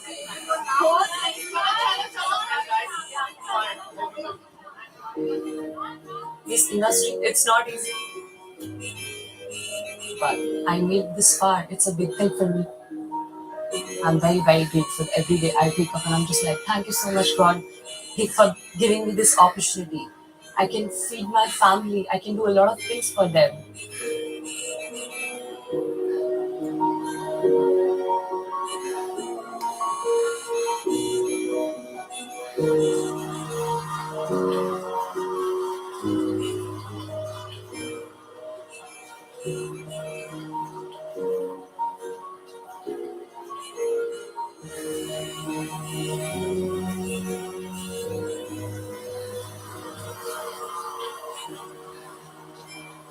It was good. I mean, once you wear that lehenga and that dress, you feel like a diva. Now I'm gonna go out and there'll be like a lot of people, they'll be like, hey, you are so amazing, it was so nice. I'm feeling amazing right now. One last one. I have when you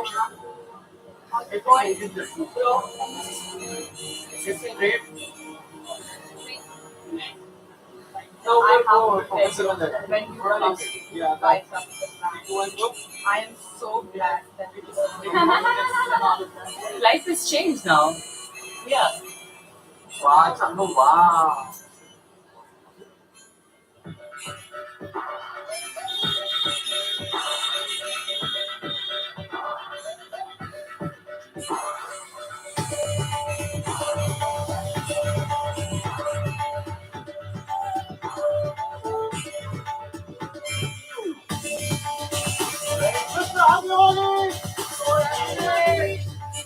My favorite festival in the year is here. Ori Tere Raghubira Ya Badhume Ho. Yep, it's time for Hori, the festival of colors, the festival that signifies the beginning of spring, the festival that brings every atom in your body alive. As you know, there are some super parties happening in the city. I'm going to a couple of them. Let's go, let's have some fun. Okay, that's a wrap for me. Even I need to go because I need to create some color. I think this is a good time to leave the office. After a sleepless night, construction on Dunkfest is complete. Tickets have sold out and 6,500 paying customers have descended on Mumbai's hottest Holi party.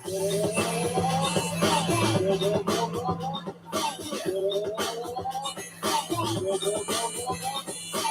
event is fun. I love Holi. It's one of my favorite festivals. I'm just scared to get dirty. The festival has even attracted stars of Bollywood. And the VIP area is full.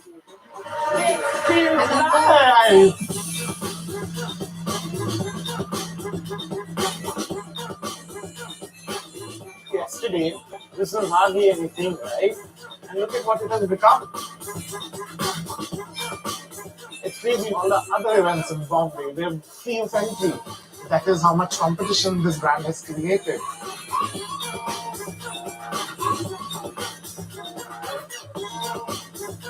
Leaving things to the last minute is no barrier to success in a city where jugaad is the philosophy.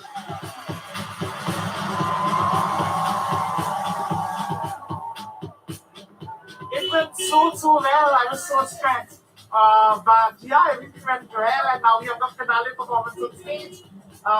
The main attraction of the party, DJ Chetas, and now I can finally have a drink.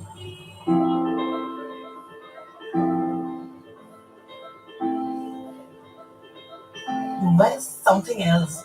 You have to be here to experience it. There are more opportunities to make money than there aren't.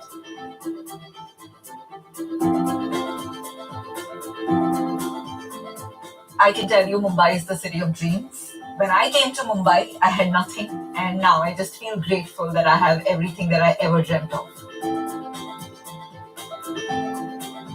Mumbai is a tough city.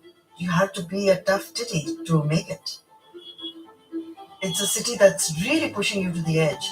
I mean, either you make it or get out.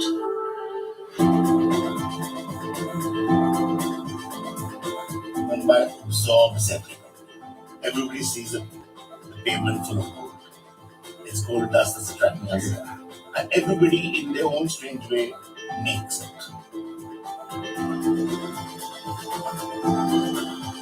Without sounding immodest, if I may say so, your own Prime Minister today is Indian. Some of the biggest companies in the world, starting with Google, is run by an Indian.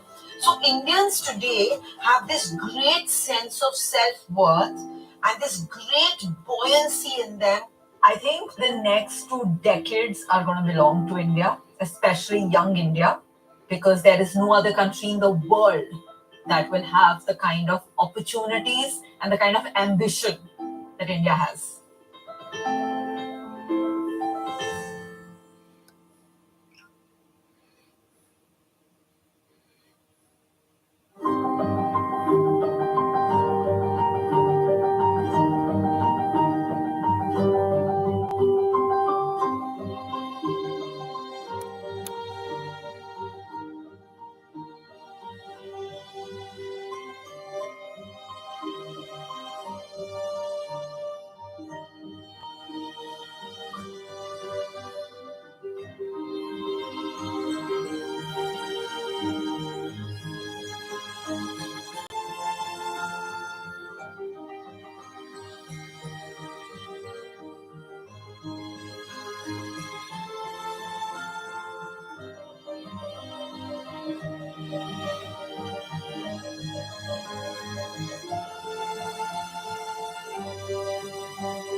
BBC iPlayer. Love what you find what you love.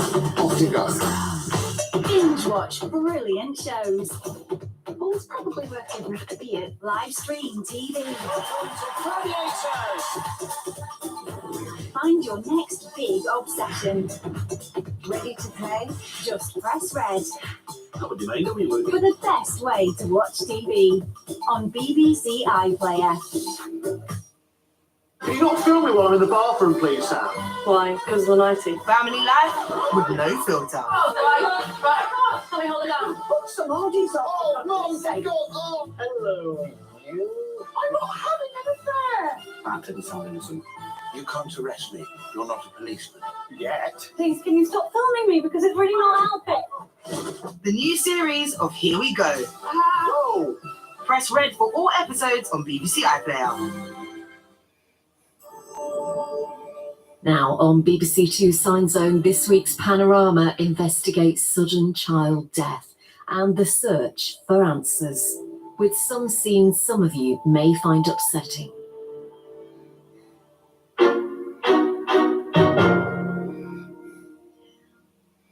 I love you. A mother says goodnight to her child, not knowing it's the last time. By morning, her little boy has died. I'm grateful that the last thing that I said to him was I love you. Here in the UK, a child a week dies unexpectedly and without explanation. We don't know any risk factors for it. There's nothing we can do to prevent it at the moment. It's one of the most under-recognised medical tragedies of our time.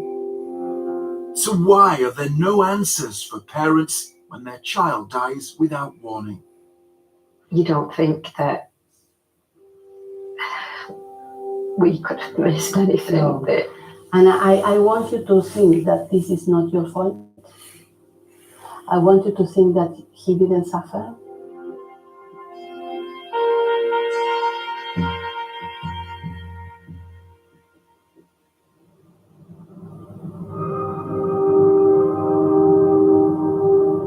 We're there in 5 minutes. Alright, bye. High in the Peak District, Gavin Dakers is on his way to a job. But this last year hasn't been about work. It's not really an hour goes by when I'm not thinking about it. We did have a lot of happy times, but that makes it harder. He runs his own plumbing company. He's also coping with the loss of his 2-year-old son, Addy. With Addy, she was just an instant bond. It's all we both wanted. When Addy started speaking and calling Daddy, for me, it's nothing better. Gavin and his wife Jodie adopted Addy when he was 8 months old and brought him home to Sheffield. It was just such an easy, happy baby. It was just like perfect, and it was just like all we'd ever waited for, and then it just happened. Addy had some minor ailments, a cold, some breathing issues and eczema. Then in November 2022, he died in his sleep. I just went in like any other morning. Yeah, it's just, we just laid face down and I just tried to wake him up. Yeah, just cold. And that's when Kath just started shouting me, so I knew something was wrong, so I rushed out of bed and we phoned an ambulance straight away, and then obviously just the worst thing that could ever happened, and going to the hospital and not coming home with your child is just like the worst thing that you could ever feel. It's just like I don't know what to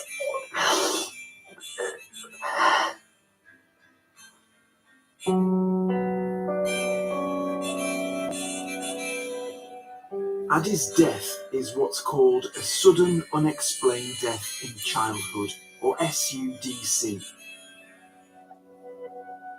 You've probably never heard of it, but there are about 50 of these deaths a year in the UK.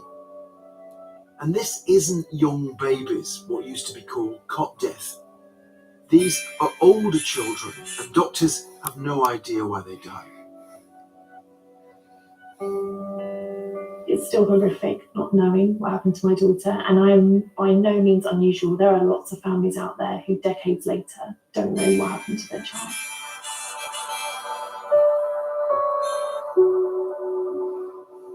It's 10 years since Nikki Speed's 2-year-old daughter Rosie died. Another unexplained child death. You were trying to beat Theo? I'm trying to beat Nikki helped set up and now runs a national charity that supports parents and pushes for more research. There are medical reasons for these child's deaths. It's one of the most under-recognised medical tragedies of our time, and anybody that knows about some unexplained death in childhood or works in this field will say that. They will say they are medical tragedies and we need to take steps to understand them and stop them from happening.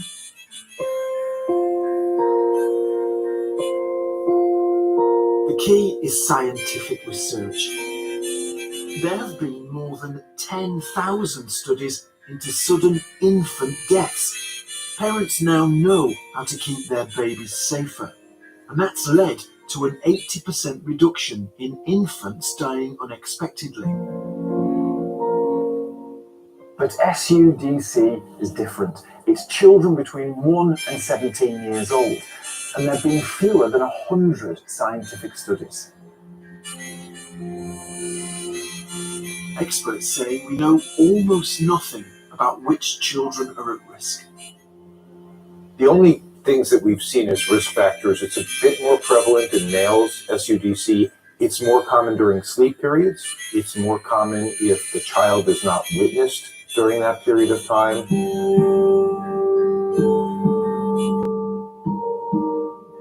And not knowing why a child has died can lead to parents being falsely accused of causing harm.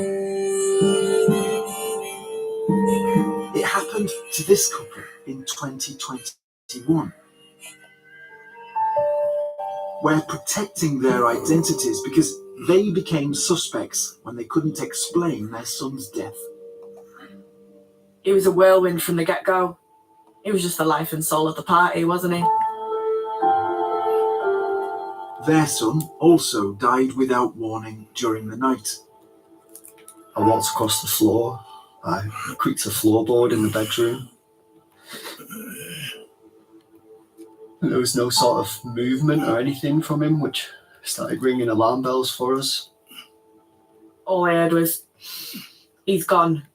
He's gone. Instead of being treated as a tragedy, the death was treated as a crime. There was just plainclothes officers everywhere. There was uniformed officers and plainclothes officers. So at this point, I was bundled in the back of a police car by the sergeant, and she was bundled in the back of a police car by 2 officers. We were just pretty much told, you'll have to find somewhere to live for the weekend because your house is now classed as a crime scene. Their other kids were taken into care by children's services. For months, they could only see their children on supervised visits. They weren't cleared for nearly a year when the coroner confirmed their son's death was from unidentified natural causes. When is the first time that somebody tells you what's happened? Probably the inquest. The inquest. What do you think about that, the way you were treated? I haven't even got words for it. Felt like a criminal. Like I felt like they knew that I'd done something that I hadn't.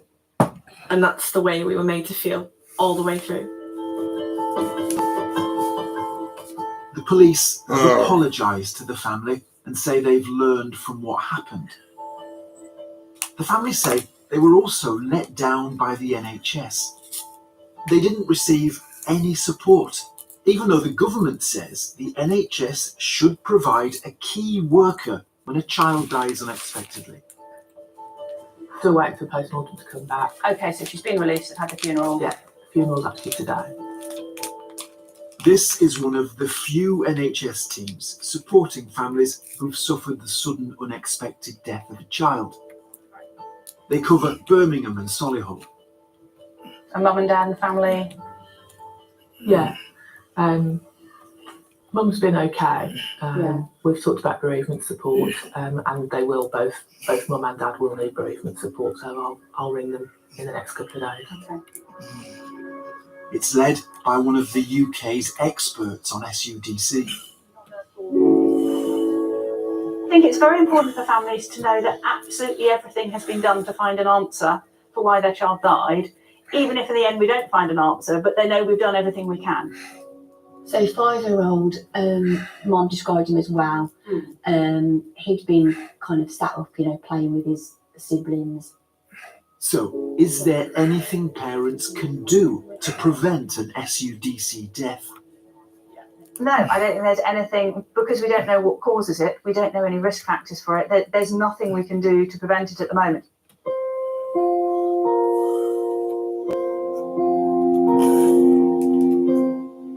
And when it strikes, SUDC can be a lonely journey for the family.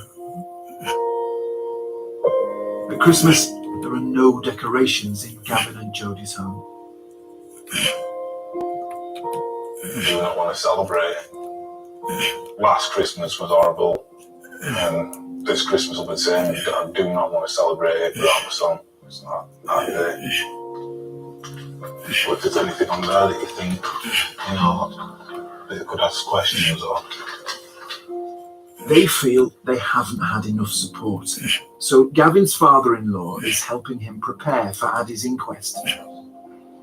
So on that one, they've really gone in depth on that one, haven't they? They're finding the medical documents hard to understand. I mean, if I were guessing, it looks like what they're saying is it's some type of medicine. I don't know. Gavin wants answers, but he can't find a lawyer to help. Right, so this is a solicitor, so I've just phoned up. It's on the website and they said they don't deal with it. Yeah, that's probably the fourth, maybe fifth solicitor I've tried contacting. Because you were told to get legal representation for the inquest, weren't you? Which is approaching fast. Yeah. And when you ring a solicitor, they're just saying they can't help. Yeah. Not everyone, it's just near on impossible. That inquest, that is it. This case closed after that. And we've not been able to gather all the questions and get legal representation. Questions haven't been answered. So for me, it's ridiculous working like that. Just want to scream. Just want to, I don't know, get hold of somebody and say, please help and get some answers. It's all this like, I mean, we're never really going to be able to grieve properly till we actually know why Addie died, why a 2-year-old child who were full of beans is here at night and then gone next month.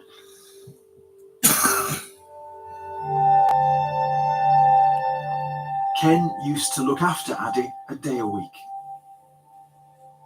He just kept me young. He used to make me wait at Pelican crossings while Green Man comes, won't let me cross before Green Man. He was smashing lad, marvellous. This is a hard Christmas for Jodie. Not great mentally, I think, with the inquest coming up and Christmas. It's just like a very difficult time. It's kind of difficult knowing that you're going through all this and trying to get answers, but I think deep down you know that you're not going to get the answers that you do actually want, because nobody does seem to know what happened, because nobody knows enough about SUDC.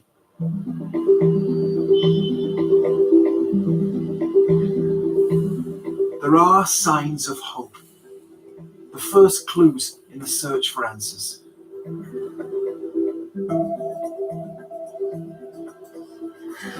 Vessels. Yes. Important research into sudden unexplained deaths in childhood is happening here at New York University. The lead investigator found out about SUDC in the worst possible way. Her 15-month-old daughter died unexpectedly 25 years ago. Maria did not wake up from a nap one day, and my whole life turned upside down. She's definitely my passion behind this, to not let this happen to someone else. On average, there's an SUDC death every day in the US. Researchers here have had a breakthrough, and it comes from families who have video monitors, nanny cams, watching over their children. The team looked at footage of 5 children who died unexpectedly in their sleep. It was extremely challenging to watch and rewatch those videos for the sake of science. You want to jump through the screen and save them. It's a big, big step, because again, it's a window into these tragedies, these mysterious deaths that no one has ever had evidence directly from the scene. Oh, do I tell? I love you. I love you. This is Katie putting her 17-month-old twin sons to bed in November 2022. It's the last time she said goodnight to one of them, Hayden. I love you, baby. He's in the cot nearest the camera. 7 hours later, he would be dead.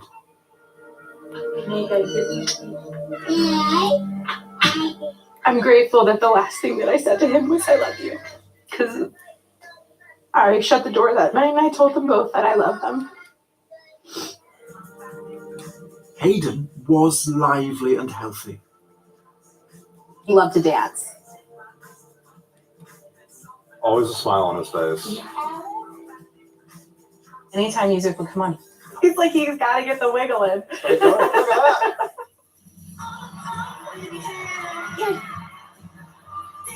Is this your favorite song in the movie, Amy? It's fantastic to have these memories, though, isn't it? They're just. it was the best kind of chaos, and I miss it.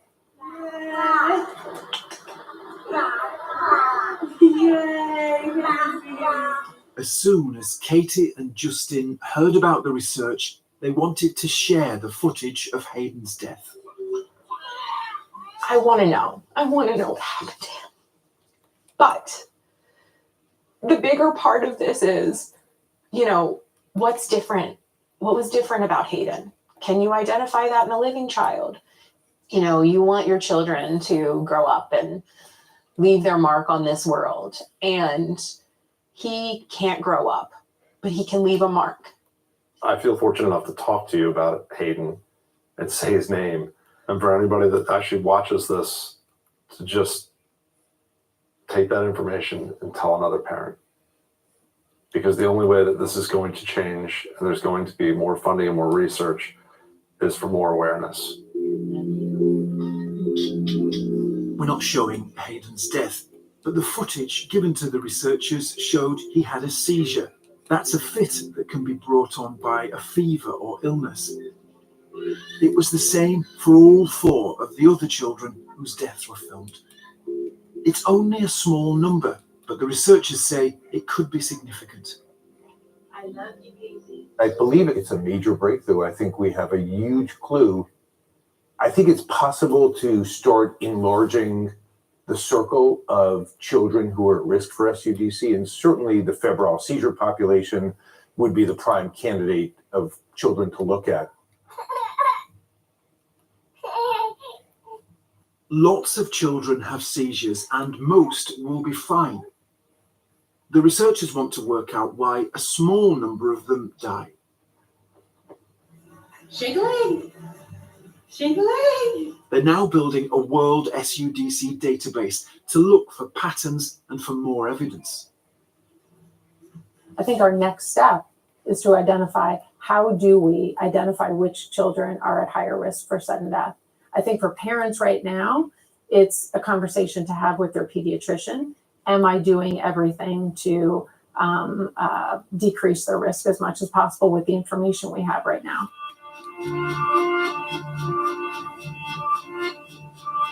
Back in Sheffield, it's an important evening for Gavin and Jodie.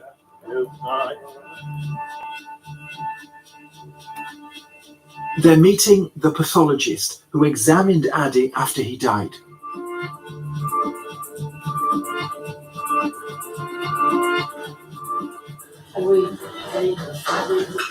Right.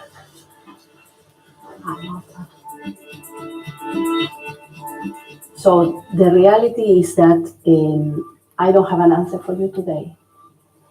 So he was a beautiful, well looked after child.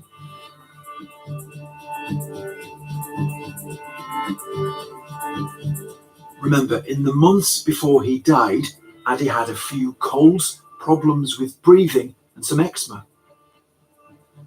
Is there more tests that can be done when they're showing signs of any illnesses? Yes, he had some cold. I found some viruses, but that is not the cause of death. Next, a fear that's haunted them for more than a year. Could they have done anything to save him? You don't think that we could have missed anything? No. That... And I want you to think that this is not your fault. I want you to think that he didn't suffer. It's nothing you could have done to avoid.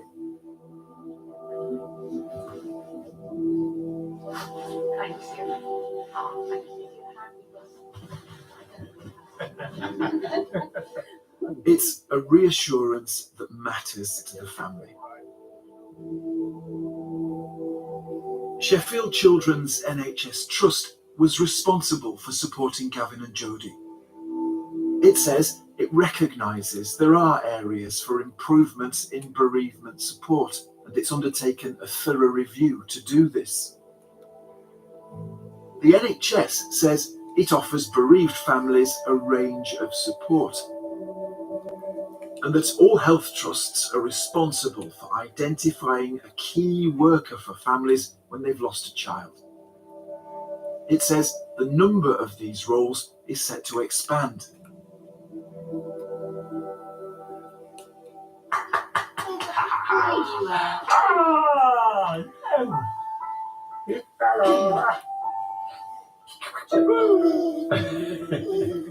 Here in Worcestershire, there is a trained nurse to help families.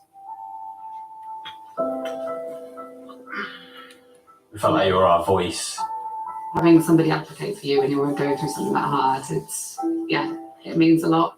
Because, you know, those early weeks, those early days are just so hard, aren't they? And Yeah.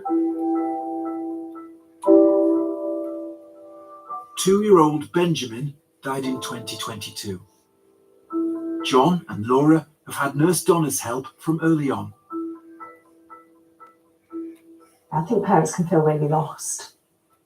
I'm really passionate about my role and, you know, holding those parents' hands throughout the process.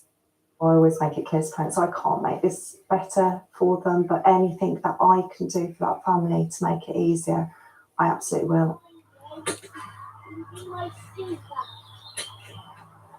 He was this happy, robust, energetic, lively little boy who just one day like that, and you need to know that everything is being done that should be being done to find out. It felt like a bit of a fight to get answers. There's a lot of medical jargon in these reports, that actually having a paediatrician and Donna in the room to talk it through and explain things to us, it was massive, massive help. Yeah.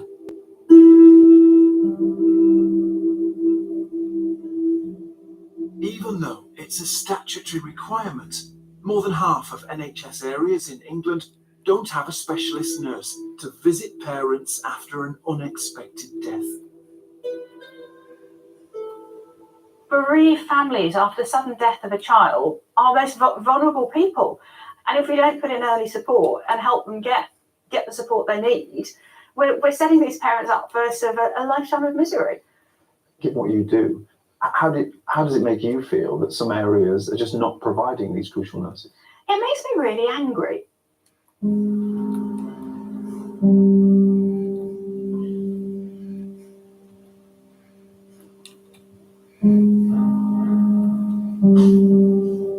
Gavin and Jodie are going through it alone. This is the day they've been waiting for, but dreading.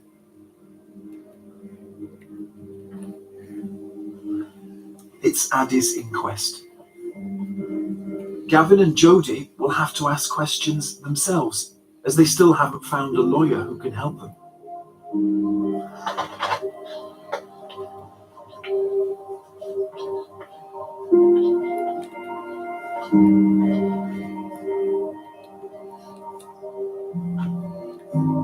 I always feel really anxious before these things. It's going to help towards, hopefully finding out what's happened. I hope it does. So, for an hour and a half, that terrible morning was relived. The coroner looked at the details of Addie's life and death before recording her verdict.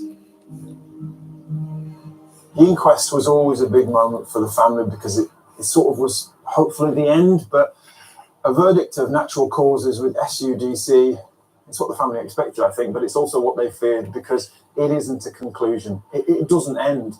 SUDC is just an admission that we don't know, and that doesn't really help the parents. Kind of glad it's out of the way, but we still have a lot of questions. It's not going to bring him back, so. I thought you were both incredibly impressive in there. You did have your voice, and that's on the records. That is a place where you're heard.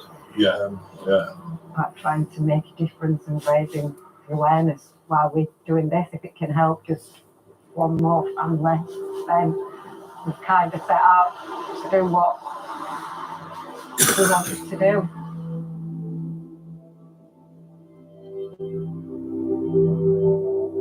It's a kind of death that most of us have never heard of. But SUDC is a parent's nightmare. Your child dead and no reason why. Unexplained child deaths are the most difficult for families to cope with. There's really nothing we can suggest to parents that will protect their children from it. Every time I walk up to Hayden's brother's bed now, my heart stops. I relive that moment. SUDC is just something that is our burden to carry now. This is a category of death, the SUDC.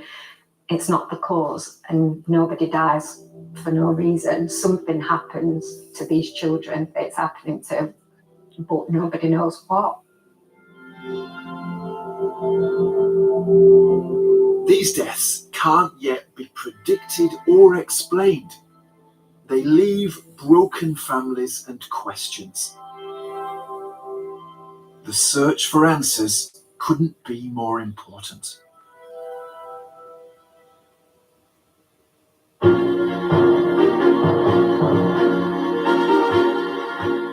Details of organisations offering information and support with child bereavement, mental health or feelings of despair are available at the Action Line pages of the BBC website.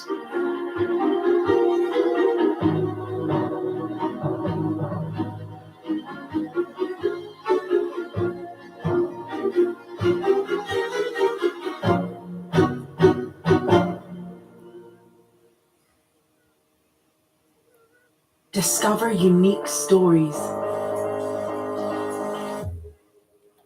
What we're going to be doing is getting a group of wild gorillas used to a human presence. We love the story of the beginning, a flickering light, a big bang. The heart begins to beat. I was trained when I was very young as a show. I've continued triumphantly until this moment. Only on the BBC. Watch on iPlayer, listen on Sounds.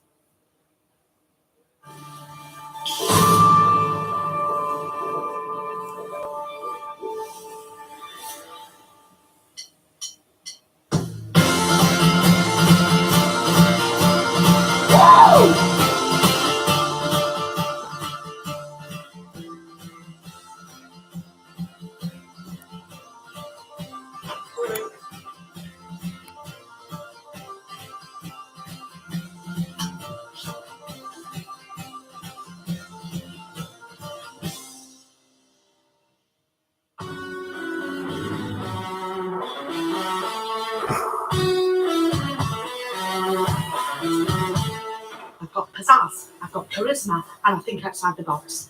I'm also capable of being in the box at the same time. I can do both. You try things to it.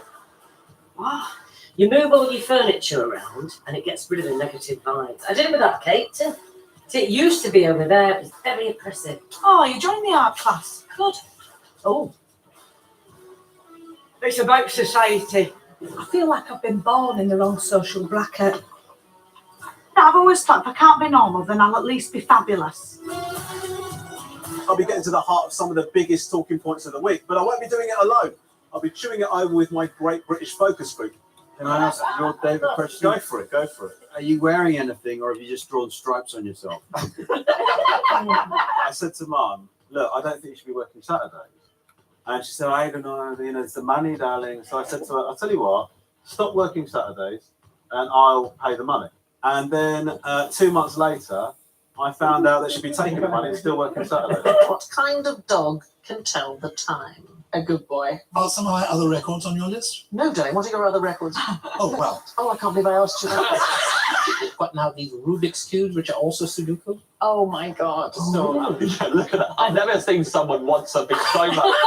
What did you say that Homeroom is correct?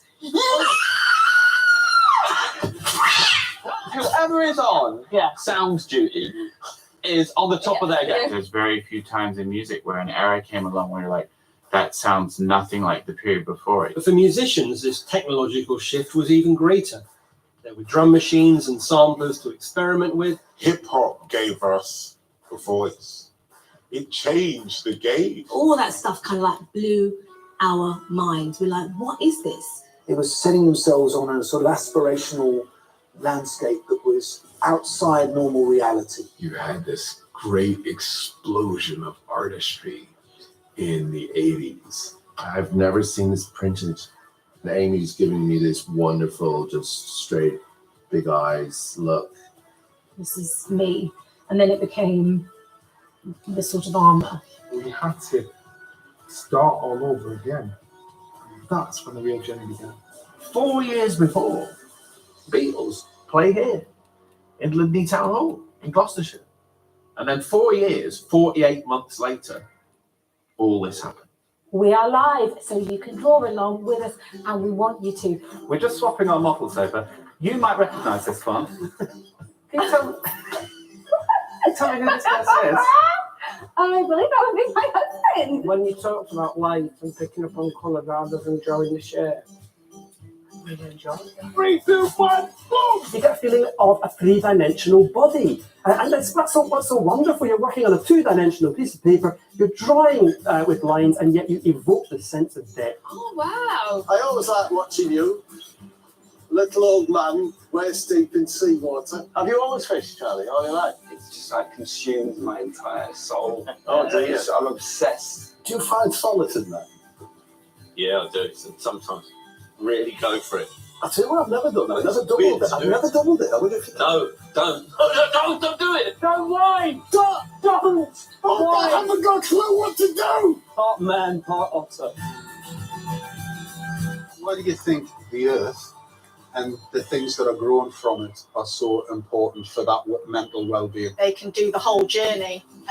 So from planting a seed to then planting it out and then picking it. It's like a little bit of heaven for me. You're nurturing crops and you sort of see the growth in ourselves. What's so precious going on, Evan? It's just nice what Matthews has said there. That when he came in and he looked at all the baked goods, and he says there's something precious going on here. Yeah, that's what it's all about. It's about experimenting. It's not about the rules. The only reason why I am clapping is because I broke every single one of them. See how my brain works. That's why your cheese sings to you. I'm not doing the lot! She's only got 2 San Pellegrino and a Baby Bell in the mini fridge. I'm now going to hand you over to our expert from the Lice Po Lice. Are you going to come in and say hi to the kids? We should hurry. I'll shout out to them. Hello, babies. What's the female equivalent of a man cave? Panic room? Just be so lovely if my family, just could pretend they like me. 80% of visits to children's A&E are from trampolining accidents. Yeah, that's true. I've broken 9 ankles on trampolines, 3 of them my own. I'd take up a quarter. Well, your stomach was playing up. Aye, but battered food always settles me down. Is that low alcohol or no alcohol? No alcohol at all. Do you want to try it? No. How is she? She's in her bed, yeah. Poor thing. Lying there surrounded by all that pine furniture. Did you hit him back? Well, yeah. He was quite violent as a child, Colin. Are you not here yet?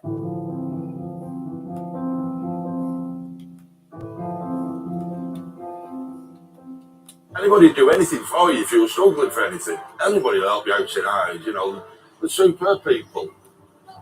But no matter where you go, people say from high, I want from high. Oh, well, that doctor was. I give all my estate, money and house to my doctor. So we then had a situation where the last person to see this woman alive was the doctor.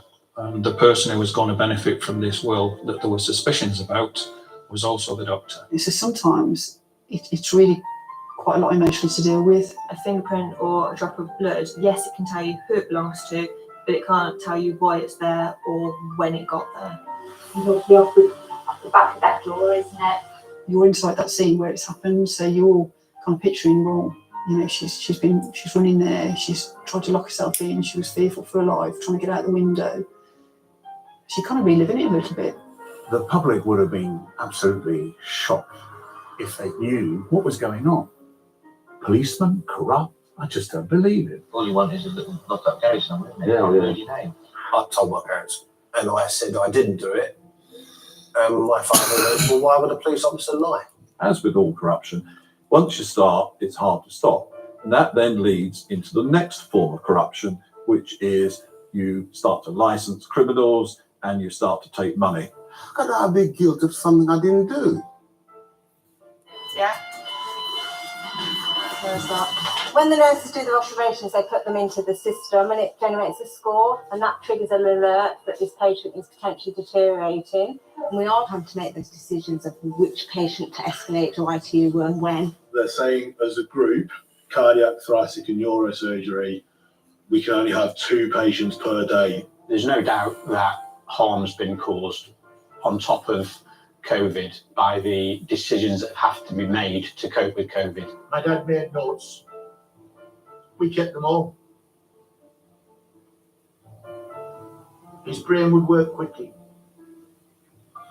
He'd write his thoughts down on a piece of paper. Be honest. Be a dictator. But be a nice one. Dozens of parents have complained to the BBC that a disabled television presenter is scaring their children. There was this whole idea, if you were disabled, you were disabled in every way. Fortunately, the feeble-minded are much more easily made happy than sane persons. Everything I could ever think of was all to make me more perfect. But I've ended up right. It's really obvious to me that had I been born in this time, I would have just been viewed as a defective. I would have been seen as absolutely worthless. We want what you got! We want what you got! At school, I was allowed to sit and eat with the other kids. My chair wasn't compatible to the canteen table and they were fixed to the floor. That's what being disabled is all about. Do you realise what you're doing to me? Protecting me by doing everything but let me live a life. You can do something special here. Can we? Yes. No more charity. What we want instead is real rights, real choices. If it wasn't for little Artie, we would have split up years ago. The truth is, we just can't stand each other. So this lockdown, being in the same house together, I mean, The only thing that makes living with her even remotely bearable is knowing that I get to leave this house every day. I feel exactly the same. We're all in this together, guys. We'll get through it. Oh my god, I'm learning how to play the banjo. Look at me, I made a macrame scarf. You are horrible to me. Every day. You're exactly the same to me. I never despise you. I'm here today to tell you all about the realities of war. Look at this man close to the enemy. What? Here? You're going to have to tell them things they really don't want to hear. And here's one of them. British soldiers get away with murder.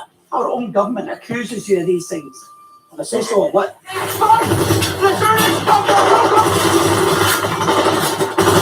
fired up and you've been shot at and you're charging across a field and someone puts their hands up. Where does the war bit stop and the arrest and restraint bit start? The rage and anger that you see on and hate that you see on social media is not staying on social media. We have no stake in this. It's nothing to us. It's just like a spectator sport. Social media, in many ways, is the revenge of the forgotten. But this is the place where the formerly bullied feel now justified to bully. When people are angry, that they don't really want an apology. You damage someone's mental well-being by threatening them with violence, even if you never carry it out.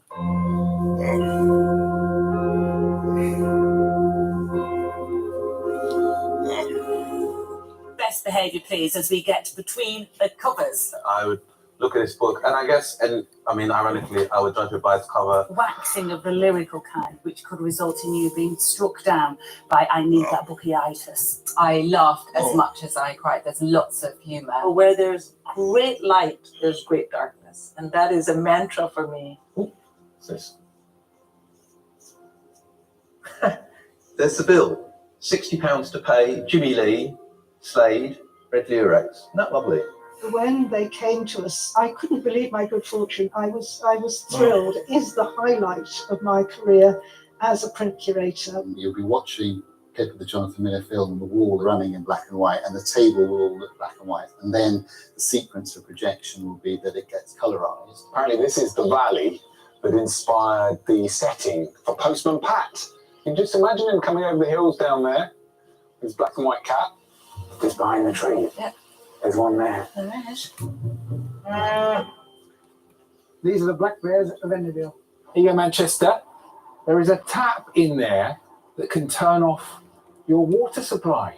Welcome to Sky. I'll give you an elbow. Thanks, but I can taste the peat.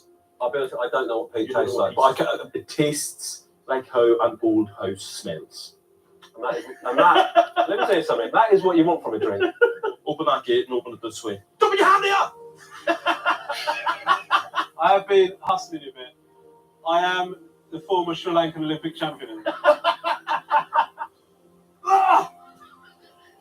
So what would you normally do if this was a room? You would have a settee or a sofa. And that's what John has. He has his blue benches, one of his favourite spots where he used to come and sit at the end of the day and watch the sunset. You get so familiar with the land and all, the farm is like a person and you get really to know it. To your worlds completely, to the farming worlds, and I felt completely out my depth. I think exciting more than daunting. Are you excited? Yeah. I'm daunted. Take her on a wee walk. She gets under the bell with the cows, like she thinks she's a cow, and she loves the hens. There's actually a hen that sleeps in here with her at night. Our mission, as ever, though, is to also show you the very best of British wildlife in the autumn season. It's like I just saw a wood elf or a sprite. Now, wildlife at this time of year is very reliant on any kind of resource that it can find. There are plenty of creatures in there living their best little lives, and that is what I'm hoping to find. Appreciating wildlife isn't just about learning loads of facts about wildlife. Often it's just sitting, watching, listening, and immersing yourself in the experience. We found a new crew member.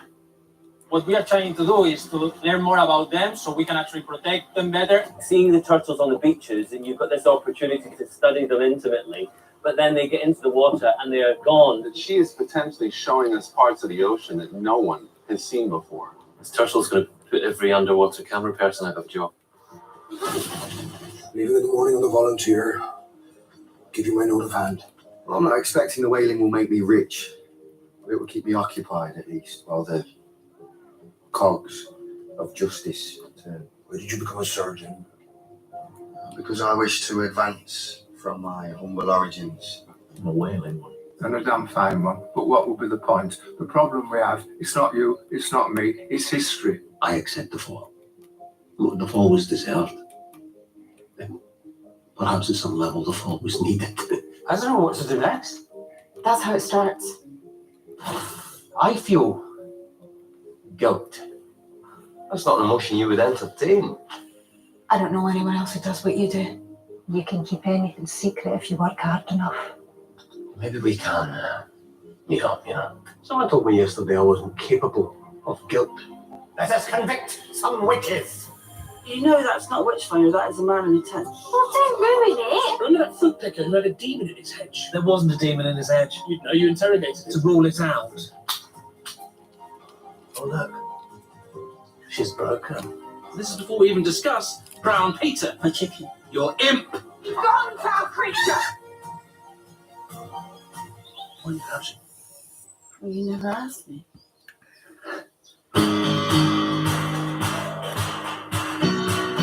Scientists reported a record 18 degrees in the Arctic, which is particularly shocking to people from Scotland because we've sunbathed in colder temperatures. Intrigued at the sheer distance between me and Miles. It feels like he's requested this. Is Glasgow officially the most depressed city, or is that an opinion? That was just what I've gathered over the years. And let's be honest, contributed to. For the benefit of them who are watching on BBC Two, I'm going to go through it again. The original script was hated by pretty much everyone. Everyone? The actors hated it, the execs hated it. Even Kate was Yeah, you're the Bobby. I play Bobby, yeah. He's not called Bobby, he is a Bobby. Look, the Bobby approaches. Oh, you mean the fake diamonds? Yes, lower your voice. You mean the fake diamonds? I like taking your temperature. Stop you talking for a minute. And I wasn't flea bagging, I was Mirandaing. Such fun. I haven't watched this in 10 years. It's just weird. You know, I had no idea it was going to lead to a federal case and Joe getting 22 years. Are you happy to talk about your private life at all? Hey, my life is open book.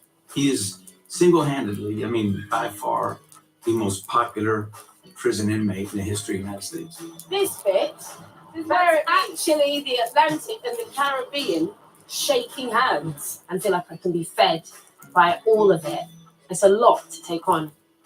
There's this idea that today we can swim with turtles. Mom, look what Mr. Chateau. But do you really have to wear that today? Sharks will kill you! the story that we've been told.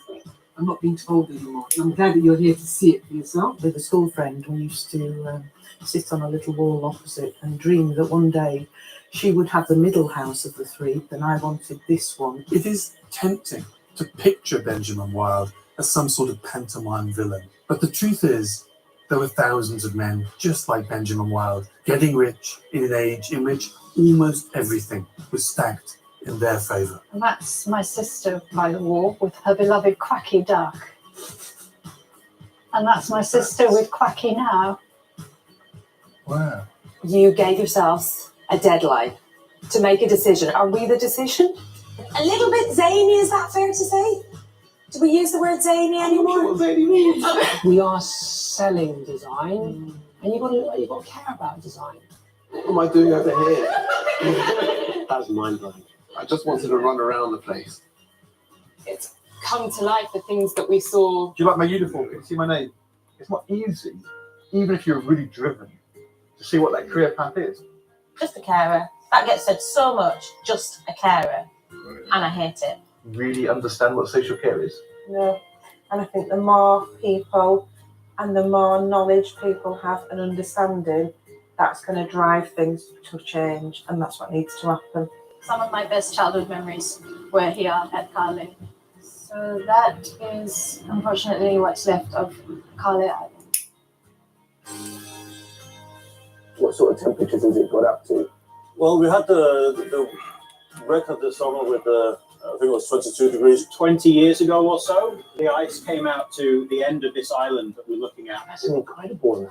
Best thing about mangrove is they grow very fast and they can grow in this practically hostile area. I will not say that that will solve the problem, but I really believe that it will buy us some time. The stars illuminate the universe, but that is the least interesting thing that they do. The thing that makes the universe interesting, that brings meaning to the universe, is that life, you and me, in the last 25 years, we've gone from a universe that could have been devoid of planets beyond our solar system to a universe that we know is teeming with places where we can search for life.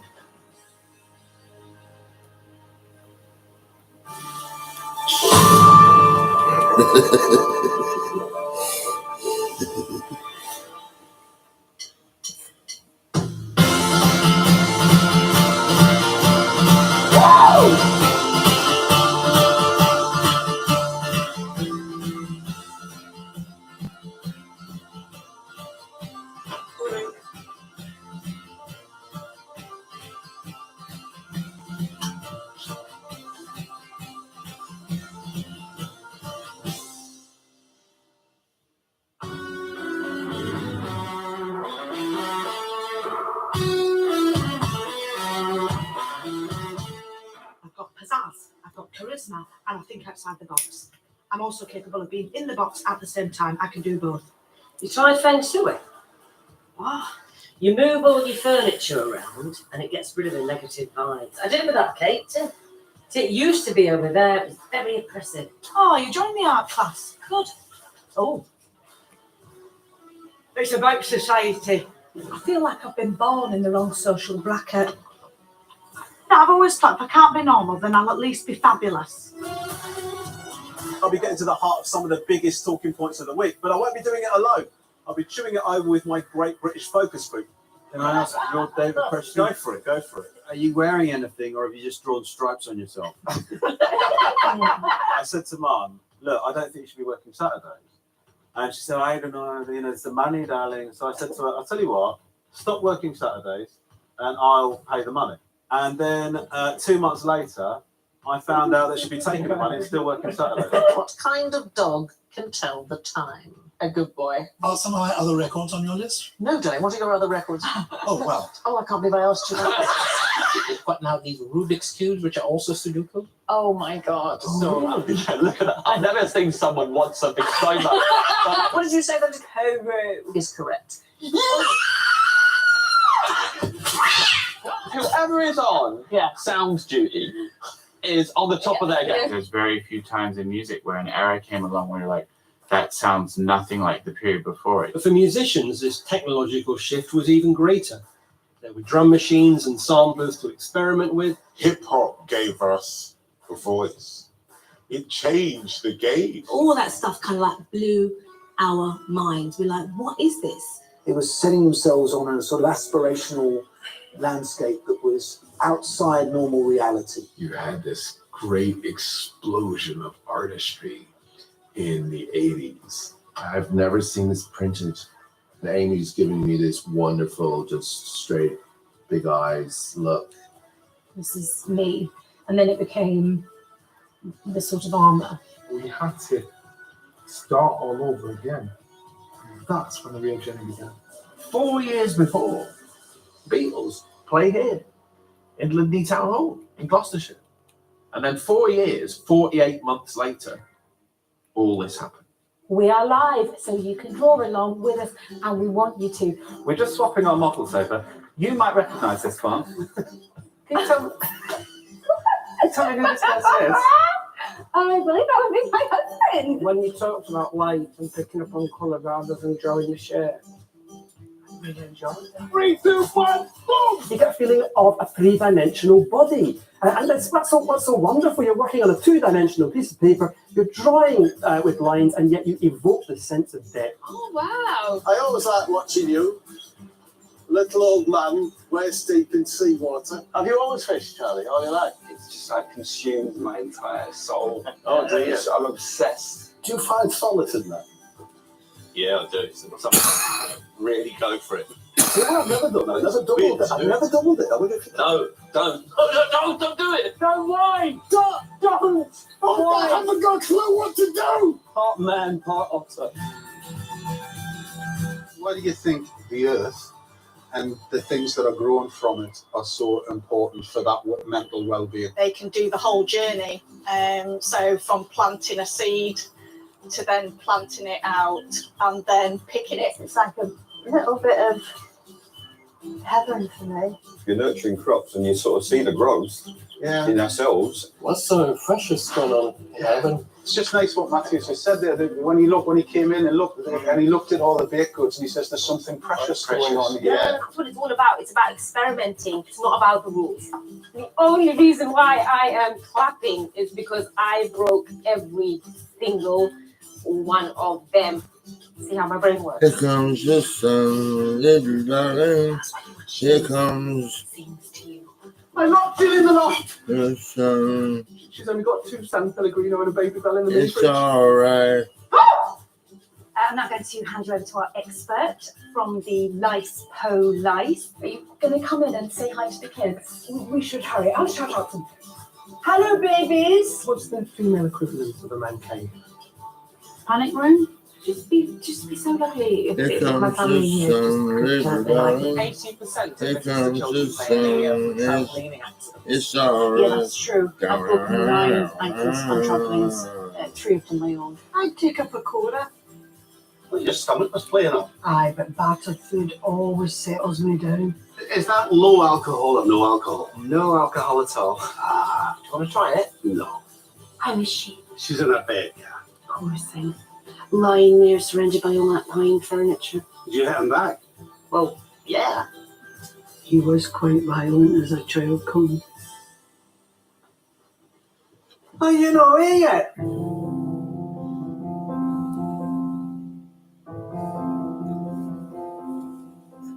Anybody do anything for you if you're struggling for anything. Anybody will help you out tonight, you know. They're superb people. But no matter where you go, people say from high, I want from high. Oh, well, that doctor was. I give all my estate, money and house to my doctor. So we then had a situation where the last person to see this woman alive was the doctor.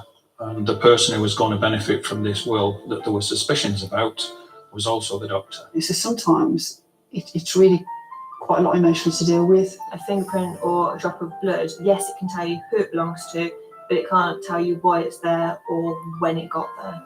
Literally off the back of that door, isn't it?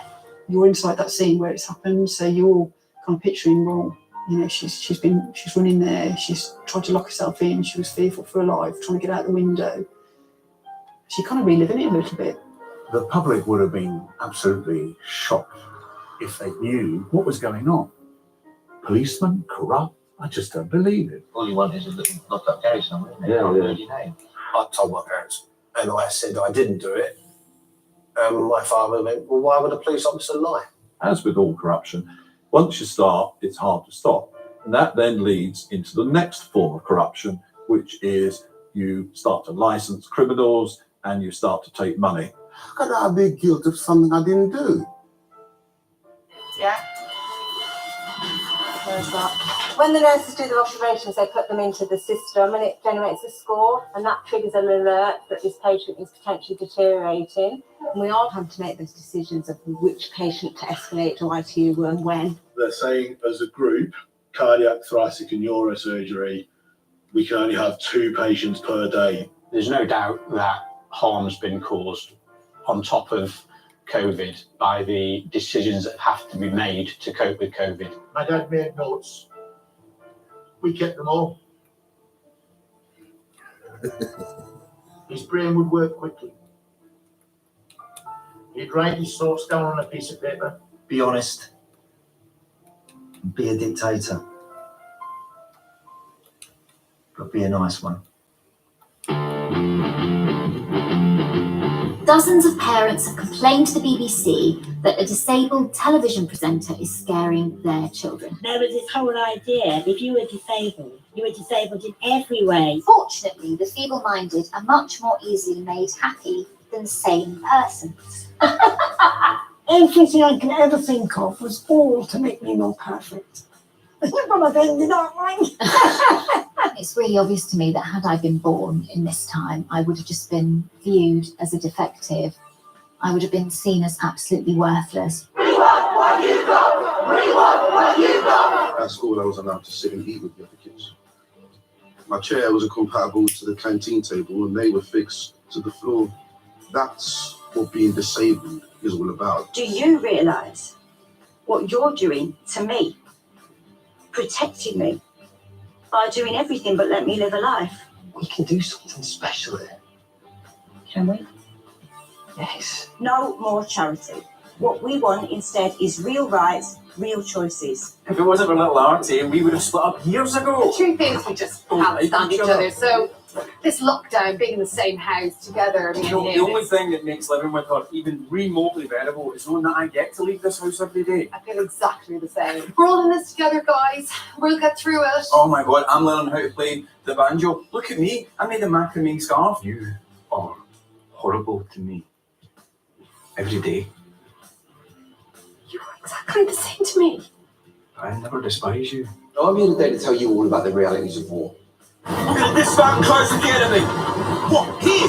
You're going to have to tell them things they really don't want to hear. And here's one of them. British soldiers get away with murder. Our own government accuses you of these things. And I say so or what?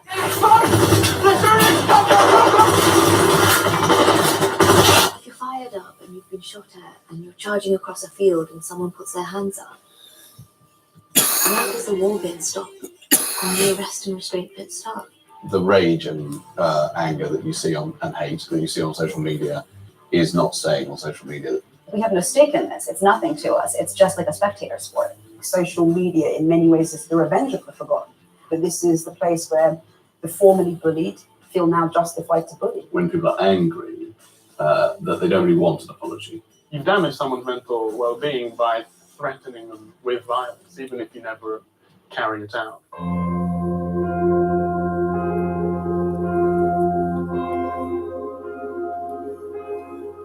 Best behaviour, please, as we get between the covers. I would look at this book, and I guess, and I mean, ironically, I would judge it by its cover. Waxing of the lyrical kind, which could result in you being struck down by I need that bookyitis. I laughed as much as I cried. There's lots of humour. Where there's great light, there's great darkness. And that is a mantra for me.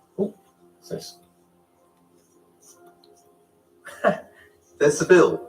£60 to pay Jimmy Lee, Slade, Red Lurex. Isn't that lovely? When they came to us, I couldn't believe my good fortune. I was thrilled. It is the highlight of my career as a print curator. You'll be watching Pip of the Jonathan Miller film, the wall running in black and white, and the table will all look black and white. And then the sequence of projection will be that it gets colorized. Apparently this is the valley that inspired the setting for Postman Pat. You can just imagine him coming over the hills down there with his black and white cat. He's behind the tree. Yeah. There's one there. There is. These are the Black Bears of Ennerdale. Here, Manchester, there is a tap in there that can turn off your water supply. Welcome to Sky. I'll give you an elbow. Thanks. Well, I can taste the beat. I'll be honest, I don't know what peat tastes like, but I can, it tastes like how an old house smells. And that let me tell you something. That is what you want from a drink. Open that gate and open it this way. Don't put your hand there! I have been hustling a bit. I am the former Sri Lankan Olympic champion. So what would you normally do if this was a room? You would have a settee or a sofa. And that's what John has. He has his blue benches, one of his favourite spots where he used to come and sit at the end of the day and watch the sunset. You get so familiar with the land and all, you know, the farm is like a person and you get really to know it. To your world, completely, to the farming world. And I felt completely out my depth. I think exciting more than daunting. Are you excited? Yeah. I'm daunted. Take her on a wee walk. She gets under the milk the cows, which thinks she's a cow. And she loves the hens. There's actually a hen that sleeps in here with her at night. Our mission, as ever, though, is to also show you the very best of British wildlife in the autumn season. It's like I just saw a wood elf or a sprite. Now, wildlife at this time of year is very reliant on any kind of resource that it can find. There are plenty of creatures in there living their best little lives, and that is what I'm hoping to find. Appreciating wildlife isn't just about learning loads of facts about wildlife. Often it's just sitting, watching, listening, and immersing yourself in the experience. We found our new crew member. What we are trying to do is to learn more about them so we can actually protect them better. Seeing the turtles on the beaches, and you've got this opportunity to study them intimately, but then they get into the water and they are gone. She is potentially showing us parts of the ocean that no one has seen before. This turtle's going to put every underwater camera person out of a job. Leave it in the morning on the volunteer. Give you my note of hand. Well, I'm not expecting the whaling will make me rich, but it will keep me occupied at least while the cogs of justice turn. Why did you become a surgeon? Because I wish to advance from my humble origins. I'm a whaling one. And a damn fine one, but what will be the point? The problem we have, it's not you, it's not me, it's history. I accept the fall. Look, the fall was deserved. Perhaps at some level the fall was needed. I don't know what to do next. That's how it starts. I feel guilt. That's not an emotion you would entertain. I don't know anyone else who does what you do. You can keep anything secret if you work hard enough. Maybe we can meet up, you know. Someone told me yesterday I wasn't capable of guilt. Let us convict some witches. You know that's not witch finder, that is a man in a tent. Well, don't ruin it. Remember that fruit picker who had a demon in his hedge? There wasn't a demon in his hedge. You interrogated it to rule it out. Oh, look. She's broken. This is before we even discuss Brown Peter. My chicken. Your imp. Gone, foul creature! Why are you crouching? Well, you never asked me.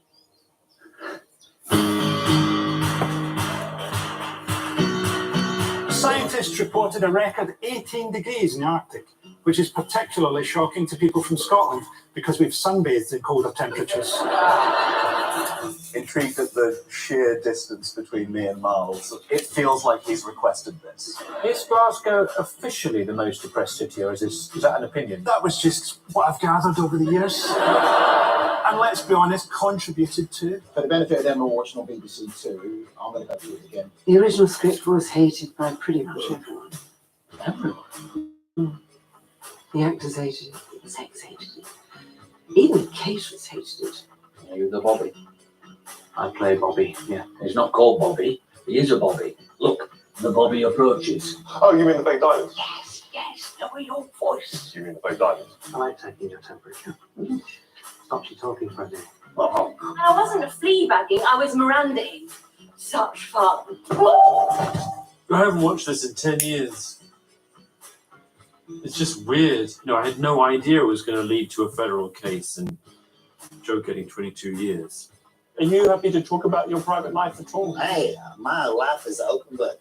He is single-handedly, by far, the most popular prison inmate in the history of the United States. This bit is where it's actually the Atlantic and the Caribbean shaking hands. I feel like I can be fed by all of it.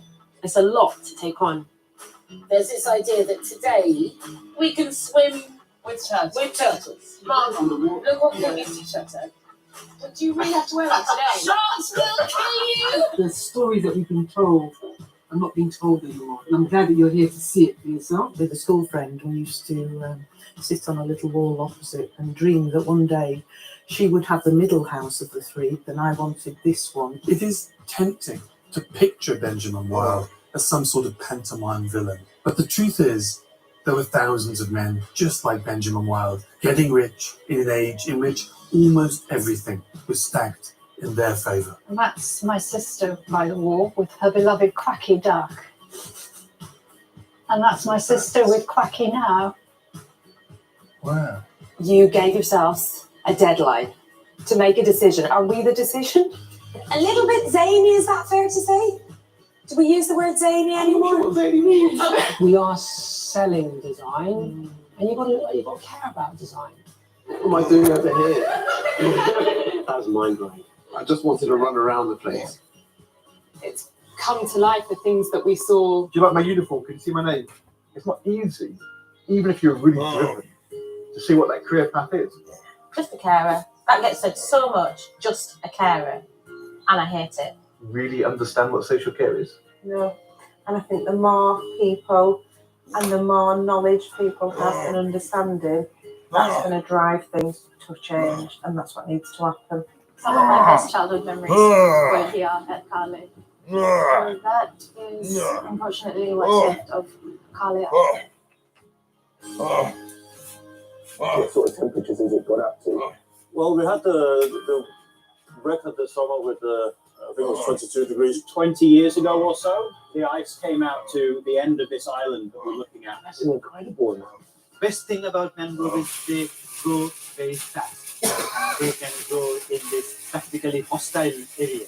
I will not say that that will solve the problem, but I really believe that it will buy us some time. The stars illuminate the universe, but that is the least interesting thing that they do. The thing that makes the universe interesting, that brings meaning to the universe, is that life, you, me, in the last 25 years, we've gone from a universe that could have been devoid of planets beyond our solar system to a universe that we know is teeming with places that we can search for life.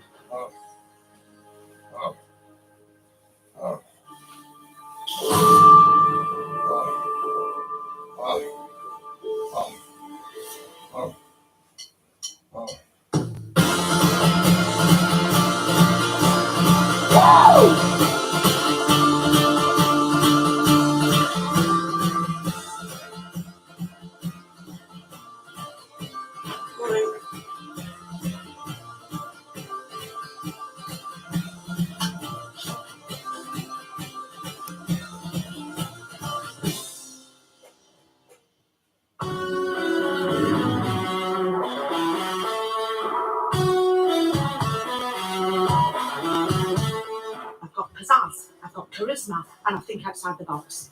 I'm also capable of being in the box at the same time. I can do both. You try feng shui. Wow. You move all your furniture around and it gets rid of the negative vibes. I do with that, Kate. It used to be over there. It was very oppressive. Oh, you joined the art class. Good. Oh. It's about society. I feel like I've been born in the wrong social bracket. No, I've always thought if I can't be normal, then I'll at least be fabulous. I'll be getting to the heart of some of the biggest talking points of the week, but I won't be doing it alone.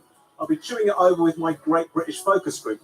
Can I ask your Dave a question? Go for it, go for it. Are you wearing anything, or have you just drawn stripes on yourself? I said to Mum, look, I don't think you should be working Saturdays. And she said, I don't know, it's the money, darling. So I said to her, I'll tell you what, stop working Saturdays and I'll pay the money. And then 2 months later, I found out that she'd be taking the money, still working Saturdays. What kind of dog can tell the time? A good boy. Are some of my other records on your list? No, darling. What are your other records? Oh, well. Oh, I can't believe I asked you. You've got now these Rubik's Cubes, which are also Sudoku. Oh my God. So, look at that. I've never seen someone want something so much. What did you say? That homeroom is correct.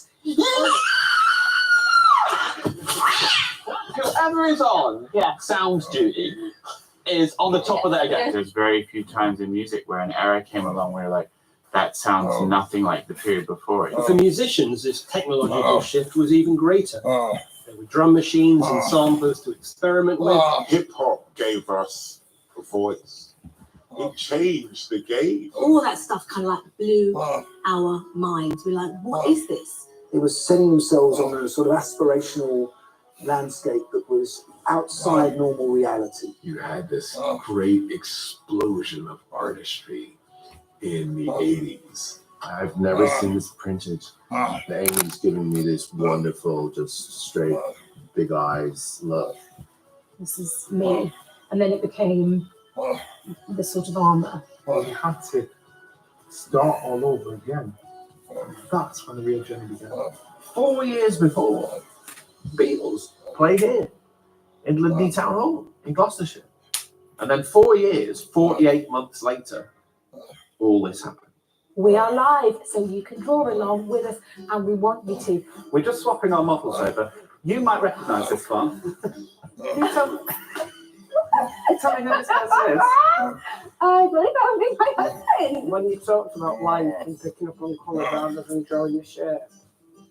3, 2, 1, boom! You get a feeling of a three-dimensional body. And that's what's so wonderful. You're working on a two-dimensional piece of paper, you're drawing with lines, and yet you evoke this sense of depth. Oh, wow. I always like watching you. Little old man, waist deep in seawater. Have you always fished, Charlie, all your life? It's like consumed my entire soul. Oh, dear. I'm obsessed. Do you find solace in that?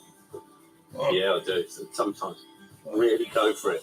I tell you what, I've never done that. I've never doubled it. I've never doubled it. I wonder if No, don't. Don't do it. Don't why? Don't! Oh, I haven't got a clue what to do! Part man, part otter. Why do you think the earth and the things that are grown from it are so important for that mental well-being? You can do the whole journey.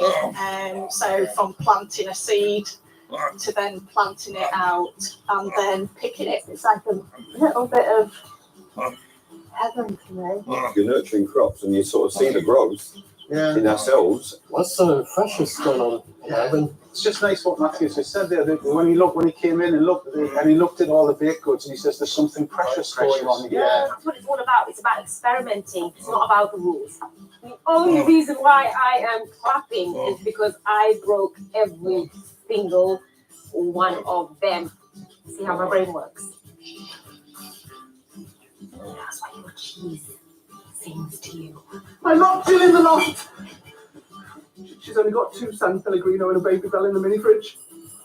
I'm now going to hand over to our expert from the Lice Po Lice. Are you going to come in and say hi to the kids? We should hurry. Oh, shut up. Hello, babies. What's the female equivalent of a man cave? Panic room? Just be so lovely if my family, just could pretend they like me. 80% of visits to children's A&E are from trampolining accidents. Yeah, that's true. I've broken 9 ankles on trampolines, 3 of them my own. Oh dear, Cora. Well, your stomach was playing up. Aye, but battered food always settles me down. Is that low alcohol or no alcohol? No alcohol at all. Ah, Do you want to try it? no. How is she? She's in her bed. Poor thing. Lying there surrounded by all that pine furniture. Did you hit him back? Well, yeah. He was quite violent as a child, Colin. Are you not here yet?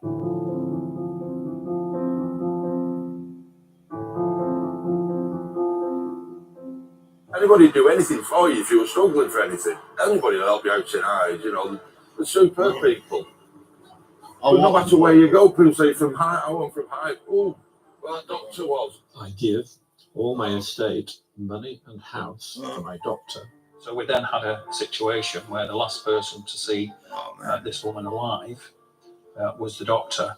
And the person who was going to benefit from this will that there were suspicions about was also the doctor. So sometimes it's really quite a lot of emotions to deal with. A fingerprint or a drop of blood, yes, it can tell you who it belongs to, but it can't tell you why it's there or when it got there.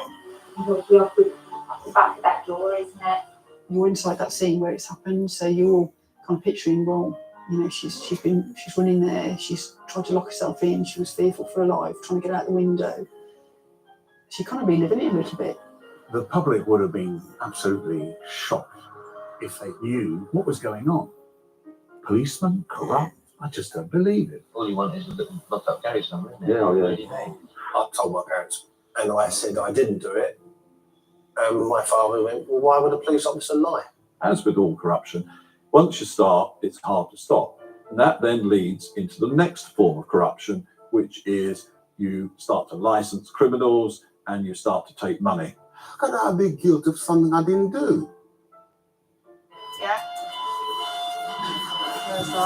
When the nurses do their observations, they put them into the system and it generates a score, and that triggers an alert that this patient is potentially deteriorating. And we all have to make those decisions of which patient to escalate to ITU and when. they're saying as a group, cardiac, thoracic, and neurosurgery, we can only have 2 patients per day. There's no doubt that harm's been caused on top of COVID by the decisions that have to be made to cope with COVID. My dad made notes.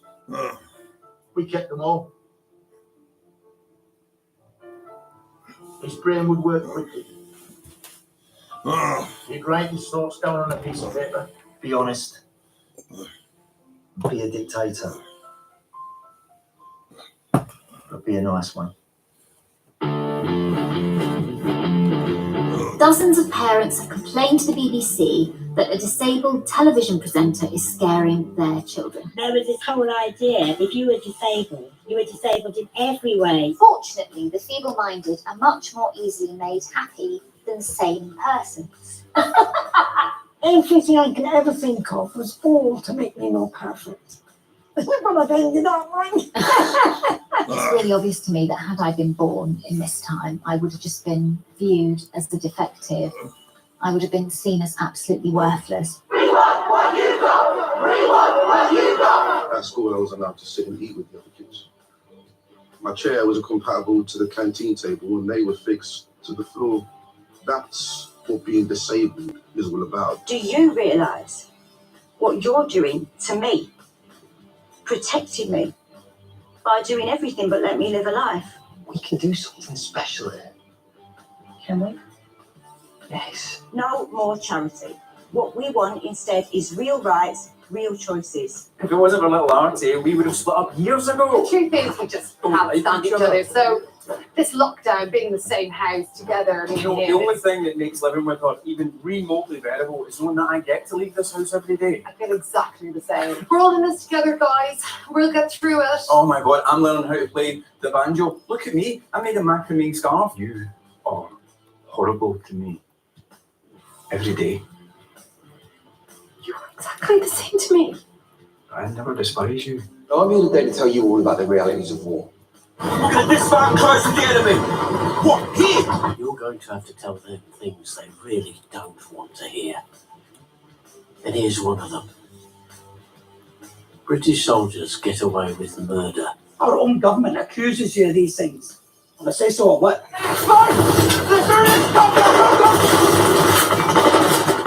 If you're fired up and you've been shot at and you're charging across a field and someone puts their hands up, where does the war bit stop and the arrest and restraint bit start? The rage and anger that you see on and hate that you see on social media is not staying on social media. We have no stake in this. It's nothing to us. It's just like a spectator sport. Social media, in many ways, is the revenge of the forgotten. But this is the place where the formerly bullied feel now justified to bully. When people are angry, that they don't really want an apology. You damage someone's mental well-being by threatening them with violence, even if you never carry it out.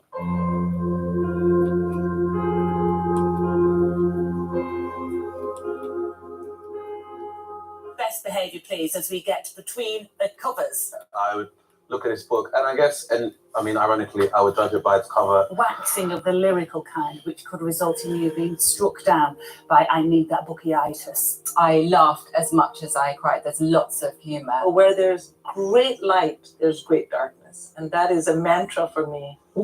Sis. There's the bill. £60 to pay, Jimmy Lee, Slade, Red Lurex. Isn't that lovely? When they came to us, I couldn't believe my good fortune. I was thrilled. It is the highlight of my career as a print curator. You'll be watching a clip of the Jonathan Miller film and the wall running in black and white and the table will all look black and white. And then the sequence of projection will be that it gets colorized. Apparently this is the valley that inspired the setting for Postman Pat. You can just imagine him coming over the hills down there with his black and white cat. He's behind the tree. Yep.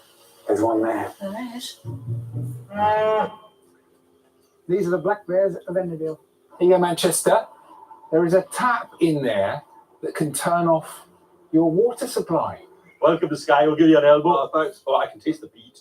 I'll be honest, I don't know what peat tastes like, but it tastes like how an old house smells. And that let me tell you something. That is what you want from a drink. Open that gate and open it this way. Don't put your hand there! I have been hustling in it. I am the former Sri Lankan Olympic champion. So what would you normally do if this was a room? You would have a settee or a sofa.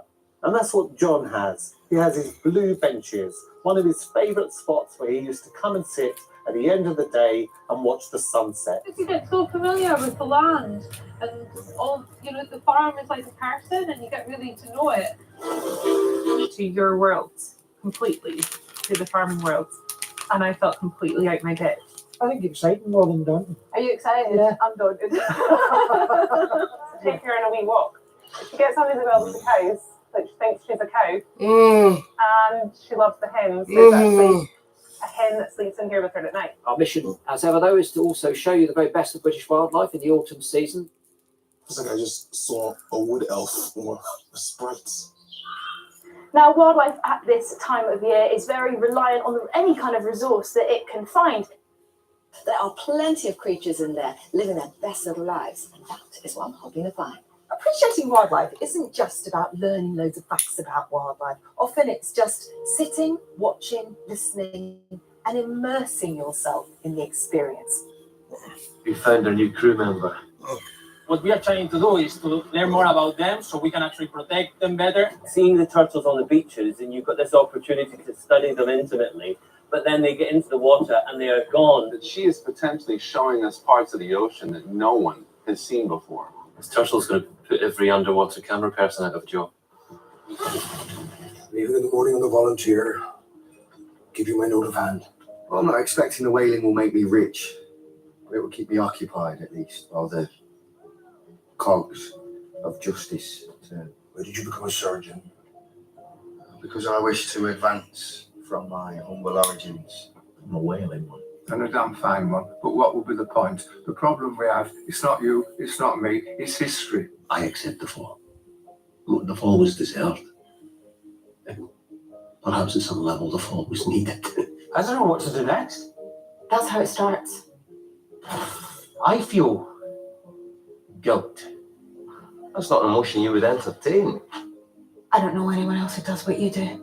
You can keep anything secret if you work hard enough. Maybe we can meet up, Someone told me yesterday I wasn't capable of guilt. Let us convict some witches. You know that's not a witch finder, that is a man in a tent. Oh, don't ruin it. Remember that fruit picker who had a demon in his hedge? There wasn't a demon in his hedge. You know, you interrogated To rule it out. Oh, look. She's broken. This is before we even discuss Brown Peter. My chicken. Your imp. You've gone, proud creature. What are you touching? Well, you never asked me.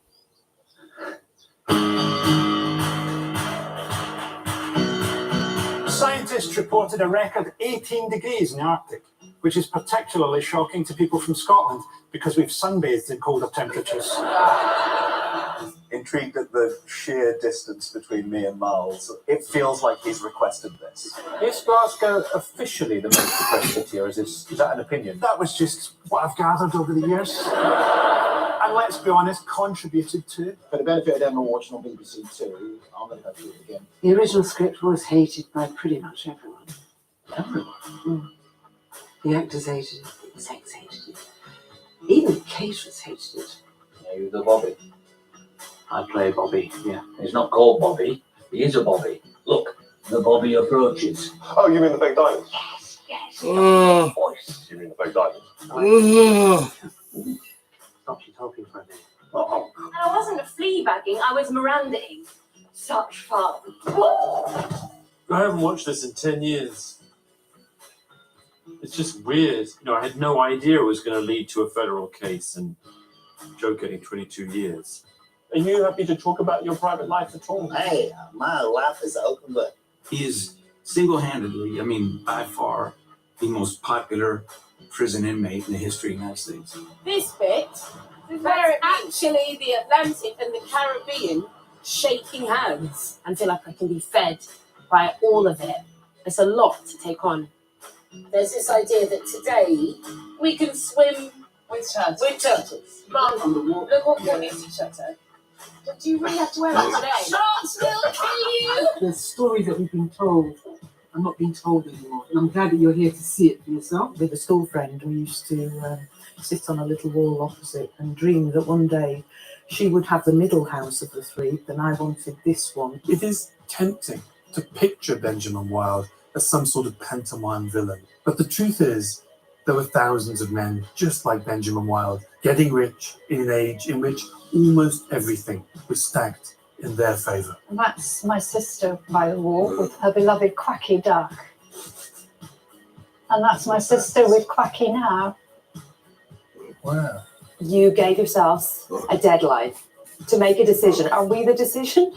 A little bit zany, is that fair to say? Do we use the word zany anymore? We are selling design, and you've got to care about design. What am I doing over here? That's mind-blowing. I just wanted to run around the place. It's come to life, the things that we saw. Do you like my uniform? Can you see my name? It's not easy, even if you're really driven, to see what that career path is. Just a carer. That gets said so much. Just a carer. And I hate it. Really understand what social care is. No. And I think the more people and the more knowledge people have and understanding, that's going to drive things to change, and that's what needs to happen. Some of my best childhood memories were here at Carlin. So that is unfortunately what's left of Carlin. What sort of temperature did it got up to? Well, we had the record this summer with I think it was 22 degrees. 20 years ago or so, the ice came out to the end of this island that we're looking at. That's incredible. Best thing about mangrove is they grow very fast, and they can grow in this practically hostile area. I will not say that that will solve the problem, but I really believe that it will buy us some time. The stars illuminate the universe, but that is the least interesting thing that they do. The thing that makes the universe interesting, that brings meaning to the universe, is that life, you and me, in the last 25 years, we've gone from a universe that could have been devoid of planets beyond our solar system to a universe that we know is teeming with places that we can search for life.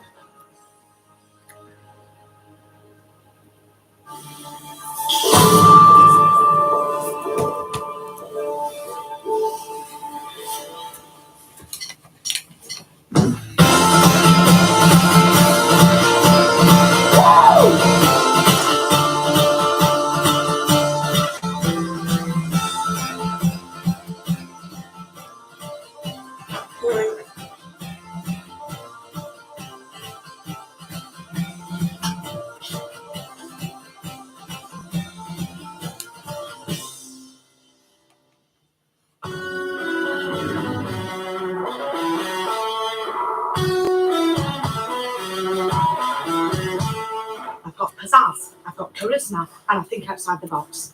I'm also capable of being in the box at the same time. I can do both. You try feng shui? What? You move all your furniture around and it gets rid of the negative vibes. I did it with that Kate. It used to be over there. It's very impressive. Oh, you joined the art class. Good. Oh. It's about society. I feel like I've been born in the wrong social bracket. No, I've always thought if I can't be normal, then I'll at least be fabulous. I'll be getting to the heart of some of the biggest talking points of the week, but I won't be doing it alone. I'll be chewing it over with my Great British Focus Group. Can I ask your David a question? Go for it, go for it. Are you wearing anything, or have you just drawn stripes on yourself? I said to Mum, look, I don't think you should be working Saturdays. And she said, I don't know, it's the money, darling. So I said to her, I'll tell you what, stop working Saturdays and I'll pay the money. And then 2 months later, I found out that she'd be taking the money and still working Saturdays. What kind of dog can tell the time? A good boy. Are some of my other records on your list? No, darling. What are your other records? Oh, well. Oh, I can't believe I asked you that. What now, these Rubik's Cubes, which are also Sudoku? Oh, my God. Oh, yeah, look at that. I've never seen someone want something so much. What did you say? That homeroom is correct. Whoever is on sound duty is on the top of their game. There's very few times in music where an era came along where like That sounds nothing like the period before it. But for musicians, this technological shift was even greater. There were drum machines and samplers to experiment with. Hip hop gave us a voice. It changed the game. All that stuff kind of like blew our minds. We're like, what is this? It was setting themselves on a sort of aspirational landscape that was outside normal reality. You had this great explosion of artistry in the 80s. I've never seen this printed. And Amy's giving me this wonderful, just straight, big eyes look. This is me. And then it became this sort of armour. We had to start all over again. That's when the real journey began. 4 years before, Beatles play here in Lindley Town Hall in Gloucestershire.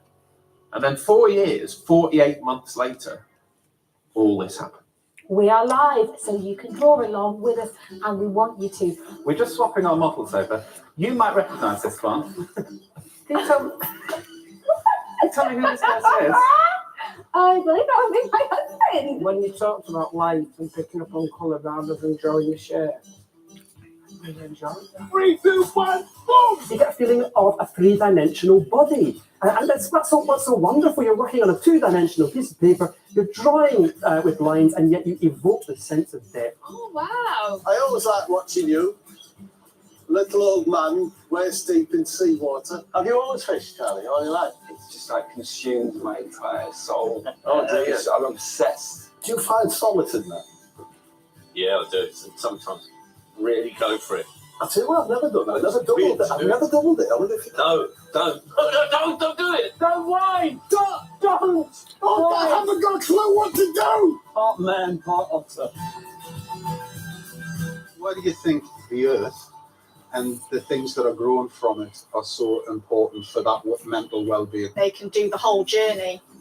So from planting a seed to then planting it out and then picking it. It's like a little bit of heaven for me. You're nurturing crops and you sort of see the growth in their cells. What's so precious going on? Yeah. It's just nice what Matthew just said there. That when he came in and he looked at all the baked goods and he says there's something precious going on here. Yeah, that's what it's all about. It's about experimenting. It's not about the rules. The only reason why I am clapping is because I broke every single one of them. See how my brain works. That's why your cheese sings to you. I'm not chilling the loft. She's only got 2 San Pellegrino and a Baby Bell in the mini fridge. I'm now going to hand you over to our expert from the Lice Po Lice. Are you going to come in and say hi to the kids? We should hurry. I'll shout out to them. Hello, babies. What's the female equivalent of a man cave? Panic room? Just be so lovely if my family, just could pretend they like me. Yeah, that's true. I've broken 9 on trampolines, 3 of my own. Pick up a recorder.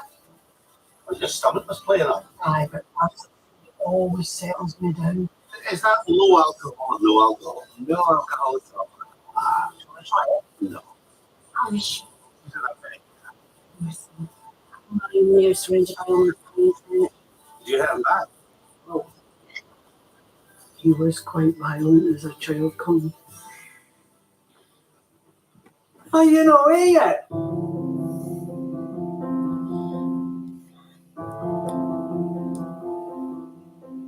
Anybody do anything for you if you were struggling for anything. Anybody will help you out in age, They're superb people.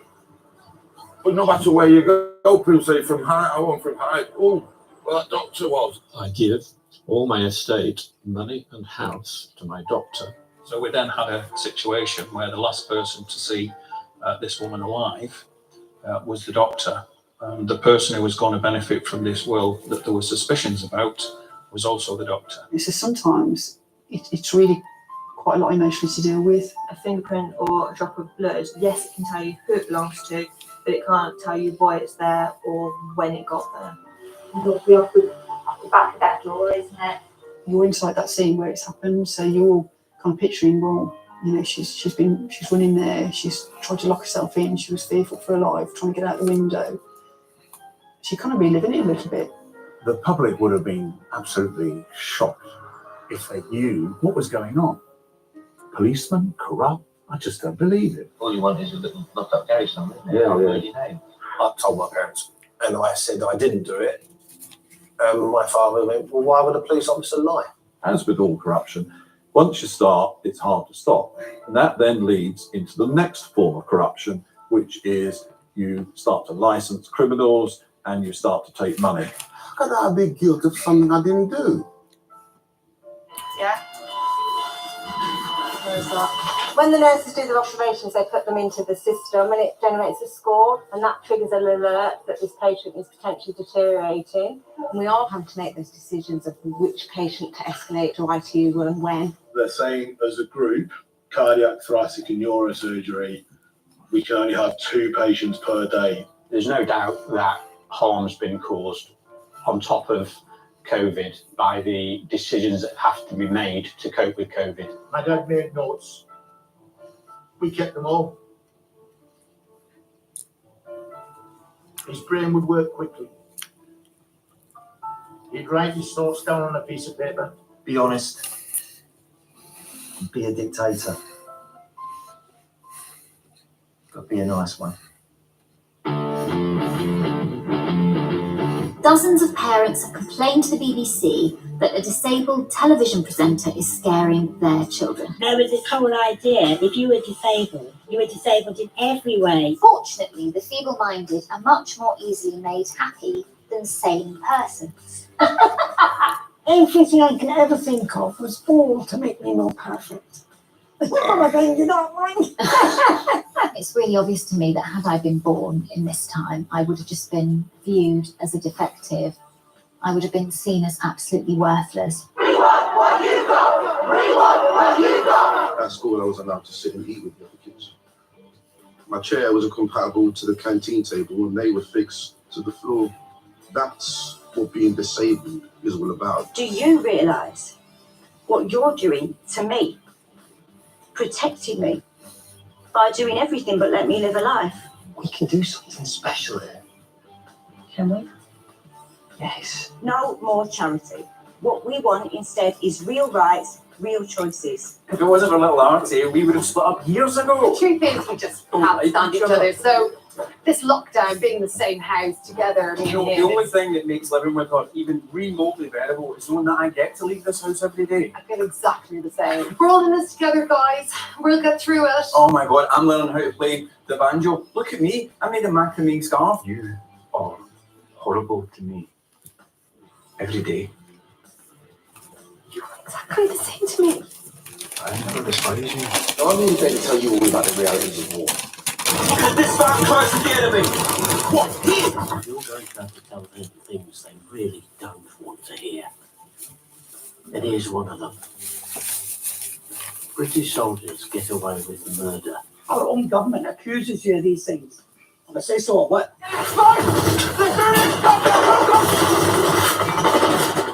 If you're fired up and you've been shot at and you're charging across a field and someone puts their hands up, where does the war bit stop and the arrest and restraint bit start? The rage and anger that you see on and hate that you see on social media is not staying on social media. We have no stake in this. It's nothing to us. It's just like a spectator sport. Social media, in many ways, is the revenge of the forgotten. But this is the place where the formerly bullied feel now justified to bully. When people are angry, that they don't really want an apology. You've damaged someone's mental well-being by threatening them with violence, even if you never carry it out.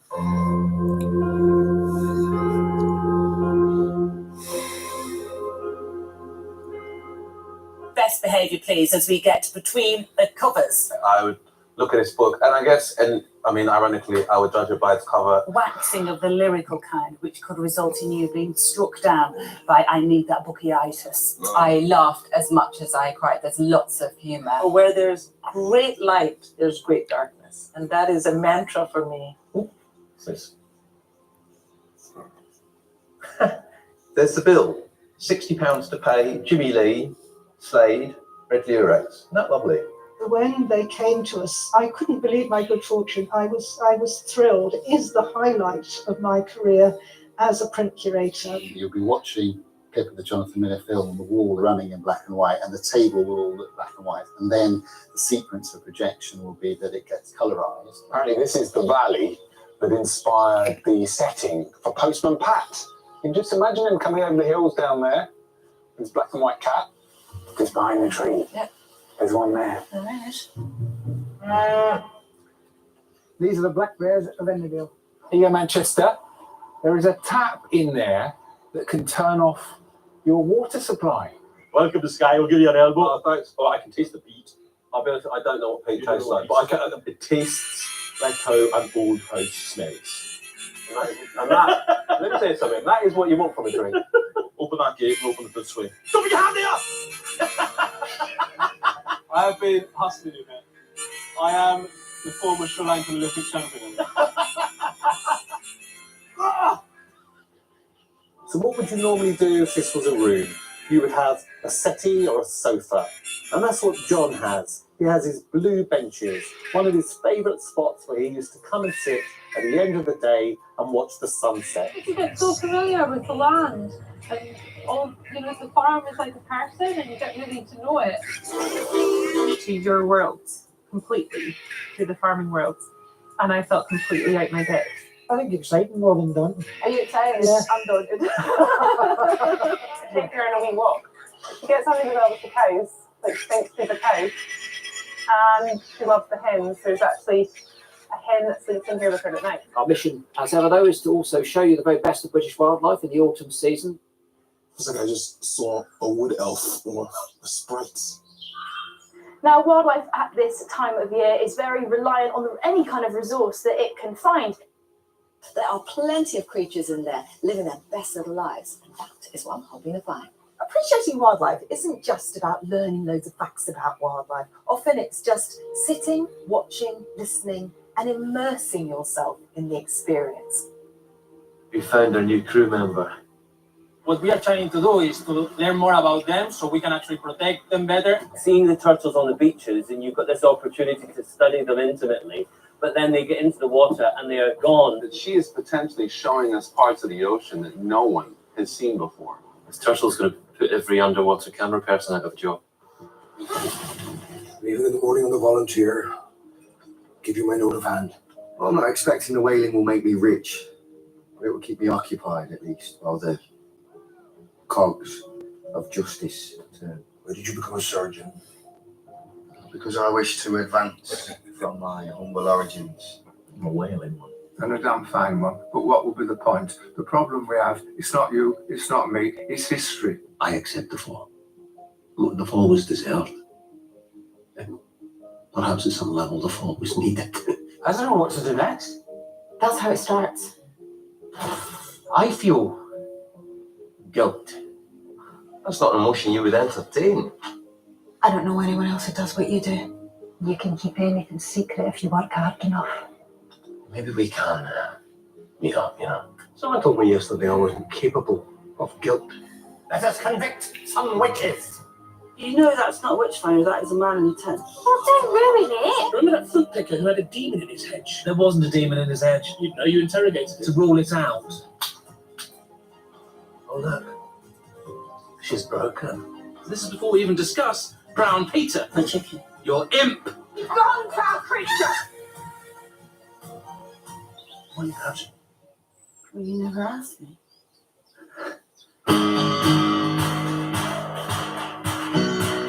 Scientists reported a record 18 degrees in the Arctic, which is particularly shocking to people from Scotland because we've sunbathed in colder temperatures. Intrigued at the sheer distance between me and Miles. It feels like he's requested this. Is Glasgow officially the most depressed city, or is that an opinion? That was just what I've gathered over the years. And let's be honest, contributed to. For the benefit of them all watching on BBC Two, I'm going to go through it again. The original script was hated by pretty much everyone. Everyone? Mm. The actors hated it, the execs hated it. Even the caterers hated it. Yeah, you're the Bobby. I play Bobby, yeah. He's not called Bobby, he is a Bobby. Look, the Bobby approaches. Oh, you mean the fake diamond? Yes, know your voice. You mean the fake diamond? I like taking your temperature. Stop you for a minute. And I wasn't fleabagging, I was Mirandaing. Such fun. I haven't watched this in 10 years. It's just weird. I had no idea it was going to lead to a federal case and Joe getting 22 years. Are you happy to talk about your private life at all? Hey, my life is open book. He is single-handedly, by far, the most popular prison inmate in the history of the United States. This bit is where it's actually the Atlantic and the Caribbean shaking hands. I feel like I can be fed by all of it. It's a lot to take on. There's this idea that today we can swim with turtles. Mum, look what Paul needs to shut up. Do you really have to wear that today? Sharks will kill you! The stories that we've been told are not being told anymore. And I'm glad that you're here to see it for yourself. With a school friend, we used to sit on a little wall opposite and dream that one day she would have the middle house of the three, and I wanted this one. It is tempting to picture Benjamin Wilde as some sort of pantomime villain. But the truth is, there were thousands of men just like Benjamin Wilde, getting rich in an age in which almost everything was stacked in their favour. And that's my sister by the wall with her beloved Quacky Duck. And that's my sister with Quacky now. Wow. You gave yourselves a deadline to make a decision. Are we the decision? A little bit zany, is that fair to say? Do we use the word zany anymore? We are selling design, and you've got to care about design. What am I doing over here? That's mind-blowing. I just wanted to run around the place. It's come to life, the things that we saw. Do you like my uniform? Can you see my name? It's not easy, even if you're really driven, to see what that career path is. Just a carer. That gets said so much, just a carer. And I hate it. Really understand what social care is? No. And I think the more people and the more knowledge people have and understanding, that's going to drive things to change, and that's what needs to happen.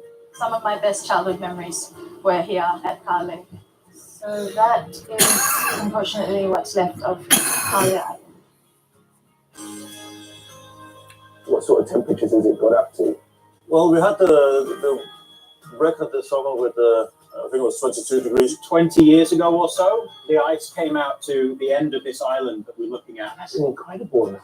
Best thing about mangrove is they grow very fast, and they can grow in this practically hostile area. I will not say that will solve the problem, but I really believe that it will buy us some time. The stars illuminate the universe, but that is the least